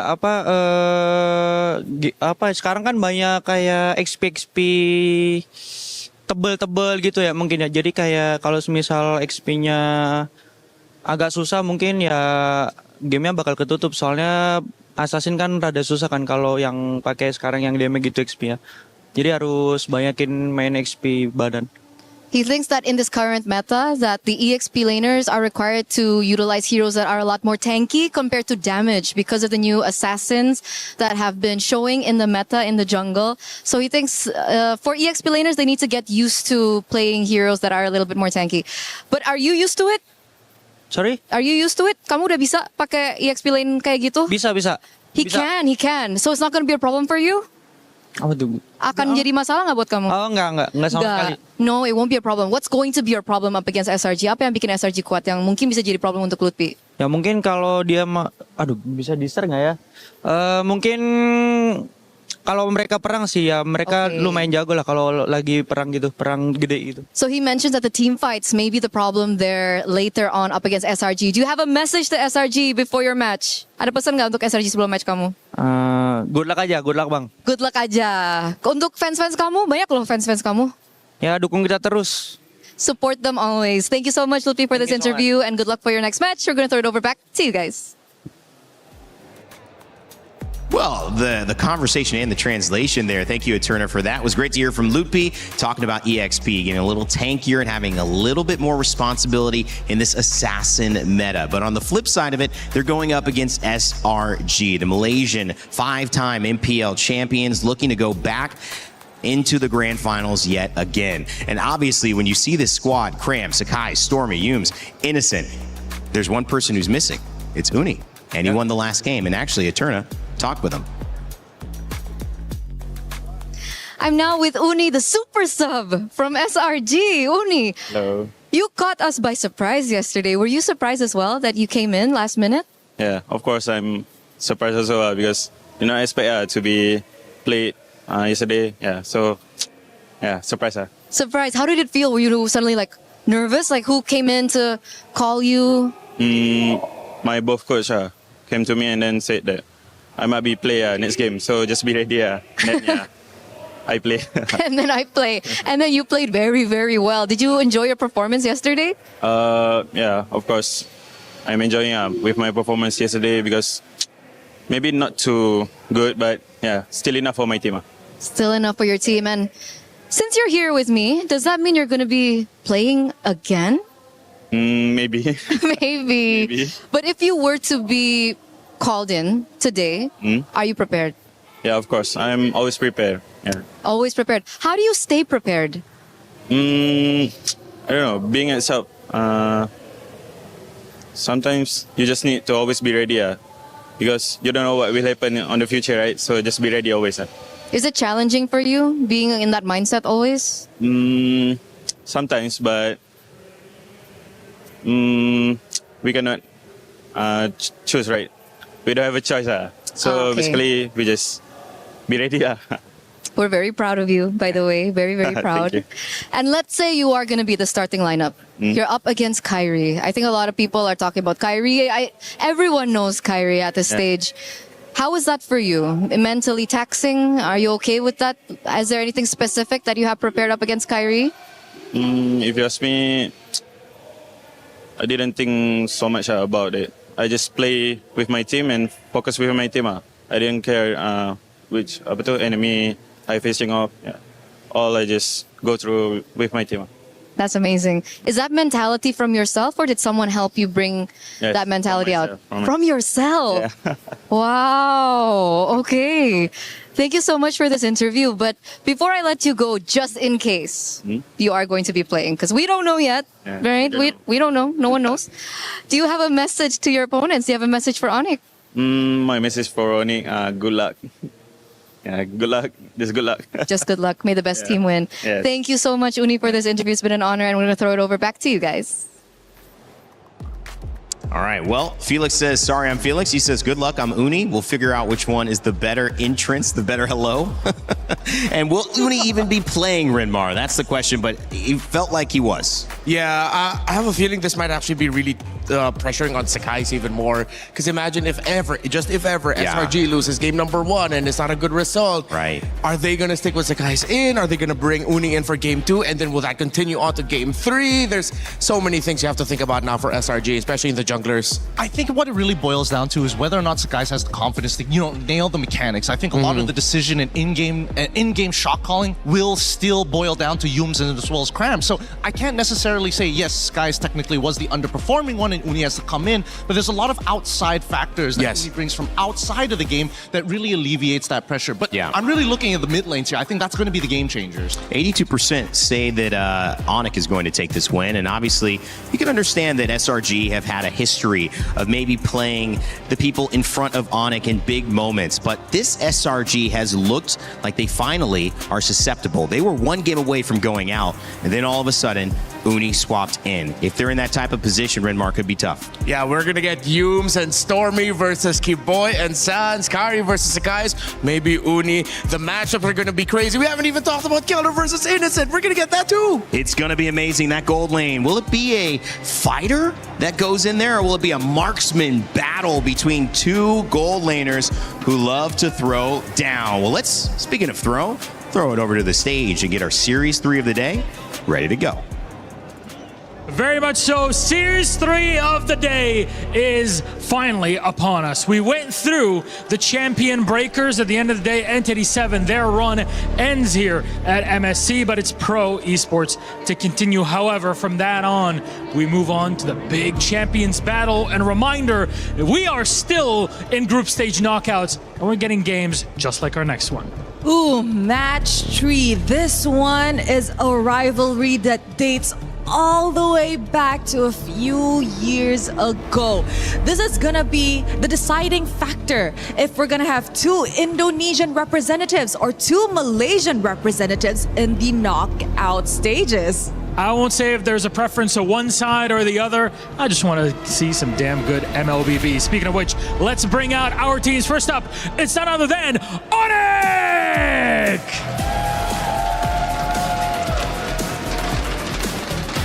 Their fans are worldwide as they are greeted to the stage. MSC 23 champions, semifinalists last year at MSC 25. One of the names most synonymous with MLBB, now walking the razor's edge between qualification and elimination. A narrow loss to Aurora put them in the lower bracket. Their tournament run hinges on beating yet another fan favorite. Yes, indeed, Milosh. And of course, their opponents, the strongest in Malaysia, the Giants. It is Selangor Red Giants. Starting starting off as a fan favorite and now entering their do or die match. Will the 2024 champions be able to defy the odds and do what they need to do to stay in the game? Do they have what it takes to head to the knockout stages? In this Assassin meta, there's a lot on the line and a lot to do in the game itself. Speaking of our matchup, I think we should get them started. A lot of possibilities. One continues their journey and one's ended here today. Boys, you may place your keys and take your seats. And of course, to our captain, you may meet in the middle for a handshake, a fist bump, completely up to you. Hey! Oh my goodness. Milosh, this is gonna be one hell of a match. I am ready, so you all better get in your seats, grab your snacks, grab a friend, because it's time to head to the land of dawn. Grab a friend indeed. You might need a buddy here. You know, in middle school or even younger, you have to walk in pairs. I was hold usually hands. alone. You didn't have a buddy? Buddy system? Oh man, I'll be your buddy. Aw.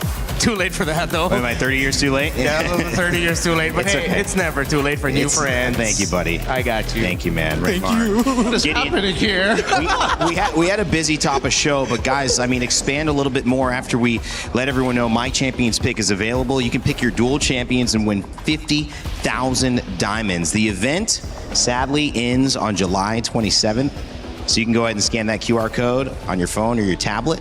Make sure to get involved. I'm telling you, Rain Day, people have already lost so many predictions at this point, and again, I think two regions who are obviously going to lean into their own regional biases into the individual teams.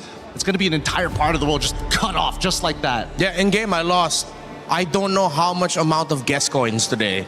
I was overly confident looking at the favored odds that we had with our guess coin game within MLBB itself. But hey, here we are. You know what? There's something in my head. These two have a very important choice, and I said it that way, Cho, because it's Yums, it's Kiboy. Kiboy is undefeated with the Cho this MSC so far. He's led to some high-profile wins. One of them against Aurora yesterday. 2 days ago, yesterday. Yesterday. And we know Yums, great Cho player. And that's the thing. I think that there's so many similarities between these teams that it's really tough to say who's going to come out on top. So winning your lane may not necessarily be just about the draft when you have players of this caliber. We've already have the gold standard in Kelra and Innocent, who again have been compared time and time. I just don't know who's going to win the matchup, because the last couple of times we looked at those lanes, I think the current score is 2-2. It is. It actually is. It makes it even tougher again for the choices in the gold lane. I mean, Rain Day even brought it up earlier. Fighter, marksman, what version are we going to get? Obviously, Freya is going to be contested between these two, but if you overcommit too much on dive, wait a minute, that's Uni. That is Uni. It looks like they got the super sub here this time around, part of the lineup instead of Sakai's the Sky Prince to take him on. I think maybe this is a show of confidence, and maybe this is one of those hey, we need to make sure that every single one of our players are going to do good. If we can alleviate that pressure like we mentioned before, then Cram doesn't have to be so in his head about the shot calls. The issue here for many people who are happy, elated, surprised, excited to see Uni on the team of SRG is what happens if they lose game one? Does that put Sakai's in an awkward situation where kind of momentum, trust has already been lost there, and maybe on himself, maybe from his teammates not making that first cut? Does Uni just go 2-0 and then they risk losing? These are the things we'll be following along with, but a major, major choice there. SRG do stick with their sub as we go into Expanding River. And we're going to bring up another little thing about Uni in a moment as well, because he is the talk of the town, guys. He is really the one that we've been highlighting before, and for SRG, it could be the difference. We've seen it be the difference. I believe it should be the difference at this stage, and I think that at least with Uni being, everybody has been raving about him in comparison to this guy as the second best jungler within Malaysia. I think this time around, now that he's on the international stage, he's got to show everybody he's more than just the second. He's looking to be maybe the best jungler in the world. Yeah, some unique drafting choices here for ONIC. They battled the Selena right away. I mean, we've seen some very important Selenas getting picked up in the first phase red side as a response to even all of these really mobile assassins, but we've seen it because of all the vision that it provides, the momentum stopping that it provides as well for teams that really want to go fast. And ONIC said, we don't want our tempo to be stopped. We love to play fast. We love that up-tempo play style, and you're not going to be able to stop that from stop us from doing that. They like to scramble. They like to get into the scrum in rugby terms, right? Yeah. They're all just going to try and contest for the ball, which in this case is tempo. And I totally agree with you. If we look back at the two series that we've already seen here today, a lot of it is lack of information to make that correct decision. So here, I'm thinking about supports. I'm already thinking about people who can open up the map, because that's been a very big problem here at MSC. You try and open up the map and all of a sudden it's a 5v4. All of these assassins just making it so much deadlier for roams and mids to go around. You really have to have someone who can face check real quick. And then even if you face check, even if your mid laner is one bush behind, you're just wondering, wait, oh, my mid laner's gone because I went ahead forward. It's such a difficult time for roam and mids, which is why, again, we go back to Kiboy and Sans with Stormy and Yumes, how they're going to handle positioning themselves in the river. Will ONIC go back to some really old favorites, such as the Kadita to surprise? We know when Stormy plays, when SRG plays, they like to put him a little bit more in the backside of the formation, a little bit more behind to really help support the gold laner. But how can you do that against a team that want to dive you literally with a Kadita? I think that we talked about this. Actually, we talked about this in our second segment yesterday about the big trades, about how you should be able to dive with the right heroes. That Atlas trade has been put up onto the chopping block. They banned it out, so only Beleric and Valentina are still available. But they also introduced the fact that we're also going to influence the assassins. Hirara is gone, and I think that SRG took a really big lesson yesterday after realizing that they can't just do the Ling Hirara trade without any punishment. You got to get something, and maybe something on the other side. Somebody said the other day, sacrifice an arm to keep the body. And so maybe sacrificing some of the priority in the assassin matchup in order to get something else where you have the lead and can play around. Two teams, two different styles, one more aggressive, one more disciplined, maybe macro-driven and SRG. ONIC want to play freely. They've got the first pick available. I mean, the Ling is available. You also do have the Eudora, which certain teams have prioritized. I think that as of right now, I don't know about you, the Beleric openings and Eudora openings have been kind of weak. Yeah. I do think Ling's not a bad idea, but that just immediately tells SRG, hey, we got to start looking for a strong EXP laner to control that side of the map. Yeah, you'll end up getting the Beleric Eudora most likely, and then the EXP, maybe Red 3, they pick up either the Uranus or the Barretts, whichever is open. But ONIC still decide to open up with the Beleric. They're willing to give up the Ling unless they're trying to signal to SRG, go ahead, pick up the Ling, we're ready for it. It will make you think. Right. Again, we've seen that Beleric get swapped over to XP very rarely, although most likely we are already seeing the roam pick here for ONIC. I wouldn't be that surprising too, because you still have some assassins on the board. Yeah, the Fanny's gone. If ever the Ling goes to SRG, you still have the Nolan that Kyrie plays with very well. I think this is a three-step process, right? It is get the Beleric first, then pose the question to the opposite side. Do you want to show your mid laner? If you pick Valentina, then we can start choosing other mid laners that can attack your backline as well. Right. Things like maybe even Farsa, but this is under the assumption that that Ling is still part of the question. So we currently have three simultaneous equations going on, so algebra nerds, go at it. Zushin, a great pick, usually on the ban list, and the Paquito, which is a great pick as well, because it doesn't show as many of your cards. We mentioned the hesitancy and the struggle maybe between the gold laners here on the fighter meta, but Paquito could be flexed to a gold lane. It's not a guarantee that he's not, even though it's most likely not the case, Renmar. So what does this set up for now the answer with ONIC? I think you can go Barretts into EXP for ONIC. Even Esme. Esme possible too if you want to look at the matchup, but Uranus around. Uranus Barret. I'm leaning a little bit more towards Uranus Barretts compared to the Esme, even though Esme is the normal counter that you see now up against a Paquito in lane, and they do go for the Uranus, that constant disrupt. You still end up getting the link for ONIC. I wonder if SRG are thinking about going back to Akai? No, it's going to be too slow. I think the only scary thing is whether or not they're going to, see the previous games. They saw recall point. That's what I was just going to say. Paquito jungle, it's possible. It is possible, but it's not one of my favorites here. Because again, it falls off. That's the big problem when you're facing up against Ling. Ling will naturally outscale you at level 15. Paquito is great in the early to mid stages of the game, but if you don't find that snowball lead, then it becomes impossible to get past the Belerican as well as the Uranus, which again, I think that ONIC have taken into consideration. Question is also the underperformance of Ling. We saw some very high skill stealing performances in our previous match. But with Uni, there's already a confidence conversation. He feels like he has it, but you can't not understand you're here in this moment. And do you want to play Ling? And also, do you want to play Paquito? Because if you're saying he's not going to trust playing Paquito right away, coming in as he's going to want something a little more safer, then you kind of expect, okay, maybe that is the EXP lane, and we can understand their draft a little more. Well, we might be able to get a tell from SRG if ever the, let's say, the bans. They don't have to worry about the Esmeralda anymore. Because I'm thinking that Harith is still going to go well for them. Harith has done very well against lineups with the Ling. Once you get your power spike, even though you're in the full team fight, despite you going up against a Beleric, as long as you get away from the taunt and the Wrath of the Dryad is gone, Zaman Force gets dropped, and that even sends any Ling back away from the fight. You get the tempo with the Cho to help scale it faster. You move the Paquito away from the gold. You put that in the EXP or the surprise jungle. I could see the vision in it. It could work out. What are they forcing mid here? I mean, that's what I'm trying to figure out. I see the Eudora ban and it's like, but wait a minute. If we're trying to, I guess it could be a red herring. It could be saying like, hey, Paquito might not go into the EXP. He might go into the jungle. But just in case, we need to show as if we are going to lock in another assassin in Red 4. I mean, that would have been a good mid pick as well, because with the Beleric, you don't need the Valentina as much. And so maybe just saying, hey, we're going to limit your options. Now you're going to pick something that kind of would have done a better job for us in this lineup.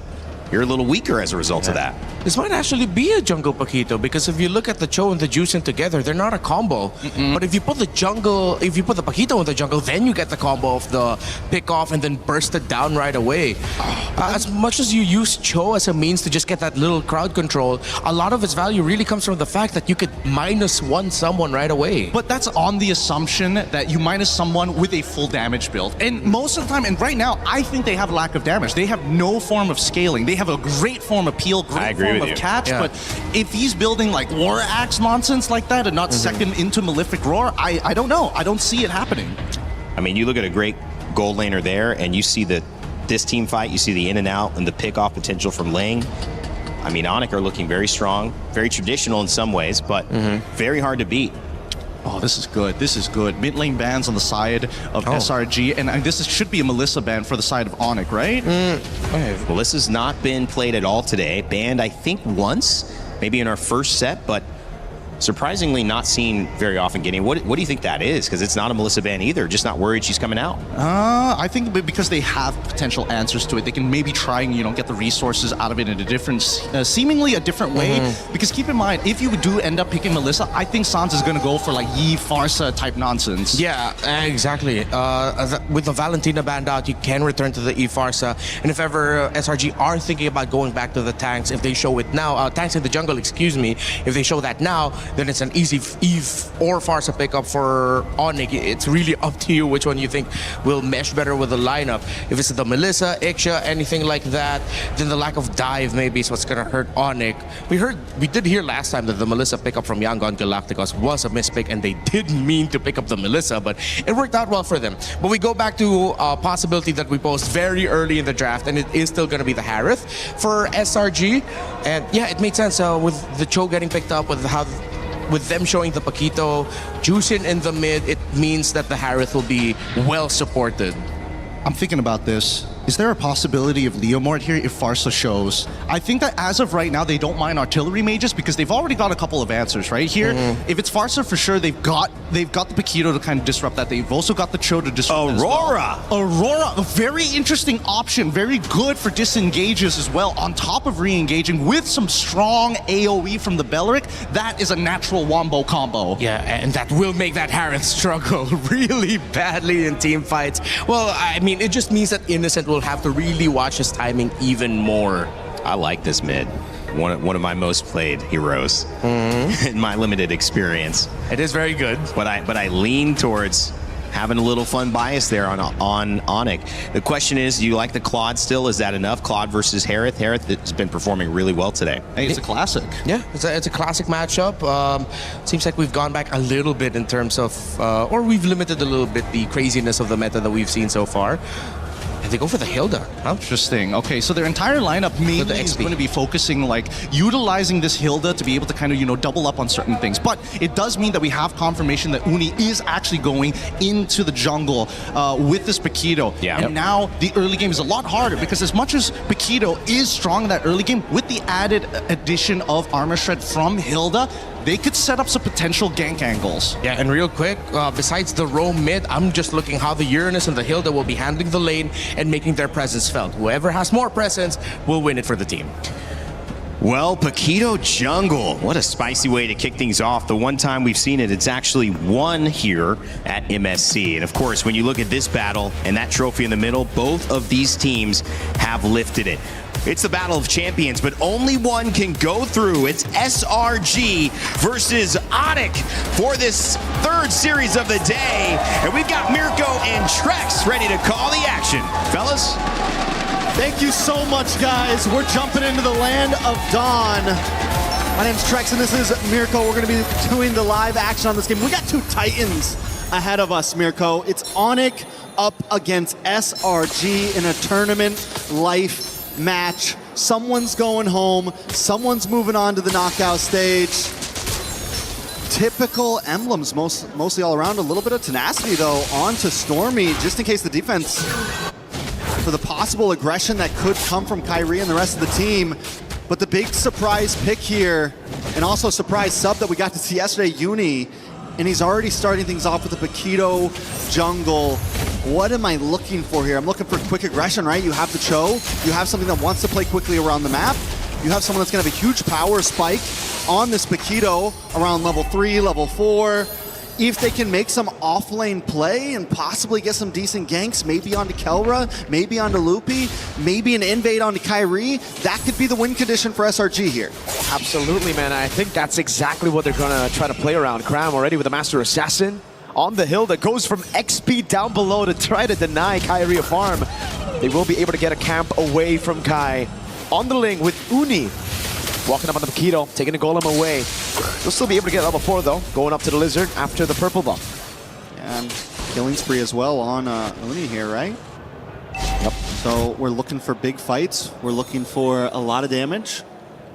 And it's just like, dude, I know we've been asking for this matchup, SRG ONIC, but to see it in the lower bracket as an elimination match instead of like a knockout stage match is just kind of sad. Just a tad bit sad. Just a tad bit. Also a tad bit exciting. Of course. You know, we have to say this is also, it's unprecedented, but a lot of damage on a Loopy up on the top side. Doesn't even pop the consecration. He didn't expect that from the Master Assassin, Cram. Big pick up at the start of the game for Glacier now on Cram, but there's no follow-up. Cram able to walk up, and now it's going to be ONIC zone away from the neutral objective. Kai trying to go for the retry on his own purple buff. It's going to be free neutral objective again. Uni won't even retry it. He'll just be able to pick it up. And it's a slow game now as SRG take the lead. And that's exactly what we wanted to see from SRG to make this composition work. ONIC has to be able to work around that. It's going to be a little bit more time for them to get to that point to be able to fight, especially picking up the Aurora. Yes, it's going to do well against some of these frontline fighters. You have the crowd control, but it's not a fast-moving mid lane. It's not an insane playmaker that's something you would normally see Suns on. It's a slower hero. You get a lot of value and utility out of it, but it's not going to make those quick rotations that SRG is going to be making. Those quick rotations for SRG up top as well, really threatening Ludpi earlier. Getting the pickoff is already massive for them to get the neutral objective, but then the whole team staying up top after taking a turtle, trying to abuse the fact that Ludpi had already used the Purify was also quite big. Made him a bit low. Also pops in a consecration for some reason up top there. Don't know if anyone really threatened him or it was just a mistap. But Ludpi will still be able to match this XP lead of Cram with an XP Crab take and a shove straight up. Cram is playing this Hilda so aggressively, rotating around essentially the secondary tank, playing it almost like a roamer would the way he's playing on the opposite side of the river. Whoa! Great way the Dragon finds him into the knockout strike of Moody! Wrath of the Dryad to respond it over. Sounds walking up as well, but now it's going to be Keyboy in the midst of it all. Caught, oh my god! Frigid Glacier comes around to peel Yums with the G-Kuno and the flicker. Sounds caught in the bad spot, doesn't have the flicker. Cram with the swings of the battle axe. Uni! A triple kill against ONIC. This is huge for Uni. It's 4-0 right now. Add a purple buff on top of that. And the thing about it is, it's 4-0 in kills, and every single one of those kills has gone to this Paquito. Let's take a look at the replay. It all started with the big Way of the Dragon. And even though Keyboy tries to help out by popping that Wrath of Dryad, it's just not enough. The damage, this is what I was talking about. You hit that level 4, you hit that level 5. Early game spikes. We're only 4 minutes in, and that's the thing about the Paquito. No pun intended, it packs a punch. Insane damage in the early game. I mean, what is he packing in those gloves to be able to hit like that? They're weighted gloves, man. They're weighted gloves. Someone's got to check in, bro. Away the Dragon. Technically, they got an MMA advantage right now. Cho and Paquito, bro. With the physical defense reduction of the Cho, together with the crazy damage early on, that burst of the Paquito, no wonder they've just been deleted from the map. You got the two best fighters in the land of Dawn on one team. Why hasn't anyone thought of this before? SRG now with a decent lead. Can they convert it into something more? They're going to move on to this bot lane. If they can start taking towers this early on, it's going to be huge for them. Maybe get the lane swap in. Once they start taking some towers, Cram can get involved. ONIC has to find a way to slow the pace. And Keyboy and Sans hanging out in these bushes, that's kind of what they're looking for. But Sans gets found out. Yep, on the Aurora is going to get completely taken out by Cram now as Lutpi gets away just a bit from that Lantern Flare. Almost fully stacked up. Keyboy waited in the bush for a bit too long, now gets thrown back. Way the Dragon into Uni again! Oh, this combo is just deadly! Sadly, I gotta say, wait a second, more action at the purple buff. Retry from Kai, the 4 blades as well, but SRG got away just in time. Innocent as well, a level ahead of Kelra. ONIC are already forced to play the scaling game. I want to go back to where Sans got picked off just now. And if those two, Keyboy and Sans, would have been in a slightly different bush, more on their side of the river to where Keyboy was in the mid bush, Sans in the bottom, everything would have been better. But instead they take the aggressive route and advance to SRG's side of the river. Even though they're behind, even though they're not in a position to be in that type of position on the map. And ONIC has to know what they're dealing with at 6-0. They cannot be the aggressive ones, not only in fights, but in positions on the map. Way the Dragon into Uni, walking up. Oh, he walks away from the Wrath of the Dryad. Leaves him for the rest of the team, just in case ONIC try to capitalize on the Wrath of the Dryad. And this is where the question starts to come up. Oh, Kyrie missed the Defiant Blade on the wall. A bit of panic there. Cram got close. But the question again, Trex, and to everybody here, usually the Aurora is picked up with a combo, a Kaja, a Cho, someone with single target lockdown, and this time it's with a Belleric. Just feels a bit off. Yeah, Belleric has to kind of search for it, and that means Sans has to constantly be there. And a big kick! Sanso has a passive there. Frigid Glacier popped in as well. Cram's gonna be frozen under turret, but man, perfectly timed knockout again. Uni in a back. It's gonna be Innocent with a pickup as well as Lutpi is gonna be slammed down to the ground. Another pickup for Innocent, a double. It's 10-1. This is uncalled for at this point. The subbed-in jungler, 5-0-4. This is his second game in MSC, and he is dominating the playing field. It's a mindset, right? Where did Kyrie's health bar go? He almost got one shot by Uni. Blue team turret has been. This guy got locked in for the items right now. Absolutely. Where's Uni at? I have no idea where he's at. Start off with the Hunter Strike, typical like that. Are we all surprised he doesn't have Are we Sky into Piercer? third item at this point? Dude, this guy has to be worried. Uni's doing so good. Kyrie gets the orange with the red tree still. Holy moly, 5-0-4. All right, so SRG have now converted this huge gold lead into multiple towers. Mid-tier 3 gone, top side all gone. And the way that SRG is moving amongst the map, they are just slowly compressing ONIC into their base. They've taken buffs. It is a tough game for ONIC. How do they even find a way out? And you said it. All they really have is Keyboy for the big engager.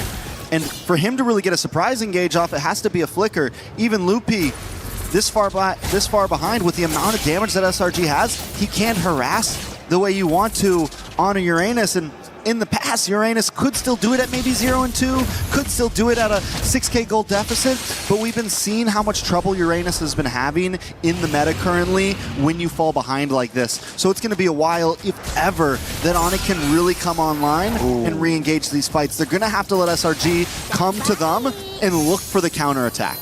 Yep. Kai can only just retrieve the purple buff. That means it's going to be free neutral objective unless ONIC get a pick up, but it's going to be SRG with a move. Sounds of the flicker out already. Yums! Jikuno with the flicker in the way. The dragon straight up with the Stormy Sky Piercer. Big Purify coming down now as Kelruk is able to get the Blazing Duet down into the back line as well. Stormy melted down by the god in the gold lane. Kai with those blades picked up now as SRG are still able to get a 2-for-2 trade. Very well done by ONIC though, Kelra. We fail to talk about Kelra. He's 2-0-1 right now. He's been having the gold lane experience. He's been waiting for his time to shine, and we just saw the damage come out. Innocent, though, does lock in Holy Crystal. It's going to be more damage from him as well. Let's take a quick look at the replay. I want to keep our eyes on Kelra because he knows he has to move down. Keyboy comes in a little bit late to pop that Wrath of Dryad, and right when it pops, Kelra BMIs forward, uses the Blazing Duet on the backside, and outputs the damage, matched up by Kyrie's Tempest of Blades, and then able to just get away. Uni doesn't go down, no, they're not able to get the big shutdown onto him, but still, they're able to kind of slow down SRG a little bit. Gotta give props to Uni though there. It really looked very dicey, but he was able to get those stacks back up, get the damage reduction out so that it doesn't die to Kelra on the Blazing Duet. But Yums, he's had one member in his eyes. It's just Sans, dude. Every time. Walks up, sees Sans, especially when he flickers. Boom, Yums is on him. All right, ONIC, they do have some ability to defend here, right? Retry down for the purple buff. Kyrie is able to get it. It's going to be helpful in this next big push as Kelra moves forward. And SRG, I think at this point, take these tier 2s. If you get anything more, it's definitely a bonus. But with a 7k gold lead, they could try to force things open. Oh my god. On the Uranus taking that much damage. Holy Shield procs in the end, and the charge still comes through. SRG now looking to get 2. Holy Shield's down before the 12th minute of the game. Innocent popping that damage again. The Synchro Fission doing work. It's a scary bottleneck to come into against ONIC right now, even with the gold advantage. Oh, no wonder. Look, Holy Crystal picked up already on a Harith. 11 minutes in, and he's on the way to the Divine Glaive. It's definitely trouble for ONIC, but SRG respects the composition, right? You walk into that tower, you get hit by a big Frigid Glacier, you get hit by any of those big AoE skills. The possibility is there for a quick table flip, a quick turnaround by ONIC, so SRG has to play this smart. They can't brute force ONIC's base open right now. 60 seconds for Lord, they just freeze lanes. Solid for SRG. No real reason for them to push the tempo anymore. No real reason for them to take any risks. They have the lead. They can play it safe. Heck, Cram can take a beating as well, and he can get away from it. It's all good. Divine Glaive for Sans, though, and it's only his second item. 4.8 gold. That's painful. Kelra able to spot Yums in that bush. 4.8k gold. This is going to be big right now. Yums going to go for the cut right now. It's Kelra. He's going to get caught as well. Blazing Duet popped in. Oh! A kick, but it's going to get canceled. Now Stormy dives in, picks up the kill with the Sky Piercer and the Lantern Flare. Kyrie with the blades. Uni jump in, and again, the Purify out for Lutpi. But Kelra has finally been taken out. 2-for-1 trade for SRG. Right in front of the base, 10 seconds before Lord. It's exactly what SRG needs. They're finding these quick moments that they know that as long as we get one more hero, we can go for this big objective. We won't have them harassing us, and Kelra was the big problem in the last fight. So they know who they needed to lock onto, and Uni hasn't missed. 6-0-5, and with Kelra finally down, this is going to give the advantage to Innocent in a lot of these fights. We saw the gold lead earlier. We saw how much damage he can output as well. So if Uni does start to fall off, that's going to be their next saving grace. A beautiful engage. Keyboy tries to stop it. He almost saves Kelra. He almost stops the big advance, but Kelra still gets caught off. And this is the right side of that double-edged sword for Stormy. So many times in this tournament, he's going in, you know, even flickering forward, Crimson beaconing forward, and it just looks awkward. But that's where you find, you know, the benefits of having this crazy aggressive style on your mid lane on Stormy. When it works amazing. That shot into Kelra. This is such a good turret to take as well, man. It's going to be the far lane up there. Wait the Dragon onto Lil P for Glacier. Able to lock him down just for a bit as Yums is able to flicker out of it. Throws in Innocent. No Purify burnt out. Lord going to be dealt with as well. And SRG are happy with just the base turret on the far lane. Clock is ticking though. They're at 10K. I think one more base turret could be helpful. Kelra getting faster and faster as this moves forward. Kyrie also, even though it's an assassin jungle, it's gonna start scaling eventually. SRG has to be careful about how long they want to let this game last. I think at this point, SRG, they should be still very, very comfortable. Yes, ONIC have that scaling, but as long as SRG play around these side lanes, utilizing that advantage, there's not much ONIC can do, right? Because with this kind of composition, SRG can actually still blitz around the Lord. Now, once we get into Evolve Lord territory, that's where it will get kinda dicey for SRG, because then I don't think they will have enough firepower to burst the Evolve Lord. But for now, it's still chill. All right, so basically ONIC just needs to survive this next one, right? Survive this next push. We get into Evolve Lord territory, taking a look at items. 3 more minutes. 3 more minutes. I mean, they have 2 inhibitors left. They have 2 inhibitors left. It's going to push down the top. I'm just saying it is possible. It is. Kyrie, Kelra, Lupi, all of them have been playing a good game. Anyone else in SRG might have tried to finish this a little bit earlier. Anyone else with a 10K gold lead, they might have tried to shove things in, but the respect is there, and I'm wondering almost, is it too much respect? Are they playing too passive here? Kelra now also looking at almost getting maxed out on items. Kyrie, fully stacked as well. All they really need at this point is Lupi to catch up, Keyboy to catch up, so that you actually have a bit of a front line to survive the damage that Uni, Innocent, and Stormy are bringing. For sure. I think the biggest gap right now has to be between the frontliners, man, because the damage dealers, as you mentioned as well, they're on the way to their full items, right? We're going to get to a point where it won't really matter. That, oh, hold on, Lit P takes a big beating. Doesn't use the Purify, though. This is a pure 50-50. Now onto it. Kyrie doesn't get it. It's going to be Uni and Innocent, I believe.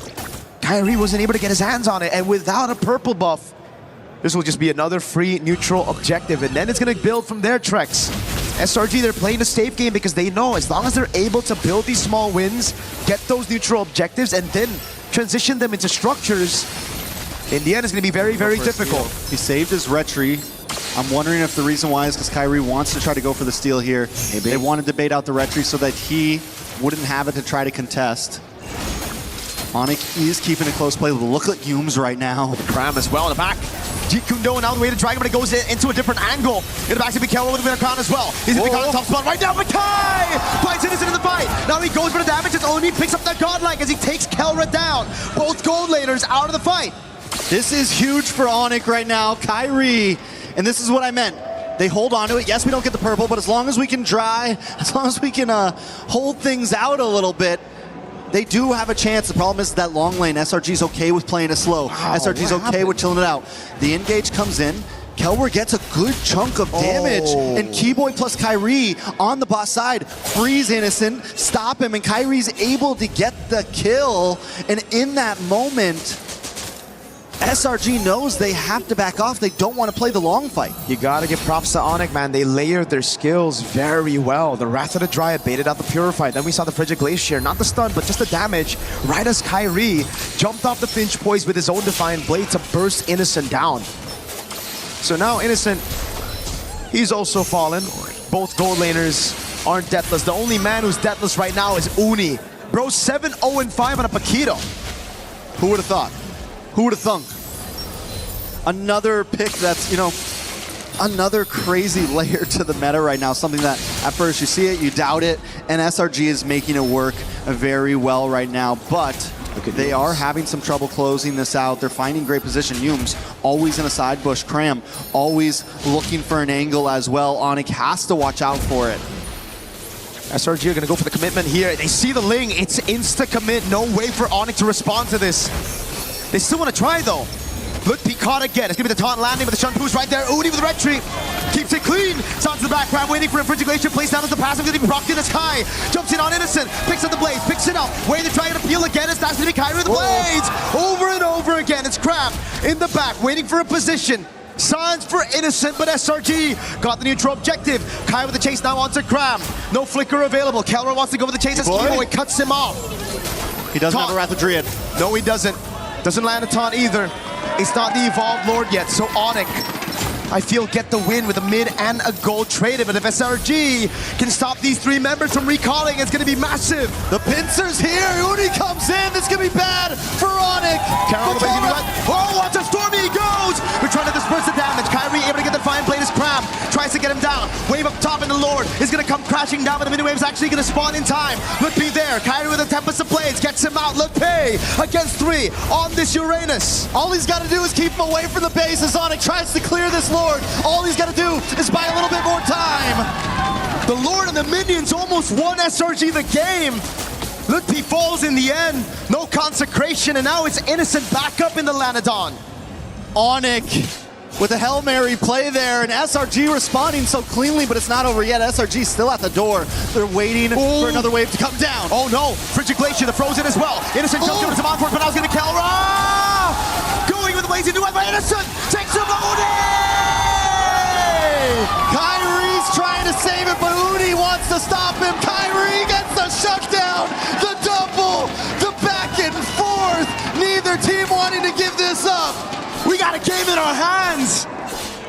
SRG versus ONIC. This really should have been a knockout stage game, but we find ourselves right here, right now, seeing it.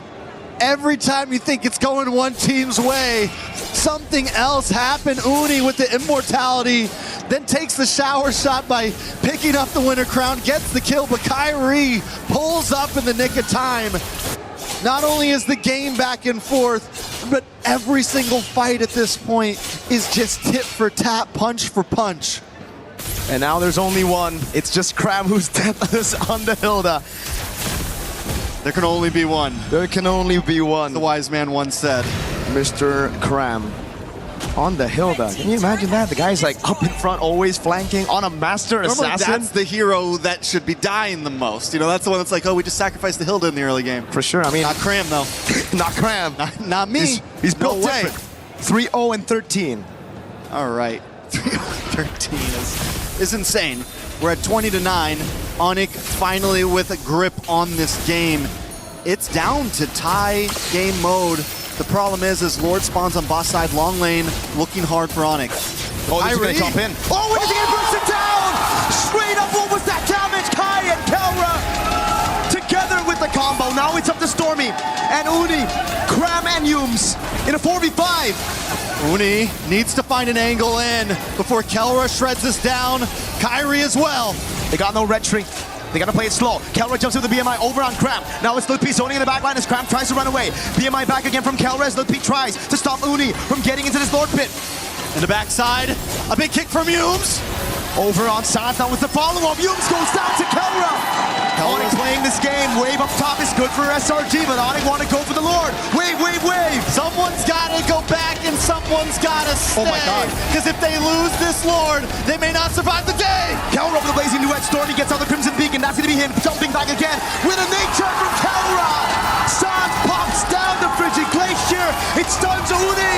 Kai gets a shutdown. Cram's first death in game 1. And the crowd is electric right now. And we are losing our minds through this game. We're 22.5 minutes in. It's Stormy and Innocent defending the base. A Lord will be coming soon, but ONIC is already at the inhibitors. Look at the death timer, 16 seconds on Yums, 30 on Uni. Cram is down for another 40. The Evolved Lord is going to spawn in the bottom lane. And ONIC want to utilize it. Innocent and Stormy. They've done this before. They have done this before. But Kelra is shredding. ONIC doesn't want to show them the same respect that SRG showed them 10 minutes ago. 15 seconds now on Uni. On the line. They're buying good time. They're buying really good time. They actually saved this mid-turret. SRG. They're going to have all 5. Yeah, they will have all 5. Does ONIC fully commit to this here? There's so many towers that they have to get through. This is the a big Lord will Lord. take a good chunk of damage. Tier 2 up top, gonna fall down as well as Kai deals with the waves, but now it's gonna be the Evolved Lord into the bottom lane. Winter Crown bought again after using the Wind of Nature in that previous fight. Look, P. Looking for an angle in, they're able to make their way forward. Defense. Oh, Kelra! Again with the jump, it's Keyboard, who's able to find the right of the Giant. Innocent falls, Uni's next, Crab and Yums cannot defend. ONIC 23 minutes, multiple lords, but ONIC finally pulled the game back into their hands, and that's only game number 1. Wow. What a series. What a game, I mean. Not a series, because we're just getting started right now. ONIC takes them the distance in that one. Pure insanity, and SRG played so well. Uni played so well. Multiple members of SRG going deathless throughout that whole game.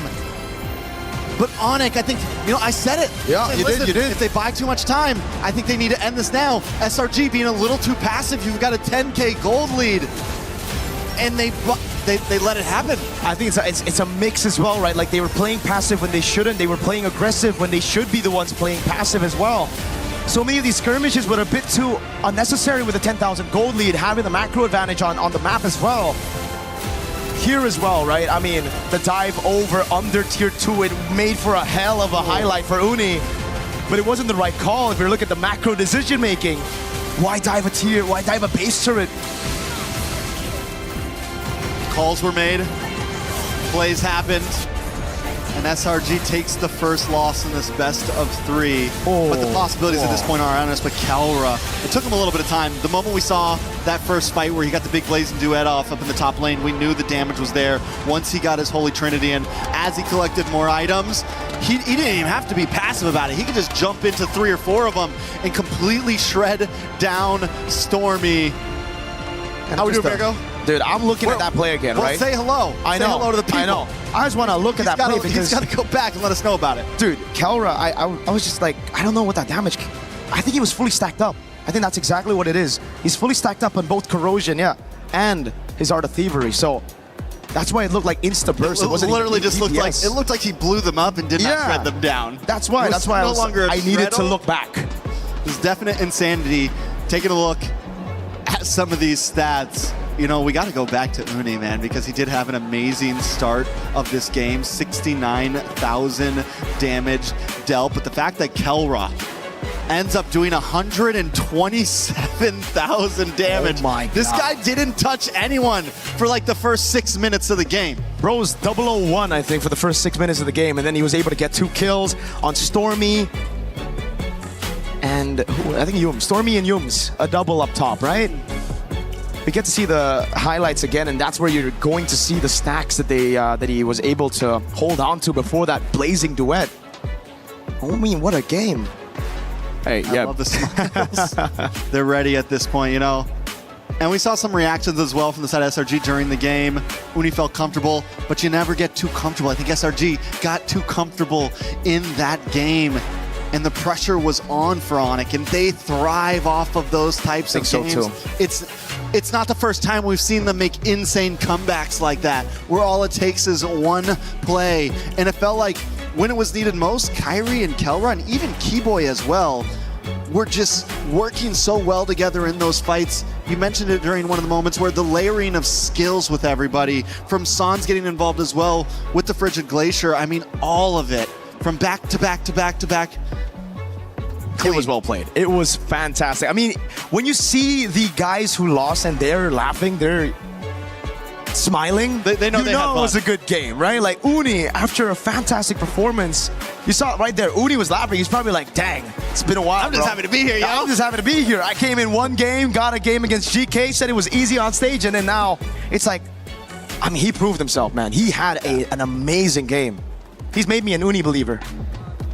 Yeah, so as we take a break and take a breather and prepare for the next match, we have something for all of you. Some more confessions. Oh, God. From what I hear. From who? From your bestie. Renmar? Ooh. Just kidding, bro. My bad. It's obviously nice, so. Play is in our DNA.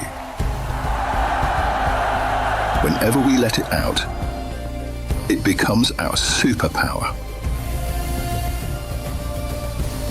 Now imagine an entire city being built to supercharge it. Kadir City, powered by play.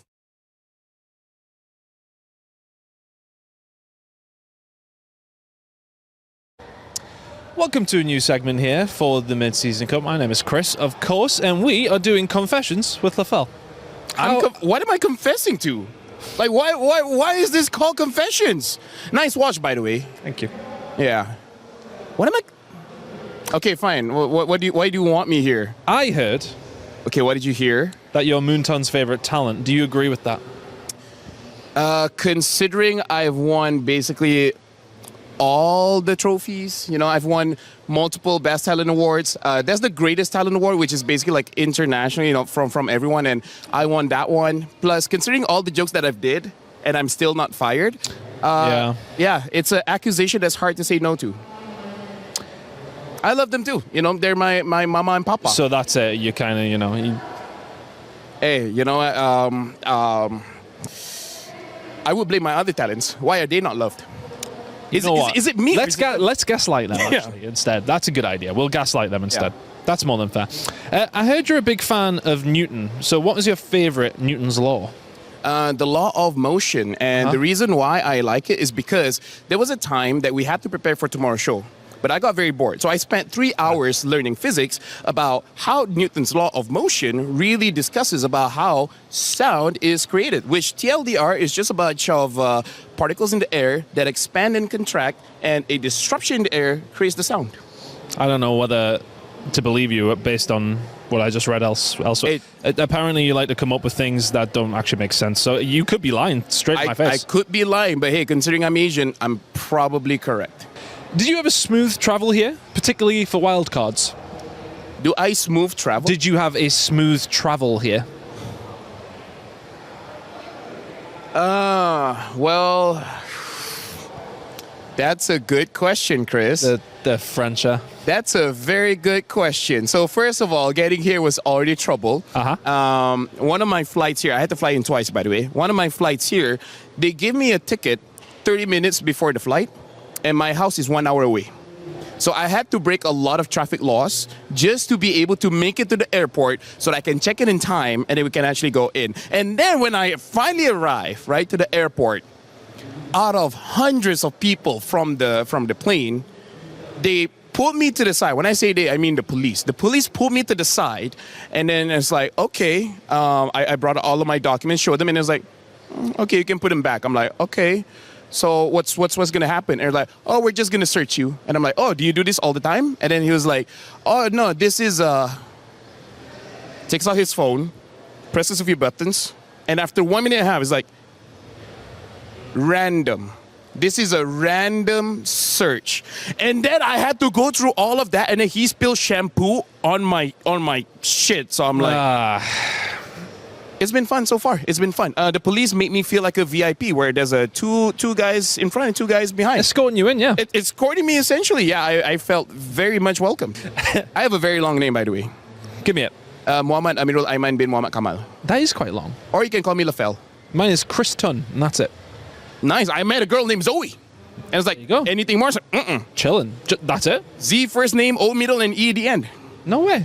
That's Yes, actually right? kind of clean. Yeah. That'd be great for like talent. She's work. I mean, thank you very much, mate. That was insightful, to say the least. Thank you for having me. You're a very good person. I have no idea who you talk to get all of the stories, but now I need to do my own confessions, finding out who gave you all of this. It's all right. We're gonna get some people back. Don't you worry. Yeah? Yeah. That's my job for the rest of the week. It's all I do, actually. Thank you very much. That has been Confessions once again. A lot of people are haunted by their past. I'm inspired by it. They're not just playing for themselves, they're really playing for their entire family. They have defeated their demons. They have crushed the curse.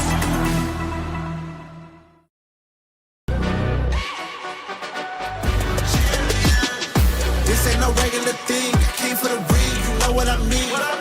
You see my name in the lights, better get right, I'm champion.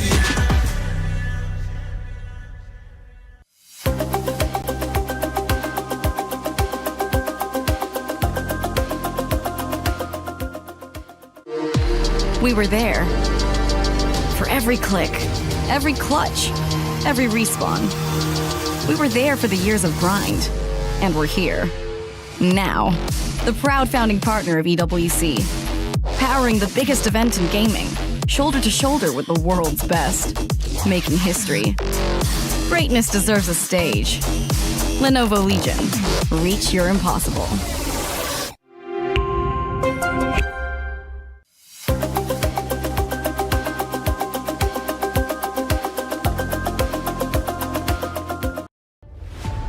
Selangor Red Giants leads the series. It's what I would have said if ONIC didn't make that insane comeback in game number 1 to lead this 1-0. One game away from eliminating the 2024 champions and advancing into the knockouts. Welcome back to the studio panel. Renmar, Gideon here. Gideon, how are you feeling, man? I'm feeling hot, man. How can your blood not be pumping after a game like that? When all odds looked like SRG was going to take it away because of their early pressure, somehow ONIC, they edge it out. Kill comes up, sets the standard once again. Yeah, the Winter Crown plays, the Wind of Nature's just in time to survive onslaughts from Uni, especially right there in the end. But of course, Uni coming in for SRG as the starting jungler for this series definitely made a name for himself and showed up.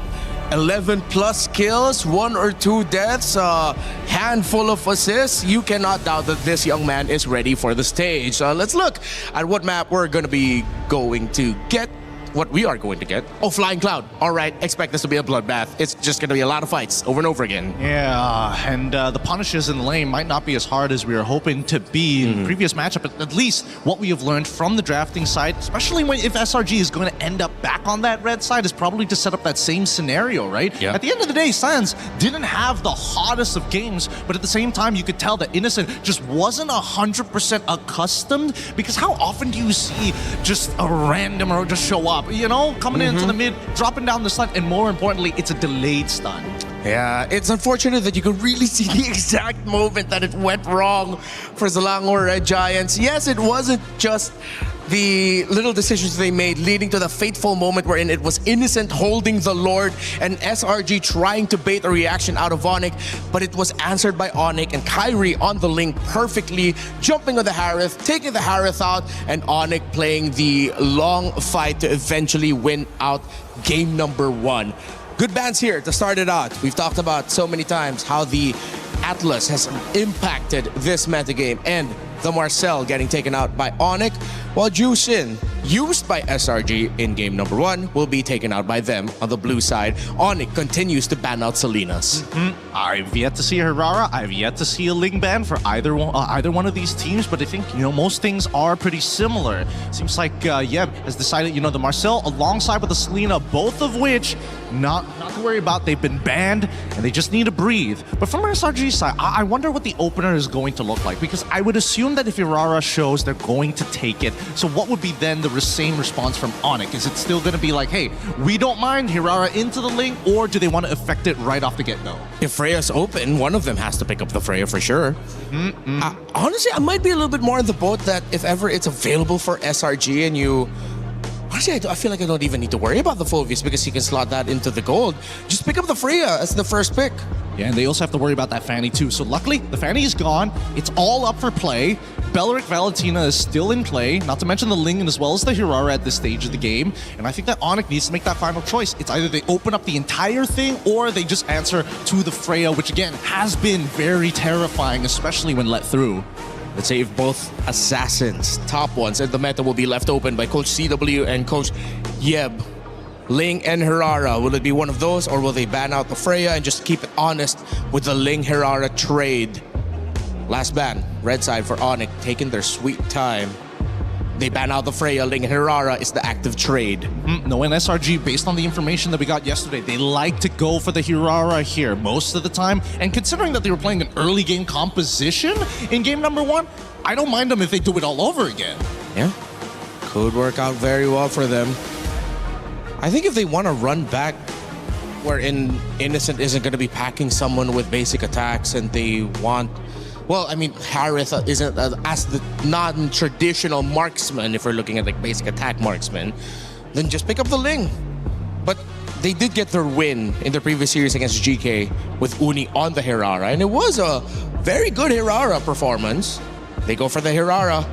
I wouldn't be surprised if once again we'll see Cho getting fought for in the first phase of this drafting. Yeah, I wouldn't be too surprised too, but at this stage now, at least we know exactly where the jungler is going to be. In game number 1, the big question was where exactly were the 2 flex picks, one on either side, we weren't 100% where it was going. And SRG was utilizing those flex picks as a mean to start affecting some of the other laners, right? And they're even using the the draft bans to also indicate, yeah, we're going to be attacking you on this side. But the response straight away, surprisingly enough, they go for Nolan. Yeah, so that was a hero that we mentioned earlier, but that's if ever the Ling and the Hirara are taken away.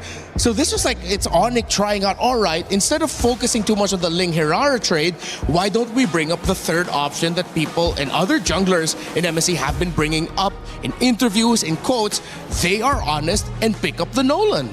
And I think there's a couple of interactions that will be shown here today. Number one, at least comparative to Ling. Ling is able to get across the map really, really fast, make that huge impact, and has iframes. Nolan may not have iframes, but he has a much better early game. He's got a lot more damage to work with, just as much mobility as Hirara, arguably with purple buff more.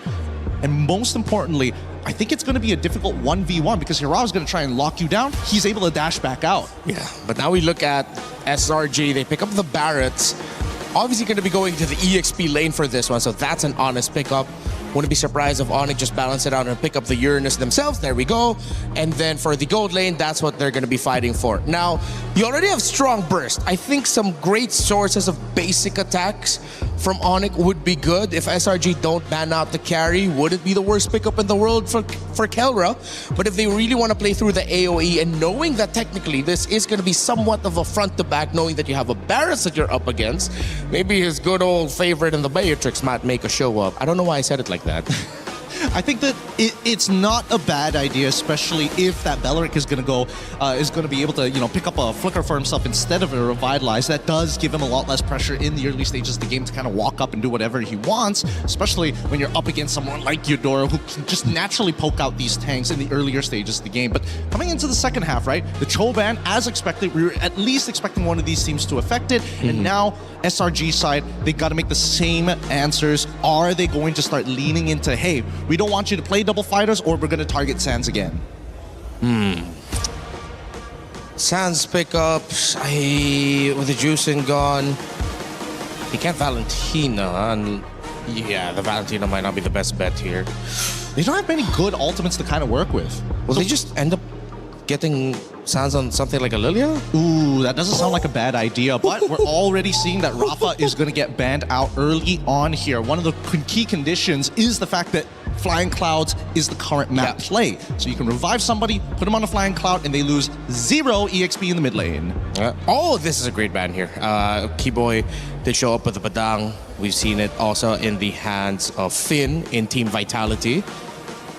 Can't remember if you've picked it up. But it is a great pickup with all of the dashes that you have here.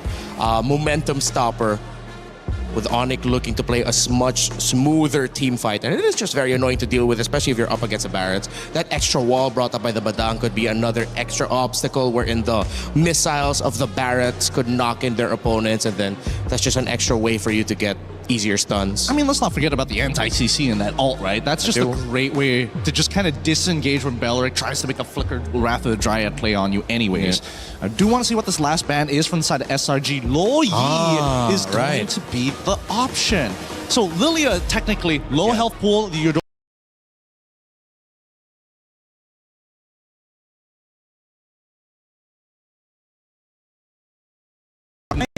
I think they're going to end up with Vexana. Remember, we saw the Vexana as an answer to a lineup that has a Barretts. Going up against a Eudora, they have the range. It's strong disengage, crowd control. It would set up theoretically for the Nolan and the Harith.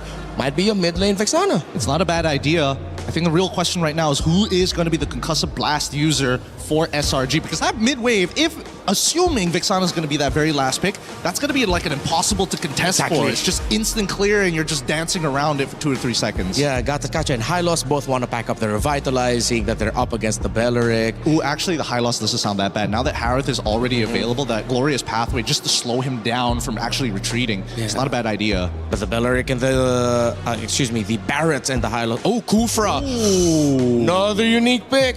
But Vexana will mess that up if ever it is one. Let's see if they actually go for it, right? Because doesn't mean it's the end of the world. There's not a lot of people who could disrupt people like Yves, for an example. True. Well, Eve still might be. They But they still go into the lead. That's so interesting. Yeah. I think at the end of the day, they still want to make sure that, hey, we don't have to stick around the lane for too long. I am curious about specifically whether or not this Belleric, what are the emblems? Is it going to be Ragefly? Is it going to be Concussive Blast? That's going to tell us a lot about how this game is going to be played out, especially in the mid, considering that Stormy, he wants to move out of that lane fast with Yums to ensure that Kyrie can't find an angle in for a lane gank. SRG needed range, and they got it from surprise initiation through their Kufra, but they are very close to mid-range. While for Selangor Red Giants, yeah, close to mid-range too. Honest with it. Good sources of damage for both, and this should be exciting. Will SRG force game number 3, or will ONIC sweep them here to advance to the knockouts? Mirko and Trex, let's go! We're jumping back in to one of the most grueling series we've seen so far. ONIC up against SRG. ONIC came back last game, late game. They had zero control in the beginning, but were able to still get the win, and SRG continue to evolve and grow. They're willing to risk it with some different picks. This is something they lacked in the beginning of the tournament, and we're already seeing how much more they're adapting to current meta. Hey, that's a sprint on Stormy. That's something new, that's for sure. Pull yourself together though for Yums, Master Assassin for Innocent, just trying to win out this lane. But yeah, sprint over Flicker for the first time on Eudora. I wonder, I mean, had to be, whoa, a lot of damage on the Keyboy. Toe the fracture, not even there, it's just a passive Kai. Jumps in, picks up the kill, Yum's gonna be very low. ONIC strike first this time around, and they instantly go into enemy jungle. Beautiful rotation from Loopy and Kyrie coming to that mid lane. Yums is gonna try to stop it, but he may get taken out here. Yeah, Kyrie is able to take it, now he jumps on Yums. There's a few more hits to take another. He's on the board, now it's 2. This is one of the good things about the Noland up against this Aurora. He's going to be able to dash away. He's got the escape ability. He's not, even if he commits to a big amount of damage, he instantly dashes back, and it's going to make it a little bit harder for Uni to catch him in some of those dicey moments. Yums maybe going a little too deep. Maybe should have just let them have that one, because now that Kyrie's got 2 kills already on a Nolan, it is a picture-perfect start for ONIC. Can't get better than this, right? Especially after last game where it was SRG who dominated the first 14 minutes of the game, right? Like entirely early game, it was just SRG. Kelra this time feeling the wrath of Innocent in a winning matchup. All right, so SRG, do they want to contest this? Again, they do have the Harara, one of the highest prioed heroes in the meta right now. They're just gonna go in on Cram. He's gonna get bursted down. Sans picks him up. Lutpi is able to walk Yums down. Keyboy doing the same thing now, over to the purple buff. Uni still just level 3. It's like deja vu to game 1, but it's reversed.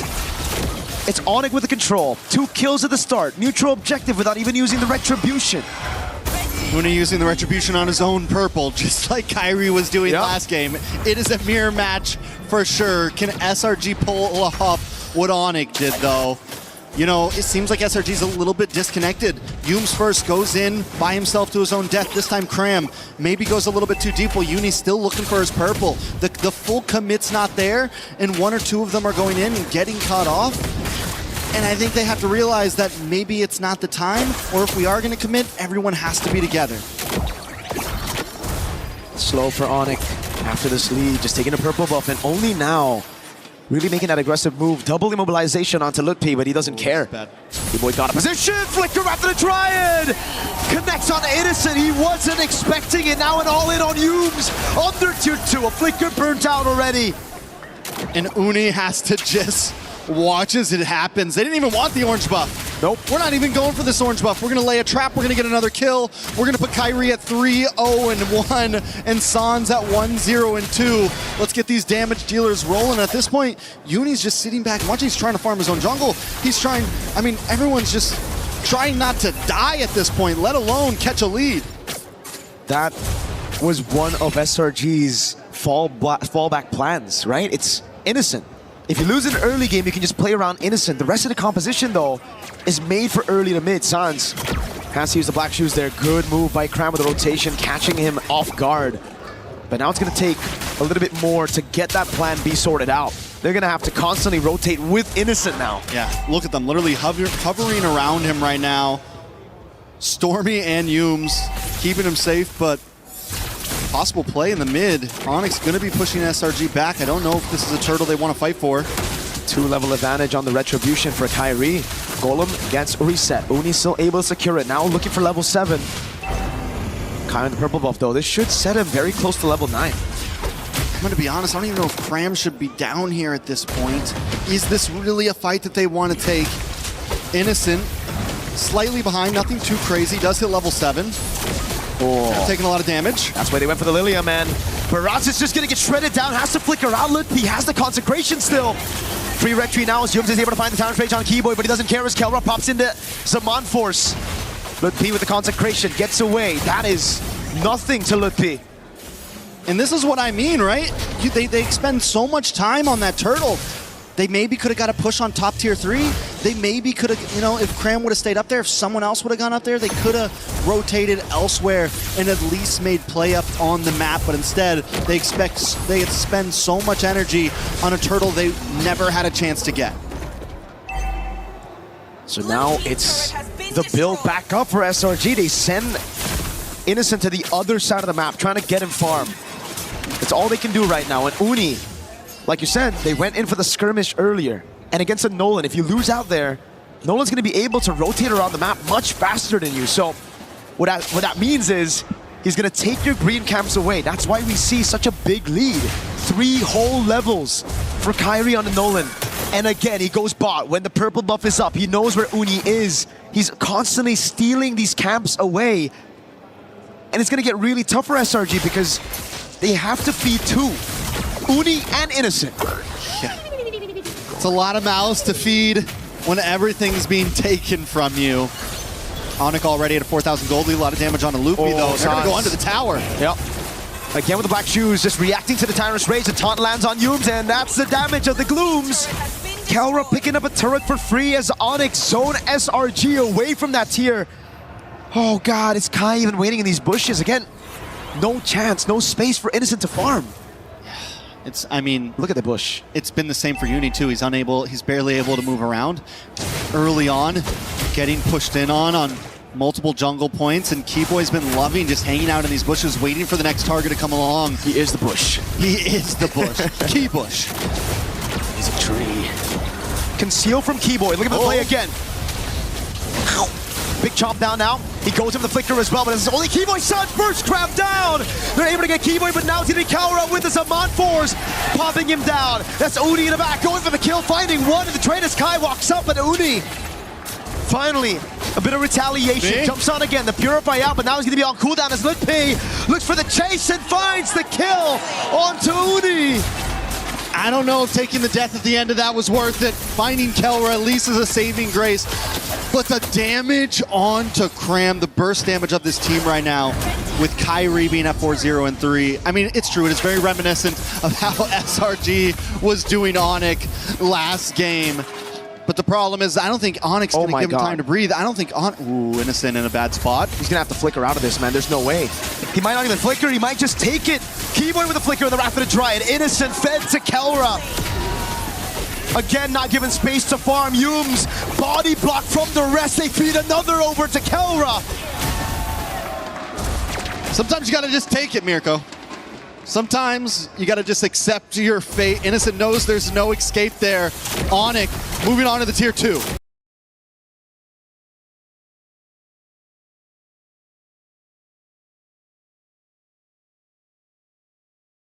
Pulled this off here.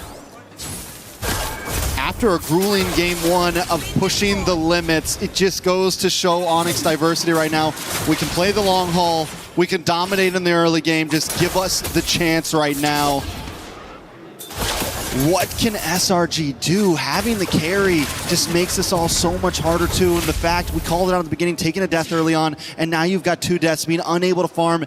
It is a long haul. The thing is it feels like it's been 12 or 13 minutes. It feels like they could get to late game in just a few minutes, but we are just breaking 9 minutes. We're talking, it could be another 5 or 6 minutes till Innocent even has a chance of really outputting damage, till Cram can actually hold down the front line. ONIC didn't really have the game in their hands until 18 or 19.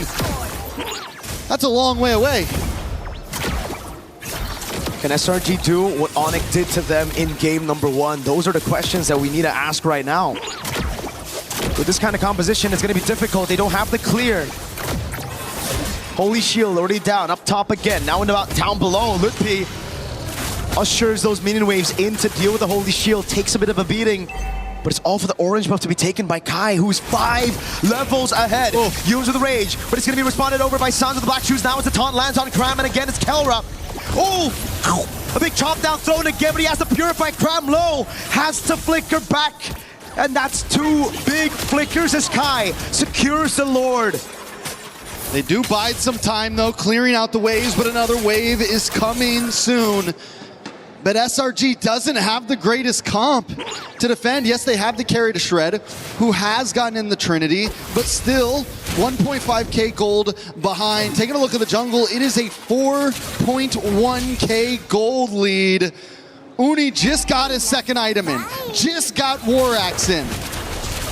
The last time they met at a major international, it was SRG who knocked ONIC out of Group B in MSC 2024 with a 1-1 draw.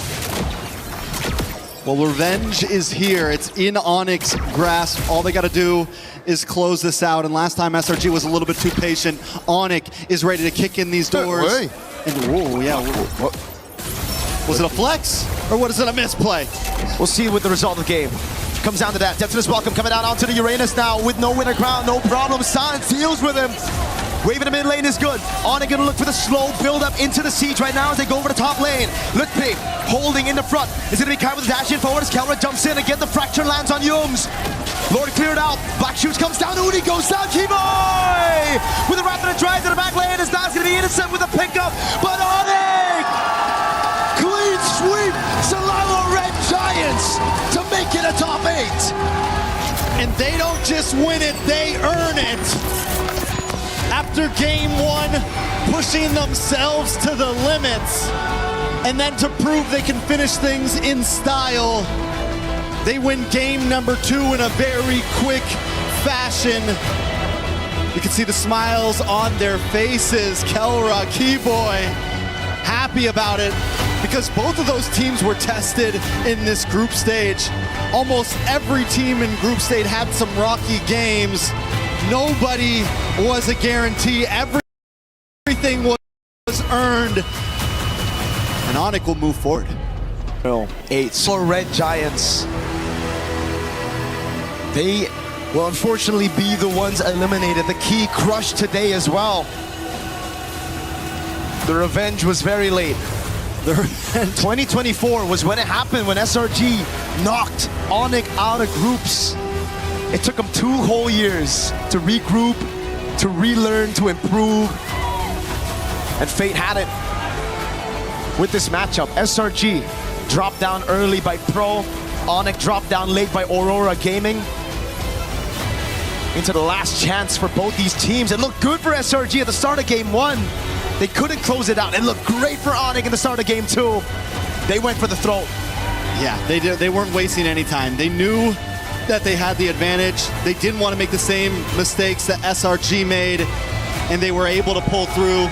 But with that game over, let's send it back to the stage. Rose, who we got up there?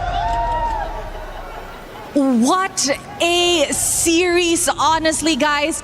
This is a matchup that we didn't see coming. Closing the group stages, we expected something like this in the knockout stages rather, but still, ONIC secures a 2-0 in the bag up against Selangor Red Giants. Ladies and gentlemen, give it up for Kyrie! Kyrie, congratulations. How do you feel after finally getting your vengeance up against SRG? Because if we recall correctly, they dominated and defeated you guys back in MSC 2024. That ended your journey, and Kelra last year's journey too for MSC 2025. So how do you feel today? Okay. We've been waiting for a long time for this match, and happily we succeeded today. Happy. I'm pretty sure you guys are very happy. But did you ever expect that this moment would come at this period of time? Group stages elimination match, lower bracket, ONIC versus SRG. Or did you expect it, in the knockout stages perhaps?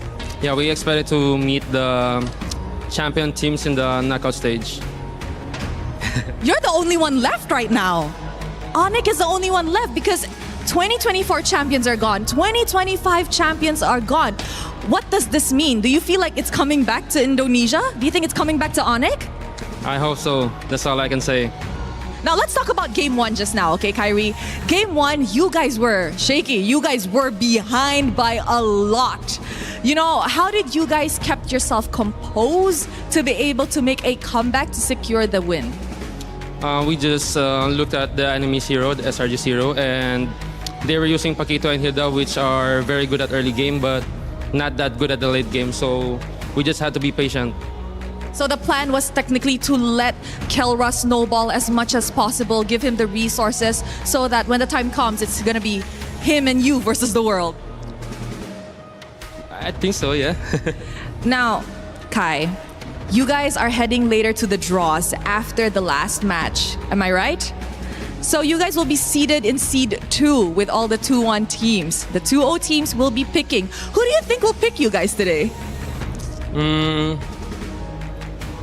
I don't know really, but I hope it will be Aurora. Why do you want to meet Aurora Gaming again? Just because we didn't really lose that easily, you know, against them, and I think we have a chance against them. I agree. You guys were the only team that managed to push Aurora Gaming to a 2-1, and people are saying they are currently the strongest team in MSC. And if people are saying that, I think we want to meet the best. No, Kyrie? So is there any message for Aurora Gaming? Who knows? Maybe that will make them pick you later. Just good luck. And of course, a message to the fans. And so my fans, thank you so much for supporting us, especially my team, ONIC. Thank you. So all the Filipinos out here, thank you so much. And I hope you guys still keep supporting us in our next match. Thank you. Thank you so much, Kyrie. And now, are you boys ready to crush some keys? Okay, first up, first question, ONIC, who wants to be the one crushing the key? Keyboy? Keyboy? Okay, let's head to the back. Come on, guys, follow me. It's time to crush some keys. And as we head our way to the key crusher, Keyboy will be the one leading the pack. So, Keyboy, you may head to the key crusher. And of course, ONIC, you may watch. All you have to do is press that lever all the way. All right, guys, ladies and gentlemen, as of this moment, ONIC officially eliminates Selangor Red Giants in their journey this MSC at EWC 2026. All right, it's time to see the keys as we show it to the camera. It will take some time as the keys are oh so shattered. All right, look at the keys. And with that, let us throw it over to the desk to break down what happened in this series. The hope of a returning champion. Now from 3 at the start of MSC, it's gone down to 1.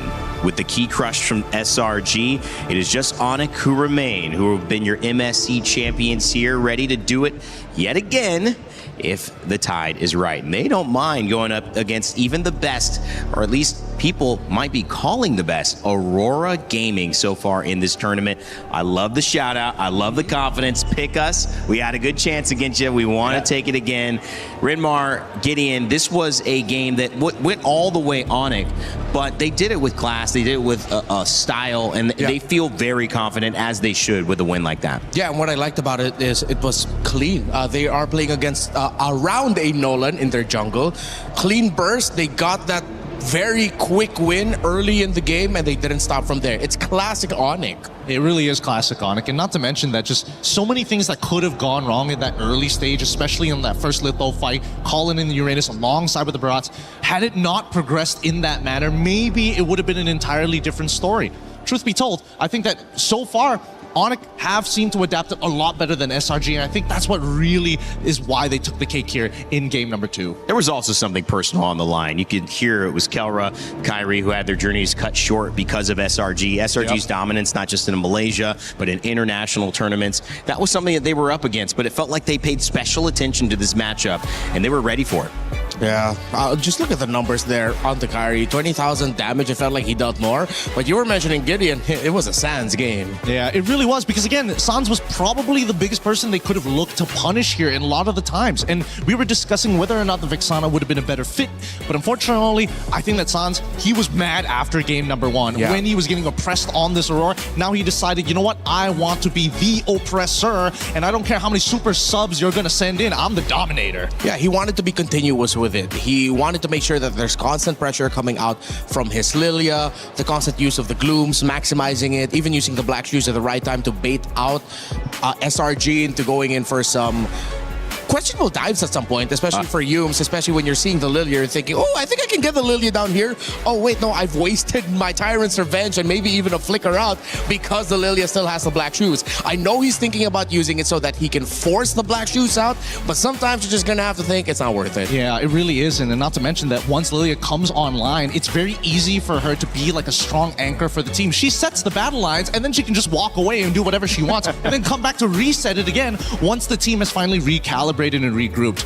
I think that unfortunately, as much as Innocent is a great player, he won the lane technically, but then the rest of the paratroopers decided to come on in to invade his side of the world. So at that point, they're just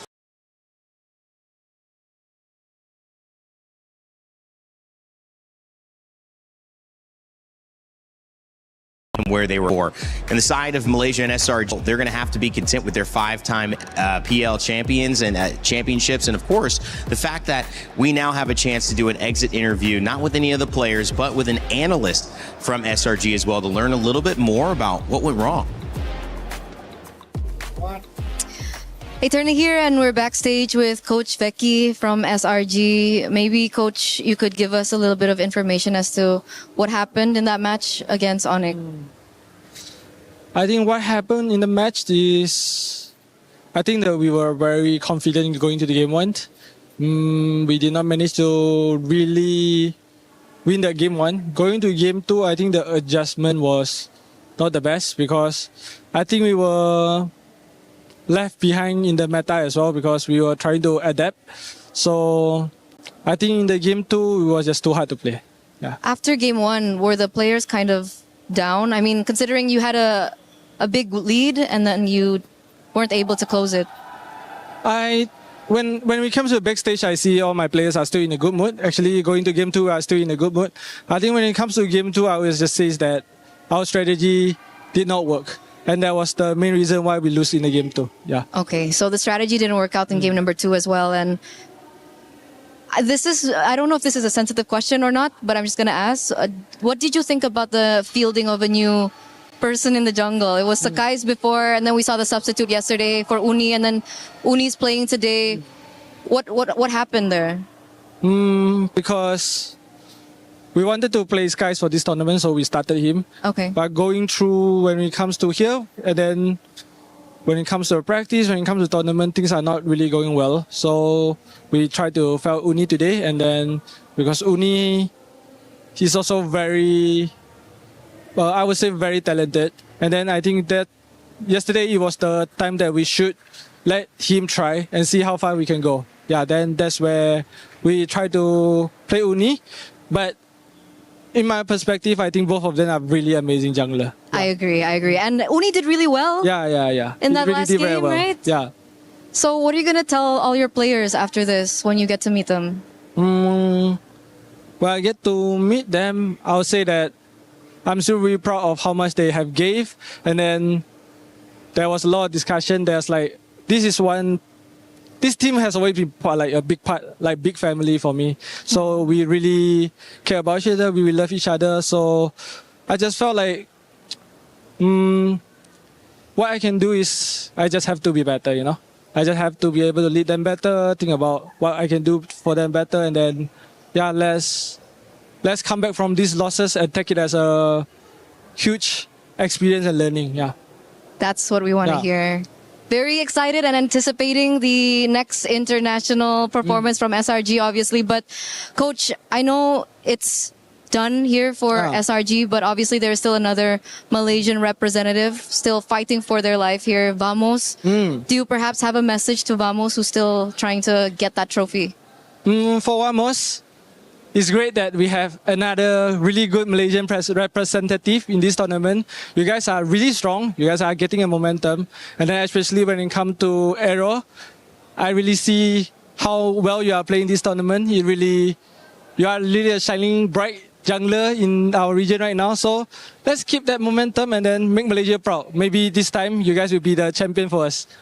Amen. Amen. I think everyone out there is proud. And talking about everyone out there, do you have a message to the SRG fans that has, supported you from zero to now? So for the SRG fans, thank you very much for always supporting us, especially when we are having a hard time as well. But I know in this tournament we really underperformed and that we did not deliver up to the expectation. I'm really sorry about that. And then, I mean, I don't need to say that I would take a blame, but people, this is just part of the game. And then, we really did badly. And then, I'm sorry, Thank you, Coach. I know this was not an easy interview to do, so we really appreciate it. Once again, good luck for your future journey. Thank you so much for your hard work here at MSC. And we are going to throw over to you guys. Well, wishing the other Malaysian representatives proud. Team Vamos, Aero 404, maybe one of the stars of this tournament so far. Certainly look like they could make a run for grand finals. SRG, a nice exit interview with Ozo Revecki, their analyst. And big thank you again for everyone who does those for us. Not easy to do. Rimar, I want to come back to you because we talked a lot of the story. I want to talk now more of the game, as we have one game coming up, but you took some info and you got some stuff ready for the telestrator for us after this game 3. Tell me what you got. Yeah, well, we're going to look at the draft. Coach Vecchi did mention that when it came to the draft in game number 2 that they felt like they were a little bit left behind in the meta. So we look at one thing first, and that's going to be the Atlas ban first off. So if you're going to ban the Atlas, it's either expected you're going to be first picking the Belleric, knowing that the Hirara link trade is still active at this point later on, because you will see that ONIC will leave it open. So then you're thinking, okay, maybe Belleric's going to be coming in as the first pick. We did make a point earlier that it hasn't always worked out well, but if you're not prepared with a roamer, that is one of the surprise responses to not having the Belleric Atlas available for you, which is these two right here, the Badang and Cho, which were banned out by ONIC in the second phase because SRG went out of the second phase. Then it is safe to assume that the Belleric would be a great pickup for your very first one. You have 2 assassins available, you will get that. But it seems like they feared the Hirara a little bit too much. The order has already been shifted here. This is post-exchange, but the Hirara was the first pick of Selangor Red Giants. Then ONIC comes in with a surprise by going ahead and picking up the Nolan. Now, Nolan is one of the names mentioned in terms of, hey, if Hirara's not available, if Link's not available, maybe we could pack in a Nolan there in the jungle. And they played it really well. It's up to their tempo. I was making a big case about the Vixana, although we did already mention the Lilia heading into the picks for ONIC. But the Lilia and the Nolan, I am reminded just how well they complement each other. Constant pressure from the Lilia where the Nolan can sweep, or Nolan with a sudden burst with Lilia to sweep and finish. With ONIC getting the Belleric, and then of course SRG picking up the Kufra in the end for them, they just didn't get a favorable matchup in the center of the map. It could have gone also SRG's way for the very first trade, but you see the little differences here and there. Belleric being able to heal himself, just the raw damage output a little bit better from ONIC, and of course that is the playstyle that they love. They love that aggression. These two, you need to watch out for future drafts coming up, the Lilia and the Nolan together. You know that ONIC wanted to play this fast because they even closed it out or started it off with a Harith coming on later in the draft, excuse me. You knew that they were just going to go for pedal to the metal aggro. Now I go back to the pick yet again. I know it's meta. I'm not saying it's terrible, but we've seen too many drafts at this point where the expectation of Eudora getting picked ends up becoming the point of, it's like a turning point for the draft of the opposing side that doesn't have the Eudora. They look at the Eudora and say, we know that's already gonna pop up. How do we make the most out of this? All right, so for ONIC in this regard, it's we'll take out the best roamers that you could pair up with it and then force SRG to play a different roamer instead. They played the Kufra because once again, they banned out the Badang and Cho. I'm not saying completely forget about the Eudora. Yes, I acknowledge all the amazing Eudora games we've had. Team Liquid lost to a great Eudora game by Shin yesterday, and there have been plenty of great Eudoras today as well. But teams are starting to look at that hero and the lack of range it can provide, and not being able to get that quick turnaround right away that you want from the Eudora as a means to suddenly shift the draft in their favor. Once again, just revisit the priority in Eudora. Don't forget about it. Just revisit it. Yeah, I mean, if you have a Belleric as well, you know, you don't really have to worry about. Eudora could work with that, but if you're not going to have it, that could be the issue. They ban out the Cho, they ban out the Badang. That's a great analysis there, Renmar. Thank you. Gideon, you know, as we head to kind of looking at the next series, but before we do, finishing this one, any final thoughts on seeing two champions of MSC going down, one left to go in ONIC? You know, it just means that right now the level of competition has definitely gone above and beyond most people's expectations. Absolutely. I think, you know, it's really understandable that most of these teams, especially with the confidence that they have, one patch could change everything, and maybe there's something that you miss. It also helps that a lot of these, you know, high-level teams kind of want to keep those secrets for themselves. They sure do. And unfortunately, other teams figured out something else and they just didn't see it in time. I think that's the unfortunate truth of it all. It's a great look at what's been working and what hasn't. And some of these top teams are exposing matchups we haven't seen before. And these are the results to prove it. Team Spirit and Pro Esports move on. GZG into T7, who took down Team Liquid PH yesterday. They are out, and so are Selangor Red Giants, your grand finalists last year, the winners of MSC the year prior, 5-time MPL champions in Malaysia, and ONIC have taken them down. Next up, it's a battle between Falcons and Falcons, and if you think you know who's going to win, go ahead and get your pick'ems in. By the way, if you want to know a guy who knows what he's doing, he's sitting to my left here. Renmar is like second in the pick'ems leaderboard at this point. So whether you agree with him on Eudora or not, you should agree with him on who is going to win. You must have voted like for somebody unexpected to win one of those games. What are you talking about? Your leaderboard? Yeah. Oh, the leaderboard I showed you? Yeah. Oh no, that was the trivia game we were playing. Oh. Yeah, unfortunately, thank you, but my predictions have been very wrong this MSC in terms of the matches. You know, and that now it's all making sense because you were like, oh, I'm not even going to say it because I don't want to hurt the fan base anymore. But at this point, you were wrong yesterday. Let's put it that way. Yeah, I was very wrong. As were a lot of people, but it's not your fault. Okay, Renmar, I was giving you a compliment, and now I take it all back. In this break, story of my life. All right, in this break coming up, we're going to have a lot of fun and let you listen to the players' reactions with the Saudi radio comms. When we come back, our final series of the day, it's Falcons PH versus Falcons MENA.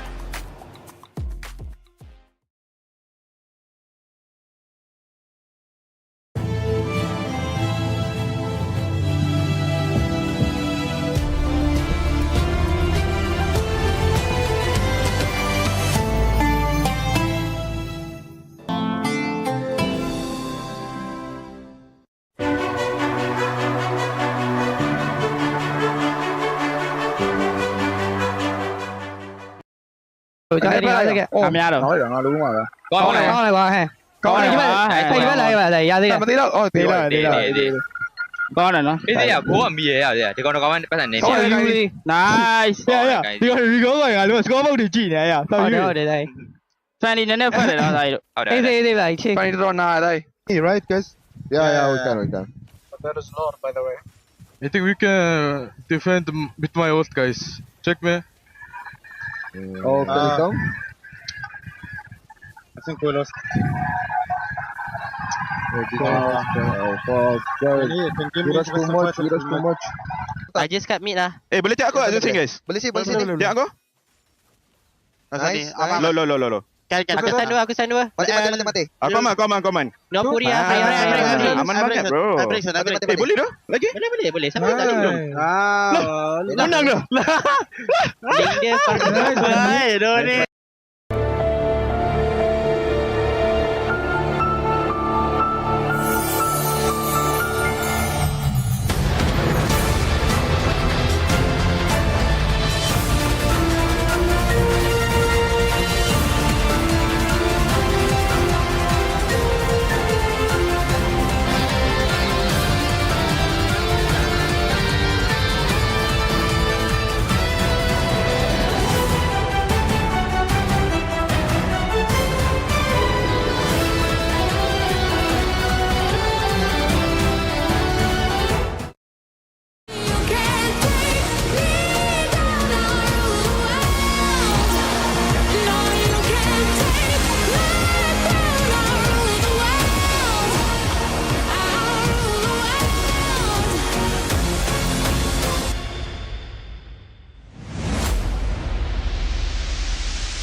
play is in our DNA. Whenever we let it out, it becomes our superpower. Now imagine an entire city being built to supercharge it. Kadir City, powered by play. 16 games, 4 weeks, and the hopes of a nation all on the line. Support your country and fight for a championship for the first time ever. It's the Esports Nations Cup in November in Riyadh. Make sure to tune in. Apex will be there. MLBB will be there alongside 14 other amazing games. And I got to say, the passion has already started here in the MLBB community. It's been a pleasure to join, and it's been a pleasure to see all of the story unfold. I think I picked a good one to kind of jump in and host, by the way. Oh, yeah, definitely. I think the best amongst, maybe that's just me, but hey, at least you got to experience the real passion. That's right. That's right. And speaking of passion, well, I don't know. I feel like this is passionate maybe for some, but for others, if you're a Team Falcons fan, you're gonna get a Falcons representative either way. Now, that being said, two very different teams coming from different regions representing different journeys. MENA coming all the way through the wild card. Team Falcons PH, the last Filipino representative here to make it potentially to the knockout stage. So huge chances there. We will see how this all goes. But one thing we know for sure, Falcons will continue their club championship title race with a potential knockout representative. We just don't know which one that will be. Yeah, something I noticed here with the walk-ins, it seems like, of course, the Falcons MENA boys are really locked in. Falcons PH boys, they're a little bit more with their usual loosey-goosey vibe. Flap, this time around, actually jamming out to some tracks. We didn't get to see that the last time he was walking out. Hey, big shout out to... Oh, there he is. He's back. Hey, they know. He's back. How do they know? How do they know? Someone said, okay, you're live right now. That makes me wonder what all the people playing it cool were like. They got told they were live, and they're like, yeah, I'm going to act like I'm studying up in here. Yeah, gotta look cool, gotta make sure. No, yeah, I'll make something that. Post on Instagram later. Yeah, exactly. Just faking it. Studying stats. Yeah. Meanwhile, Flap. They're clearly told they're live, so whatever I see now, I know you're faking it if you're trying to pay attention. Guys, this is a fun one, and also to end the day, it carries the weight as well of the same element of all of these series, where one team is going on, elation. One team is going home, despair. But can you really call it that at this stage? Is there a team that would feel that despair more than any other in this matchup? Or do both teams at this point feel like we played well, we're okay with how we did, we'd love to do more, but what we've done so far is good? Heavy is the head that wears the crown. We are still in the middle of what people would call the Philippines era because of how many times a Filipino team has dominated in international tournaments. We've been winning world championships since M2. We've been challenged in MSC, but we've won a lot of those as well. I'm pretty sure the pressure right now is a little bit on the Falcons because they can't just go thinking like, oh, Liquid's still here. Wait, no, Liquid's not here, man. It's just us. We're the only team left representing the Philippines, a country with a lot of pride when it comes to MLBB. I mean, some people would say a lot of pride, but as a Filipino, I feel like it's just the right amount, you know, but...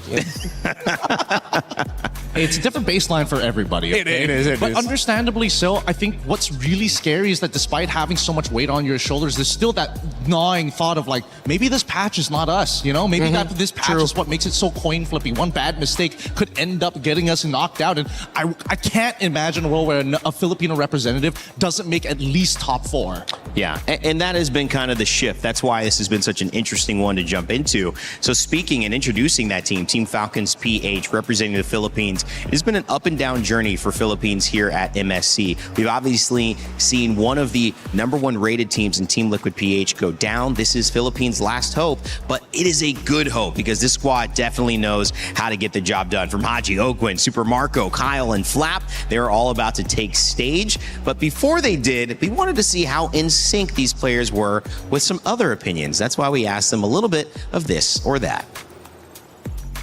Hey guys, my name is Apel, and we know the players. They can play well in-game, but let's see how they do in real life. Because this is this or that. I'm with Super Marco, Kyle, as well as Ogwin from Team Falcons Philippines. If you guys are in sync, you're good. If you're not in sync, then you guys basically can hit each other with a hammer. So if all are good, I want you guys to line up. The first question. If you can time travel, would you rather go to the past or the future? Go. Okay, he wants to go to the future. He wants to see what's up. All right, so this one is going to be tricky. If you have to choose one for your life, would you rather never listen to music again or never watch videos again? 3, 2, 1, go. You're really not the same as them. Okay, for the next one.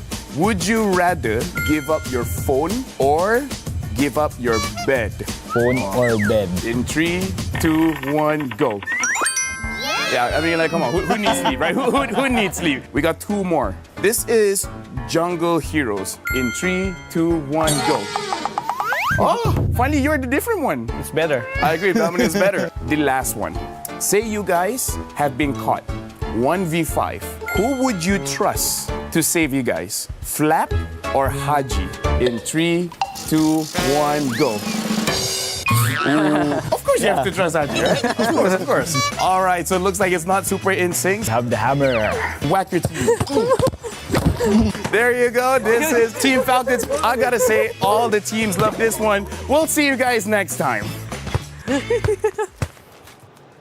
Some of those were some serious hits right there. The Stealth Assassin, I love it. Team Falcons PH, a little out of sync, but all fun and jokes in that one. I'm sure they'll be in sync in game when we get started. And that turns our attention over to Team Falcons again, but this side, the MENA representative. Remember, GK Esports qualified as the MENA representative, but the likes of Sanji, Boyet, Cuff and Troll, and Sano qualified through a 10-team wild card, where only one of those teams could make it to MSC. Finally getting here, they've now put themselves on the door to being able to have a chance to qualify for the knockout stages. And of course, they've got everything to play for. And now we are with the coach of Falcons MENA, Coach Pawi Byrne. How are we doing? I'm good. You're good. That's not what you said to me earlier. I'm good, but yeah, I'm nervous. Nervous, okay. So can we talk about that a little bit? Why are you nervous? Yeah, because of course the enemy is Team Philippines again. And of course, they are one of the strongest region, right? And yeah, they were our, screaming partners as well. So we don't know what will happen. I heard about that. Is that a good thing? Is that a bad thing? What do you think about being screaming partners and now you're in the lower brackets with them? 50-50, yeah, because we know their heroes too and they know ours. So we'll see. Is it weird for you going up against Falcons? Weird. Because I think some of them shared that they were a little bit sad up against the same org. Same as, for us too. We're really sad that we're gonna fight our, sister team. Yeah. Philippines, but it is what it is. We just need to, play and see what we can do. Do you have maybe a message to them before your match?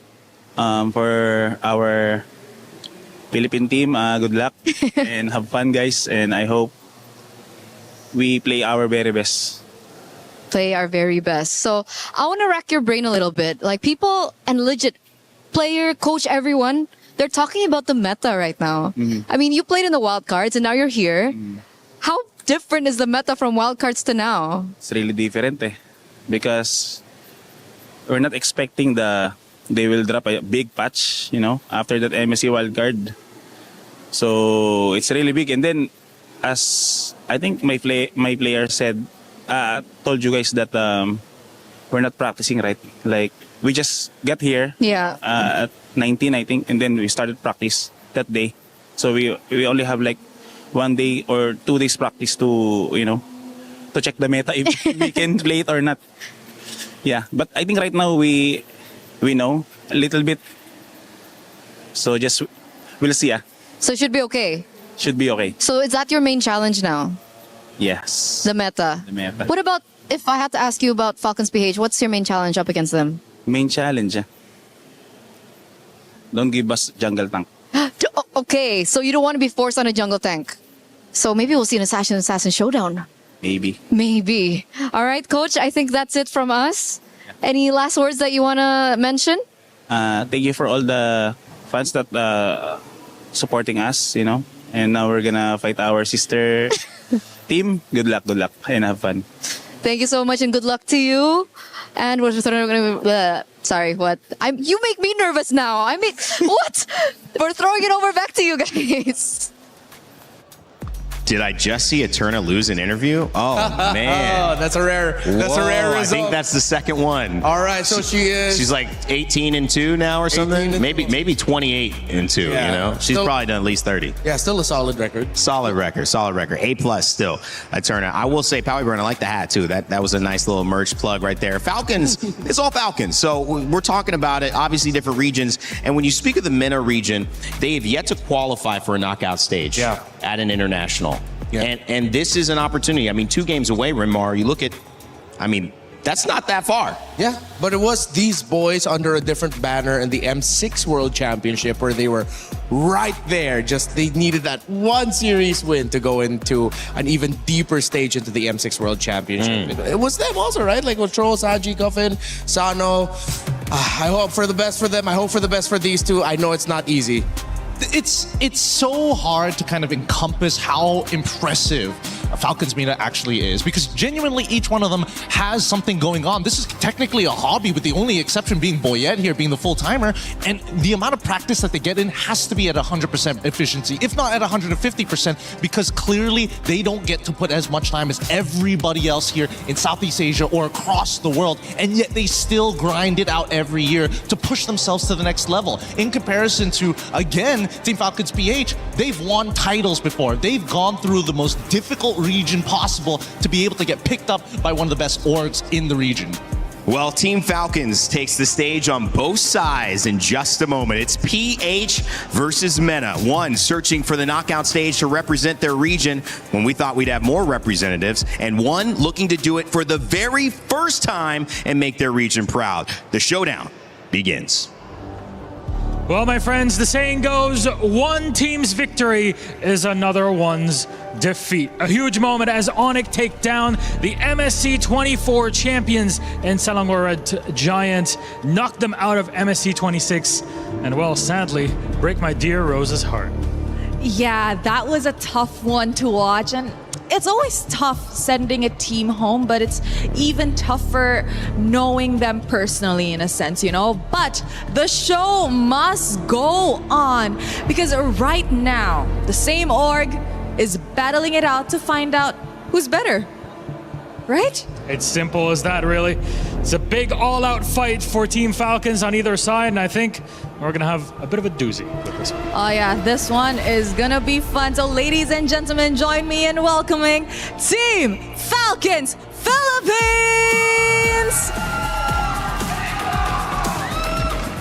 A team that has experienced the highs and the lows, ready to reclaim their dominance no matter the opponent. They are doing this for them. They are doing this as the last Filipino representatives left at MSC at EWC 2026.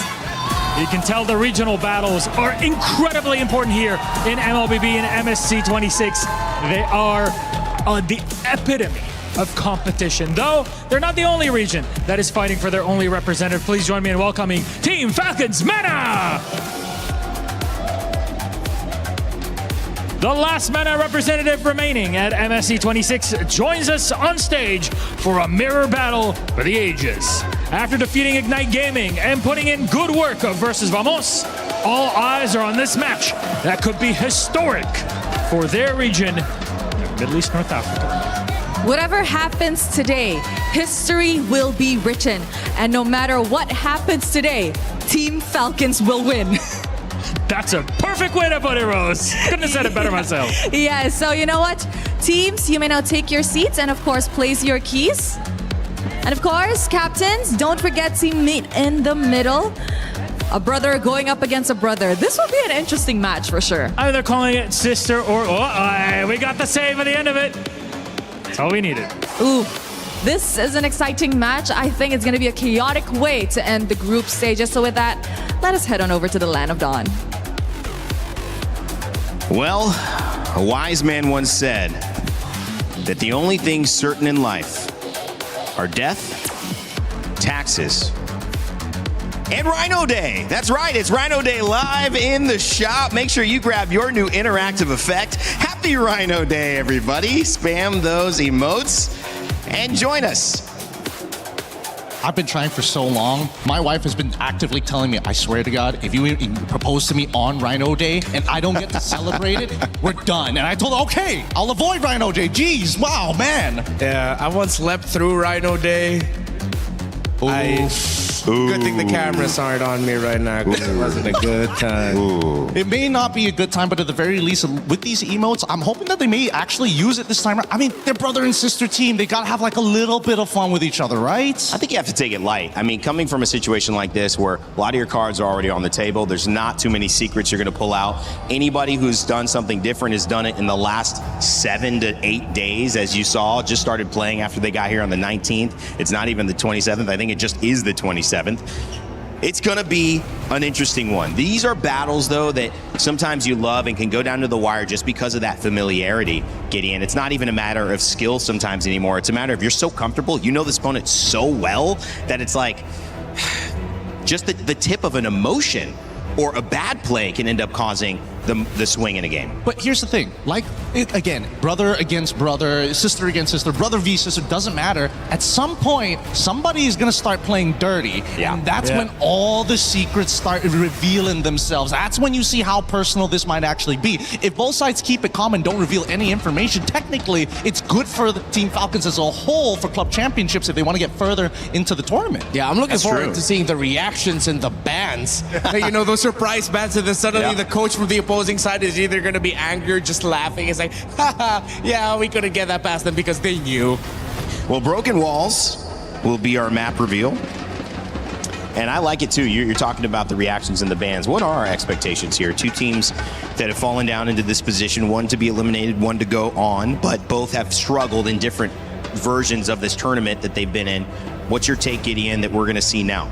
I think that right now, what it really comes down to is whether or not you can get as chaotic as possible with the Filipinos. And I think especially for the MENA, they've shown in the wildcards that they can get underneath people's skins if they get just a little bit of a lead, like a 1.2K, a 1.5K type lead. Considering what everybody is banning, it feels very standard. They've already initiated the Hirara trade. They're probably going to leave it up because Atlas needs to go. And now this should be a pretty simple first pick unless they want to show us like a different angle. I think this is actually a little early for Belleric from what we've seen. Although it does, like, we've been seeing that 1-2, right? With the Hirara or the Belleric, the Eudora. I almost don't want to say it in front of you, Renmar, because I know you're done with it. His fist is already clenched. But a chance for MENA to set the tone, and it's Hirara with the Ling and the Fanny Band. Yeah, no surprises here. And I think really understandable that getting rid of the Belleric makes sense. It already kind of forces the initiation of, hey, do you actually want to play Valentina? If you don't want to, then maybe you can just get rid of the Atlas and save everybody some time here. And let's make sure things get a little sweaty. Your reign is rather interesting. We're seeing more teams actually lean into the more reliable sandbag. And Zushin still available too, but the Selena picked up. Look, page out of Rosa's book. Yeah, some big evolution here by Falcons PH. While for Falcons MENA, it is also an evolution for them. Usually they're the team that we look at as, oh, they want to force those utility tank junglers. But this time, Boyet and the rest of the team stepping up to the plate, showing us that, hey, we're ready to play the Assassins and we're ready to play the game of this meta. With both roamers gone, I think we're fighting for Cho and Badang now. But don't take away the possibility that the Gacha still might show up with Revitalize, High Loss as well, but that's a little bit lower in the totem pole. I think as of right now, there's a couple of unique picks that have been circling around in my head, especially in a meta like this, especially when you have very key picks with distinct characteristics like Selena. Is there the possibility of maybe finding a stronger engage? The Cho and the Alice do show up. I was thinking whether or not they wanted to play something like a Lolita, but I don't think there's enough information yet to get that guarantee. Most likely, probably going to show up on that second phase, but let's see here, right? They need to complete their first 3, and I think most of the time, it's usually 2 tanky boys, and then the Selena, but if they want to initiate the Ling... oh wait, Ling's already banned out. They got to figure something else. Yeah, I think you just go and pick up the Badang, honestly. It's fine, it does the job, it has that anti-CC, but with the Alice around, fighting underneath the Throne of Ruin of the Alice, and of course her passive, considering you don't have a lot of crowd control, yeah, you need that crowd control. Just go ahead and pick up the Badang. Go into the second phase without your jungler, pick it up later. Oh, okay, no, they'll pick up the Nolan first. So, again, we're seeing now here the reprioritization of Nolan, whether or not the Ling is on board, but here we go. Yeah, they're trying to match it, right? Match that pressure. And so far, if we're comparing the Nolan Selena versus the Hirara alongside with the Cho, that early game is generally pretty even, slight advantage over to Falcons MENA. But then where do we go from here, right? There's still a missing support pick coming in for the side of PH, and ideally, I think going for the Badang they don't necessarily have to hold on to it. They can go a little bit further. They still need a concussive blast user. Yeah. A little bit of a faster clear of the center. They might lean towards picking up the Gatot Kacha. Okay, I think this is one of those bans of like, yeah, we know you, so we know what you guys like to play. Let's go ahead and ban out the Clint. Oh, do they want to set up for maybe double fighter, high snowball style composition, strong side lane, so that no matter wherever Nolan decides the path, he has a potential to set up for a gank? No basic attack, all just hit each other with our hardest hitting skills. I wouldn't say no to that. That's fun to cast. Well, I'm not casting, but it's also fun to analyze. It's also the premise of Fight Club, but we don't talk about that here. What's that? Second, great answer. What else can they get rid of? Because there's so much priority going towards this gold lane, and I totally understand now that Cho is in play, that gold lane really boils down to who has the better battle spell. But now I don't have a choice. I have to go Purify every single time, and I can't get away from this Alice if I don't have that Purify. Yeah, it's gonna be tough to play a carry. I think Falcons are one of these two might want to consider just playing for like a lot of range. They ban out the Valentina. Are they setting up for something big in the roam? But why? What other ultimate are we kind of missing out here? What are they trying to set up for in terms of a counter engage? I would have imagined that it would lean more into the EXP, but they already have the Uranus. Here's a funny suggestion, throwing it back a little bit back. Tigreal. Ooh, not a bad shout. I think that there's a lot of logic in this, especially if Hirara tries to go in for the engagement. There is a way to kind of counterplay it, or at least kind of keep up with her tempo. Conversation now starting to get a little bit more tactical. I keep forgetting about the Minotaur. With the Minotaur banned out. And now Falcons turn to pick up a roam. They really know each other well. Yeah. That's what it feels like. Oh, I get rid of the Valentina. There's no way they're going to steal the Minoan Fury. Banned. With the range, with the pokes, we might be seeing a different style of mid here. I think Falcons are... they're just going to go ahead and show the Claude. Might have been worried that you're going to be seeing like a artillery mage from Falcons MENA, so they just go ahead. They're zeroing in on dive. This is all in for Falcons, and this could be a very risky gambit. Oh, what kind of a support would technically field well here? Something that... OU? I don't think it's a bad idea. But then for MENA, at least we could see that they've got the stronger engage on their side. They have ways to kind of initiate, but where is the damage going to come from? With Harith already gone, Clint already gone to kind of guarantee the lane-winning matchups, does that mean that they have to go back to something a little safer? No Claude as well, so Brody? Yeah, Brody. Oh, Brody should be good matchup-wise. Zushin comes in late. Left on she's alive, yeah. The available list and the Moskov. Yeah, with all of this dive, good space. I'm honestly really liking this Falcons MENA draft. Unless Falcons PH decided to pack a surprise in the roam, or they'll just settle for the Badang. Again, we pose the possibility of a Tigreal. Yeah. Overall, missing here.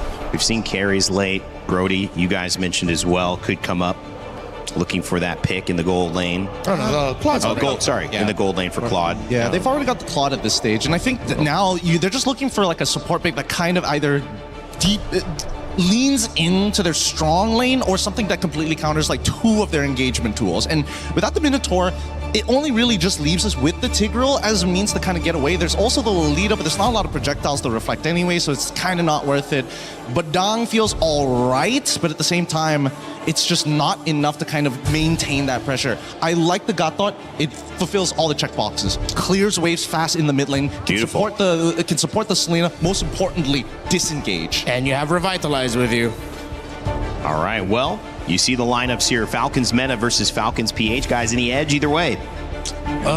Very execution based. I'm leaning a little bit more towards Falcons PH if Haji lands some big time arrows. I mean, if he's going to hit all the arrows, I'm going to say PH as well. But I think generally safe composition, it's MENA. Everybody seems like they've got some win conditions here as well. The Nolan we saw win last game. Zushin left off the ban list also and back in the side of MENA. They've got a good lineup on both sides. What else would you expect from scrim partners who share the same organization just from different regions? It's Falcons PH versus Falcons MENA. One's trying to go to the knockout stage for the first time. One's trying to bring the knockout stage to the Philippines one more time. Let's send it over to Brigida and Mirko to get this game started.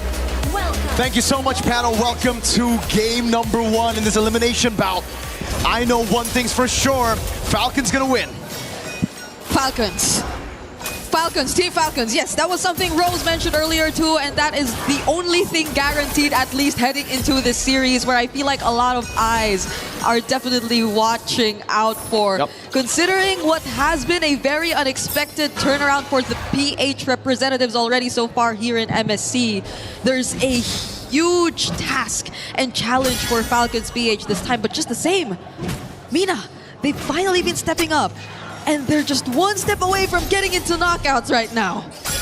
And that's been the case. Let's see if Falcons MENA can actually pull up an upset, right? Because so far it's been crazy upsets here and there, even yesterday. All in though. Oh, that's a crazy arrow. I don't even consider that's crazy. It was just right in front of them. Troll doesn't have the flicker. At least he will survive this though. But a great start somewhat for a Selena on the side of Falcons. Yeah, pick up already, and they want more. Ogren with the unbreakable. No, it just gets the wave shoved in over to Falcons MENA. Now, all right, one thing the panel was questioning, if Haji can land the arrows, right? Yeah. That's the goddamn Kadam machine, bro. I think he can land some arrows. He went for Season Hunter, though. That means he's going to go for the fast clear onto the neutral objective. So already a different approach on the Selena for all the other Selenas so far. Yeah. Sana's doing a good job in lane. We've been seeing more bargain hunters from Moreno, My Goat, Wilderness Blessing for some other Selenas.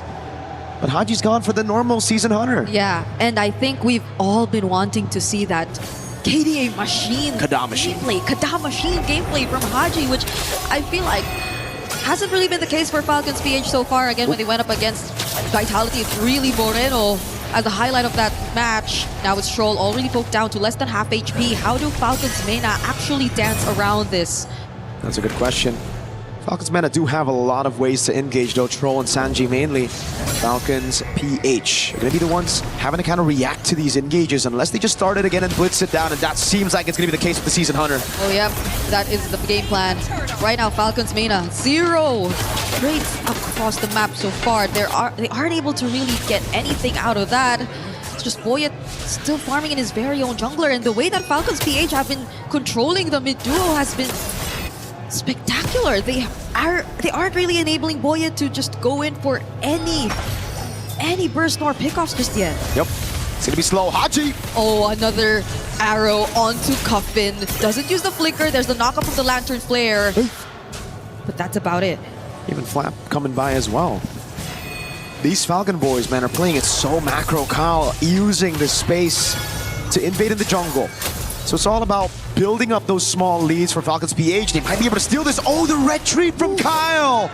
Takes it away from Boyet. It was on cooldown for Boyet. iframe's forced out too. Now, initially, what has just been Falcons MENA sticking to the jungling, sticking to their very own farm. Now it's been successfully infiltrated and interrupted by Falcons MENA. An arrow, if it weren't for the Shumpo, that would have been very dangerous here for Troll. But this is a Selena which is actually working in the early game. Yep. They definitely took a few pages out of the Vitality book after losing to Selena. Abyssal Arrow! Onto Boyet of all members, and that's gonna be a pickup as well. Heptasy's already picked up by Kyle too. Wow. That's the start you want for Falcons. Oh, another! Oh wait, there's an AOG. Everything just used to secure the kills against Falcons MENA. No ifs, man. No ifs, all right? Haji doesn't do if, buts, or maybes. He just does absolutes, bro. It's when he lands the arrow, not if. Oh my goodness, the Kadam machine. Haji's just been landing these back-to-back arrows like it's nothing against Falcons MENA.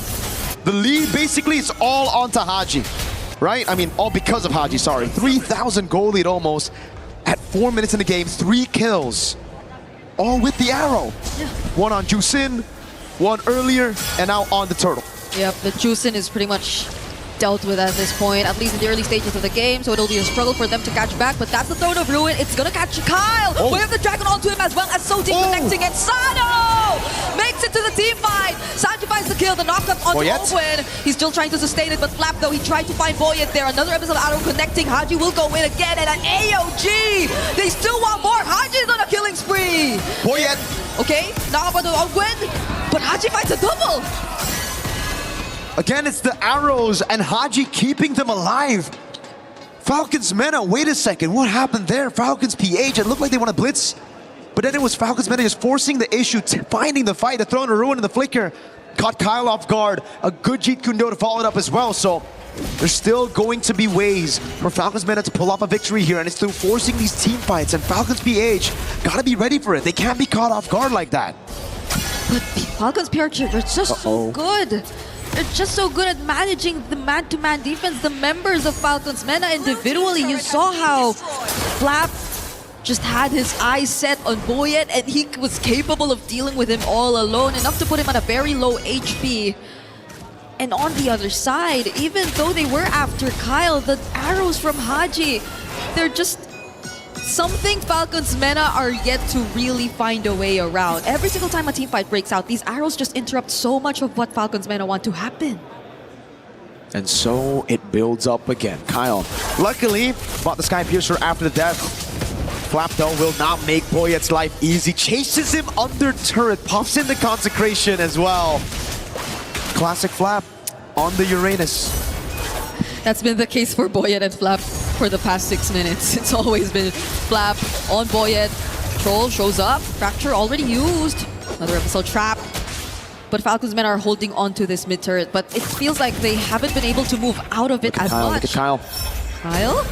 Okay, he's onto Sano. SOG connecting as well. Crimson Beacon in! Troll doesn't land the kick onto Kyle, but he does find Haji. But do they have enough damage to deal with him? They finally get to shut him down here or not! They do, but even at the expense of Sano, they had to lose him just to take Haji down. Usually I'd say it's going to be worth it for the Selena to pick up the Moskov, but he gave the Moskov a big bounty. That was a 4-0 Selena. Now gold given over to Sano. Falcons PH will still capitalize over this neutral objective. That's going to be free. But man, great targeting by Falcons MENA. I really thought they were just going to go for Kyle. In the end, Troll picked the right guy. He went straight for Haji, who had a bounty, who could actually, again, beat a turn for Falcons MENA. Yeah, I thought so too. I thought it was actually Kyle they were after all along. But at least in turn, I feel like this somewhat allows Falcons MENA a bit more room to go for more plays. It does grant a bit more wave control, but I think the fact that Sano has been forced to at least participate in the fights more frequently than we're used to seeing gold laners do is somewhat slowing things down a bit for Falcons MENA. It's maybe also because Cuffin hasn't been having the best time in the early game, which is why they needed to compensate for damage in other departments. Oh, but Troll, he finds one. There goes the follow-up from Cuffin. They find the knock-up on Haji with the Lantern Flare, but the damage, it needs to come from Boyet. Iframes trying to dash out. A flicker from Flap though. He doesn't let Boyet get away. Okay, the first time is going to be worth it to get the kill on Haji because of the bounty, but the second time around for Boyet's life, not that worth it. But then you look at it again, and Falcons MENA were able to get a turret in mid lane. Luckily for Falcons PH, they also retaliate with a turret take. So in the end, it's Falcons PH who get the benefit of that trade, the advantage. Chap-sized Pauldron done for Sanji. That'll certainly help in their endeavors to fight around in these 5v5s against Super Marco. Yeah, you know what reminds me of? When I see Sanji on the Alice, it just brings back memories, you know? Yep. It just brings back memories of Wildcard. But now it's a much bigger task at hand for Sanji. He does have to give up that turret though. At least it's not one of those wildcard games where Sanji went 0-7 on the Alice, right? It's a good game. Oh, arrow! Oh, it's not a good game for Cuffin though, that's for sure. Now that's the Throne of Ruin already forced out. He does land it onto multiple members and flickers out safely. And I guess they're just trying to buy more time. Look at what Sano's been trying to do on the Moskov. They are able to get a tier 2 down below. The SOD doesn't land, and it's Falcons PH who are just getting the better trades. They get a kill off of that on Cuffin. They get a base turret as well. Falcons MENA only got the Holy Shield, but hold on. If Falcons PH commit onto this, the Moskov might be able to go for another turret. No, it's too fast. Okay, Sano just gets the purple instead. There will be Haji to deal with the waves too, but even the placements, just look at the placements of the traps. I mean, it'll go down a few, but I think that's helping Falcons so much. Just play around their macro much more easier. A Malefic Roar pickup for Kyle. Ooh, it's been so tough for Cuffin, honestly, in this game. Yep. The positioning has been a struggle. The Crimson Beacon used to reposition or even go in aggressively has been a struggle because the arrows seem to be punishing him always. Let's take a look at the equipment here so far in the game. What has Falcons PH been able to get with a 6,000 gold lead in their hands? 1,000 in between the gold laners. That means Super Marco ahead in the Swift Trinity build. Sano, though, following through, able to pick up the DHS. That makes it Swift Trinity Power Spike as well. Conceal from Owen. They still have good clear. Oh, Spear of Misery. Wow. That knocks him back, but they'll have to let go of their turrets. Arrow gets dodged, but Holy Shields are about to go down. They lose 2. I mean, they only have 2 left, but the damage from Kyle is insane. Falcons MENA at least have room to deal with the Lord for now, but you saw that single entry from Falcons, and it's not looking too good for them. It's all about defense for Falcons MENA, for Falcons PH. It's all about trying to go for the siege, so they need to find some angles for the arrows to land, or they start zoning Falcons MENA from these structural objectives. Throw with the conceal, cancel AOG. Oh, Chrono Bruin casted, does get him immune from that knockup, but Sanji doesn't find any. Has to flicker out too, just to survive. The damage from Boyet doesn't seem to be enough. Sano's just dealing with the waves as much as they can. Goes in! Super Marco. Oh, that made me nervous. Marco gets the Malefic gun. He'll be able to get that range advantage. Arrow from the side, but it doesn't land. Again for Falcons MENA though, they have amazing clear as long as the Moskov is left untouched. As long as he's able to pierce through these minions with the spears, he'll be getting free farm. So I think for Falcons PH, the right move right now would be to freeze up these waves, deny farm away from Sano. Because he's not far, but 1,000, but not as far as you would think, right? With a 6,000 gold lead here, you wouldn't expect a little bit more of a lead there to try to deny the Moskov. It's actually more on the jungle. Kyle's been gapping Boyet in farm. Oh my goodness. I gotta say, Flap's been doing a great job at helping Kyle get this lead over Boyet. The fact that they haven't been able to really utilize the Hirara to in any way try to burst down a member from Falcons. Not even Haji, who seemed to be one of the best.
Super Marco is looking like he's on the road onto building a Winter Crown as well. Got it. That's Sanji taking it, and that's a conceal play. Ogwen trying to show up. Doesn't get to taunt anyone just yet, but that's just space. Falcons secure this mid-base turret. They get to find the Lantern players onto Flap, but he doesn't care. He's just gonna go in. Consecration already used. They're looking to take out all the remaining base turrets, but the damage from Super Marco. It's just there, it's just a bit of poke. Falcons MENA know that they cannot fight, and the reason they gave the mid turret is because they would rather lose mid and top, no problem, over their last side lane turret. Falcons PH don't want to take this down. This troll finds something here. Oh, it's Ogun who goes in first! Are they looking to punish him instead? Sanji finds a set in the back lines, but all the while that's been happening, the rest of his members have been falling too. Boya dealing a bit more damage than we expected him to. And it's been 3 members of Falcons PH going down so far. Placing to a canceled out Winter Crown just in time! And the BMI! Super Marco gets to to escape, but they lose 3. That was insane. The arrow looked like it was going to land on Cuffin, but he popped in the Crimson Beacon, so it actually landed on Sano instead. In the end, Falcons PH still took a fight under turret. Look at this again. Slow-mo. Ogwin got both. Sano and Cuffin. This was the dream start. Haji throws it, and look, Sano was left to deal with the Abyssal Arrow. Haji got it. Yes, Sanji got a massive set. But damn, fighting under turret against this composition still super difficult. It was just so difficult for Super Marco to find a target to actually attack as well, just because of the iframes. Great cancel though on Troll. Amazing Jeet Kundo. Purple buff steal for Boyet, finally. Wait, did he? Or is it? Because I think I see a purple buff in... Oh, Kyle secured it? Kyle secured it, okay. Got it, I thought it was a take with a red tree. Both of them red tree. Both of them. That was close. It's still a 7k gold lead though for Falcons PH. So we saw how, as you mentioned, Falcons MENA have been struggling to go for that fight even when it was right under their turret. So it's still not looking as great for them. At the very least, things could have been different if only Sano didn't go down there. Maybe if they only had a bit more damage to rely on to execute the team fights, but even Sanji's just starting to feel the damage from the fractures.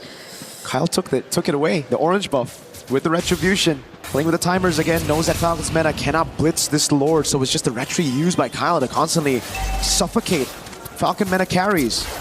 Top wave has been dealt with though, and they know the retry's been used. The Troll is looking for the play. Abyssal Arrow. He gets caught by an arrow!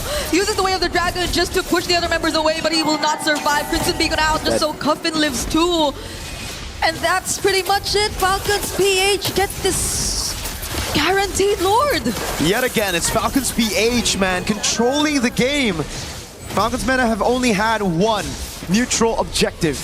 A say, only had one say onto the neutral objective. All the time it's just been Falcons PH with the burst on the double season hunter. Ogwin with the flank. With no base turrets left, this isn't looking too good for Falcons MENA. Majority of their wave clear is just really Sano. But if Falcons decide to sync up the waves, this is gonna be tough. You have to expect Abyssal Arrows everywhere, and looking at the items. Okay, Boyet still needs one more. That they do. Still needs one more item, but I don't think he's gonna be able to get it in time. Wind of Nature for Sano. Oh, actually he gets a Sea Halberd, there you go.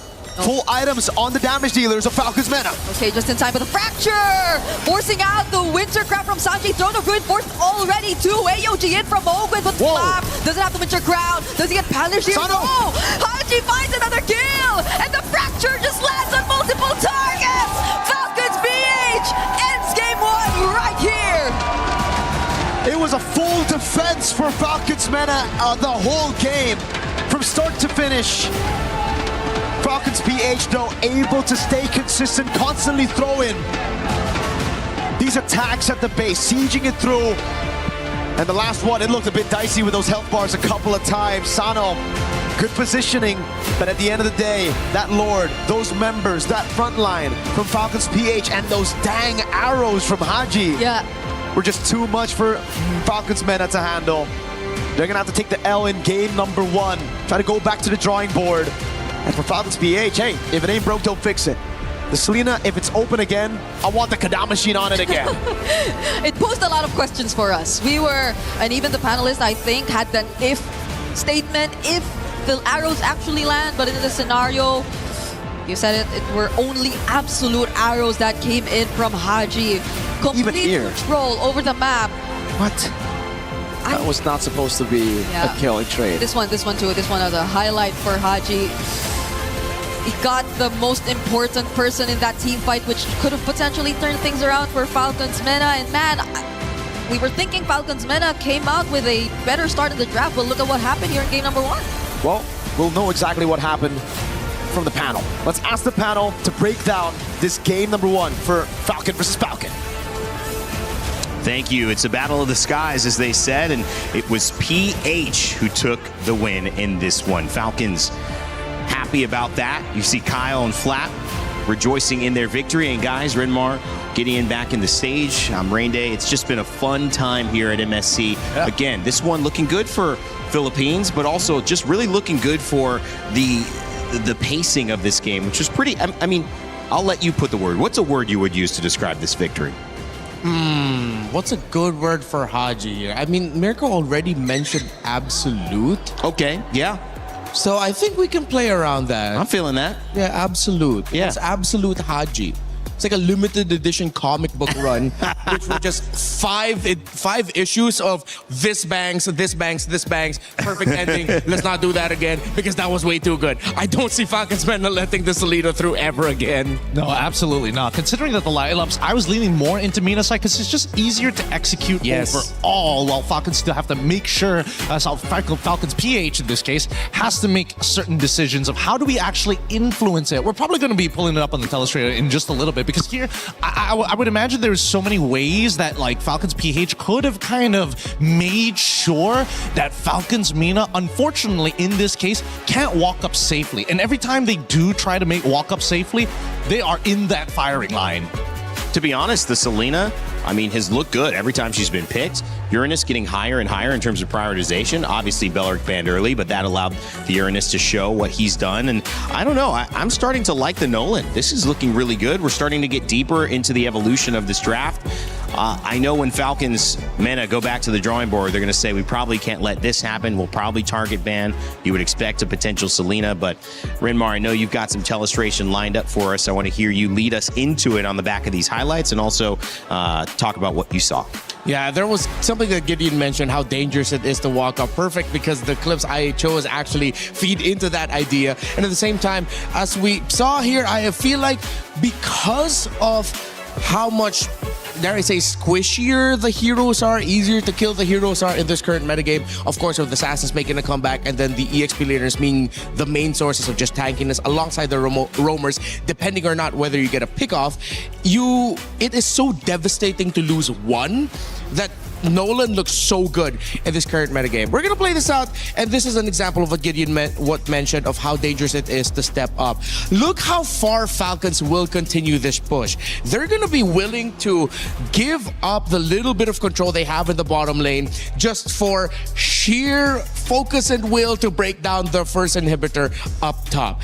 After they get the second tower, they will continue. And look just how one Abyssal Arrow and one Uranus will stop Falcons from defending. They get Coffin down. That's the -1. The Siege minion makes it through, meaning that they get to pop the passive, and then they're going to be continuing this into a push with the rest of the minions. Before you end this, can I ask a question? Sure. How do you feel about the Moskov far on the right side there when the team's defending? Is that a good decision? You see a lot of teams with the Moskov want to do this. Yeah, they want to open up the map on the other side. Okay. And then if ever Falcons had an error here and they didn't get Coffin, maybe let's say they were a little bit too aggressive with trying to get that tower down, they weren't patient, then the Moskov comes in with an SOD. Yeah, and it turns the fight around. Now we go into the second one, and I feel like this was already a big lead for Falcons heading into this, but this was the dagger, proving once again why Haji was the biggest question for this one, and he answered this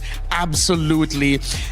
It was pointed out by the casters, Ogun gets that double taunt, but Haji will also commit the flicker just to finish this off. But I also wanted to capture this moment because this is how you envision how it would go good for Falcons MENA, where you see it's a huge immobilize onto 3 for Sanji with the Throne of Ruin, and the other members of Falcons over here trying to just make sure, yeah, there we go. Yeah, let's go with right there. Nice. Just trying to make sure that they can hold on and hope that the rest of the team will be able to take down the Alice before the other members of Falcons MENA will be able to get out and join that fight.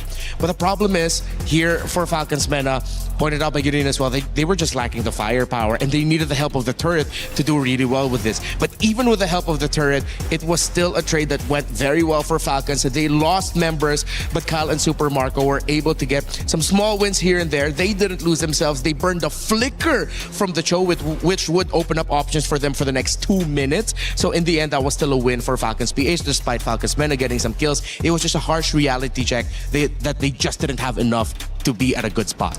Is the indication there too? I'm going very in depth.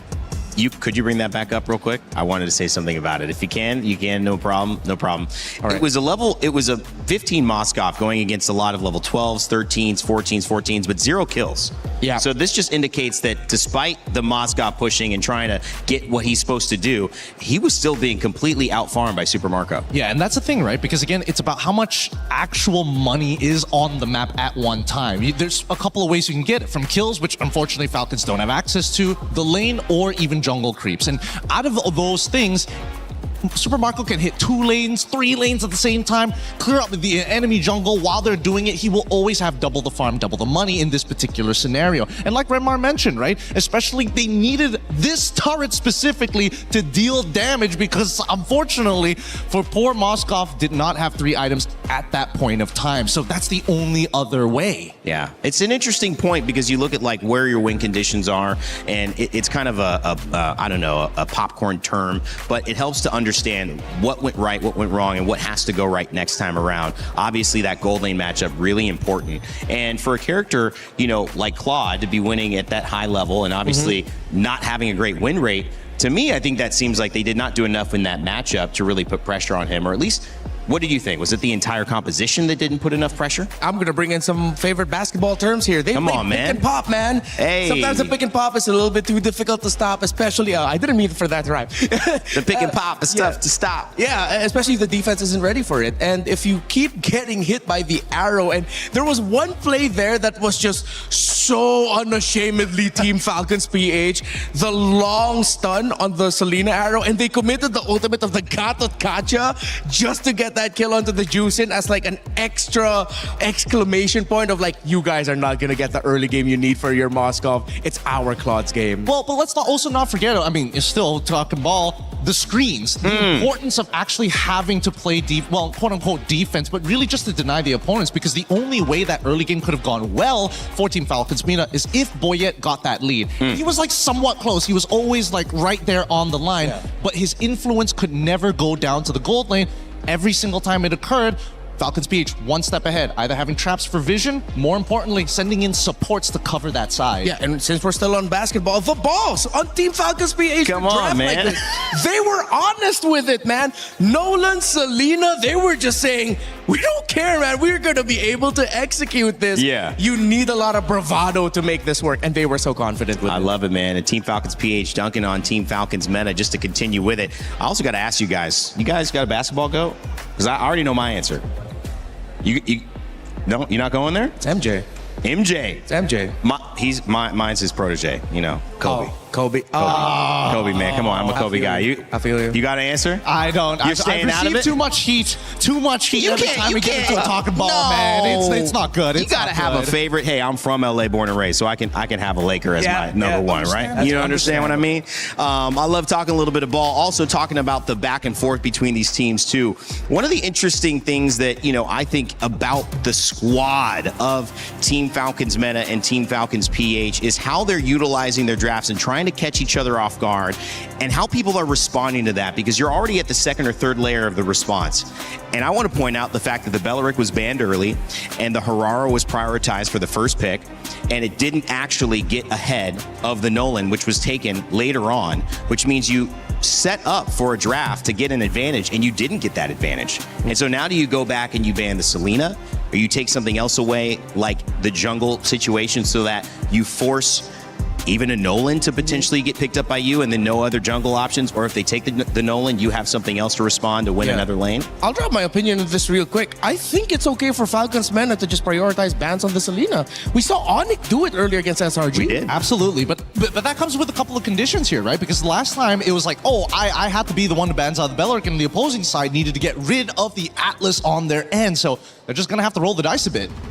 But if, let's say, right, in a perfect world, they swap sides. I think red side comes in with a much bigger advantage, especially when we're talking about red 4 and the final couple of bans at the end of the day. But the hard decisions really come down to, hey, if we do decide to get rid of Atlas on our side, we still must always get rid of Marcel, always get rid of the Freya, and that doesn't really change. Yeah, on Falcon PH, when they were on the red side earlier, it was Marcel, Freya, Atlas, as you mentioned. For Falcons MENA, they banned out the Fanny, Ling, and Beleric. Not terrible bans, but maybe we're slowly starting to see a little shift away from rushing the Hirara right out of the gate. Because with heroes such as Selena, I'm not saying pick the Selena over the Herrera. Yeah. But now there are answers, risky answers, not absolute answers. Maybe? I think, because every time we see There it is. Yeah. Every single time, right? It's about building the system around the Herrera. Do you have a strong enough mid trio to enable this first blood? Or do you at least have a sandbag to kind of control that side of the wave? Well, I like the adjustment because we mentioned going deeper into the assassin ban and not prioritizing the Herrera. They take out the Selena as well, which we mentioned. Ling and Fanny gone, which forces you to go deeper into that pool if you want to grab it. The Herrera taken on the other side, but the Uranus taken on the side of Falcons MENA. They liked how it worked. The Belleric's still available, which is a dangerous composition. And the Claude, that's an early prio. Gideon, you're I'm questioning surprised. that? I'm very surprised because now they can pick up Belleric on their side and even look to actually secure their mid lane down. But maybe this could be like an attack, right? This is a hidden attack. I'm saying if we finish our first 3, we get to the second phase, we're looking at your gold laner if you don't pick it up in the first 3. But isn't Belleric Eudora too good here to pass up? Or would you? That is the trap that a lot of...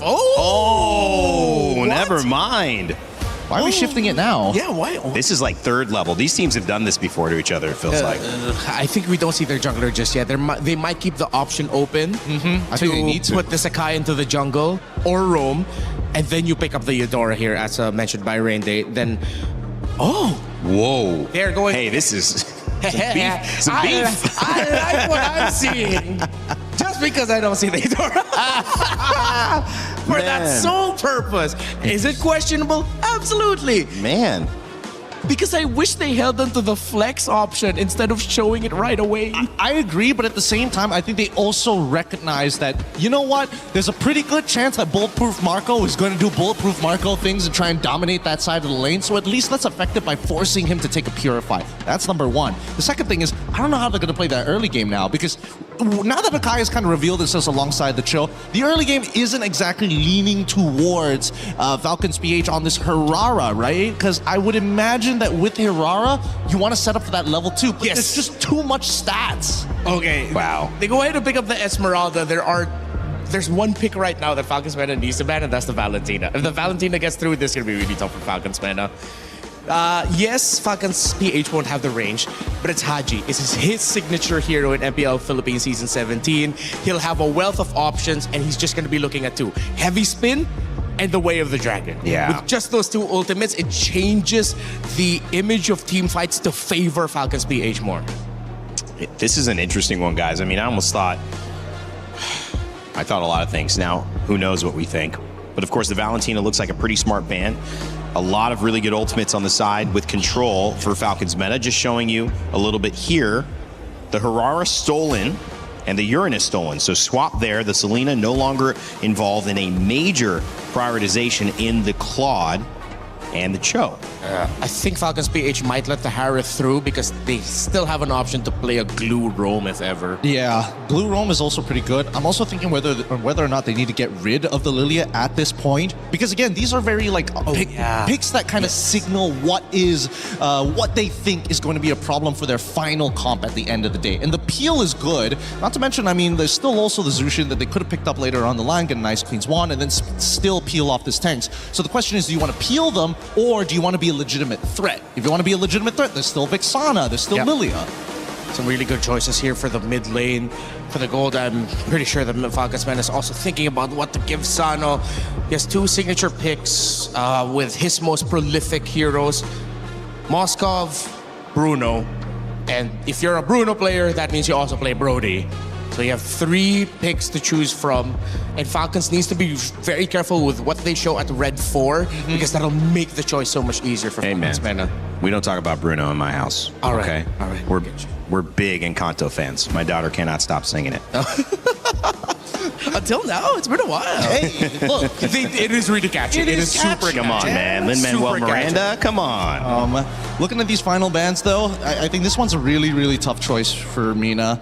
At this stage, you've kind of gotten rid of like the big team fight ultimates, and now that you're also getting rid of one more, you've opened up the Valentina this time round. But do you really want to spin Beyblades against the Akai, or like how are we doing this? Spin it. You get the Valentina, then you get the glue. Because with the Minotaur ban, I feel like that's a huge signal that they're going to be going for a There it is. Aerith. They close it up with, I guess, Harith and then... Harith Zushin, but that wouldn't be enough damage unless they play like early game Akai invades. Here's a question. What problem have they addressed from game one so far? And I'm talking Falcons MENA, but what problem are they potentially letting go with this draft? The fact that some of their biggest ultimates are going to be also in the hands of Falcons and covering what Falcons needs in their draft. Did they address something in last game, though? The Uranus. Okay. The Uranus was answered. One, at least they get to control at one side of the map to actually sandbag it, right? But in terms of tempo, I don't think they've answered it just yet. I think they still are going to have a bit of a tempo problem here, but you've already got at least the Cho to help that out. The Moskov as well, okay, totally fine. There's the Jushin, and now we have like a strong, solid mid trio that's very, very hard to punish. Glue? I think it's just glueable, for sure. For sure, right? What else? Well, I mean, what other supports do we have to think about at this stage, other than maybe like the healed up Max? Yeah. And even then, it's like not the greatest. You're only going to play it around Super Marco and also the Hirara. Yeah. Energy on stage. Sometimes you got to mention it. It's actually caught on this cam. Some daps. The coach is going back. I mean, it felt like they liked their draft. Yeah, it's solid. It goes back to the identity of Falcons MENA. You get Boyet on the utility jungle. You get Sano on a signature hero, and of course, it's the Gato. Just every time when I think it's going to be something different, it's just a Gato Kacha again. But I can't clear waves. Gato shows up once more. But both sides have very similar idea of how their compositions want to work. The early game is where we're going to have to see whether, Falcons PH can set up that early snowball in that first blood. If not, I think as mid-game starts to come around, there's a lot of defensive tools that MENA can use to deter them. Like, stay back, but as long as I hold my ultimate, you have to respect me. Yeah, it seems like a disciplined game would benefit Team Falcons MENA because they have a lot of ways to use that utility, but can they apply enough pressure to get ahead and snowball, especially if they get in this position where they are down and almost out? One game to tie it up or one game to send them home. Team Falcons PH on the verge of victory. Let's send it back over to your casters for game two, where they might find themselves in the knockout stage. Here we go into the ladder dawn. Falcons MENA backed onto a wall. On the brink of elimination, they rely back on their main identity that won them the wild card. Boyet on utility, Sano on a carry, Coffin on Juice. I was about to say, it's comfort. Going back to comfort for Falcons MENA in this very dangerous spot that they're currently in. A do or die up against Falcons PH, who based on this series alone have seemed to figure out what has been lacking for them in their previous series here in MSC. You see how they've been very proactive in setting the tempo. And now that they're on a Hirara, it's all the more reason for them to do the same. Oh yeah, definitely. Let's take a look at the emblems here. Sano taking a Master Assassin, but losing out already. 1v1 up top. At least the Letho gets taken out by Falcons MENA's Boyet. But you can definitely see the clear speed difference earlier. Kyle got level 2 so quick, he was able to get the gold crab. So at the end of the day, a full clear plus a gold crab will be a bit better than the Letho plus semi-full clear because he didn't get the lizard up top. And let's see Falcons MENA to play the mid differently this time, because earlier it was a clear struggle for them to just rotate out of this. Once again, you see Troll on the Troll, but nonetheless, it's not a guarantee that you have the Spear wave clear and you tend to win it out, because right now Falcons, you don't really sense where Kyle is just yet. Buffet might just get caught here. There goes the flicker. Forced out again just before the objective spawns. Falcons PH are just so good at this. Right now it's 2 times. First time it was Haji on the Selena who's forcing it. Haji! Okay, he gets caught there. Fortunately, has a dash. So he will get away, but Troll is actually going for it. First blood over to Falcons MENA. And isn't this great? They have an Akai in their side, and they take out the mid from Falcons PH right before the objective. They bet out the flicker of Cuffin, but yeah, that's definitely way more worth it for Falcons MENA. They're able to pick up the kill. Just when I was about to say Cuffin needs to be way safer up against the Assassin, we see Haji step forward a bit too far, and now it's Sanji who's zoning them away. Unbreakable doesn't land. Sanji flickers out. Troll trying to look for something. Space creation is the name of the game. Sanji actually creates enough and also secures the objective for himself. Heavy spin used defensively. The SOD does land, but Falcons MENA, I think it's a clear re-engage from them this time. There's a reason Falcons... Oh, Troll! Oh, never mind. Re-engage once again. All over again. Falcons MENA. They find Ogwin. Wow. Troll goes down in exchange, but that's the heavy spin copied by Haji. They're not going to proceed with a fight. A 1-for-1 in the end on top of the neutral objective. Sanji! Oh, that's remembers. He's not going to get out of that. It's Kyle providing the damage. And so it somehow equalizes the trade. 2 for 2 now on the board for Falcons PH and MENA. You're right. It's 2 for 2 now. It's just a neutral objective diff. And hey, believe it in Falcons PH to be able to come back from what looked to be a great play from Troll. But we see now why Falcons MENA were able to win the wild card with the utility jungle. It just seems so different from last game where they were playing the Hirara, playing the new meta. Doesn't really suit them, right? Yeah. Go back to your trump card and then play around Sano. Marco with Blazing Duet. Okay, does get the gold crab. It's a small win. And yeah, I feel like the pacing changes overall when Falcons MENA are just on these kinds of lineups.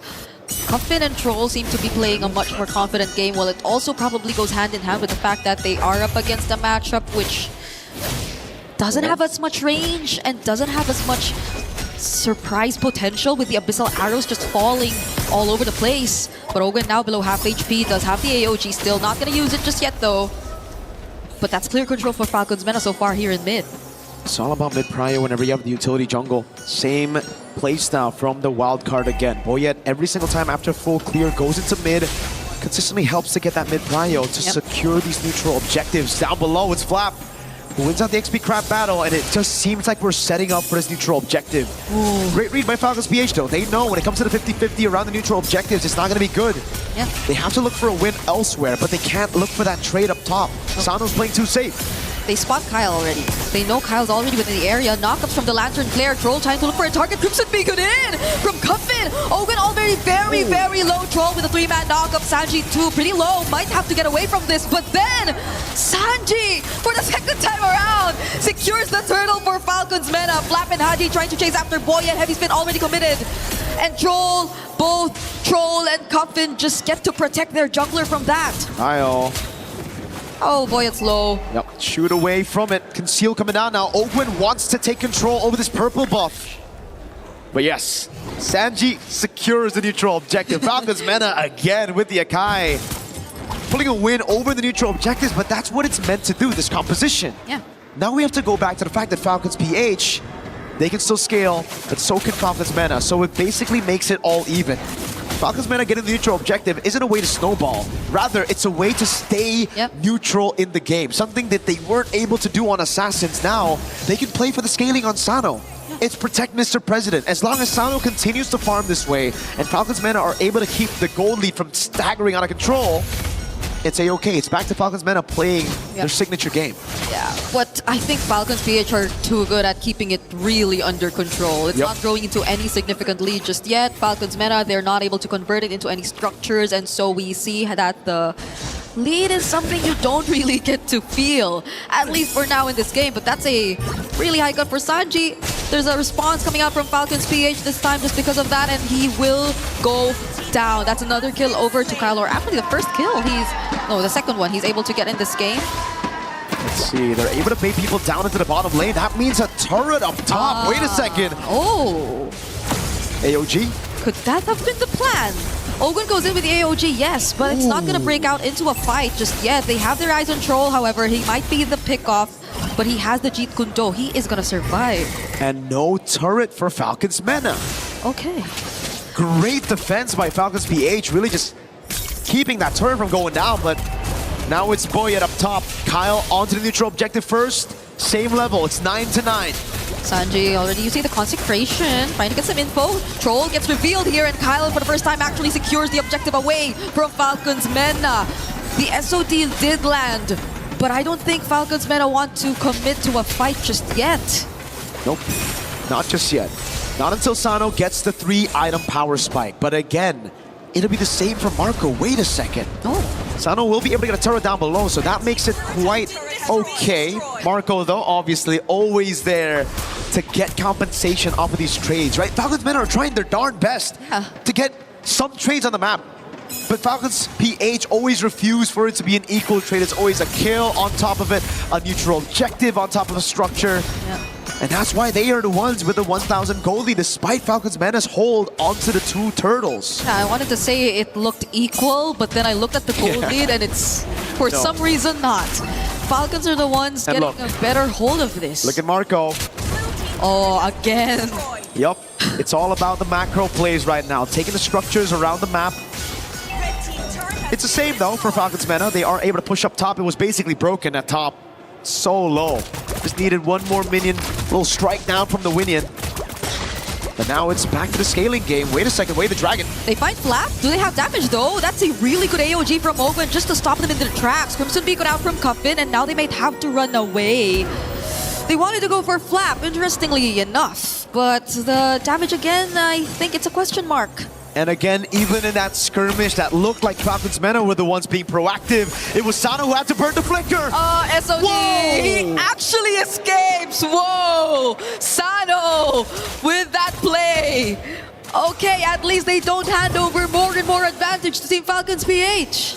Not gonna lie, that was kind of clean with it. Great escape, man, against 4 members of Falcons PH. Any normal player would just be like, alright, I'm dead. But Sano refuses to play safe gold lane. He is the definition of play safe gold lane. He knows if 4 members are coming up, how to handle them. Up top though, Marco's gonna try to build a slow push. And Falcons MENA won't actually be using Moskov, Sano. Oh, yeah, he's here in mid, and because they need the damage, they pin down Owen, they want to burst him down. Flap goes in with the falling star moon, but the Crimson Beacon too as a response. Flap? They want to apply a bit more crowd control, and now he's slowly being shredded down! Silencers from the sides, but he doesn't seem to land the damage onto anyone. It's Saji! Just needs one more hit! It's a flicker from him to finish off the kill on Kyle, but Marco going in. This might just be the turnaround. Buoyant stays alive for too long, but not until the damage from Falcons PH arrive. Both Falcons want to go toe-to-toe, head-to-head, fighting fire with fire. They started the fight with a pick, with a Way the Dragon on Ogwin. It ended up being 3 for 2 in favor of Falcons MENA.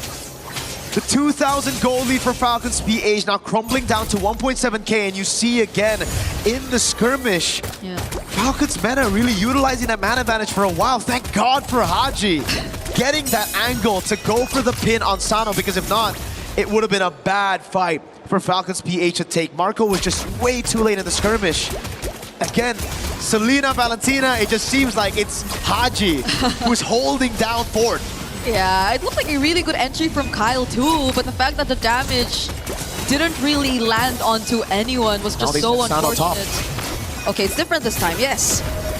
So they might have a bit more advantage. Oh, Falcons PH though, they go in for the engage. Sanji already very low, but the Leo the Dragon! Wait! They find Haji as Soti does not connect. Sano might have to commit to the push. He will as the team fight still continues to break out, and Kyle will secure the objective for Falcons PH! It was a 4v5. Falcons MENA held them down for so long, but in the end, it's Flap with a triple. But a base turret up top might be taken by Sano. The rest of the team want to punish this. Sano, I don't think you have the minions, buddy. Oh, he just wanted the turret, but now he might have to go down to no SOD available. And the kill goes over to Super Marco.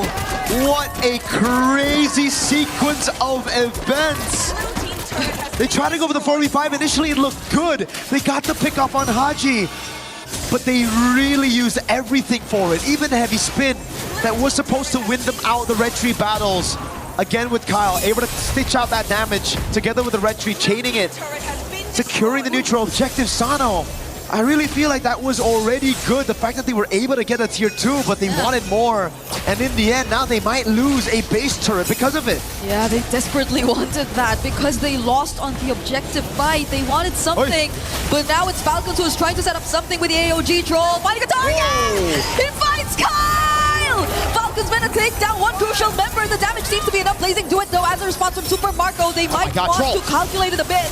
There's the knock-up on Super Marco. No kick available. The falling star moon from Flap. He's starting to become a massive threat, but Troll is yet to fall. Sanji is still alive too. Falcons MENA, none of them are going down. Marco gets the Melfic gun. He's so confident. Kyle gets taken out, but there is no bounty, so it's A-OK. Falcons PH can still chill even after that skirmish. Oh my God, it's just back-to-back fights. Falcons MENA now. It's all about scaling again for Sano. The Melfic gun already for Marco, so now it's Sano waiting for his own Melfic gun. Let's take a look at the items real quick. Melfic gun on the way. The Fury Hammer is next. I thought maybe there's a possibility for him to go into nature, just looking at the amount of damage that Falcons PH have on him. But yes, he needs the range. He needs to be able to dish out the damage when his frontline tanks it up. But that gold lead is ridiculous. 1,500. A whole item with the melting gun. He's going to be able to get the win of nature before the melting gun of Sano gets completed. Now it's damage on Troll. Marco as well. Oh, who got it? Okay. Buff Boyet. Boyet still got it with the red tree. Kyle had his red tree on cooldown.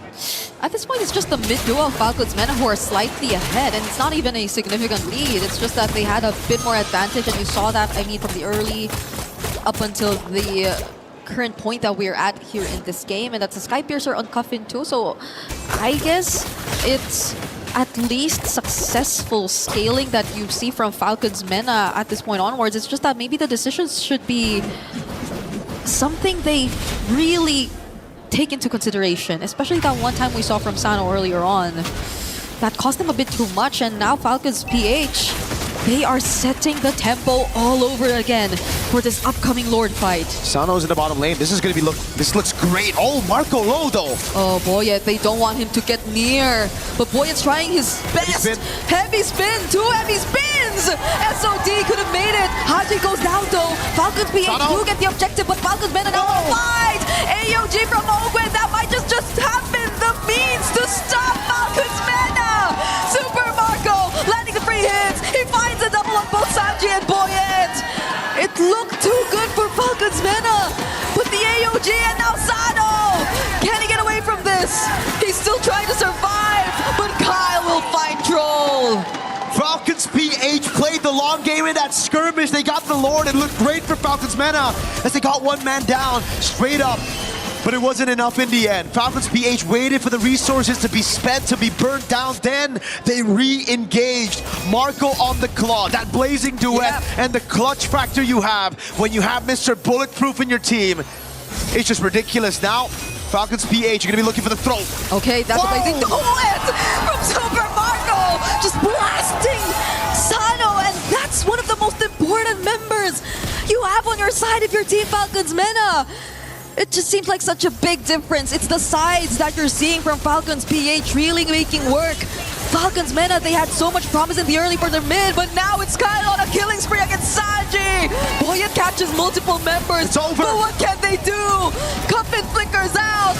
The Lord is still up, and Troll goes down next. It's a triple from Kyle to close out this game and to close out these series and making it a Maniac 2. Falcons PH will advance to the knockout stage. The last hope of the Philippines. The only team left representing their region, and they made it a 2-0 win against their sister organizations, Falcon MENA, Falcon PH. It was GG, well played. Only one Falcon can prevail, and today, it's the one from the Philippines. It's so weird seeing same exact jerseys, but it is what it is. They know each other so well. Our panelists have mentioned it too. Scrim partners even. This isn't the first time. They've been up against each other multiple times, and you see how they really fought until the very end, especially for Falcons MENA. Reverting back to comforts, taking the risk, trying to play for Sano in the late game. But it didn't work out for them. Falcons PH seemed very much more polished compared to their previous performances here in this series. Absolutely, they really fixed a lot of the errors that we saw in their match against Vitality here. They're finding their craft and playing it clean, not panicking. Especially here, you know, committing, making those decisions, the right ones, not hesitating a single time in this game.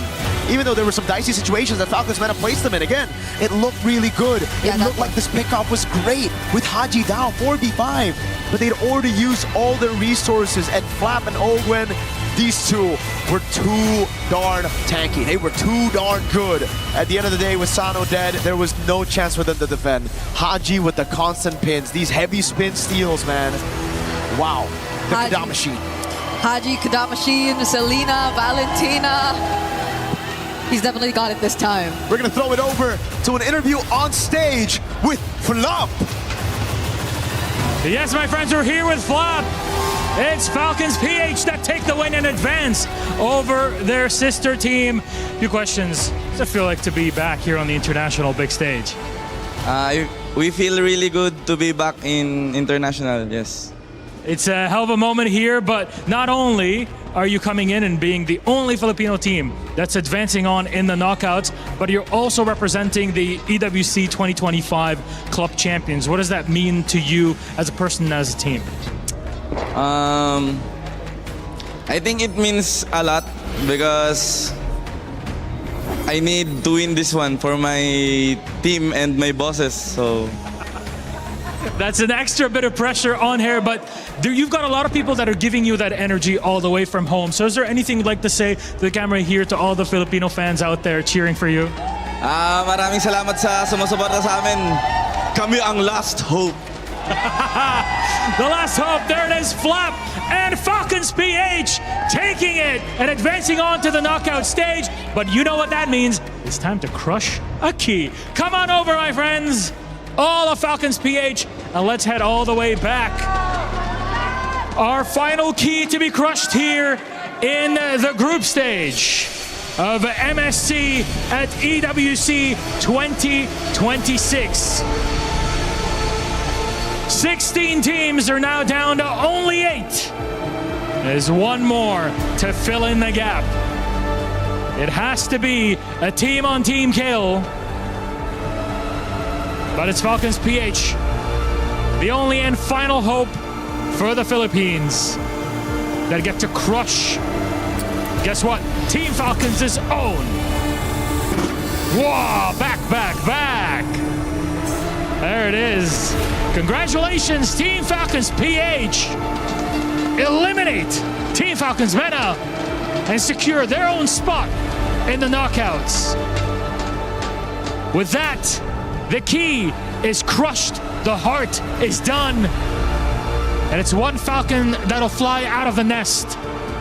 Whereas the other one, they're just gonna have to go back home into that egg and prepare for their next bout.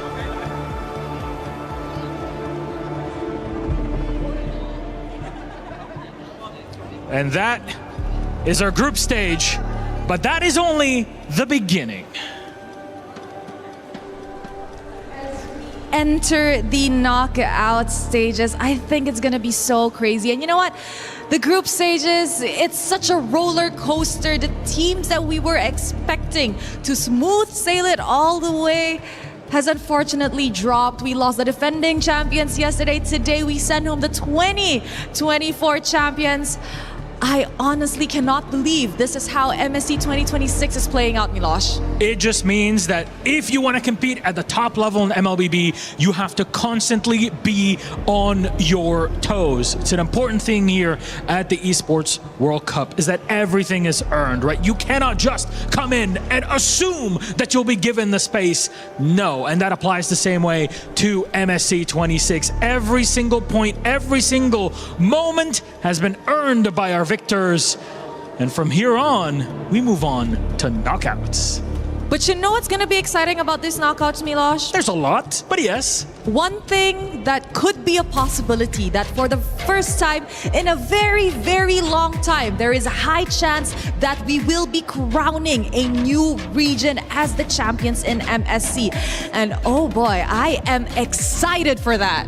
It really gets you pumped up because then you think, hey, the crown is up for grabs for anybody, not just here, but it sets the tone for the future, right? M Series, MSC next year, but we're still in the here and now. And we have to decide how teams are going to be seated and playing up against one another next up. And that all depends on how they're selected based on their seeding and performance. Yes, sir. So we have two seededs here for the draw. Seed 1 teams will pick from the Seed 2 2-1 bracket. And of course, how they are allocated is based on their winning game time. As you guys can see on your screens right now, Team Vamos is leading in the #1 position, followed by Yangon Galacticus, Team Vitality, and lastly, Aurora Gaming. Now, some people might ask, like, why do we have Aurora Gaming in the last place despite them having 2 9-minute and 40-second game? Simple. Their last match here in the group stages ended in a 2-1, which gave them a little bit more time. I think they could have been easily number one if it wasn't for that. Yeah, because you're trying to have cumulative good performance, right? If you're already moving out and having that first seed in what is essentially 2 victories in a row, then of course that adds to it. But those are the seed ones. They're already set up in the final bracket. They're going to have to choose from 4 other teams, and that's where our second seed comes in here in our draw show. So please join me in welcoming to the stage our second seeded teams. And we'll see them heading out. It's Team Spirit with Kid Bomba, Pro Esport with Saw, ONIC with Calra, and of course Falcons with Ogwin. And Falcons PH, that is, if you just missed the action. These 4, one of them will be picked first by one of our teams on the other side in the seed one. Yes, indeed. So you know what? Are you ready for it? I'm ready for it. Let's call on the team seated in the first seed. We have Aurora Gaming Lunar, Team Vitality Shogun, Yangon Galacticus M-God, and Team Vamos Error 404, who looks like he's the tiniest among the bunch. He packs a big punch when it's in the game. I can tell you that much. But this is quite simple because the running order is, as Rose mentioned, Vamos, Galacticos, Vitality, and Aurora. They'll be choosing one by one whoever is on the side that they would like to play against. They don't really know what the others are planning on picking. So, Team Vamos will be the first one to choose. So, Error, please join us on here. Hello. How are you feeling today, especially knowing that you're the first to choose, which gives you an advantage? Feels really weird because we got to pick first, you know, out of all these strong teams. You weren't expecting that, huh? Yeah, I wasn't expecting that. Okay, so the moment of truth. Who will you pick in the second seeded team? Team Spirit. Whoa! Wow, okay. Kid come Bomba, on over. Kid Bomba, come on in. Why Team Spirit?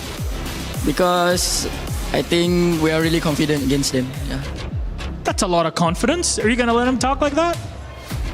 I mean, what should I say? He can say whatever he wants. We will see in the game. All right, gentlemen, come on close. Come in. Stare down. Let's go. Face to face. Let's see if you can hold this one, Air. Let's go. Serious face on. Final word before we send you guys off. Good luck, everyone. Gentlemen, please shake hands. Good luck. And you can move out from the center all the way to the middle. Our first matchup is set. As you saw it, that's Team Spirit versus Team Vamos. Ooh, that's gonna be a spicy one. But of course, we have the next team, Yangon Galacticas with M-God. Hello, how are you? I'm fine. You're fine, okay. How are you feeling about, the remaining teams here? Oh, they are so good. They should be the one in the doozy. So, moment of truth. Who do you want to go up against? I'm gonna choose Pro. Pro Esports nice. again. We are gonna have a rematch here. Wow. Okay, Sa. I have to say this, man. He's asking for trouble. It's okay. I'm looking for a rematch also. Do you think you're gonna take him down this time, really, for done? Let's see. All right, let's see, gentlemen, please. One more time, up close. Final words before we get this show on the road. Good luck. Good luck also. Good luck. Shake hands, please, friends. We're not doing weigh-ins for this one, that's for sure. We're doing size-ups in the game itself. Our second game is set and ready. That's Pro Esports versus Yangon Galacticos. Dude, that is crazy. Yangon Galacticos is the reason why they were even dropped to the lower bracket in the first place. Revenge tastes so sweet in knockouts. Ooh, I think it felt so good. Yangon wants to do it twice. That's the sort of moments we're looking for here. But we're left with only 2 options, but with only one team that can choose first, and that is Team Vitality. Join us up here, please. Come on over, Shogun. Hello, sir. Hello. Are you nervous? Not really. Not really. So between these two, who do you want to pick and who do you want to leave with Aurora Gaming over there? I think we're gonna choose Falcon PH. Wow. Falcons PH, come on in. Why Falcons PH though? We love greens. They love them greens. They love the greens. I mean, look, it's no secret, right? Team Falcons, Team Vitality in the club championship, they had a big rivalry. What do you have to say to this, man? It's a rematch. Yeah. So we will do our best. We'll do your best. All right, please come on in for one more face-off. I don't think people can keep a straight face and try not to laugh through this, but... Ogwen, can you flex? Flex the Shogun. Oh, yeah, there we go. Oh, yeah, now we're talking. All right, final words, gentlemen.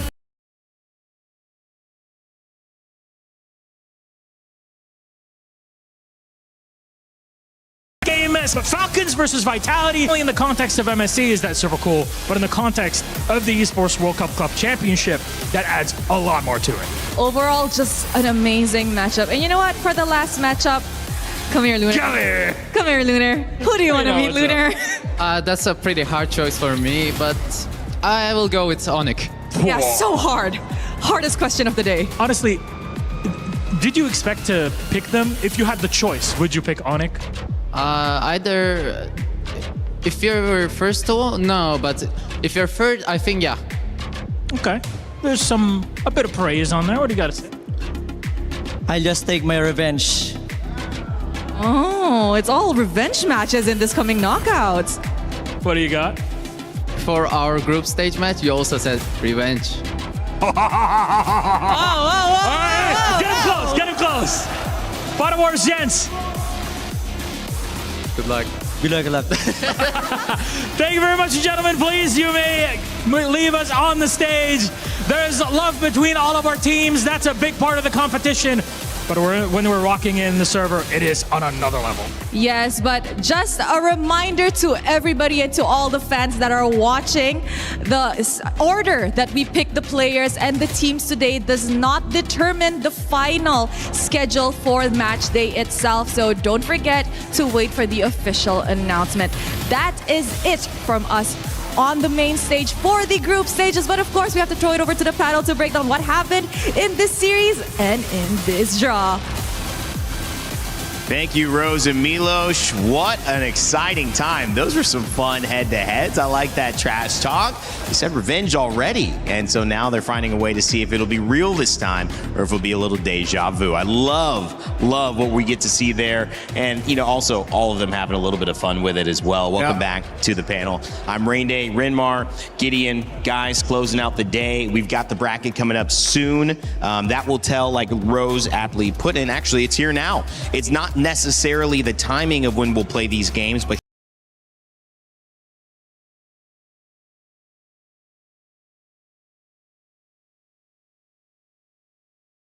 matches. I think Vamos Spirit only was that is in a rematch, if I'm not mistaken. And the theory of everyone that Vitality and Aurora Gaming might just be the grand finals of this MSC, the possibility is still alive. It really is. It's pretty crazy how this actually turned out to be so many rematches. Like, of course, I'm excited to see how Yangon Galacticos are going to face up against Pearl because that was already a banger. You can only imagine that they're going to push it to the 45 minutes rather than the 30s. I'm really excited about this, again, because of all the dynamics we've seen throughout this tournament. It is also really important to mention that we do have a Filipino representative. That was going to be the question. You haven't seen a lot of international tournaments, a lot of tournaments at all without a Filipino representative, and you still won't see one in the knockout stages here without a PH representative in the knockout stages because they've made it through.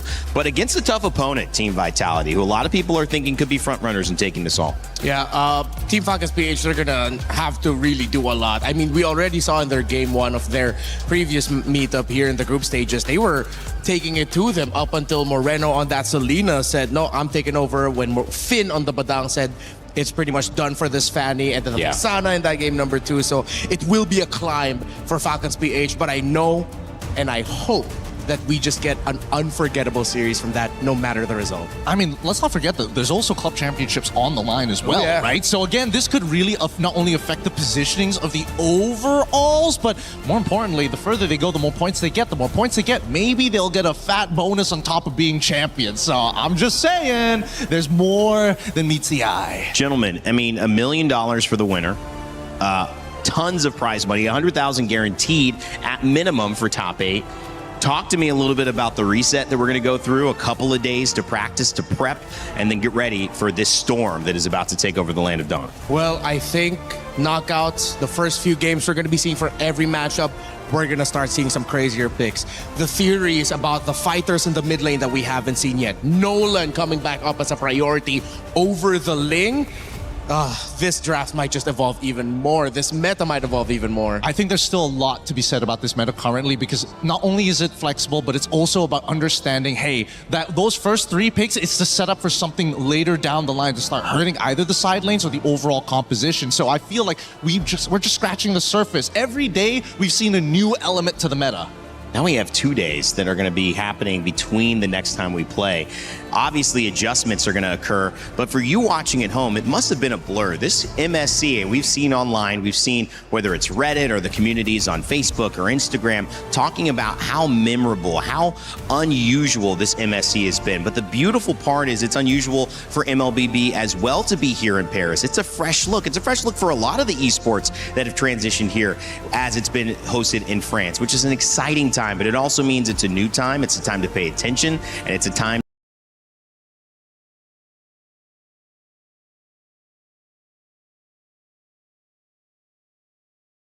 the action continues. My friends, final words before we take a couple days break and come back for the knockouts. It has been an honor.